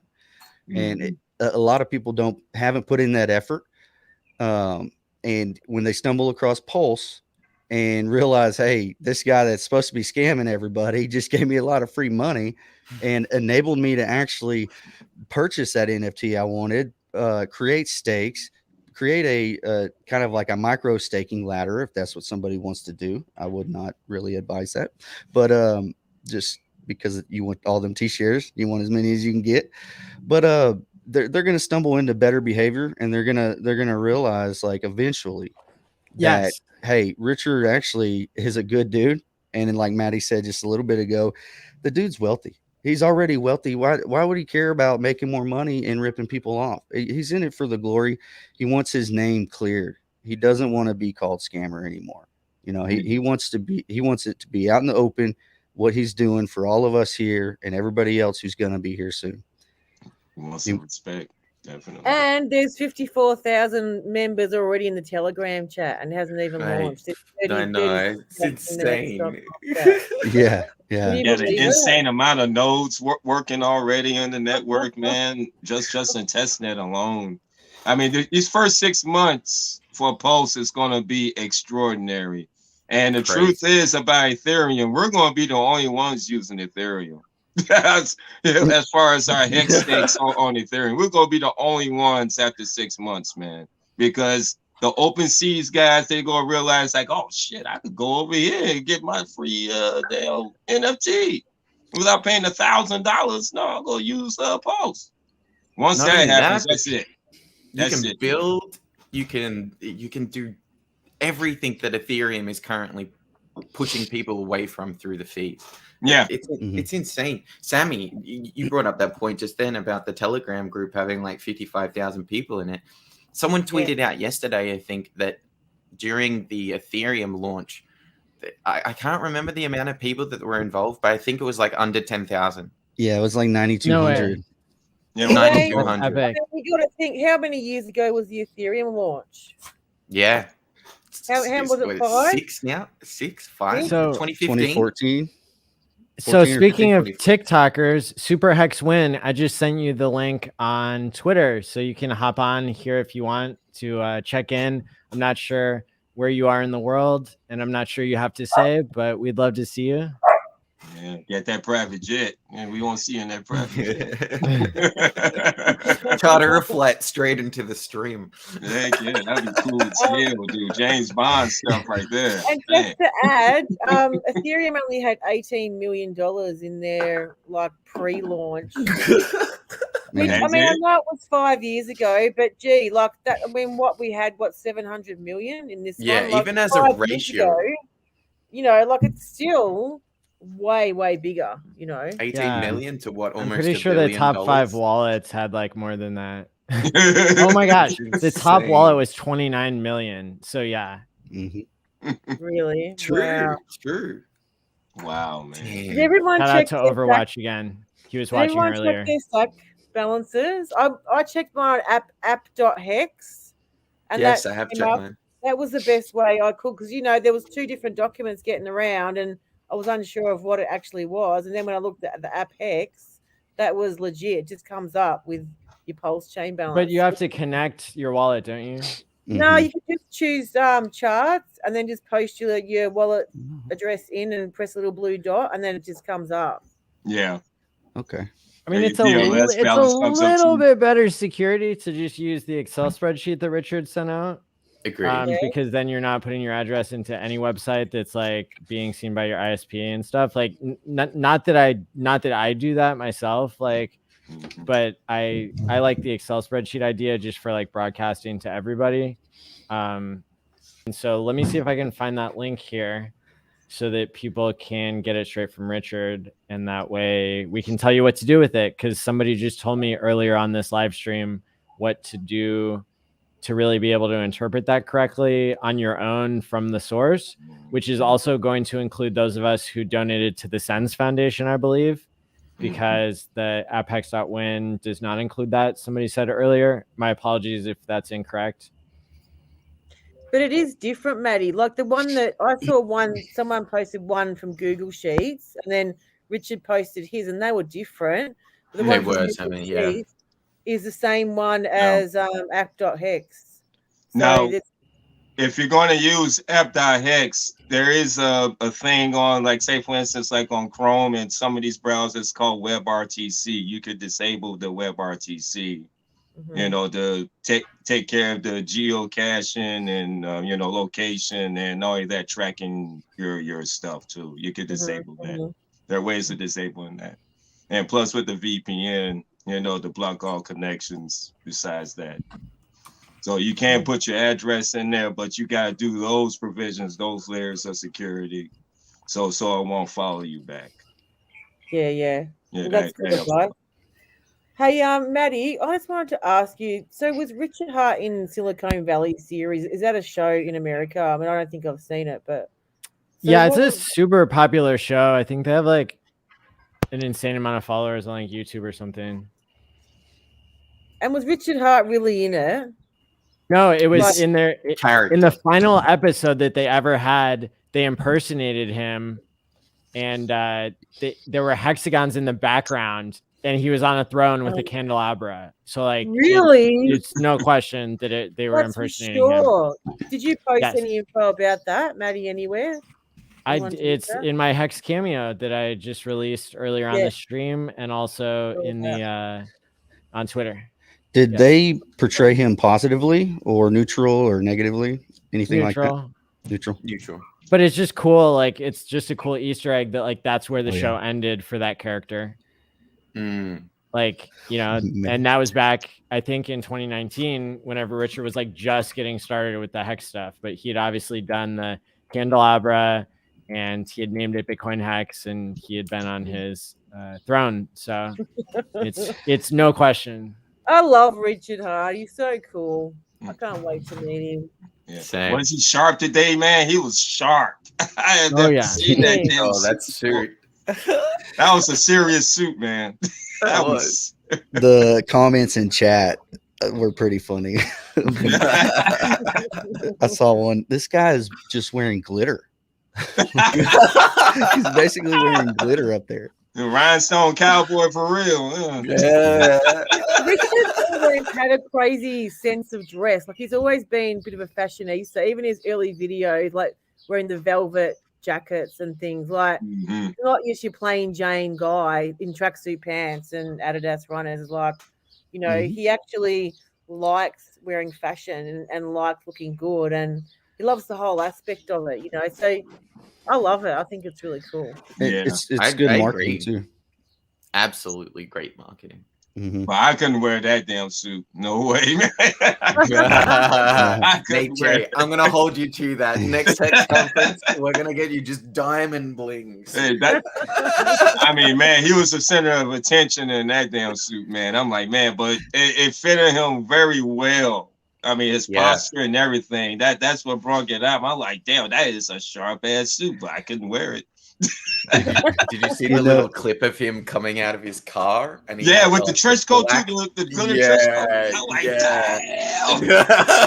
damn. The guy's living his best life.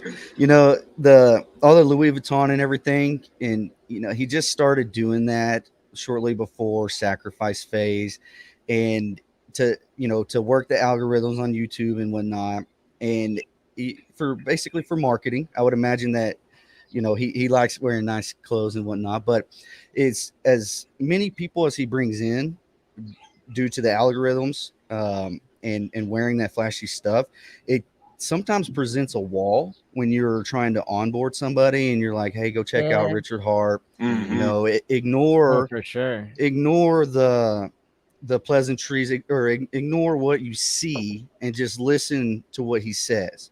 And it takes time to understand, and it takes explanation on like my part when I'm trying to onboard somebody. Like, hey, you got to ignore this. You got to understand that it's marketing. He's doing it strictly to work the algorithms, and it is as brash as he is. I don't think he is vain. As vain as he seems, you know. Come across. It presents a little wall, but once you explain it, you can get people through it. And then there's been a couple times where they're just like, nah, not my kind of guy, you know. Yeah. Until they I talk. agree. In a respect where, you know, Richard's style has changed a bit. And I believe it's also, he's got people messaging him saying, look, mate, I really don't like you swearing. My family watched the show. Can you know tone it down a bit? And you got people saying, Richard, you have to change your style because now, you know, you're becoming popular. You want people to get into Hex. You have to change. So he's getting spoken to, you know, and we all know Richard is a great marketer, just his own self-personality. He's a great marketer, a very successful billionaire, possibly billionaire, maybe one day trillionaire. It's rumored he's a billionaire. Richard's definitely. I love that line. I love it whenever he Richard's says, a billionaire. You haven't done the math. It's rumored I'm a billionaire. And we love it. We all love Richard for what he is. He's the swearing, you know, the guy that doesn't talk smack, but he's had to change. And, you know, I suppose, and sometimes, I sent the video to my mum and she's like, what the hell is he going on? I said, Mum, don't worry about it. You know, because it does for some people go, well, why is he talking about how much money he's got and what he's wearing? But we understand it, why he's doing it. And we know really to slow down adoption because it's already too good. But we know Richard is just so not like that. We know Richard has time for anyone, even the smallest fish, the poorest person in your community. Richard will spend the time to say hello and reply to his message because he's a really kind human being. And that's what's important, you know? Absolutely. Yeah. Real talk. Yeah, he's a good person. That's basically the most important thing. He's a good person. He knows how to carry it. And even with the things that he puts on and stuff, that's just part of his exuberance that he brings out to the public, because it's basically the perception that he wants to bring out. Like, hey, this is me, and this is how charming I am. You know, this is how I am.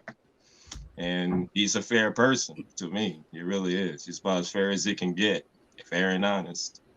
Absolutely. I think he's also trying to, with the high end thing, he's trying to bring Hex up to the level of these designer high end, really the pinnacle of crypto, the pinnacle of fashion, of like, it's a high end product. You're trying to blend these two worlds together and go, oh, when you think about Hex, you think about Louis Vuitton, you think about Prada, you think about Gucci, you think about this high end financial asset. And I think I didn't understand that for a while in the beginning, when he flipped a little bit and went into that, oh, I'm going to start doing this thing. It lost me a little bit because I couldn't quite understand it for what it was. Not only is it the onboarding, not only is it the trying to get other communities involved, not only is it a whole litany of reasons I'm sure that he did it, but he's trying to bring Hex up to be this other thing, this thing that when you think of Hex, you think of all these other things. And I disagree. I think he's trolling. I think he's trolling. Hey, mate. That's interesting. I don't, because I like he wants Hex to be number one. But like, but he always said, what did you want more than a 352x in the first year? It's already good enough. So like, really, if you get into like the deep game theory, for you us, want to it's slow already it good down enough. so that normal people can adopt it, because people who like work normal jobs only have so much attention span, and like people who get economically free like us only, you know, it takes a while for ideas to spread outside of finance, right? So he doesn't want billionaires to buy in, so he keeps low liquidity, right? He doesn't want materialistic people to buy in. Maybe he doesn't, you know, like that's, I'm just basically presenting I disagree with that. Yeah. I think that if you presenting wanna, one like, side of it, but I think your side is important too. Yeah, because I don't see that's never been done in crypto before. You've never had a founder go, oh, let's integrate this little side thing into things. I don't know. I think when there's have an you had a element of it. founder that didn't sell his own coin? Oh yeah, 2 years in. I like just in the last 2 days, I watched a video of Charles Hoskinson say he refused to take any profits from Ethereum when he left. He Give it to had his secretary. 380,000 Ethereum that he gave to his secretary. Correct. What? The secretary happy as hell. That's like $500 million now. That 380,000. How much is Ethereum. his Cardano worth? Yeah. So don't feel bad. Anyone who's lost money out there, like Charles Hoskinson lost 400,000 Ethereum just out of spite, probably when he left ETH in the beginning. So. Yeah, Big John then. Big John stood. That's who's behind Cardano, guys. If anyone's interested, that's your founder, guys. Yeah, but he's also 33 and he looks 63. So whoa, he's 33. That's by his own admission. That's by his own admission. His ass look like he's 54 years old or something, man. No, he is in his early 30s. What? Oh my god! No, seriously, look it up. Look it up right now. It's horrible. Yeah. Look at my god, I'm 30, dude. What? That's horrible for 30. Need a fact check. He's 34. He just turned 34 on 34 November 5th. years old. November 5th was less than a month ago. So he is 34 years and barely 1 month old. Shit, he should get that Ethereum to the Sims Foundation. Like, please help me. He needs a direct flight to Sims. That's crazy. You look like you're 50-something years old. I swear to God. I know. Oh man. Yeah. Whole thing. Yep. So Poor that's guy. who's running Cardano. Correct. Yeah, that's crazy, man. And Cardano Hey, is a promise coin, you know, Yeah. it's something that, and what is Charles Hoskinson made that has not been a promise coin. Even Ethereum requires a security racket to keep going on, requires an OG racket of them. I mean, if Vitalik dumped the price, right, then he could make the network affordable so that it could be used for what they said they wanted to use it for. But Which guess ain't what? something that happens. He's not going to do that because that would wreck the people who decided to make it a store of value, and then it would ruin all of their lives because they've invested their life savings into this. So like, he's literally bound to, like, he could fix Ethereum tomorrow or today, and he doesn't do it, right? And so that's game theory, right? He's trapped between the miners and the holders, the people who hijacked his project and decided it was a store of value instead of a world computer. And that's worse than a promise coin when you just change your narrative to whatever you think the latest marketing pitch you haven't hit yet is, versus actually discovering something, emergent properties, right, of Hex. So Hex has always been a time lag. Right. And now we discover it's good for mental health, right? Bitcoin started as a digital peer-to-peer cash, right? And then it was a censor resistant money. And then it was, I've got like a graph of, you know, all the different things that they called it, digital gold and store Oh my value. god. That's crypto. Crypto loves to do Hey! that. What's up, Yo, what's going on? Hola. Hex. What's up, man? What are you Hey. What's doing? happening? What's up, killer? How you doing? Good to see you guys. Likewise. Likewise. Happy birthday. Where are you, bro? I'm in Vegas. Nice. Unfortunately. I'm not supposed to be here, but I'm stuck here right now. Oh, okay. It's a good place to get stuck at. You know. Yeah, aren't there there's parties going on out there right now in All the Vegas for time. the All Hexicans, the right? time. Yeah. There you go. We're gonna own Vegas one day. It's just gonna be a 24/7 Hex party for the next 15 years. Right. And all of Especially the Paul's come out. casinos, when you pull the lever, it'll send money to your future self if you lose. It'll say, "Get my 555." So it's like, Yep. you just got scammed into a savings plan. Pull the lever, automatic 5555. I like that. You just Jackpot, switch up bitch. Vegas. Yep. Instead of going there to lose all your money, you go there to you save all gain. your money. Hex slot machine, man. That would be awesome. Wow. So we have Super Hex Win here, and we've been asking everybody to share what you're known for in the Hex community when you join. Well, I'm most known for just making TikToks. I think I was the first person in Hex to make TikToks. I saw that the platform had a lot of people on there. You could get a lot of views quickly, a lot of following quickly. And I kind of found out about that more from Gary Vee. If you guys know who Gary Vee is. Okay. But he was talking about TikTok is where it's at, and that's where you want to be. So I noticed that Hex wasn't there, so I made an account. I remember like right when I made the account, or around the same time, I was talking to Hexologist, DMing him.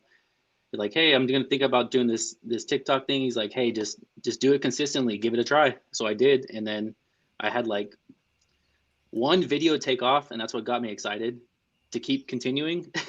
So Awesome. That's basically how it started. I got on TikTok, and I'm pretty sure I've gotten Hex in front of a lot of eyeballs, probably in the millions. Wow. Wow. If you add that's up incredible. if you add up all the views that I have, it's millions of views. So How many followers you got now, Super Hex? I've got on my main TikTok, I have 38,000, and I created a second account because I got kicked off one time, and that one's got over 5,000 now. So like combined, like 42, 43,000. And Super Hex, do you reckon you'll TikTok about Pulse too? I already have, yeah. I mean, one of my highest viewed videos is a Pulse video when I was talking about the airdrop. I put this video out like right when Richard kind of started announcing about it. So I was letting people know about Pulse, that Pulse was coming like 5-6 months ago. Awesome. I think that's what the party is, and especially with Pulse, like people aren't going to know that they've got like this Pulse in their wallet. Like the guys that go work on oil rigs or in the mines that don't really have the internet and they're big investors in crypto, and they come back and look at their MetaMask wallet. They wouldn't even know unless they, change networks and they saw all this free money. I think, it'd be great if we could look at some sort of better marketing, I suppose, to make people more aware of, how big this is going to be. Yeah, I'm doing my part. I'm trying my best, and we got El Hexadente on there also. He's doing really, really good work. His account blew up from like 0 to 50,000 followers in like 3 or 4 months. You guys are killing it. Nice. Yeah. Hey, Super Hex, what kind of limitations do you have on there? I've heard a little bit about a lot of crypto, content providers on there getting their account suspended and whatnot. I mean, is there certain keywords, telling people to go buy something outright? What kind of roadblocks do you see on there? When you start using numbers, that can get you pulled off. It's like, when you start saying, let's make $1 million, and they see the $1 million, or like, it's like a red flag to them. But it's kind of random. I mean, I notice it's not consistent, so I don't know how they monitor that, but it's definitely not consistent, because I'll have videos. I'll literally copy a video that did well, and it's basically the same video but just updated information, and it'll get taken down, but the other video is still up. So I don't know how they do it, but I know they came out with the crypto ban, but everybody's still doing the same stuff, and nobody's gotten their channels taken down. So I don't know how serious they're taking it, but that's good. Do you do lives, Super Hex, on TikTok? I've tried it out a couple times. You can go live on there. Once you have 1,000 followers, you can go live. Yeah, well, that'd be fun to do. Yeah, different audience. Yeah, the lives are cool too, because you can also go live with somebody else, and people like when you're engaging with somebody else and it's not just you. When you're having a conversation, it gets a lot more attention and keeps the people engaged. So you could do lives with El Hexadente. Imagine how well that would go with all your followers put together. Yeah, we could. If he's down, we'll do it. That's cool, man. Thanks for representing Hex and Pulse out there.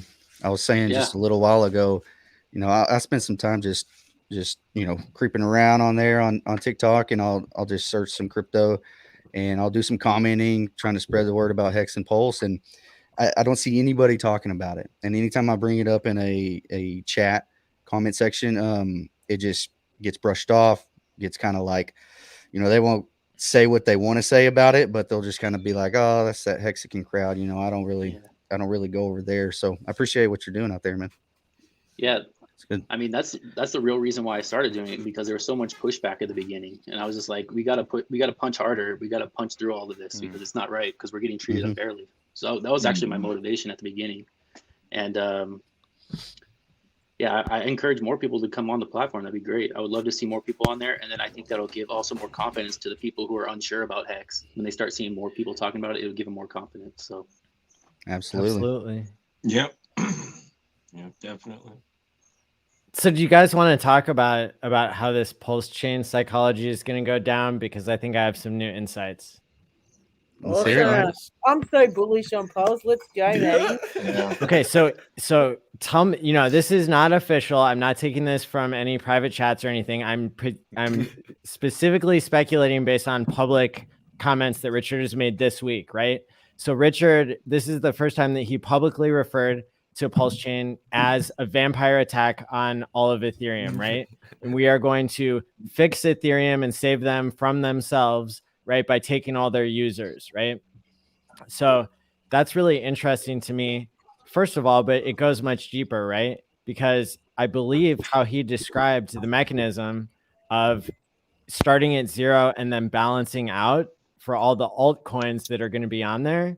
What it's going to look like is basically the bot is going to go through and it's going to take whatever the price is between, let's say, like E-Link and P-Link, right? So we have Link on the Ethereum chain and Link on the Pulse chain. So the P-Link, part of what you get airdropped, I believe, could be locked in a liquidity contract. So you're forced to yield farm, okay? Which means you can't dump it all, which means that there will always be liquidity there without even liquidity providers being willing to do what they're doing. And so this helps make the vampire attack possible, because it doesn't really allow the price. I mean, the price can do whatever it wants, but the actual value and the liquidity that's locked in there is going to be based on how much of this Pulse swap token are being awarded to the liquidity locus, right? But then you can balance that out with the, the people who are liquidity locus, as he referred to them. They are people who can withdraw their liquidity, but then there's going to be another pool of people, basically everybody, some percentage of what they get free copied over, I think could be automatically locked. And then that's basically involuntary liquidity that will always be there, that will possibly balance out the price enough to where people will want to come back, and get it, basically create a further use case for the Pulse swap token and to give better use case to like the bridges and supporting the value of the tokens, which apparently are going to be, named just Link, right? Because they're Richard is stealing the tickers along with everything else. Thoughts? I feel like I've heard the same thing a few months ago. I thought I heard something about there's basically going to be locked up. I don't know if it's going to be for a period of time or forever, but it wouldn't surprise me at all, especially because we know Richard's always thinking 2, 3, 4 steps ahead. So yes, that would help reduce volatility early on. I mean, it's still going to be violent, but it would kind of provide a floor, I would think, for a little while, at least some sort of foundation. This yield farming thing is going to be definitely epic for the growth of Pulse, definitely. And with all the ERC20s getting copied over, I mean, God, that's so this could possibly, yeah, you're right, Nate. This could possibly mean that that everybody who has any token on the Ethereum chain other than ETH would be automatically earning Pulse swap tokens, because part of their bag on Pulse is going to be automatically locked forever in a liquidity pool that's earning based on how much the bridge is being used. And so that creates, as long as we're stealing all their users, why don't we sign them up for things that we own, right? And so only the people who believe in Richard and believe in Hex and Pulse and the team and the community will be the ones sacrificing, I imagine, again.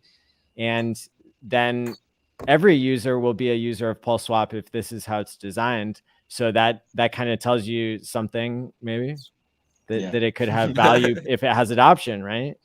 Tell us what it means, Maddie. Could have value if it had, because the adoption is going to be automatic. We're stealing all their users and giving them freemium of something really cool here in the world of liquidity farming, which Hex basically invented DeFi. Check the receipts. Popularized it at least. And popularized. Uniswap. That's a better. Popularized Uniswap too. Yeah. Yes. I would probably say, Maddie, Pulse is going to be the Pied Piper of crypto when it comes to ETH, definitely. Because that's, like I say, once those people from OpenSea see like, oh man, I got my copy on PLS, like hell yeah, I'm gonna go over there and do this. I know when Nate's head's at OpenSea for Pulse, OpenSea.Pulse. Yeah, exactly. Like man, use that. Yeah, Pied Piper of crypto. I'm telling you, it'll take off. It is. It's like the Pied Piper just opened up a giant portal to another dimension, and that's what Pulse is. Yeah, they're gonna hear that music, man. They're gonna hear it. People are gonna hear that music. There's a whole world being built through that portal, which is Pulse Chain. I don't think we have any concept of how it's going to play out. Here's free money. Come and get it. Oh, this is awesome. Oh, now I want to hear about Hex, right? Yeah. And so Hex is the store of value. So when you look at Richard's analogy between, how Amazon is the one that, isn't the pipes. You don't want to be the pipes. You want to be the endpoint, right? That's closest to the user and the, money being spent. And so that's why FedEx and the US Postal Service don't make all the money. Amazon makes all the money. Yeah. Right? Because they're not the dumb pipes. And so when we look at this whole Pulse space, what are we looking for? And everybody's answer is going to be different. But if we're looking for value, that's that's an important thing to keep in mind, that even if something else gets more popular, you know, maybe at the end of the day, people will end up learning where to store their value and where to speculate. And, you know, Well, it's going to what be are a your lot of thoughts? speculation on PLS. Definitely, it's going to be a lot of speculation. But the major thing, though, Maddie, of course, is going to be the p-hex. It's going to be the p-hex side that's going to store all the value. And of course, us Hexicans, we're going to use the living hell out of it. And it's going to be used to its intentions too, because of the fees, the transactions. We're going to do everything on it. You know, that's going to be the shining star, definitely. Then I think it's going to be the yield farming. That's going to go parallel with the p-hex side, definitely, man. Absolutely. You know, another thing, like even on the ETH ecosystem, you know, how many people are paying $500 or more for transactions when that could be the coin, like Hex? You're buying $500 more Hex, you know, like just such a waste of money. And trying to onboard people when the gas fees are so high is such a pain in the ass. Yes, it is. You know, it's going to change so much when Pulse Yes. comes about. And we're going to be looking at 3 charts. Like, you know, it's just going to be so exciting. It's never going to be a 4, technically, with 4 Pulse now. Swap. 4 now. Yeah. Pulse Swap. Yeah. Yeah, you're Sure. right. Right. And Sam. there's more Richard Hart projects on the way for sure. I mean, by the time that 15 years has rolled around, 5 or 10 Richard Hart projects, I'm in. I'm all in. Definitely. What's the next definitely one? all in. What's the next one after MetaMask. Pulse Swap? Hex Mask. Heart Mask. Hey, I'm all in. Sign me up, please. Me too, man. Hell yeah. And Richard Hart projects always do well. I mean, he's just the best in the business. So, you know, I mean, it's not my financial advice, but I know for myself, if it's a Richard Hart project, I'm putting money on it because I know it's going to be freaking awesome. And look at the big picture, you know, the more projects he releases that Hexicans trust, the more Hex will get sacrificed and locked up. Yep. And the better the Hex price can do, while all of us still getting awesome value, right? Because we're replacing the dumb pipes with better pipes, at least. That's for sure. Absolutely. Hey, who knows? After Pulse launches, and then, like I said, the Pied Piper, you know, music starts playing, we'll be able to use ETH again. I don't have to put $1,000 ETH a month for ETH transactions. Yeah, wouldn't that be nice? Let's steal all the Ethereum people and then go back to using ETH. Yeah. That's what I'm talking about there. Like, okay, the ETH is cheap now. Okay. Yeah. As long as they become as irrelevant as Ethereum Classic, that would make my day. Oh, that would be a dream, definitely. But unfortunately, you know, the Ethereum Enterprise, you know, that's what they're waiting for, man. That's exactly what they're waiting for. So, you know, they can give up this DeFi thing. The thing is, it's the enterprise adoption. That's exactly what Ethereum's waiting for, and the corporations too. So. I think it'll be cool once we move away from these cycles and bear markets and bull markets and all this kind of stuff. Like, what if everything just decides to dip and go into a bear market just at the moment that Pulse Chain's launching, and that kicks off an entirely new bull run over the top of everything? Like, everything from Ethereum's already over here. Ethereum go crash, and we'll just go and have our own 4-year bull market as Pulse launches and takes off. Like, I'm sick of the everything having to rely on the Bitcoin narrative or the 4-year cycle or the Ethereum cycle or whatever. It'll be nice where you have like 20 different chains and they're just all going through their bull markets at different times. So you have this like, okay, for the next 2 years, Pulse Chain's going to go up into the right, and that's just basically all it's going to do, while everything else suffers from being tied to the Bitcoin liquidity or Ethereum liquidity. That's going to be an interesting time as we see more chains develop across the space. And I think we're going to get adoption. Oh, go ahead. Yeah, I think that's what Pulse Swap actually will shine at, also like a period like that, because it's just going to provide their own liquidity for all those coins. And Yeah. it's going to be a totally separate market. So maybe it's a possibility that this could be the enigma to separate from BTC once and for all with the Pulse Swap. Absolutely. Mhm. Yeah.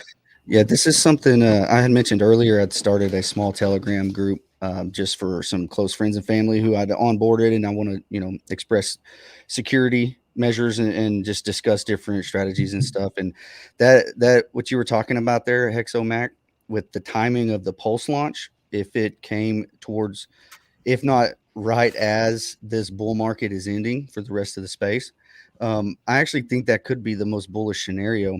Maybe we catch like the last month or two of that run up. But I think that, you know, me personally, I think that we might not go parabolic the rest of the market like it had in the last two cycles, because there's enough market manipulators out there that know that that's what everybody's expecting.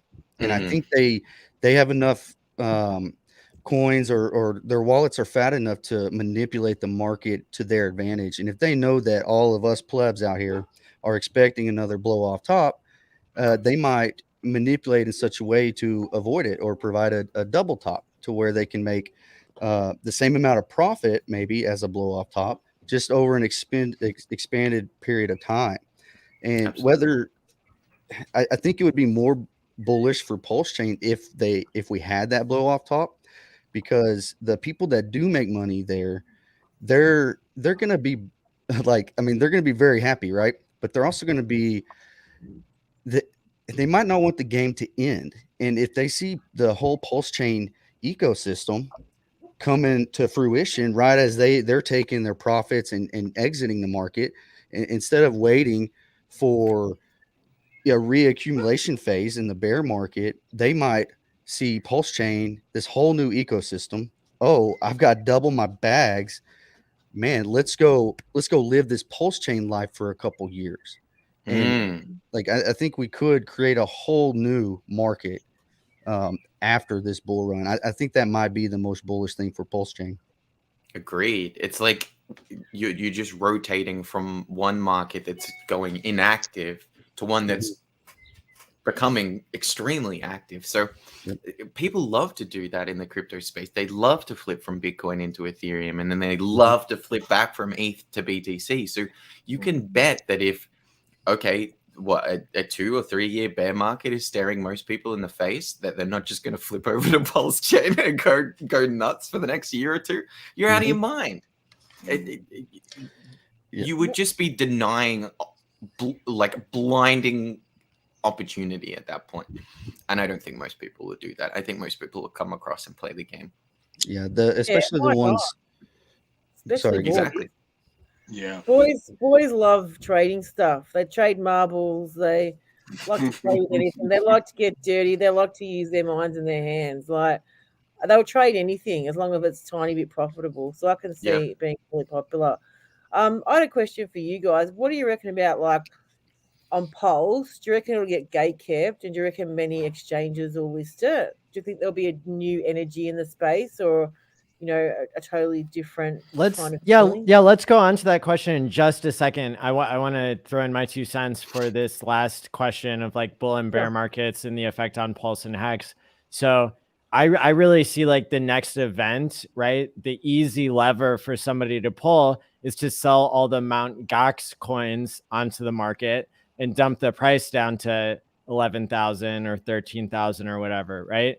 I just did the math. They're about 450,000 coins, and they're worth about $8.5 billion whenever Bitcoin is at 60K, right? Damn. So any initiation of that, right? And they've been pushing along the court case, right? And the repayment plan gains final approval. This was, 2 weeks ago, and we've heard headlines like that for years and years and years now. So I'm not saying that means anything. I'm not saying that I can predict when that lever is going to be pulled, but that is a lever that, if pulled, would decrease the value of Bitcoin, which decreases the value of Ethereum, not because they're magically tied together, but because they're bonded together by Hart's law because they trade together, and that wrecks everything.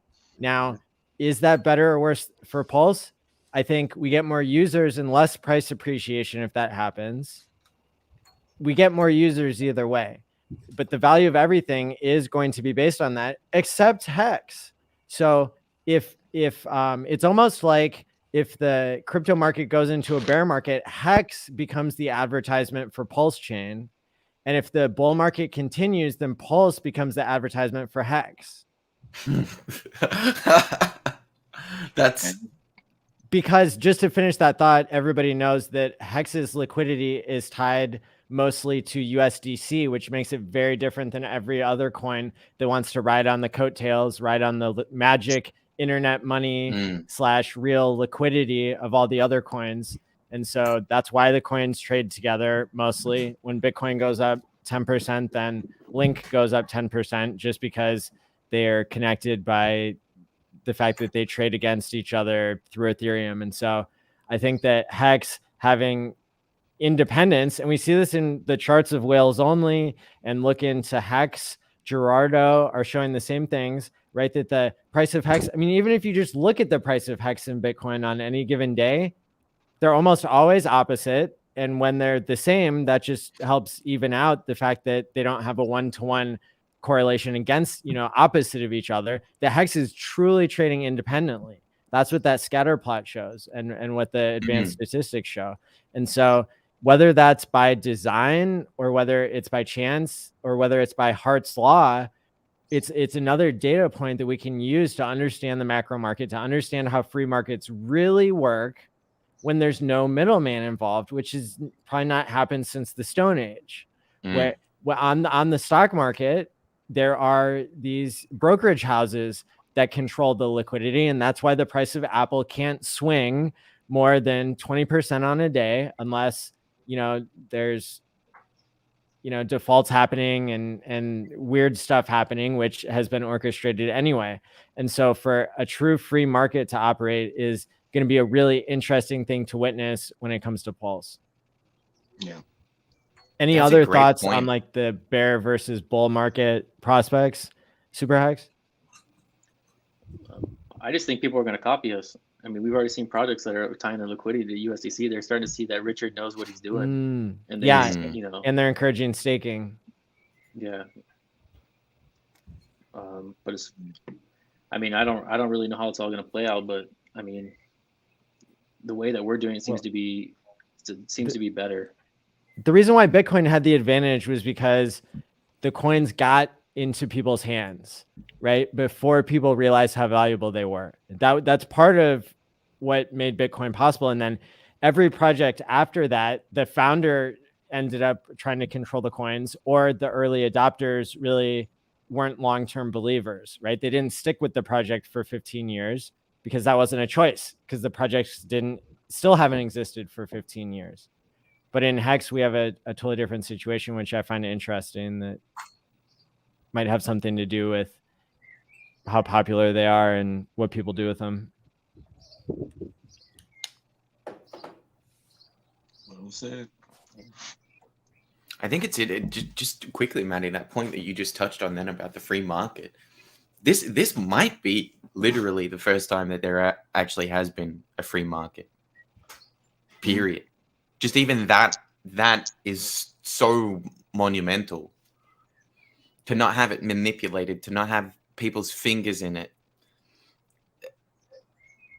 I don't know of another occasion where you could say the same thing. So that in itself is going to be an interesting experiment. I just love that. I love how transparent it is, that you can just see everything that's going on. Where on those centralized exchanges, you don't know what's going on. It's just what they want you to see, but you don't actually know. You can't verify it, Absolutely. Sammy, what was the question that you just brought up that we were going to jump into? So what do you guys reckon about when Pulse launches? Do you think it'll be like a whole different beast to Hex in regards to the gatekeeping, knowing that some of the crypto space exchanges are all arseholes? Do you think it'll get gatekept, or do you think they'll, put it on there? Like, how many exchanges do you even know of now that are going to list Pulse? Or possibilities. How do you think sort of that thing is going to go? Or do you think we'll still see gatekeeping? I think you might see an initial little bit of gatekeeping, but once this thing's been out for like a month or two, it's going to be almost impossible to gatekeep it. Like the amount of, just even if you're thinking about like what CoinMarketCap has to do now in order to like show all this data and information for all of these other coins on Pulse Chain, how do you gatekeep that? True. You're absolutely right. It's like you can't gatekeep. So I think what's going to happen is those people that initially are like, oh, you know, this is just another rigid thing, this is the thing, they might for the first month or two miss out, but then I think there's going to be so much FOMO from everyone and everything that they're going to like want to get in. And if they were smart, they would have already gotten in. They would have already done the sacrifice That's phase. another thing. Do you reckon CZ sacrificed? That's a good question. I wouldn't be surprised. That's interesting. Yeah, I think if I was CZ, I would. I think Pulse Chain and what Richard's doing, it's going to force the hand of not just individuals and founders in crypto, but I think it's going to force Vitalik and Ethereum to get their shit together and get those fees down, implement all their changes. They're probably going to want to speed up the process when they see the migration of users go over to Pulse Chain, especially in the NFT side of things, because they make a lot of money with those fees with the NFTs. So I think it's going to force Vitalik's hand. I think it's going to force the coin ranking sites such as CoinMarketCap and Nomics to rank things correctly and not, you know, gatekeep Hex, gatekeep Pulse. I think the move by Nomics to change the way they rank Hex, it was in preparation of Pulse. That way they can eliminate the founder's wallet and basically count the rest of it as circulating supply. And that's going to drop us down that list quite a bit. And I think it's also another thing it's going to force the hand of the crypto space is changing our mindset on market cap. You know, a lot of people who want to get into projects early and hopefully like meme coin gamblers, basically, you know, they use market cap to determine, okay, how many X's could I see, you know, by the end of this bull run here.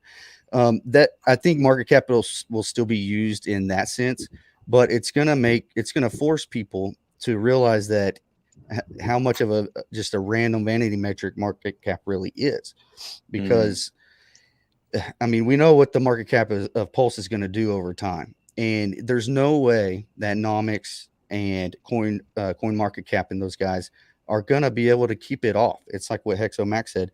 They're going to be forced to, maybe early on, but once adoption begins to take place and Pulse Chain begins to settle down and you know, that market cap kind of settles down over a few months or a couple years, they're going to be forced to put it up there because the word's going to get out about Pulse and people are going to find the Hex community. And even a lot of the Pulse content creators are going to be preaching that market cap metric, you know, that sermon that we like to talk about, how it's just a vanity metric. They're going to come to that. They're going to find people talking about that. And it's going to take some time, you know, just like people getting used to Richard and the way he talks and goes about his stuff. It'll take time for them to really realize and get used to it. But eventually the entire space is going to realize that, yeah, you know what, market cap really doesn't tell me much at all. It doesn't tell me how far a project or product can go. It might tell me, like, you know, if it's a decent or early enough entry point on certain like meme coins and stuff like that. But as far as long-term investing, the market cap really doesn't matter. I think that during this period, we're going to really hone in on the metric that these projects should be measured by. And not just market cap will be up there still, But I think that they really have to look at like, what is the metric that these things get ranked by? Why is it market cap? If you can't sell into it, if you can't do anything with the market cap, if it's just showing you what the total value of everything is, that's not an indication that it's any good. That just shows you what the total value is. So the real value is it the amount that's locked up in a project, the total value locked into a project? Does that show you how valuable it is? How many people are using it? Like, that needs to be decided across the entire space, what metric these things get measured by, because there are not only Hex and Pulse, but there are other projects out there that are trying to do things to push the space forward that just get blacklisted, that just get pushed back onto, page 200 or whatever, because they're not being allowed to be measured by a fair metric. So I think that is going to come out in the wash during this whole Pulse thing. It's like we really have to figure out what the metric we base all of this on, because you do have Bitcoin and you have Ethereum, and I guess they're considered your blue chip stuff, but Bitcoin's had inflation bugs. Like, to just send and receive transactions on either Bitcoin or Ethereum, it's so broken, both of them. To have them as the number 1 and 2 thing up there, it doesn't make a lot of sense to me. So I think that the entire industry has to figure out a metric that they can measure all of this stuff by, figure it out, and use that instead. These coin ranking sites, they're not going to look the same in 5 years to what they do now. If Binance loses their control over these things, I think that's a pretty accurate timeline too. I don't think it's going to be overnight, a year or 2 years. It's going to take time, 5-10 years. And I mean, even then, you're still going to have maxis, whether they're ETH maxis or Bitcoin maxis. They're never going to budge, and we just have to overpower them and educate people. The brilliant thing about Pulse Chain as well is that, like, it's its own ecosystem. Whereas what you have right now is you have the Bitcoin chain and you have the Ethereum chain, and they're two separate worlds. They don't work together. If you want to go from one to another, you have to go back to either, like a centralized exchange and swap. Whereas Pulse Chain just has it all there already. The store of value is on the chain, and the chain is there to help the store of value have value. So you literally have a small world where you have everything that you need in the world, not this other thing that's out there that's like, oh, I've got to keep venturing out there to go and get my Bitcoin, or venture out to get my Ethereum. It doesn't really make sense. So just from that angle, the store of value and the chain is in its own ecosystem, its own world. That's really valuable. I mean, the amount of fees that you'd have to like jump in and jump out if you wanted to do swaps from Bitcoin to ETH or whatever, like, it'll be pennies. It'll literally be nothing. And they'll both be right there next to each other, so that you don't have to go anywhere. You don't have to do anything. You just want to flip into the store of value. It's pennies, like all those people that love rotating from Bitcoin to Ethereum to Bitcoin to Ethereum to catch those gains. Hex to Pulse, like that little swap is going to be so much more streamlined. That alone could just change the trajectory of everything in this space. Oh yeah, definitely. It's interesting that, like, the little things are, the convenience things. How hard is it right now to onboard into ETH, and it's into Hex?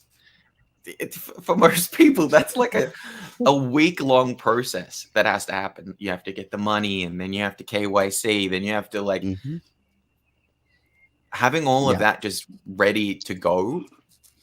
It's going to change so much. Yes, it is. Yes, it is. Yeah, I mean, as far as the gatekeeping, I mean, just look at it like this. I mean, Pulse just got to launch and work. Those are the two main things. That's all it has to do. Just got to launch and work. And really, the dam that the gatekeepers built, they'll be holding their finger on the cracks, literally. And a matter of time, they'll get washed out. Yeah. A matter of short time at that. It's funny because these guys are gatekeeping. They're like up against the fence, holding us back.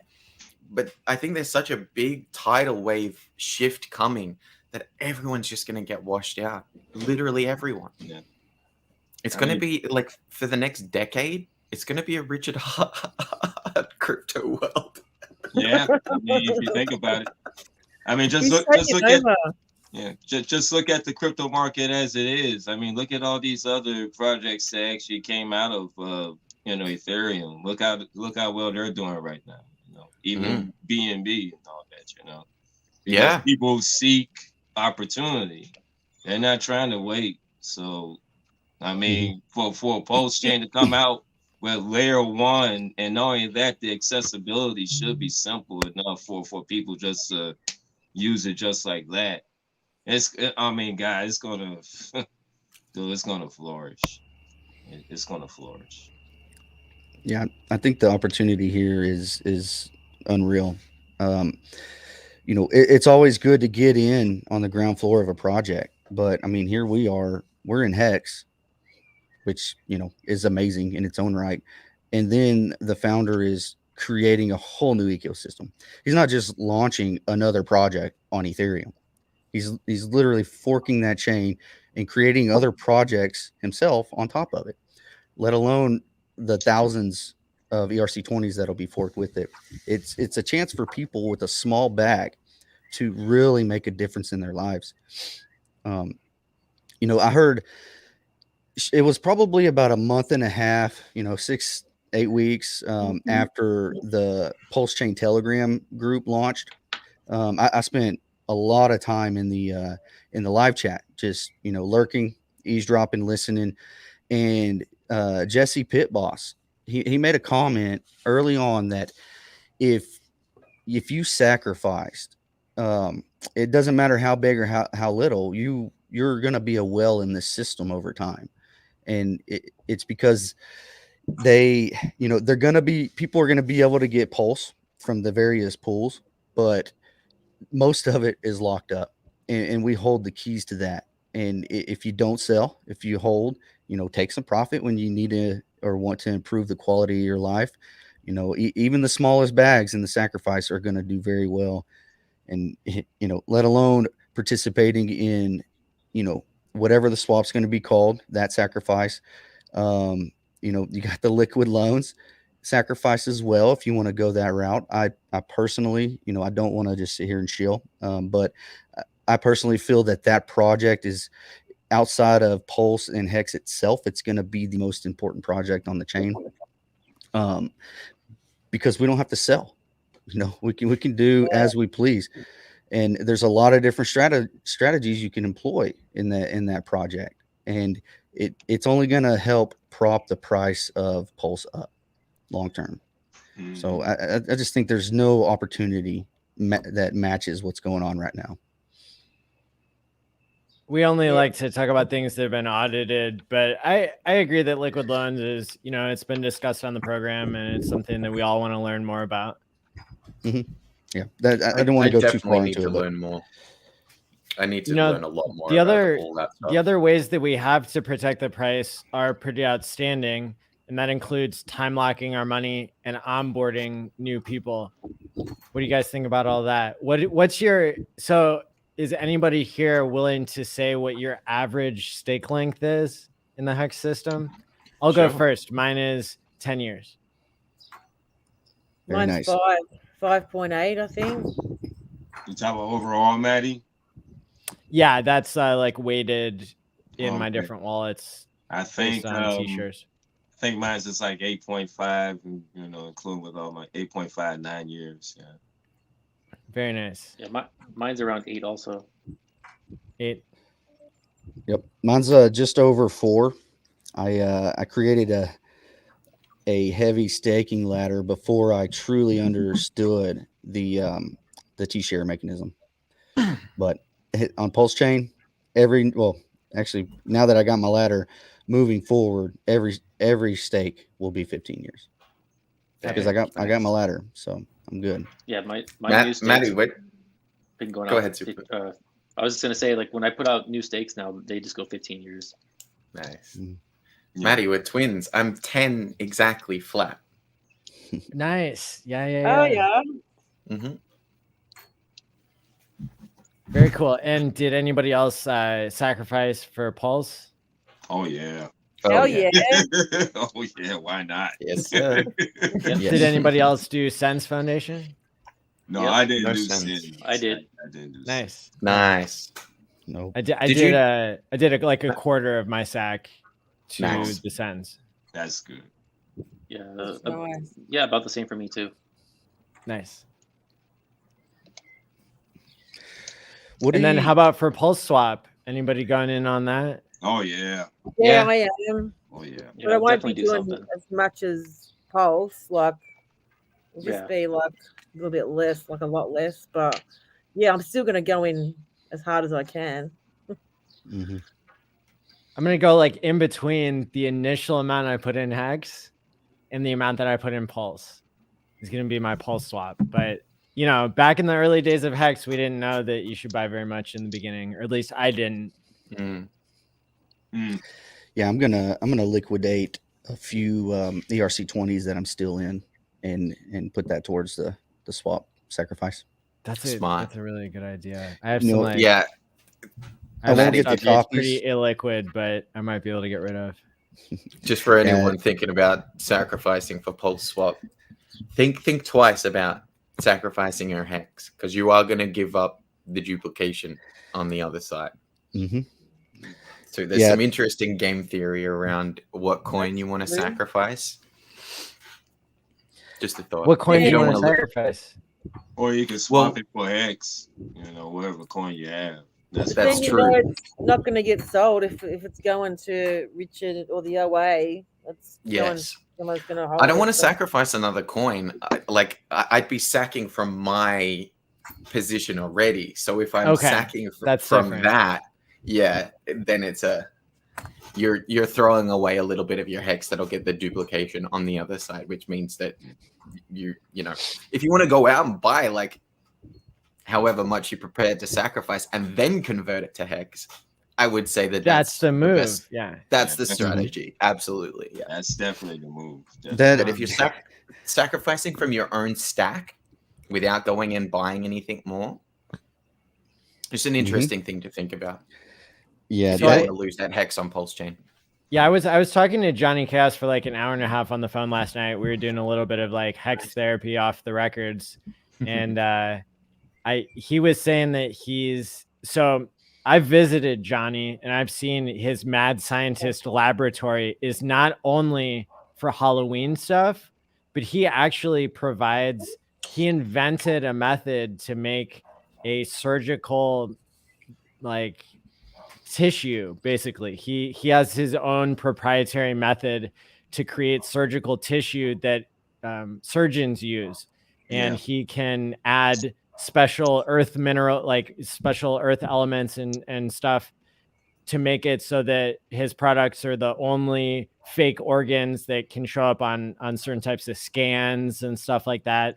And he even let me, push a needle into something that felt a lot like real skin, and it went down into other tissue as well. So he basically has like a Westworld laboratory, is what I'm saying, in the basement of his Halloween store. When I talked to him last night, he was literally making kidneys.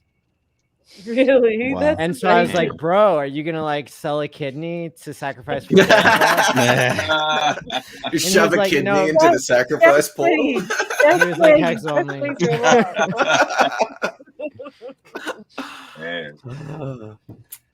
You should save a life. Great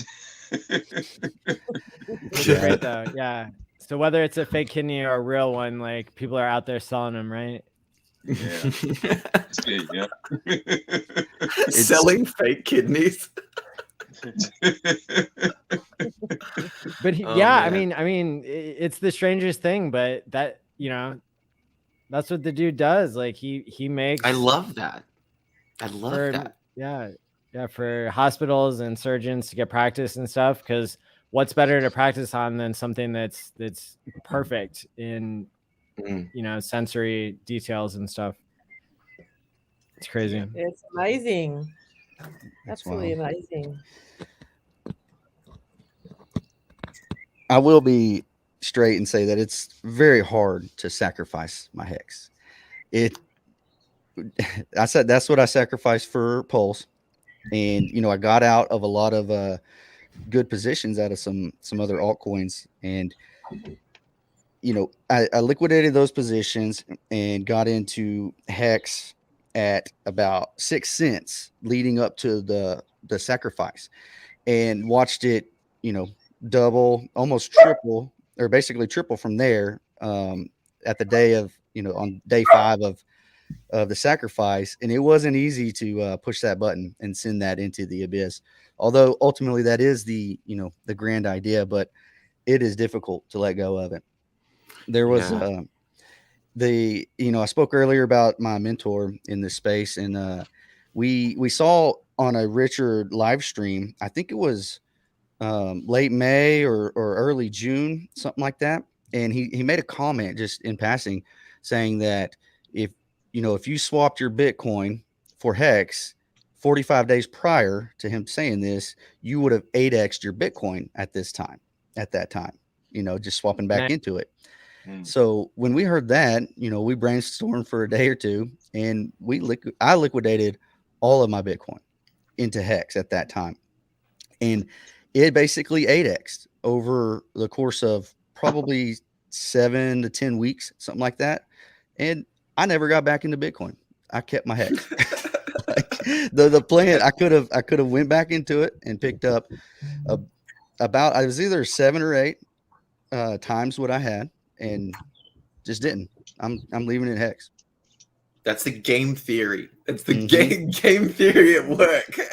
Yep. Once you understand them T-shares, man, you're like, man, fuck Bitcoin. Yeah.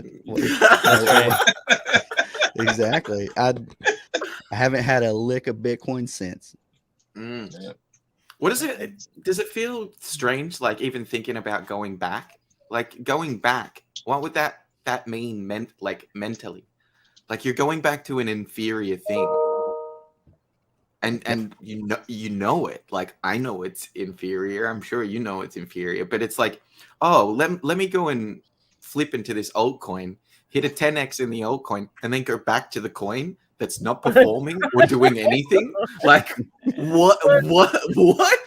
Yeah, that's why I couldn't go back, man. Exactly. Yeah. I mean, I don't hate Bitcoin. Bitcoin was a masterpiece. Like we wouldn't be here for Bitcoin, right? It's vintage now. It is a collector's item. It's too expensive, and we're onto a better thing now, It's gold. Had it been 5 years ago, yeah, I probably would have went back into it because the price was low enough to see some crazy gains. But right now, no, I'm not interested. I'm in this Hex. This is my store of value. I use Hex as a stable coin. I mean, much like the bond market.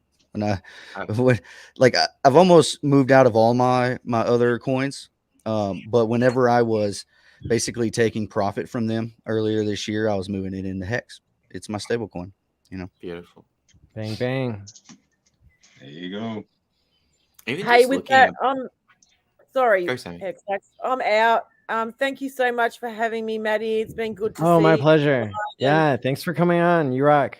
I can't wait till next time when we all meet up and have a great time together. But enjoy the rest of this stream, guys. Take care. I'll see you around. Sounds great. See ya. Take care, Sammy. Good to meet you. Sammy. Take care. Bye-bye. Yeah, even thinking about Bitcoin now, like how many more X's are you going to get out of that thing? Where do you guys think that Bitcoin's going to end up at the start of the next decade?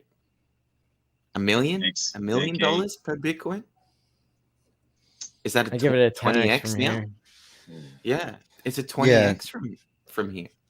I'm with you, Maddie. I think about 10x from where it's at. Because I mean, what is that? That's the rest of this bull cycle, and then potentially another one. If that's the way the market plays out, as history has, we might just see an elongated bull market on that. Like, yeah, I just don't see it being $1 million by 2030. No, I don't see it neither. But it's pretty interesting. The countries like El Salvador are using it. It's very interesting. It goes to the value of like the users, right? Like people who sell it, that's what decides the price, right? Just as much as people who buy it. And so if you look at the equation as there's only so many buyers that are going to get attracted with each new marketing pitch, right? Because Bitcoin has pretty much doomed itself to not change. Yeah. Like that's what it is, right? It at one point it wanted to be programmable money. It's not programmable money. Yeah. And so, you know, it's going to run out of use cases. It's going to keep being valuable because the people aren't going to sell, but it's not going to reach ultimate value because people are going to sell, right? So it really depends on like who your OGs are. And the Bitcoin OGs, they already sold out to Wall Street. They already sold out making their own businesses, which is, that's the cardinal sin of crypto, is to make a business instead of just holding the crypto. And good job. I bet you feel important, like rebuilding the old system and calling it something new. Cool story, bro. But I'm sorry. You know, you're wrecking people now. You suck. Vitalik, dump all your ETH. Think about, let's just say 2030 comes around and Bitcoin is 500K. Think about the economic energy it would take to bring it to 1 million. That's a lot. Yeah. I mean, I don't even know how to do the math on that, but but it's not, but that's the market cap fallacy. Like we don't know because it depends how many people are selling and buying. But that's what liquidity does, is it creates like a permanent pool for people to trade out of. But when the liquidity is obfuscated by like leverage trading and by options and by other markets trading in and out, then you don't really know. Like Thomas Lee and some other OG, like not OG, but like earlier Bitcoin people on YouTube, like they tried to estimate for every dollar that goes into Bitcoin, how much does the Bitcoin market cap pump? And at the time they were figuring something like it was almost a 20x or something. Don't quote me on that. But for every dollar that was put into Bitcoin, there was a $20 worth of pump at the time, right? But that's really something that maybe is controlled by market makers to some extent by liquidity providers. But Hex has a different equation, because who wants to provide liquidity when you can earn such a high yield for locking? Right. Yeah. I mean, as far as the market cap probably for BTC going up to $1 million, but you need what, like $15 trillion? No, that's not true. It's so not. That's what the market cap would lead you to believe, but it actually doesn't take that much, because you don't have $15 trillion of people selling. Oh yeah, you're right. Yeah, you're right. So yeah. So that's the interesting thing, is it comes down to the holders. And so like the Hex community, you know, could all decide, oh, we're not going to sell under $1, right? And then some asshole comes along and starts selling under $1. Right? So it's like, so that's kind of a free market game theory thing, you know, that keeps the price at whatever level it can be. But at the end of the day, you know, technically you could write a script that could permanently lock Hex, although that's not an option now. I think a cool script to write would be to basically make it so you can never sell your principal. Like that could exist. I've got the schematics for it. Oh, and I'm also building it. I'm not. So you're saying it can automatically just I put was the joking. principal up, and you So just nothing get happens automatically on the blockchain, but you could write the rules to say that when you time lock it, you're locking it in a Gnosis safe, and that Gnosis safe has extra rules attached to it that say that you are like in paying the ETH to end that stake, you have to pay the ETH to restake the principal. And the principal is something that's known because it's in Hex terms. And so you don't have to be correct in your math about what the interest is going to be, which we don't know what it's going to be because it's a dynamic APY, although I have some guesses that it's going to stay the same as it is now for a lot of years. But yeah, that's the idea, is that you could, you know, everybody talks a big game about generational wealth, but you could actually you could create a money printer that can't be turned off. Yeah, you're right. Without not paying the ETH, right? Like if you didn't pay the ETH, but then you could build a rule into the contract as well that says like anybody can send ETH to end that stake, to save it from draining out, or to like fund it to restake. But then you have to decide, you probably don't want other people being able to restake. Although if that's the only option, then why not? So there are some design parameters that I could still wrap my head around either way. But the basic idea is that, you know, this isn't something that has to even charge people anything, right? It's something that could just be a public good that allows you, you know, at the end of the day, you should ask yourself, what percentage of my wealth do I want to be generational, right? Do I want it to be 5%? And so now I can put my, you know, smart wallet where my mouth is, and you know, actually stake something that basically reinvests the principal automatically. So you're locking, so you're saving yourself from yourself again. Just make sure your grandchildren don't like murder you or whatever, right? I do like the idea of more customizable money like that.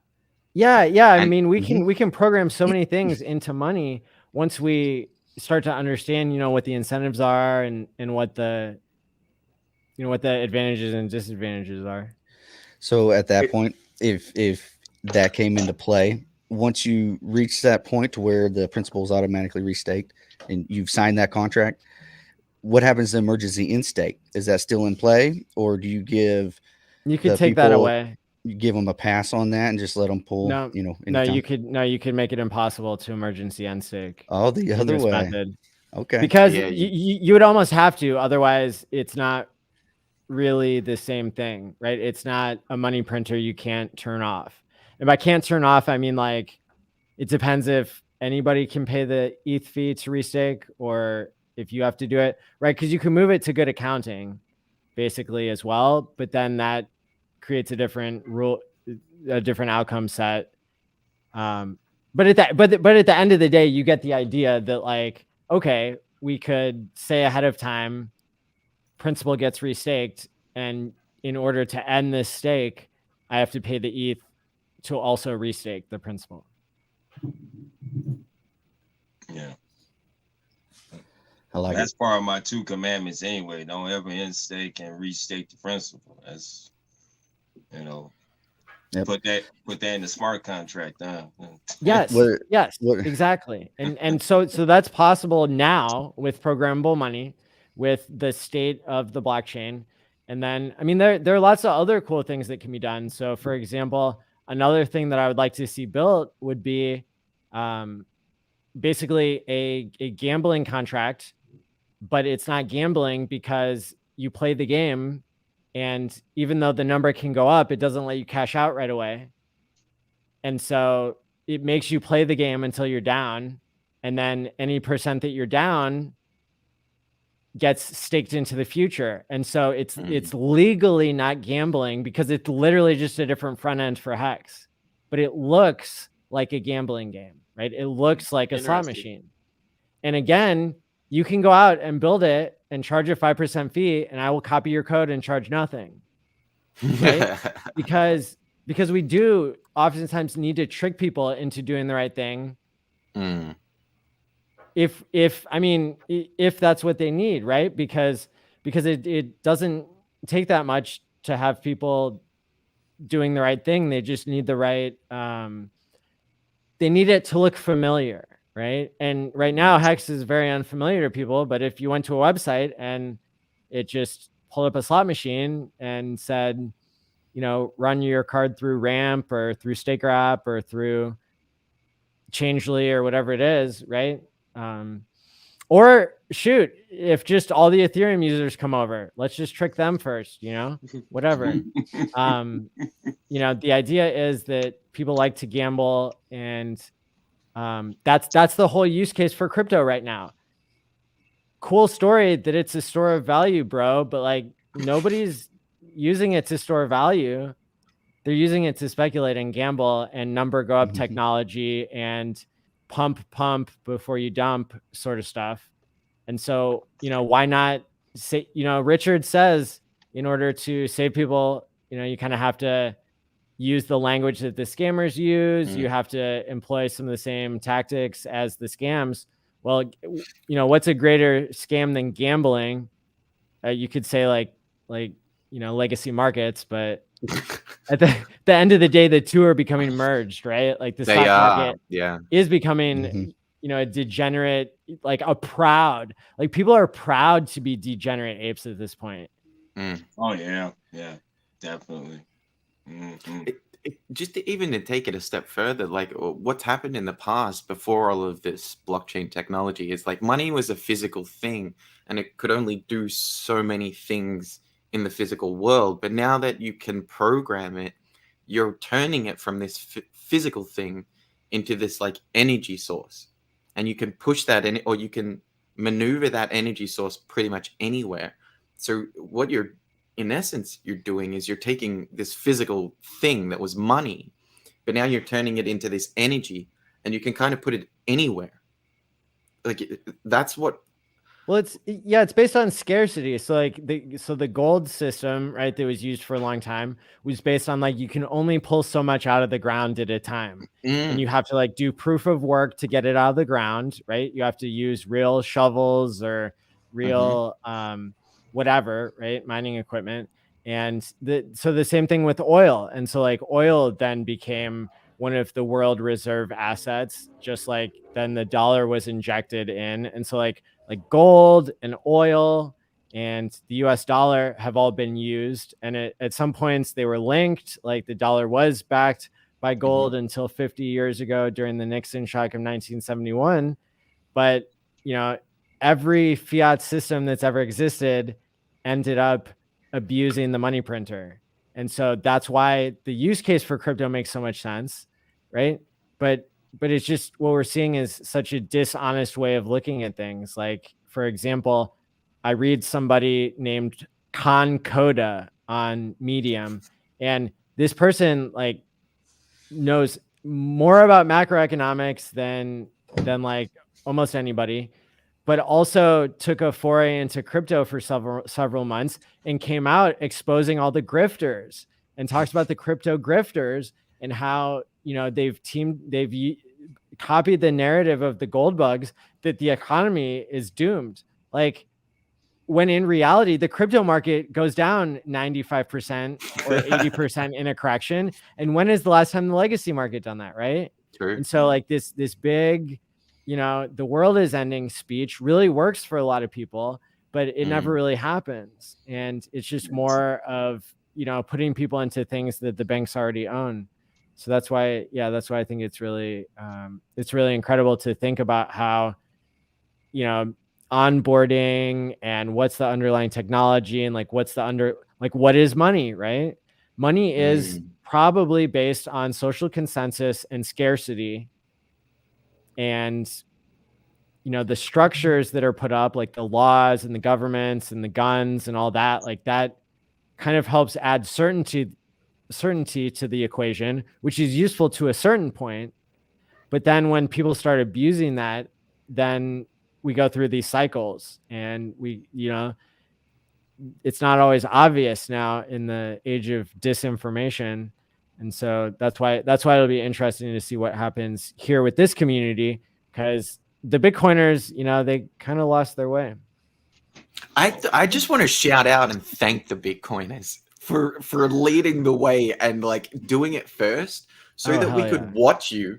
So that we could watch you and learn from your mistakes, so that we don't have to go down that path that like the maxis are on, man. Like, it's a real eye-opening learning experience being able to watch over the last decade all of that play out.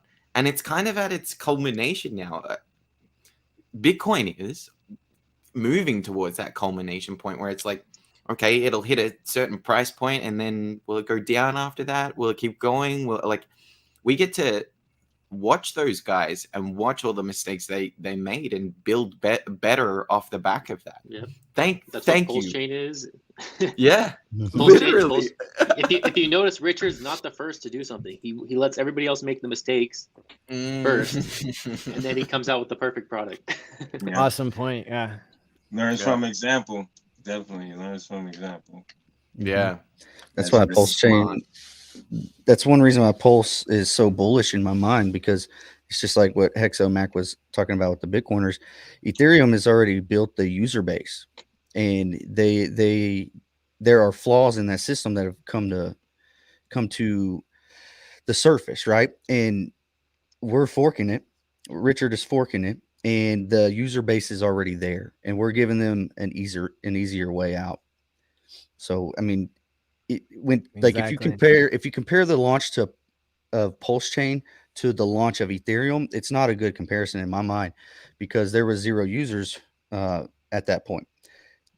There's already millions of users there, and we're taking the same system and just going a different direction. So I think adoption is going to happen a lot faster. It's going to be a lot more violent, and a lot of people want to say it's moon boy talk, but I don't think we can really fathom what might take place on Pulse after a little bit of time for people to realize what's going on there as far as price appreciation. I think it could be just something we've never seen before. I mean, people still sacrificing, for God's sake. I mean, like, Mm-hmm. God, man. They don't care. They just want some of this. They want a piece of what's gonna come. And Yeah, I don't says understand a lot. that at all. Yeah, but that still says a lot of I mean, people's asking me like, hey, can I still sacrifice? I'm like, no, man, just wait for the price, to appreciate. Just wait till the day it comes out. They don't care. They want it. They want a piece of it now. The FOMO's real. I think that's really important to stress to people right now that didn't sacrifice. The FOMO is crazy right now, and whether you sacrifice now and decide to take that plunge there and get the terrible rate, it's just better to wait, even if you wait for launch and then you give it a month or 2 to calm Well, down. we don't know. The truth is we don't know. Yeah, we don't know. Because we can't say in one breath that like this is gonna, be the greatest thing, the greatest appreciating asset, and then the next breath say, people who are sacrificing at a 500x worse rate are gonna do bad compared to whatever they are already in Bitcoin, Ethereum, so So it's but for people to know the math, if you put in $2.5 million the other day, I really hope you had so many other millions that you didn't know what to do with it all. Right. And that may be, but I think the Pulse swap is an interesting way for people to, again, be in the first group of people who are investing in a Richard Hart project. And best of luck to everyone. I hope that you do your own research and understand it, and, learn from everybody who has different views about it. That's one thing that I loved about the Quant Gang analysis of Pulse sacrifice is we had people arguing 4 different directions to go on this, and Future Us was even saying, I'm not sacrificing at all. He ended up sacrificing in like the last 5 minutes, but that's real. That's real stuff. And I think, so everybody's going to be making their own moves and making their own guesses and learning along the way. So that's cool. Mm-hmm. Essentially what I was getting at is, we don't know what's going to happen, right? So there's no certainty there, but what I would like people to do is take their time and explore all the options, basically. Mm-hmm. It's the most important thing is to take time and think. So not to ape? Aping is fashionable. Think about it first. Ape in moderation. Ape in moderation. Yes. Think about it first before you do it, man. Well, because there is, like, I've seen math analysis before that shows that there are some times, historically, where not dollar cost averaging into Bitcoin has been advantageous, except for the blow off tops. The Bitcoin is up what, some multiple 100% year over year every year. So it's pretty incredible to actually be able to do the math and to understand like when aping is the best strategy, you know, but then you don't want to get caught at a blow off top. That's all. And that's when the dollar cost averaging works out better. And nobody knows when the top is. Mm-hmm. Yeah. Except for Richard, who creates the tops. Once you've done a few ape-ins and they haven't gone the right way, you certainly rethink the ape-in strategy. Correct. So yeah, it's slow and steady. It's definitely So that gives you time to accumulate more information. Absolutely. I find it a good aping strategy if we're not going to talk about aping strategies, but like don't put everything in one hit. Like if you want to put a big chunk in, measure it and ratio it to the rest of the pool, and then get a chunk in, and then DCA after that. You don't have to just go straight, everything all in or everything all DCA. Because as Matty just said then, like even there'll be periods during these things where DCAing is not the best strategy. It's just not. Yeah. It might be a good strategy over the entire length of everything, you know, while you're a participant in the market. But there could be a 3-month window there where you ape it or you DCA into something and it's twice the price. It's like, okay, if I just had waited a month or two and put in a bigger chunk then, I would have got a lot more for my bang for my buck. So it's a nuanced thing that you constantly have to like, and the same goes for selling, buying and selling. They're very much a timing.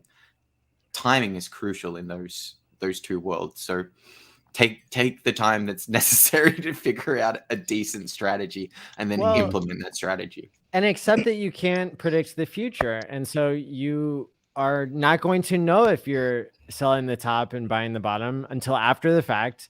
And then did you really control it? If you weren't a whale or you weren't picking up on something that everybody else wasn't picking up on. And how often is that going to happen where you're not falling into a trap? And so, you know, it really just depends on like what your emotional sensitivity is, you know, what your long-term plans are, how risky you want to be based on your age. But in crypto and the highest appreciating asset, you know, some people were buying at a penny, you know, and selling at 2 pennies, and they just got left behind. So, yeah. As Johnny always says, realize what you're holding. Oh, I'm sorry. Yeah, that was Johnny who was trading. Sorry, he was buying at 1 sat and selling at 2 sats. I remember him saying that. Yes. Not pennies, sats, which is, for those of you at home, what, 1/100 millionth of a Bitcoin or something? Yeah. Still flipping it like a G, though. 1 to 2. It's a good move. This is kind of off topic, but do you guys remember seeing that it was like on Twitter, there was like the photo, I think Richard even retweeted, or that mattress store that was accepting Hex as payment to buy a mattress. Mm-hmm. Yeah. Well, I guess apparently a local news station from that city actually went to the mattress. Did you guys see that? Yeah, I've just seen it. Well, I saw the ad, but not the news channel. Yeah, the actual local news station went to that mattress store and made a whole story about it. And I noticed that Wales just tweeted it, and the owners are wearing their Hex shirts and everything in the. So it's like a local news station.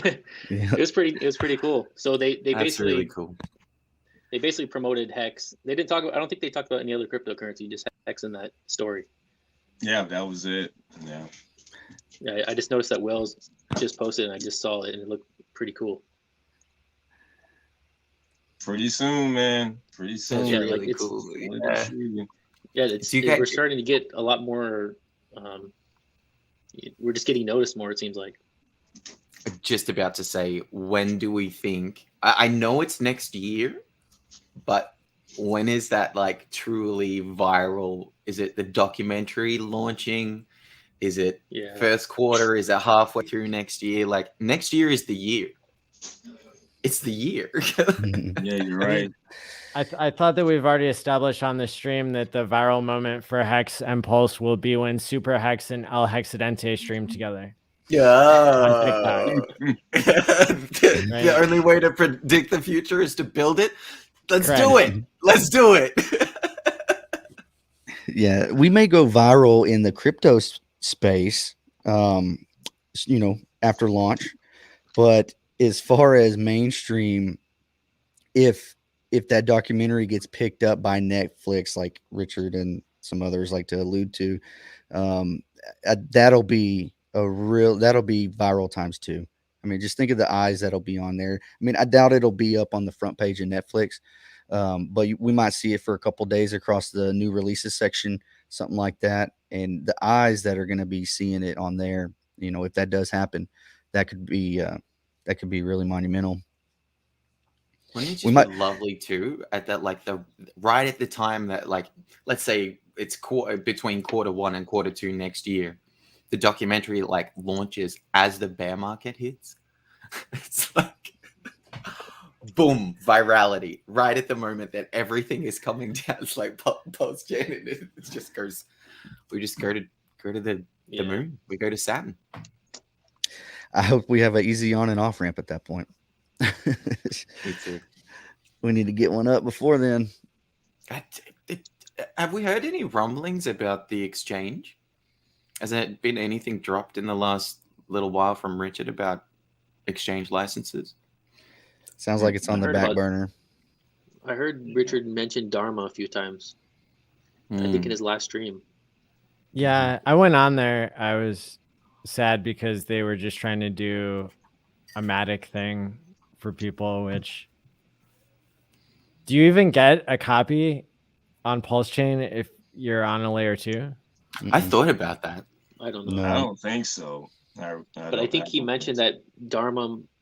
It could. What it sounded like to me is that Dharma might have a fiat on-ramp to Pulse Chain when it comes out. Yeah. Good point. But I don't know about Hex. Yeah, because Richard asked people in one of the chats to test out Dharma, and I got on there, and they sure did KYC me really well before they showed me that it would cost $500 just in fees to purchase Hex, any amount of it. What? Unless I wanted to buy it on Matic, which was weird. It's totally useless. And then it's going to cost you, $100 to transfer it over. Yeah, and it cost me my KYC to even find out. Yep.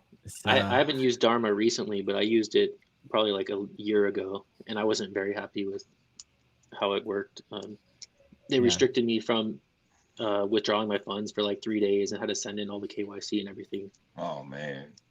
So I stopped using it from that. They changed a lot though. They've updated since then. Definitely. They would update. I think they have, but I just didn't know if it was better or not. Yeah, I haven't used them in a while either because the fees are still basically Uniswap fees, so they're just extravagant. So it is what it is with that. So. Yeah. But they do make it easier to hook it up to your bank account and just buy Hex straight off from there.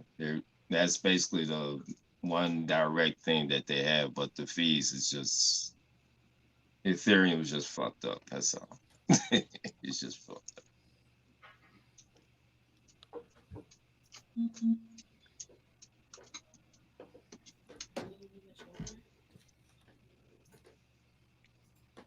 Yeah, guys.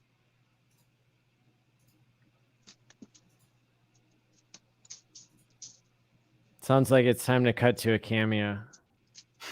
We'll What be you back got? after this message from Jerry Springer. Hey, Richard, Jerry Springer here.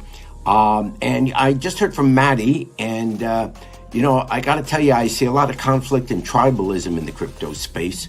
The doorbell, I'll get it. Bitcoin, Ethereum brought you a third layer. Oh, no, CZ is spamming Ethereum. Look, Richard, thank you for your YouTube show promoting mental health. The world desperately needs it, and trust me, I'm in a position to know.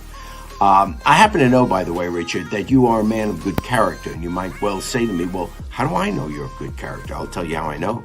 I checked our records, and as I look at them here, let me see. Yep, Richard, you have never been on my show. And that, of course, is a sign of good character. You don't ever want to be on the show. Man, that would be awful. So good for you. Congratulations on your work. Keep it up. I hope 2021 turns out to be this wonderful year for you. And in the meantime, remember to take care of yourself and each other.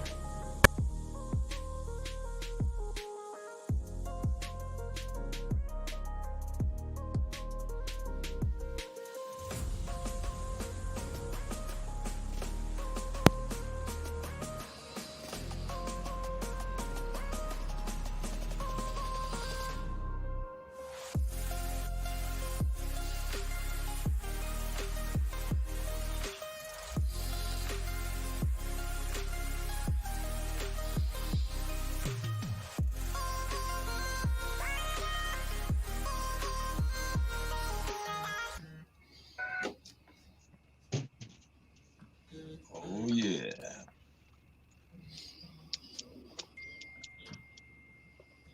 So whenever there's dead air, yeah, you know, the cameos, they just automatically run. Can't control it, you know. Yeah. I love how some of those they can't pronounce some of the words, like Ethereum. Yeah. Ethereum. That's my favorite part of the cameos. The gentleman from Billionaire, or from the show Billions, that cameo, he said Richard ALLin. Richard ALLin. Yeah. Oh, you're talking about Silicon Valley, yeah. Oh, Silicon Valley, yeah. Yeah.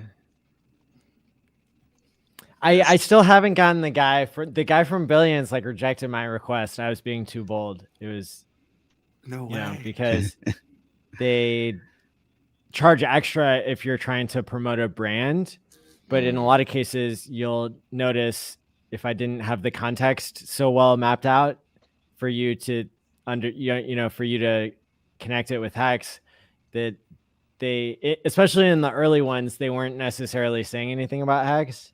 They were just thanking Richard. And then there was other context in there. And so over time, I've gotten bolder and sneakier and better at hiring the celebrities. And so, but yeah, there's one that slipped through the cracks. We'll get him someday. Were you trying to get Damian Lewis? Is that who you were trying to get from Billions? No, it was Dollar Bill. Whatever that character's name was. Yeah, I haven't seen that program in a long time. Okay. Still a good job. Yeah. Oh, thanks. Yeah. I love it. It's so much fun making these. Good. They take forever to make, but I'm getting better. We need a second Tiger King cameo with the release of season 2 of Tiger King. Okay. I mean, we need another one. We need a Joe Exotic. I got the carrot. I mean, we might as well roll that one now, huh? The one, yeah, that's almost a year old from the first Hex conference with. Wow. Let me see if I can Time pull is it flying, up. huh? Yeah, here we go. All right, we're going deep into the archives here. Let's see. Okay. Carol Baskin.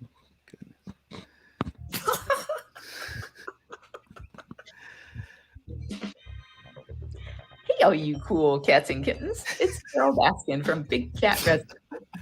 Joe Hexo, I am told that you are such a cool cat. Oh my gosh. Yes.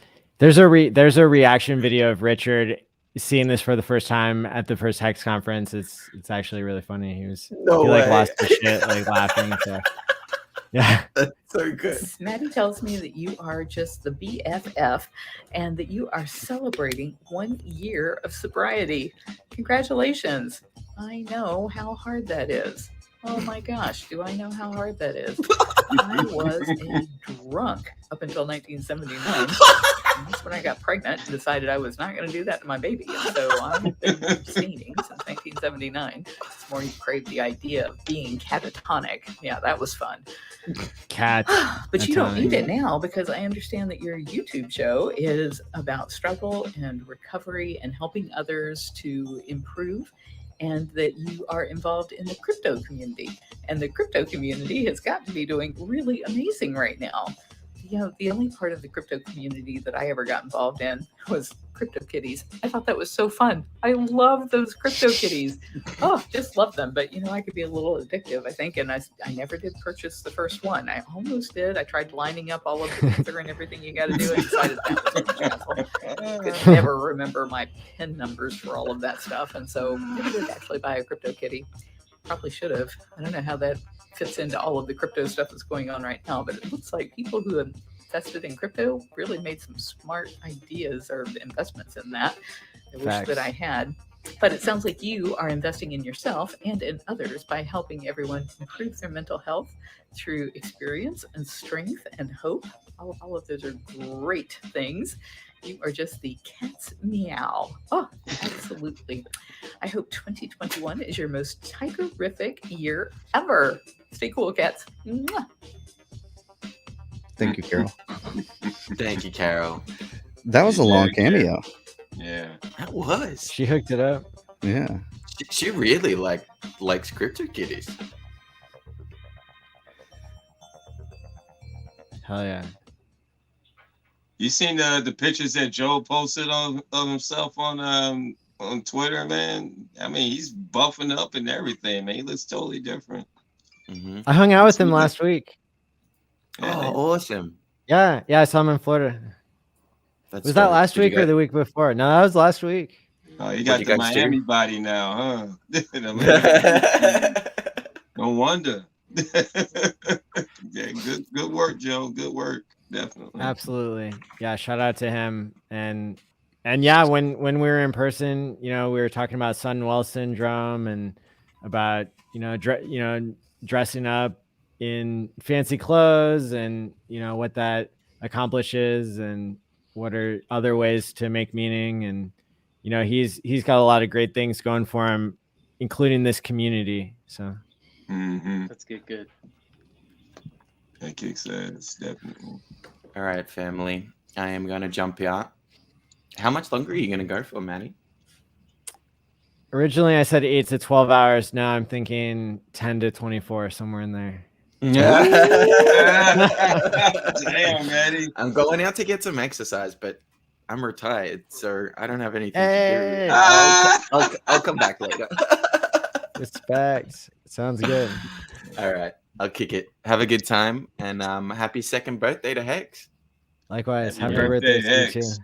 Have a good one, man. Maddie. Hey, guys. Hex on. I wonder how the team in London is holding up right now. Oh, know, man, you know right? they're holding it down over there. You know that. Should we send help or keep streaming in case they check in? Yeah. I'm on board. I ain't got much going on. Missing my Cowboy game right now, but I'm having a good time here. Yeah, truth is, Maddie, I gotta get ready to get up out of here too, man. Okay. Well, it's been great having you on. Hey, it's great to be on. Thank you for the opportunity. My pleasure. See y'all on Good- Twitter. Good meeting you, Nate. See you Hex later. on. Yep. See you next time. Should we check in with the New York crew? Yeah. Yeah. I see What are them. they up to? They're streaming. Let's see. Or we could call him. I might call him.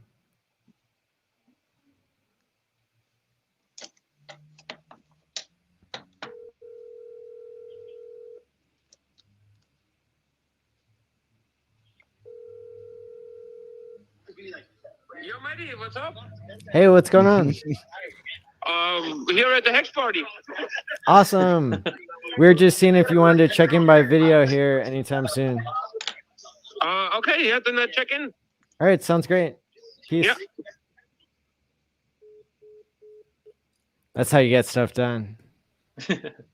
Yeah.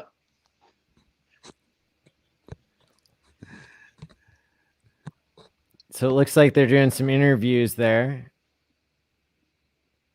That must be is that the hotel room that they... That doesn't look like a hotel Probably. room, but they said that they got one to do the interviews in. So maybe that was earlier in the day. Mm-hmm. Do we know who these guys are, Maddie? Corey, an investor, and Bong something. Oh, Bong Juice. Yes. Hey, Nardo. Hey. Nardo for the win. It's about all I know how to do is win, and I try to bring everybody up with me. Yeah. And that's about it. I always knew from a long time ago you're only as good as the guy next to you. So, you know, whether you help me improve or I help you improve, I'm a guy. We're going to win either way. That's it, man. Robert, tell them about your Twitter handle real quick. Yeah, Nardo1 for the win on Twitter. I think Facebook's probably the same thing. I keep hearing all these new people with Instagram. Yeah, right. You know what I mean? So I might download it here soon. You have to do that, man. You have to do that. So Gonna what drop they want his to know link. right now is how you're doing tonight and what's We got the vibe Nardo's tonight Twitter and there in the live stream. New York's something special. Everybody out here is just fucking vibing, living their life. I mean, the little limo ride over was cool. You know, rooftop bars, anything a Hex kid could ever want. Yeah, everybody's doing it. You want to have a hop on or what? You want to hop on? Hey, Patrick, what's up? Hello, everybody. How is it going? I'm up here at the rooftop, actually.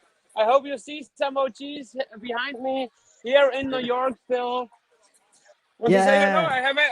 I have a Hexagon next to me here. Say hello. What's happening? I like this. We in New York, guys. All right. Shout out to you. You guys are representing. From Vegas.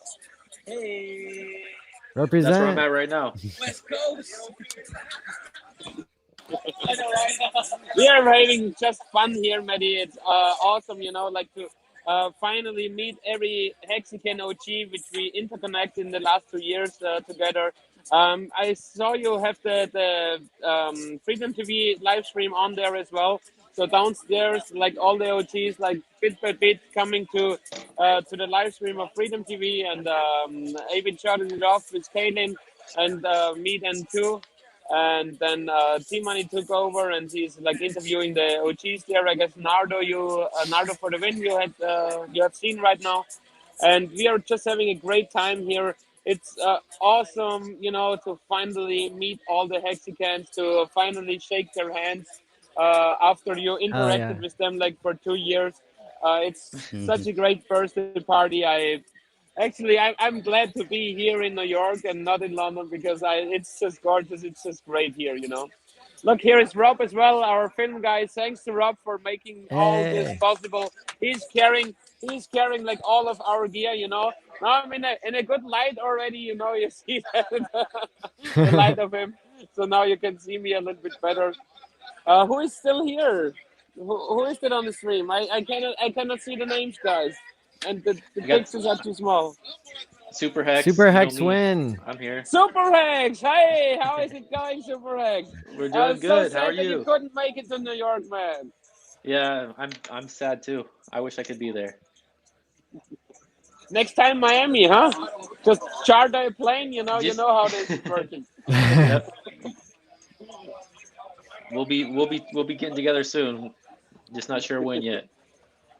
I'm sure we see each other soon again, man. It's latest, I guess, in Las Vegas, you know, when we have the conference nearby the you. Latest. It was great Yep, I meeting can't you, wait. honestly. Yeah. Yeah. You also have a You guys nice fun. Hexflex car, man. I like the car as well. How's the internet? Well, one of had your some fun over there in TikToks Las was Vegas. awesome. You know, like when you told the community, like when you unpack the things, you know, like this is bought by Hex. This is bought by Hex. This is bought by Hex. Oh, that's a scam, no?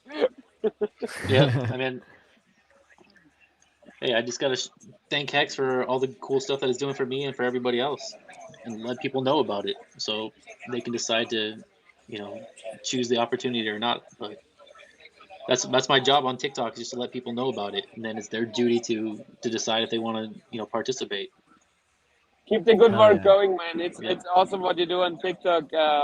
Everybody out there who is not already like on TikTok and is not already subscribed, please go ahead and subscribe as well to Superhex. It also pumps your back. Just show some love to the community, even if you don't want to participate on live streaming or something like that. Be like silent in the background, like, comment, subscribe. That also helps for the algorithm. The only reason why not the whole world is already using Hex is because barely anybody knows about it. So we just need to have more eyeballs to Hex. We don't need to sell anything. We just need to educate the people what awesome product we have here. Yep, that's That's correct. right. Oh yeah. Yeah, and you guys are doing a hell of a job out there, Patrick. I appreciate Thanks a it. lot, man. Thanks a lot, man. My name's Adam. Go by Apex Crypto in the chats and everything. I'll see you in January in Dallas. I'll be out at the meetup. Awesome, cool. I'm also already looking forward to Texas because, like, once we made it to Miami and escaped the winter, we have a little bit more time for each and every city.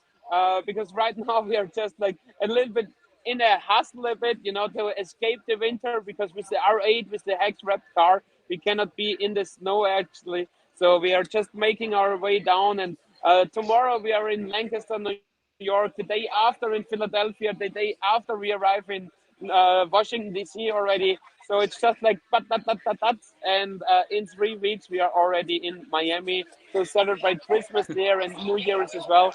And then after that we have like a week for each city, for Tampa, for New Orleans, and then of course for the 4 major cities in Texas, each city for 1 week. So we would have plenty of time to do something. What city you said? Austin, right? Or Dallas. San Antonio? Dallas. Sorry. Yes, sir. Sorry. No, I live. All right. Yeah, I live near Dallas. I'll see you guys out there. I'm gonna bring a whole crew with me. It's gonna be a good time. We're excited.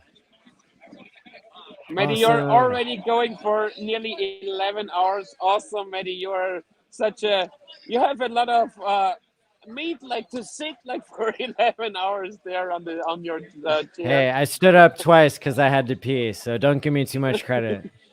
All right. I guess he's allowed to pee like twice in 11 hours. Huh? What do you think? Thanks, brother. Yeah, you guys are really doing the best thing out there by educating people about Hex and setting a good example. So shout out to you as well. Thanks a lot, Maddie. Thanks for putting up this stream also today, to give all the people out there an opportunity to also be part of the Hex celebration, of the cross-continental celebration of today. So thanks to you, Maddie, as well. And let's keep it up, guys, cross-promote as much as possible. Go to all the channels and subscribe to them, like them, it helps everybody and your portfolio as well. All the channels there for Kryptosparbach and Abid and Patrick and Freedom TV are in the description below. And Patrick, all that we ask from you is that we get to tuck you in tonight whenever you go to sleep. Just go ahead and live stream that.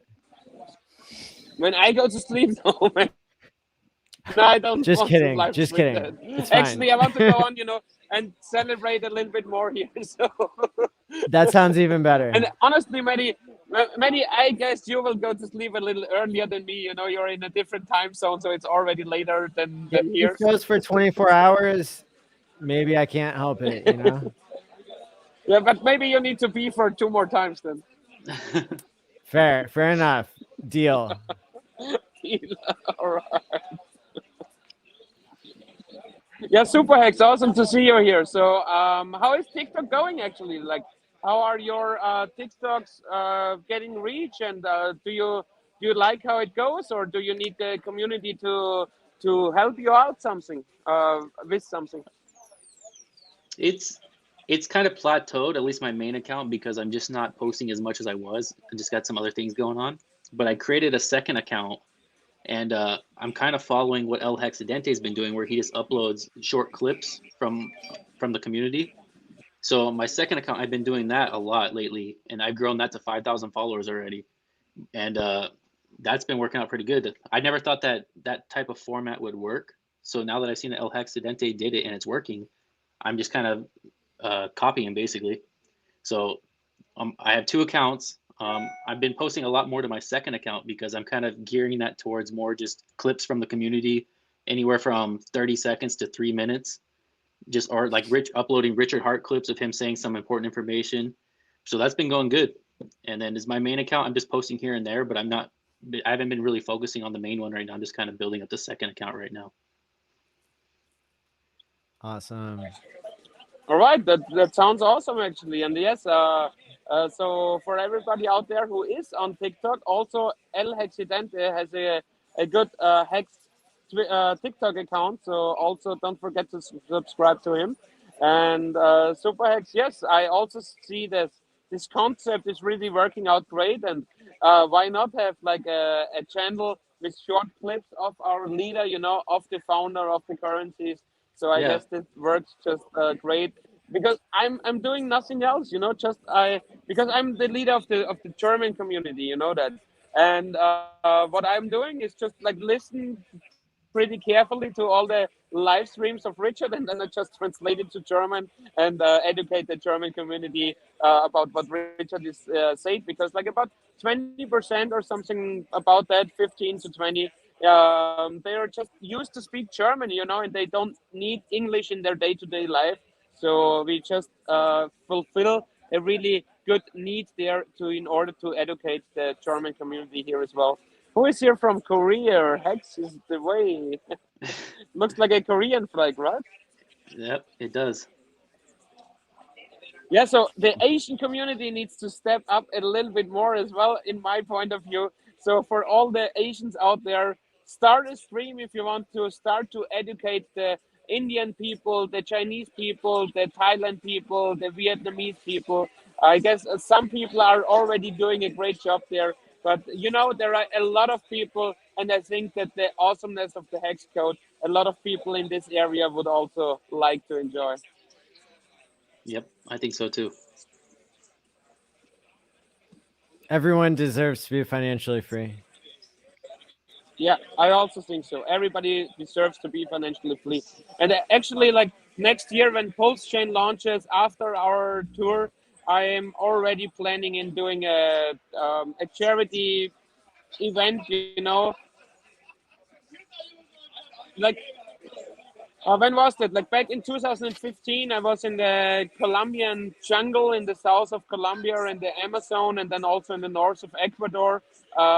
Met with like the indigenous people there, and honestly, I want to go back there, and help them out a little bit. And once Pulse Chain drops with this near feeless structure of this new blockchain, I finally have the opportunity in order to get also those people who don't have a lot of money a lot of spare money into the crypto market as well. And it will be just a blessing to finally have Pulse Chain live.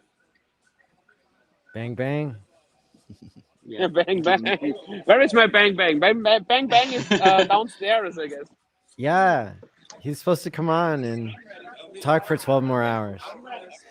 Yes, I guess so. Look, I go inside here, here. Oh, my audio is fucked up in here. But here is David. Here is Larry. Hey, what up, guys? Say hello. Hello. Who's that? Yeah, this is Maddie's name. I'm having the fun of my life, so I do not want to bother you. Keep me alone with Took the Kool-Aid because we are having an awesome conversation. See you later. Yeah, a lot of brainstorming is going on even during the party, People are already like brainstorming how we can bring the attention it deserves. And it's just awesome out here. Actually, it starts raining a little bit here in New York. So I guess I will go downstairs, and there is like loud music going on. So thanks everybody for having me. Thanks, Manny, for bringing up an 11-hour stream today, I hope the My pleasure. London event, everybody enjoyed it there as well. So I'm sure here in New York, everybody enjoyed the day, and we brought a perfect party together today. And yeah, thanks, Maddie, to give everybody out there the opportunity to be here today as well. Even if you're not able to come to New York, even if you're not were able to go to London, I hope you enjoyed the stream today. And yeah, I can only say thank you. Everybody, go out there, show us some love, you know, keep the cross promotion going. And I can just say thanks for everything everybody is doing. And yeah, keep up the good work, everybody. I will go ahead and enjoy the time here with the OGs at the New York birthday party, guys. Awesome. All right. Thanks. I'm going to post your links in the chat here so people can follow you on Twitter and YouTube. And we'll catch you next time. Thanks, Manny. See you later, Definitely. Patrick. Bye-bye. Thank you. All the Keep best. it up out there. Bye-bye. Good energy out there right now still, even That's though it's right. getting a little late. So that went well. All right, let's see what else goes well. So we got this group here. Hey, There we go. There's Freddie quotes. Yeah, I'm excited for Vegas to get out So there. we got and- Nardo coming back and kissing Candace. You guys, Jay Mills, your husband was a big part. Yeah, actually, how I got to know them further was we went to their concert a few years ago, and so we were fans. We followed them, and then they had Good we point, knew that Melton. DJ Lethal was a fellow Hexican. They had commented, the band had commented on a post on Facebook about DJ or Limp Bizkit's new album, and I said, hey, you guys should come check out Hex. DJ Lethal's a Hexican. And they were like, no way, we're Hexicans. I'm like, no way. So then we figured out that they were in with us, and it was awesome. So we've been talking to them ever since. Yeah. So excited to come. I've never seen, an artist hit me up like, hey, I know you guys are having a party, put me on the list. I want to be there. You know what I mean? Like, they're the real deal. Bring those guys in right now. Right now. Yeah. We got some celebrities in the house, it sounds like. Nardo is going to So that's talk with Jackie, these guys. They're going to talk a little bit about the conference. Jacqueline We can Hex. all go out. Nardo, come on up. Have a seat. Come on, Nardo. What's up? Hey, we got the bass player from Kissing Candace, and we wanted to come out and say happy birthday, Hex. Yeah. Happy birthday, Hex. Happy birthday to Richard. Thanks for everything you've done for us, man. Yeah, Richard's awesome, man. And yeah, we're going to meet up in Vegas. So for the March 369, check into that. And I believe we'll have a surprise guest out there. I think we will. But I don't think we've announced who surprise guest is yet. Have we announced who surprise guest is yet? We have not. We have not. Shit. Are they going to Should do we it? announce who it is? I think that'd probably be a good time. Should we? Or should we save it for later? Do it. Curiosity's nice, too. Maybe we could have them intrigued for a while. I think we should save it for a couple months from now. You know, let's keep the people waiting. That's right. Well, if not, we'll see you in Vegas, guys. I'll see you in Vegas with a mystery guest. Love it, man. We don't know who it is, though. But it might be somebody you know. Is Might it be somebody him? you not I think it's know. him. That's right. Sounds like it. Could be somebody I know. Could be somebody he knows. Could be someone he knows or come and see us and no one knows. Actually, Nardo does know a We'll bunch see of you in like super Vegas, famous guys. rappers Love y'all. Happy through one of See his you friends. there. Happy birthday, Hex. Whoop, whoop. Man. Yeah, Vegas, it's going to be a good time. I'm excited to go out there and meet a lot of these folks up in his boot. in I person. don't even know what's going on right now, but I just got handed the mic. Can you hand me my drink? I don't know How if they about know this? that Let's we're get some like Mexicans tuning up in in here. with an Go, extra Ruth. 180 viewers. How about this? Can we give a big shout to T Money? T Money. Let's get Freddie to freestyle for us. Okay. Ladies and gentlemen, Or bust out I introduce to the you Foover the eulogy. one and only T Money. How are you doing this evening, brother? Absolutely. All right. We were standing up. It was like getting a crotch shot of us. But how are you doing this evening, brother? I'm doing it fantastic. The energy is electric right here. We got the OGs here. We got the ladies, of Hex. You got Jackie right here with the ladies of Hex. We got the nice open bar. So, and then we got the upstairs, right? Up the rooftop. Nice. The rooftop is really nice. Yeah. You can kind of smoke your stogie, whatever you want to do. Dude, I was just up there and Justice Hill was up there. Yes. The NFL Ravens player, yeah, like running backs, like do work. He was just sitting up there, kicking it. Him and Wales were just Beautiful. talking, kicking it. He brought like a buddy. And so this gentleman, if you do not know, Barry, how are we doing this evening? How are you doing on this road trip? What has been your favorite city so far? I really like Napa because Napa's like all about it. I like Casey the Hexagon. Dude's been awesome. There's been a lot of people that I met, but what I've really liked is the selflessness of the Hexagons. A lot of people are pushing the like buttons. A lot of people are sharing. You know what I mean? And there's so many. It's like Streamapalooza. You feel me? But I'm not lying. I think I've been on 6 different streams. Okay. Maddie has a question. Ooh, can I freestyle for you? Wait a minute. I don't know. Barry's pretty good. So hold on. So we're gonna get a battle now. Rap is complex, bro. So there's different ways. I am not a freestyler. I've had a couple drinks. I probably could do something, but man, all right, fuck it. They're putting me on the fucking spot. All right, hold up. Just give us the eulogy. Hold on, let me get good All right, content. motherfucker. How many people are watching this stream right now? This is crazy. Just us. I don't know. Let me get it. Yeah. Let me get it, Barry. Let me get it, Barry. Yeah. I hate when bitches always front like they want my dick. All day I dream about that. Well, see, I lost it. I can't even do it. Barry can get it though. See, so there are different levels of rap, right? Like I can write music, I can deliver music, I can go into a microphone in a booth and like, yo, all right, I'm through with hating. I lost my fucking patience. Excuse my language. These people that got me nauseated. Like I can write some shit and sound good. Barry can spit some shit and sound good. Spitting is like raps is a whole nother level when they're freestyle. You want to go? Oh yeah. Let's fucking do it. Come on, Barry. Can I give you words and then you use them in freestyle? Okay.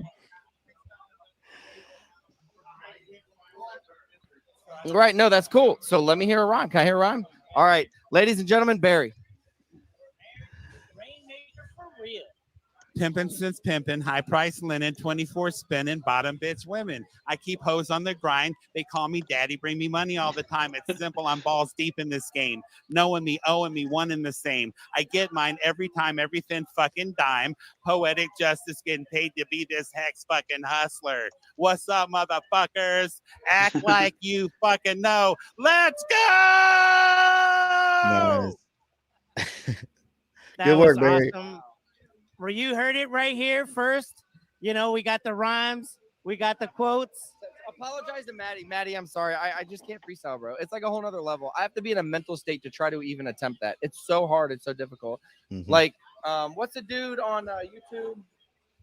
He goes on like Omegle. Harry Mack. Harry Mack has done Hex raps before, believe it or not. Like, Right. He's been on streams and like people have been like Hex, and he's like Hex, blah blah blah. You're the shit.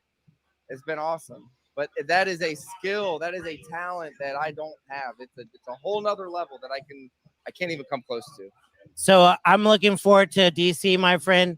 That's one of our next stops, right? Shout out to right here, Freddie Croats, for hosting us. And we're going to be at the ice hockey. Alfred, what's up? Come on in. Here, take my spot. Yeah. Yep, right out. Oh.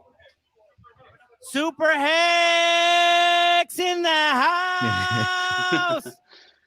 What's up, Alfred? What's going on, buddy? Hey, tell me what's up. Oh man, a lot is up. Hex is great, and I feel like we're gonna go to places that we can't even imagine, and it's gonna be a great experience for us all. And Hex rocks. That's all I Right? can say. It rocks. So if you're talking to Richard Hart right now, what do you want to tell him? I'm like, yo, Richard, keep doing what you're doing. Hex has changed my life, and I hope it continues to change my life. And I feel like you're gonna do the right thing, and I hope you do the right thing. I feel he's doing the right thing. One of the things that like I said, I've been in crypto for 2013, since 2013, and no founder has ever put his face, put his name on that coin and did what he said he was going to do. Only Richard Hart. Yo, and I agree. Like Richard has done a lot for us, but you know, we need to take this coin and together as a community join together and grow this thing, because like we're doing so good together. Like we took it to like close to 48 cents, and I think that's the high, or 50 cents was the high, but I think we could take this to like $5. And and as Hexicans, we all gonna grow and be happy, and continue to like join our families and make it a great thing. We agree with that. Oh yeah. Well, I think $5 might be a little bit of FUD. Well, we have Wave 3 TV Wasabi here to break it down for us. Chart. Well, I guess before we get to the prices, how's it going, guys? Yeah, thanks, Patty, for having me on. So really good to join in. Thanks for joining. Yeah, his target's not crazy. Like the chart looks good. I mean, it had the retrace down from about 50 cents. It did have some brief flicks above that. It's had about a 60% retrace on the price chart. So to me it looks good on the daily and the 3-day time frame. So I think much like you've seen in the past, like you can get these buildups that take some time to like build up on the chart, but I think a lot of the really low price target, like the really bearish ones people are speculating on, I don't think we're going to see those personally. I think it mostly just comes down to time, and sometimes you get very fast recoveries, and sometimes you can get a buildup on a chart between a certain range, like let's say between 15 to 30 cents, that could last like 2 to 3 months before you start to push the higher price levels again. But it had an incredible run up to 50 cents, and when you look at just the overall growth metrics, Hex annihilated everything on Ethereum. Like I get people always get bearish after you get 70% retrace in every coin in the market, but if you look at it from start to finish, Hex destroyed everything on the chart on Ethereum. That's objective. That's a fact. Like it's on the chart. So when you break it down to like the the actual reality of it, it had an incredible, like the 2021 performance has been insane. Like and the amount of capital that people put into Hex back in 2020, back in the summer of 2020, they've already beat the market for this year. Nothing in the market is going to have that same upside that the move from 30% of a penny up to 50 cents had. So like, and this is, and like I look at other networks, other coins, and the fundamentals are by far the best, like on Hex. Like that's just the objective part of it. They're so good. I've got 2 questions for you, and you can mix and match or answer both of them, whatever you want. So the first question is, what time frame do you look at that seems to be the most accurate in being able to determine price, if any? For example, some people apparently look at 4 microsecond candles versus like the 5-minute chart versus weekly chart. And then the other question would be, Richard recently mentioned in the past week that Hex does its own thing, and that it hasn't acted along with market cycles and trends or whatever, the normal TA stuff, until recently, maybe. And do you have any comments on either of those?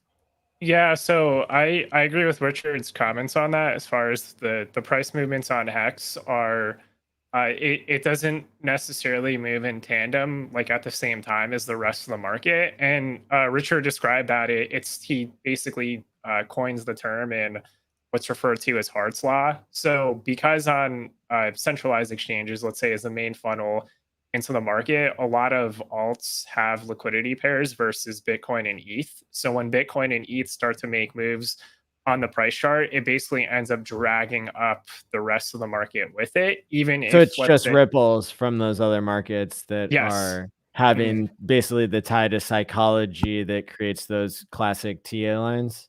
Yeah. So that's definitely a way you can think about it. And then in the case for Hex, since it has its own liquidity pool, and since the vast majority of the liquidity is versus a stable coin, the chart to basically do like any price predictions or just overall long-term metrics, you can just look at the Hex to USD chart and start to look at it on higher time frames, which as a baseline, the daily, like, the thing is, like, traders look at 4-hour time frames. They even look at like looking at even charts on daily time frames is not like people have like this unreasonable expectation of buying in at the exact bottom before the price starts to go back into an uptrend. And sometimes like it can take time, like it can take weeks, sometimes it can take months. The thing is, like, the whole point of making money and speculating is to do it before everybody else. So like if you want to make money, you have to buy in like when you have deep retracements on the chart. So when you have like a 60-70% retracement, that's a time to start speculating. Like, and this happens like over and over again, where people like they'll start to buy again, like after the price starts to make new all-time highs. They'll start to buy again, and then you end up going into like the next parabola, and then somebody has to inevitably buy. There's always a top buyer on every coin, but the people that make the money buy the coins when there are down draws in price. And that's true for Bitcoin, that's true for Ethereum, and that's definitely true for Hex. So anybody that's bought in at like a 70% down draw on Hex has made a ridiculous amount of money. So like, and the thing is, like, if I look across all my holdings in the market, so the position I put into Hex in 2020 literally flipped my whole portfolio. It flipped my whole portfolio. Like, if I add up everything else across my other holdings, my Hex bag, which at the time was like, it was maybe 5 to 10%, it flipped everything. So like, I'm like, all right, well, there it is. It had an insane run. It had a down drawn price. So I'm personally, I will be even from other capital that I end up managing to like put on the sidelines from other means.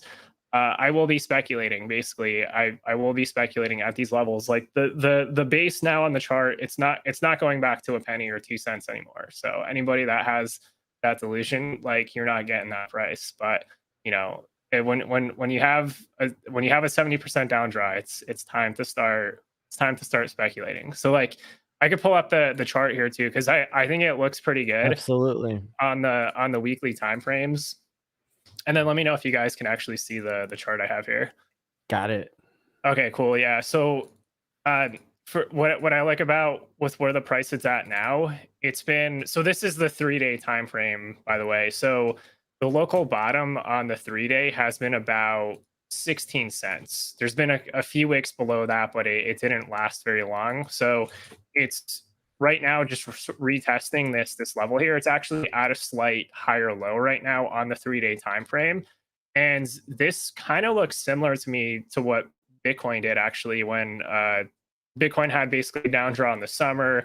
It had like a very similar chart pattern that's referred to as a fractal. To better visualize it, it looked something like this. So it basically had this very similar pattern, in my opinion. Like, it had a very similar top. It had like a 40 to 50% retrace, and then it started to bounce back up in price. And then if you look at the Hex to USD chart, at least on the 3-day time frame, it's looking pretty good. This looks like to me it could be starting to double bottom on the 3-day time frame. And then if that thesis is true, you could actually see a pretty explosive recovery where it basically then has a big move and then builds back up as support on the 20-week moving average. So weekly timeframes on Hex are a good chart to look at, because basically like the 20-week moving average, it's sort of actually a better metric for Hex, because with a lot of coins that are just reflexive to Bitcoin or ETH, since they're going to get dragged up anyway, Bitcoin and ETH are sort of the two benchmarks to look at for most coins in the market. But since Hex has its own liquidity pool, you can just use the Hex to USD chart and then look at when it's basically building back as support on the 20-week moving average. So, and then let me just pull up the full chart history here. So, to me, we've seen dips like this before. We've seen Hex drop below the 20-week moving average multiple times, actually twice since its inception on the weekly time frames. And every single time, like it's recovered back onto that 20-week support before entering like its next bull run. So, a lot of people think like big payday or whatever, but the amount of supply that's coming into the market today is very different prior to big payday. So, and then plus there's also going to be the snapshot. So I mean, people are going to get free coins on Pulse Chain, which could actually end up becoming the dominant Hex pair. That's still kind of a wait and see which side ends up sort of taking a larger part of the Hex market share. But nonetheless, like I would personally just be looking at reclaiming basically this 20-week moving average as support, and then that could build up a really good base that could go into the next wave up on the Hex price chart. So, for me, I'm personally looking around like just to be conservative, because I like to at least have conservative price estimates. I think at least $2 in 2022 is pretty conservative in my opinion. And that would basically be about, from current price levels, about a 10x move in price. So, the way I look at it is like the upside is definitely a lot higher compared to even something like Ethereum, which could probably do like a 4 to 5x maybe in 2022 for like a higher end target. So everything looks really good. We've been at these levels before where it has to have a cool off period, and then I think it's really just time and patience before going into the next cycle. I don't think this is the end of the market cycle for Hex for this cycle. I do believe we are going to see another big move up, and I do think Pulse Chain is going to end up being kind of that catalyst that sort of revitalizes and ends up sort of leading into that next bull cycle. Because once you start to introduce yield farming, it ends up creating other incentives for people to generate yield on top of just even aside from like T-shares, which are the best. Like if you want the best yield, obviously you take the T-shares, but there's other people that like to dabble in the money markets, and basically Pulse Chain is going to allow better access to like money markets and yield farming, and Pulse and Hex are going to become the base pairs to do a lot of that stuff. So I look at this as an opportunity, and I personally think I think we're at a bottom on the weekly. Honestly, I don't think we're going to go any lower. But if we do, it just ends up becoming, you end up getting higher upside by the time the next bull cycle starts. So overall, incredible run. And just to compare the first really big move on Hex to this last one that we had. So on TradingView, this candle here is not correct. It's actually somewhere closer to here if we're going to measure it. So the first big move on the price chart was about a 10,000% move, and then this last one that we had was about it was actually close to a 14,000% move from start to finish. So this move here was bigger in size than this first one here. And this is something we talked about a lot back in 2020, that the 3-wave on Hex was going to be bigger and the upside was going to be higher, just because generally like the wave that happens after the first one tends to have a higher upside. It just plays out over longer time frames, which it did. It took a longer time frame. And I think we're basically just back at the building phase and then building up a base before going into the next bull cycle. So, you know, the narratives, I think Hex has a really great narrative. Richard Hart has made a lot of people rich in 2020 and again in 2021. And I think we're just going to see that same pattern play out in 2022. So it's got a really strong community, and objectively, even aside from the price chart, from a marketing standpoint, Hex is better than the rest of the market in terms of marketing and outreach. Like, there's events going on in London, New York, so and there's obviously going to be more of that stuff to come. So I'm pretty excited for what's going to happen. I do think Hex is going to outpace again the majority of the market in 2022, and I think we're going to see basically a trifecta on that for a third year in a row.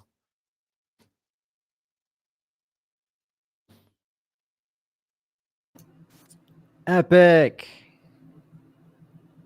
Yeah, I know when you came on Quanking, you know, early on, you made a lot of predictions that turned out really well, and so I know you have a good track record there.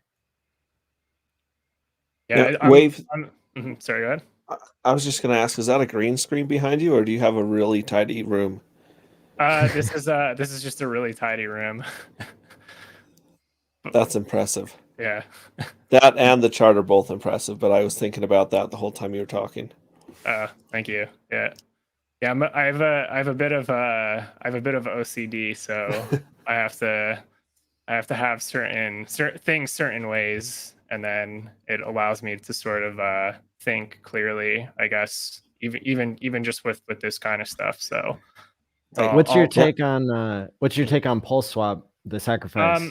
Yeah, so I'm just bullish on whatever Richard ends up creating around Pulse Chain. So Pulse Swap just adds infrastructure that's very useful, because you're basically going to use that now as your go-to DEX on the network. So you know, I would say I personally will be making, I mean, regardless of what anybody else does, I'm making a contribution to the sacrifice phase. So I will be participating in that.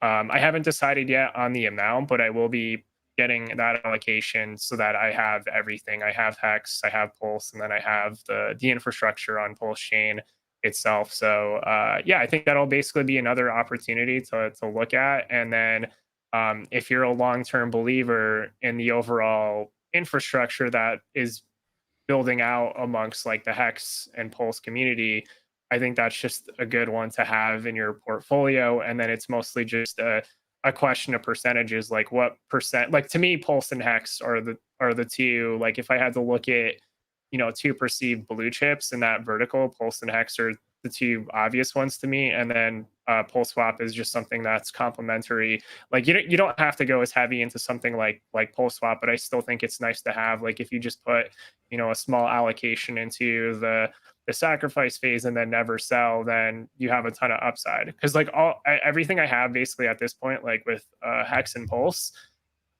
those are, I have a very long-term plan with that, with those kinds of investments. Like the price performance has been so good that you know, I think it's kind of a risk to, you know, part away with things like so prematurely after you have, because like the interest rate first off is already insane on Hex. So okay, so you have like a really good money printer. Now with Pulse, you have an asset that's deflationary, and the supply, there's basically no supply floor on the asset. As network usage increases through Pulse, supply gets burned, and then that just reduces like liquid supply on the market. That's a really good pumpamental that scales with demands coming into the network. And then Pulse Swap, depending on how much volume is running through Pulse Swap, that's just another way to basically generate yield on your assets. So you know, I think having various forms of yield generating assets is good, because that's the world we're headed into with cryptocurrency. This stuff is going to replace like legacy fiat money. It's going to happen. It's really just time. We go through these really big, you know, cycles every time where we have these insane moves, and then, you know, you have like an 80% drop in a bear market, but then it ends up happening again, and then the price charts just keep going up and to the right over a long time frame. So you know, it's just the nature of it. Like these are better forms of money. These are way better forms of money than anything we've had before. So having that exposure across all the ways you can generate yield within the system of Hex and Pulse is, to me, very useful. And those are basically the assets that I use as the market. Those are my market anchors, basically, in the Hexagon community, like Hex, Pulse, and then potentially as well as a nice complementary Pulse swap. Awesome. No, in crypto, we're always, especially with Pulse and these sacrifices coming up, we're always offered these opportunities to buy in at some awesome, price, so to speak. Do you have any strategies, money management strategies, so you always keep some dry powder on the side, or how do you deal with that? Yeah, it's a really good question. So my main strategy, which seems to be working pretty well, is like whatever the blue chips are at the time of, like, let's say there's an opportunity that comes up and you have your blue chips in the market, and let's say as of today you're using Hex as your blue chip anchor asset. So like when I invest into other assets, I use a small percentage. So like in the case of the Hex sacrifice, for example, I only put a small percentage relative to my overall Hex holdings, because the way I see it is, if you take, like, you've had a ton of upside in this asset, okay, like you want to hold on to that over a long period of time because like price performance has been really good. So then if I was to speculate on like another asset within the Hex community, I would take like, I basically took that small percentage, and then now if Pulse does that huge upside, you get kind of those asymmetric risk to reward returns. Like to put it in perspective, like back in 2018, like I was mostly just buying Ethereum through the bear market, and then sometime around 2020, I put it was, I don't recall what the exact percentage was, but I believe it was somewhere closer to like 5 to 10% of my portfolio into Hex, for example. And then the upside on that has been so massive that it literally flipped everything and became such like a core substantial holding amongst all my assets. So like I don't want to like, for me, I don't want to part ways with that. Like that's been such a good performer. Like I want to hold on to that. And then because of that, the way I see it is I can get that same asymmetry again on Pulse Chain just by using, a few percent of my Hex. For example, perhaps it's 4 to 5% of your overall Hex holdings. You sacrifice those, which by the way is good for the Hex price, and then now you have this asset again that gives you that kind of upside. So that's the way I look at it. Because now if you get another 10,000x on Pulse, you're like it's just that you end up getting like insane amounts of wealth over time. So and that's basically with minimal downside risk, because like in theory, like as more coins in the market prove themselves, those become like when other investors come into the market, they're going to hold on to their blue chip assets, and then when they make speculative bets on other opportunities, they only have to put a few percentage points to get really high upside. And the problem a lot of people run in, and this is why traders get so chopped up, is they take like all their assets or whatever it is. Like if they take all their Hex, they take all their ETH or whatever, and then they rotate it into, like, they try to basically trade on the chart. Like they rotate all their coins in, and then they end up basically having like a very short-term play versus just looking at the overall trend. And then that's where a lot of people get, like, they over leverage themselves. They put a too high of a percent into the coin, and then they get very emotional, and then they sell like the next bottom and get shaken out, and then have to buy back higher. So they're caught on like the wrong side of the trade. And for me, it's like I only need to sacrifice a few percent of my Hex to get a crazy amount of upside. So that's the way that I'm going to keep, going about that with whatever coins and just assets Richard decides to build into the market. Absolutely. Yeah. The people in the live chat are appreciating your wisdom and concise ability to analyze things. Yeah, I see. I'm Melv Tony with the price call out, so that's definitely a very familiar name in the chat. Hell yeah. I almost don't know what to do if he's not in the chat of a stream. Like, I got to check the hex price manually and stuff. I don't like that. Not at all. I couldn't agree more. I think I FOMO'd a little more into Pulse than I should have, but I really loved what you were saying there about, because it's really about that downside risk that you're trying to avoid, and if you can minimize that, then you're gonna catch it. And yeah, anything that's a Richard Hart project, right? Bullish. Yeah, your upside is going to be ridiculous on Pulse, because like the way I look at it, so here's, to me, like the open question is, does like what has, and eventually there will be answers to all this, but to me, like the open question and is, will Pulse have like a bigger first move than what Hex had? So although Hex does have better better pumpamentals with the T shares than Pulse, there's also more stable coins in the market today, meaning there's more liquidity in crypto today that could funnel into Pulse. So in theory, it's possible you could actually have a bigger move on the Pulse chart just because there's more money in the market. So, you know, there's more people that are likely to, you know, buy, speculate on it, which could lead to a big run up on the price chart. So that'll be really interesting to see, because then you can sort of compare like the pumpamentals on Hex versus even like Pulse Chain, for example, which scales its pumpamentals differently. It scales it based off demands coming into the network.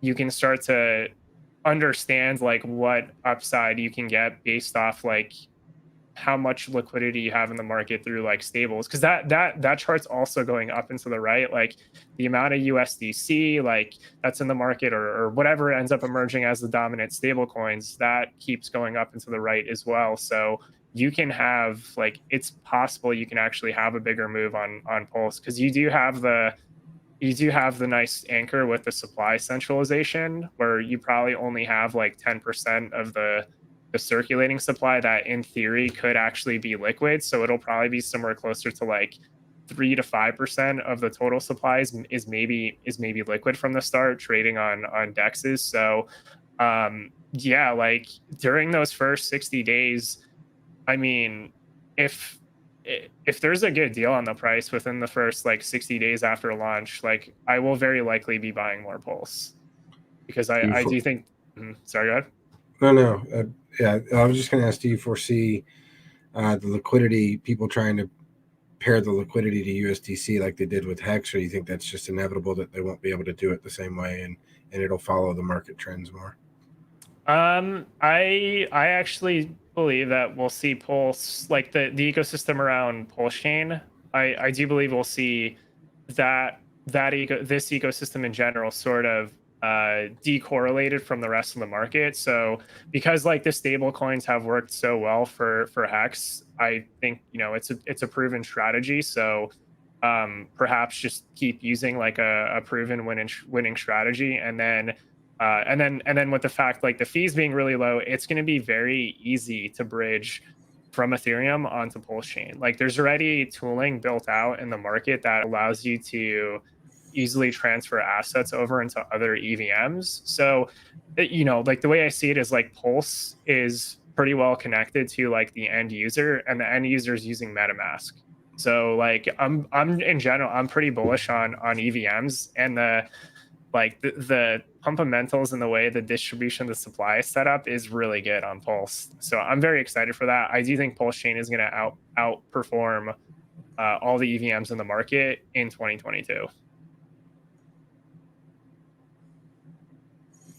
Yeah.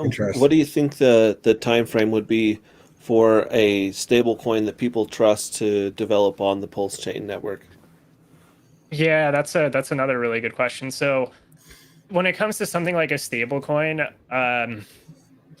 trust and confidence, I think, is just going to sort of mature over time. Like I know, and this is not financial advice, I'm totally neutral if anybody's buying something like liquid loans, for example. I know that's been floating around the Hex community. So the thing is, like with stable coins, like one that's truly decentralized, it's going to take time for that to like really vet and prove itself, just because it's very experimental in this market cycle. But the thing is, like, if you end up having a certain infrastructure that sort of it kind of goes to the whole risk to reward, and I don't think there's like a good answer to the algorithmic stablecoins in terms of like the down, like if the peg breaks, then basically the coin itself ended up failing is the worst case scenario. But the thing is, like, if it ends up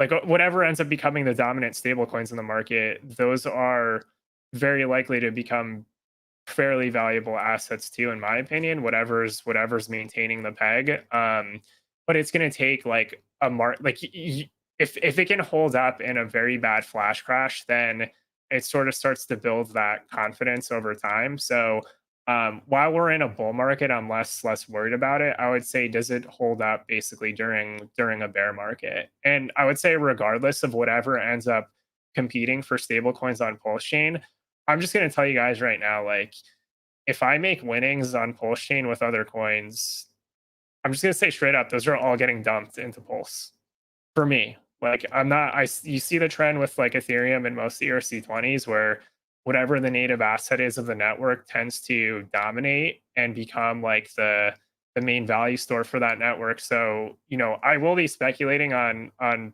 perhaps like anything that might contend for being a decentralized stablecoin.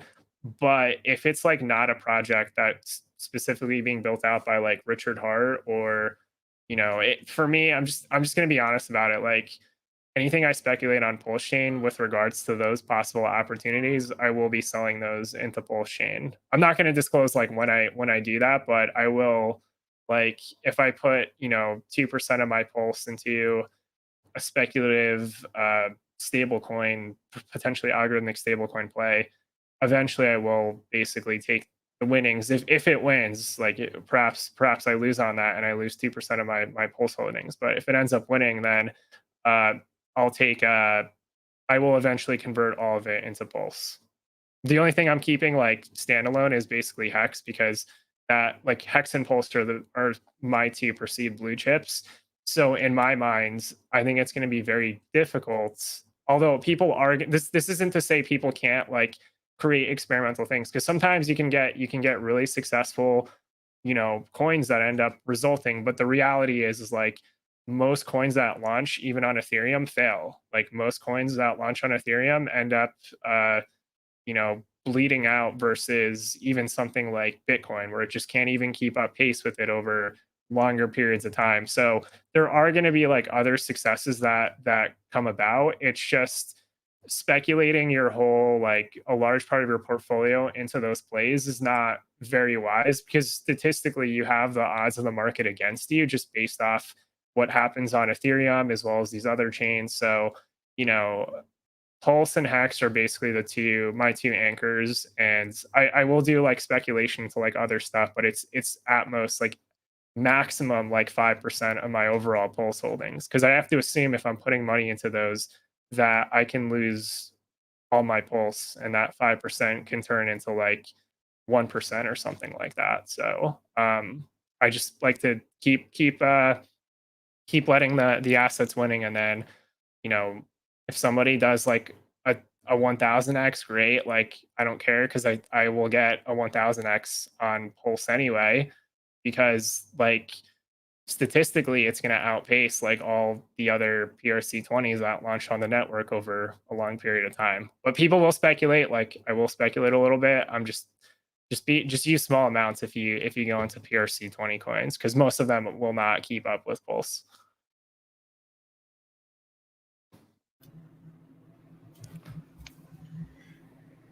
A chart I'm looking forward to, and I know there'll be one, is the burn rate. How much is being burned? That's gonna be great. Yeah, because that'll be a good judge of, like, obviously network effect, and that'll be very, very interesting. So I love all the charts that the Hexicans come up with. Something I found interesting that Wave 3 was talking about too was how it's probably going to be easier for people to bridge over to Pulse than from Pulse back to ETH. Did I hear that correct? No, Yes. yeah. So the bridging. So since everything is built around EVM, like maybe the bridges don't get deployed like right after the network launches. So I think to start, I think what you're saying there is true. At least to start, I think you're more likely to get sort of that one directional bridge. But I do think it's not going to take too long to get assets back and forth. Yeah. Yeah, I feel like when people come over to Pulse, that they're probably like they're kind of so there will be a fee to go over to Pulse, right? A bridging fee, a gas fee type of thing. Yeah, So when you go over to It'll be more expensive to go from Pulse to ETH because you have to pay the Ethereum miners. So I was saying, like, Pulse is easy to get onto, but it's a little bit harder to get off to, which is kind of a game theory in itself. Oh yeah, for sure. That's definitely part of the game theory and part of the whole vampire attack that's going to be happening, right? Yeah, that's what it seems like is going to happen. Yeah. Yeah, because do you want higher throughput, especially if the value's there? So I think the genius that just got announced, the absolute genius, and Wave 3, I want to hear what you have to say, what all you guys have to say about this, is the fact that some of your copies of your ERC coins on Pulse, they could get locked into a liquidity contract from the start, right? Mhm. So let's say you have 10 link on the Ethereum chain, and then you get your 10 link copied over onto the Pulse chain. Well, the Pulse chain might decide to lock 3 of your link into a permanent liquidity contract from which you're earning the Pulse swap tokens. Mm-hmm. And so by locking that liquidity from the beginning, and that's the only time when the liquidity can be locked, it's an amount that's set. And by also setting the rate of how much people are earning Pulse swap and deciding where the original bridges are going to occur between Ethereum and Pulse, and between Pulse and PHEX, and Pulse and the rest of the entire Pulse chain system. I mean, there are things you can do at launch that you can't do any other time ever. And, one of them is locking part of people's free coins into something that earns them money, right? Whenever anybody uses that bridge. And so that apparently I think is part of the vampire attack, and it's part of the Hart's law, kind of almost like proof, like a mathematical proof of how we're basically going to attack all of the value on the ETH network and set it free. Because the coins on the Pulse side will have a similar value as to the ones on the ETH side if those initial harvesting bots do their job, which may or may not be something that's knowable, right? But remember, the value of P-Link is based on what it trades with, right? That's Hart's law, is whatever the liquidity pool is paired with that's what's going to have the value. But at the same time, there is a market force there to some extent, because if something trades with something else, then that can all move together. And so it really depends what the whales are doing and how the system has kind of been designed from the get-go. Is that making sense to anyone?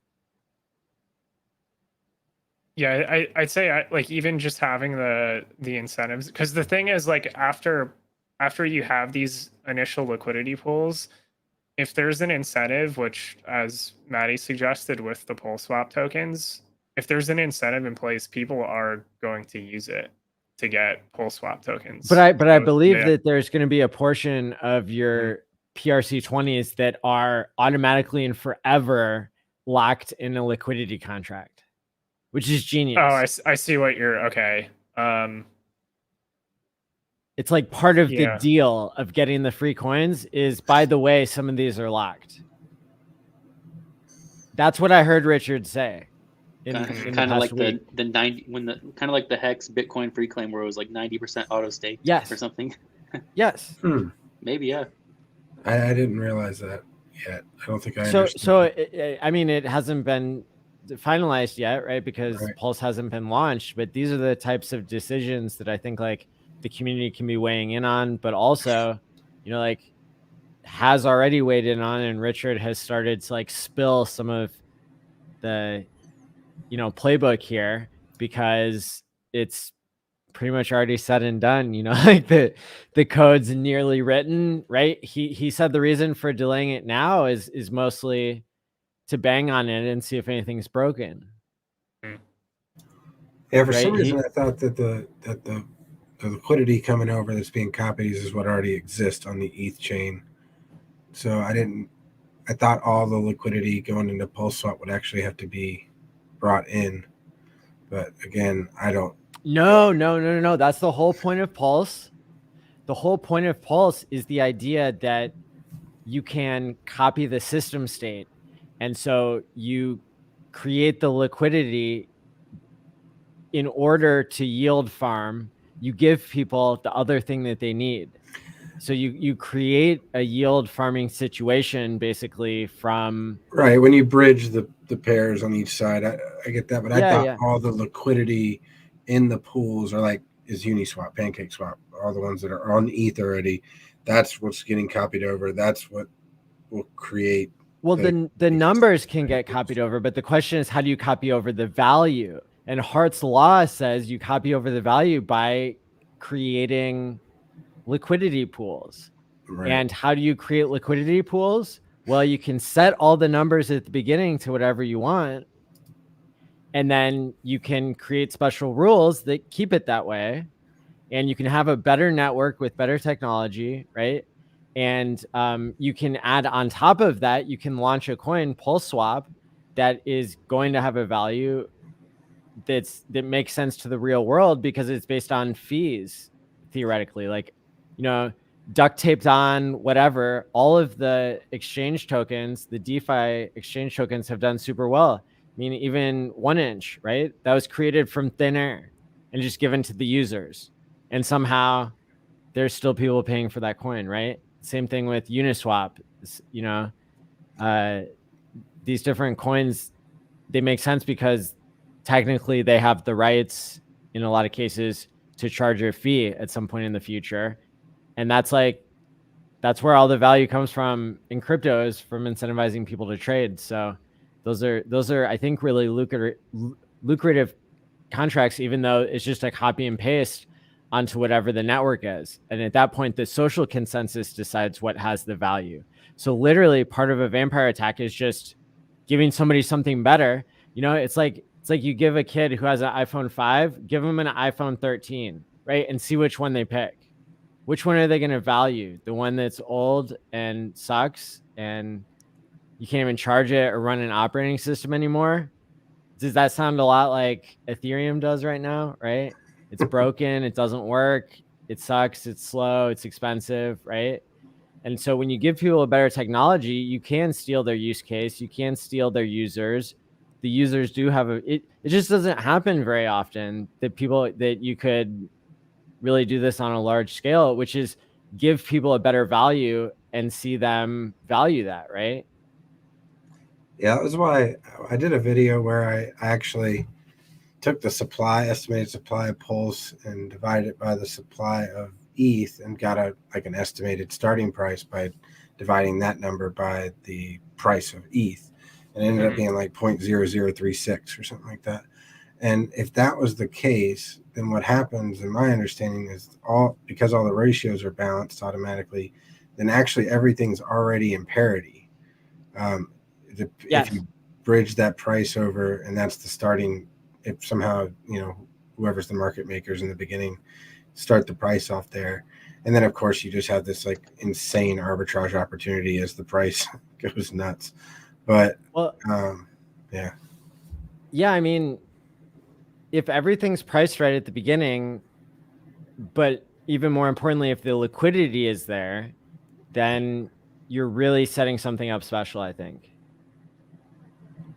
and that's the real question, right? But that is the use case of Pulse Chain, is to be able to create a copy of something that then is applied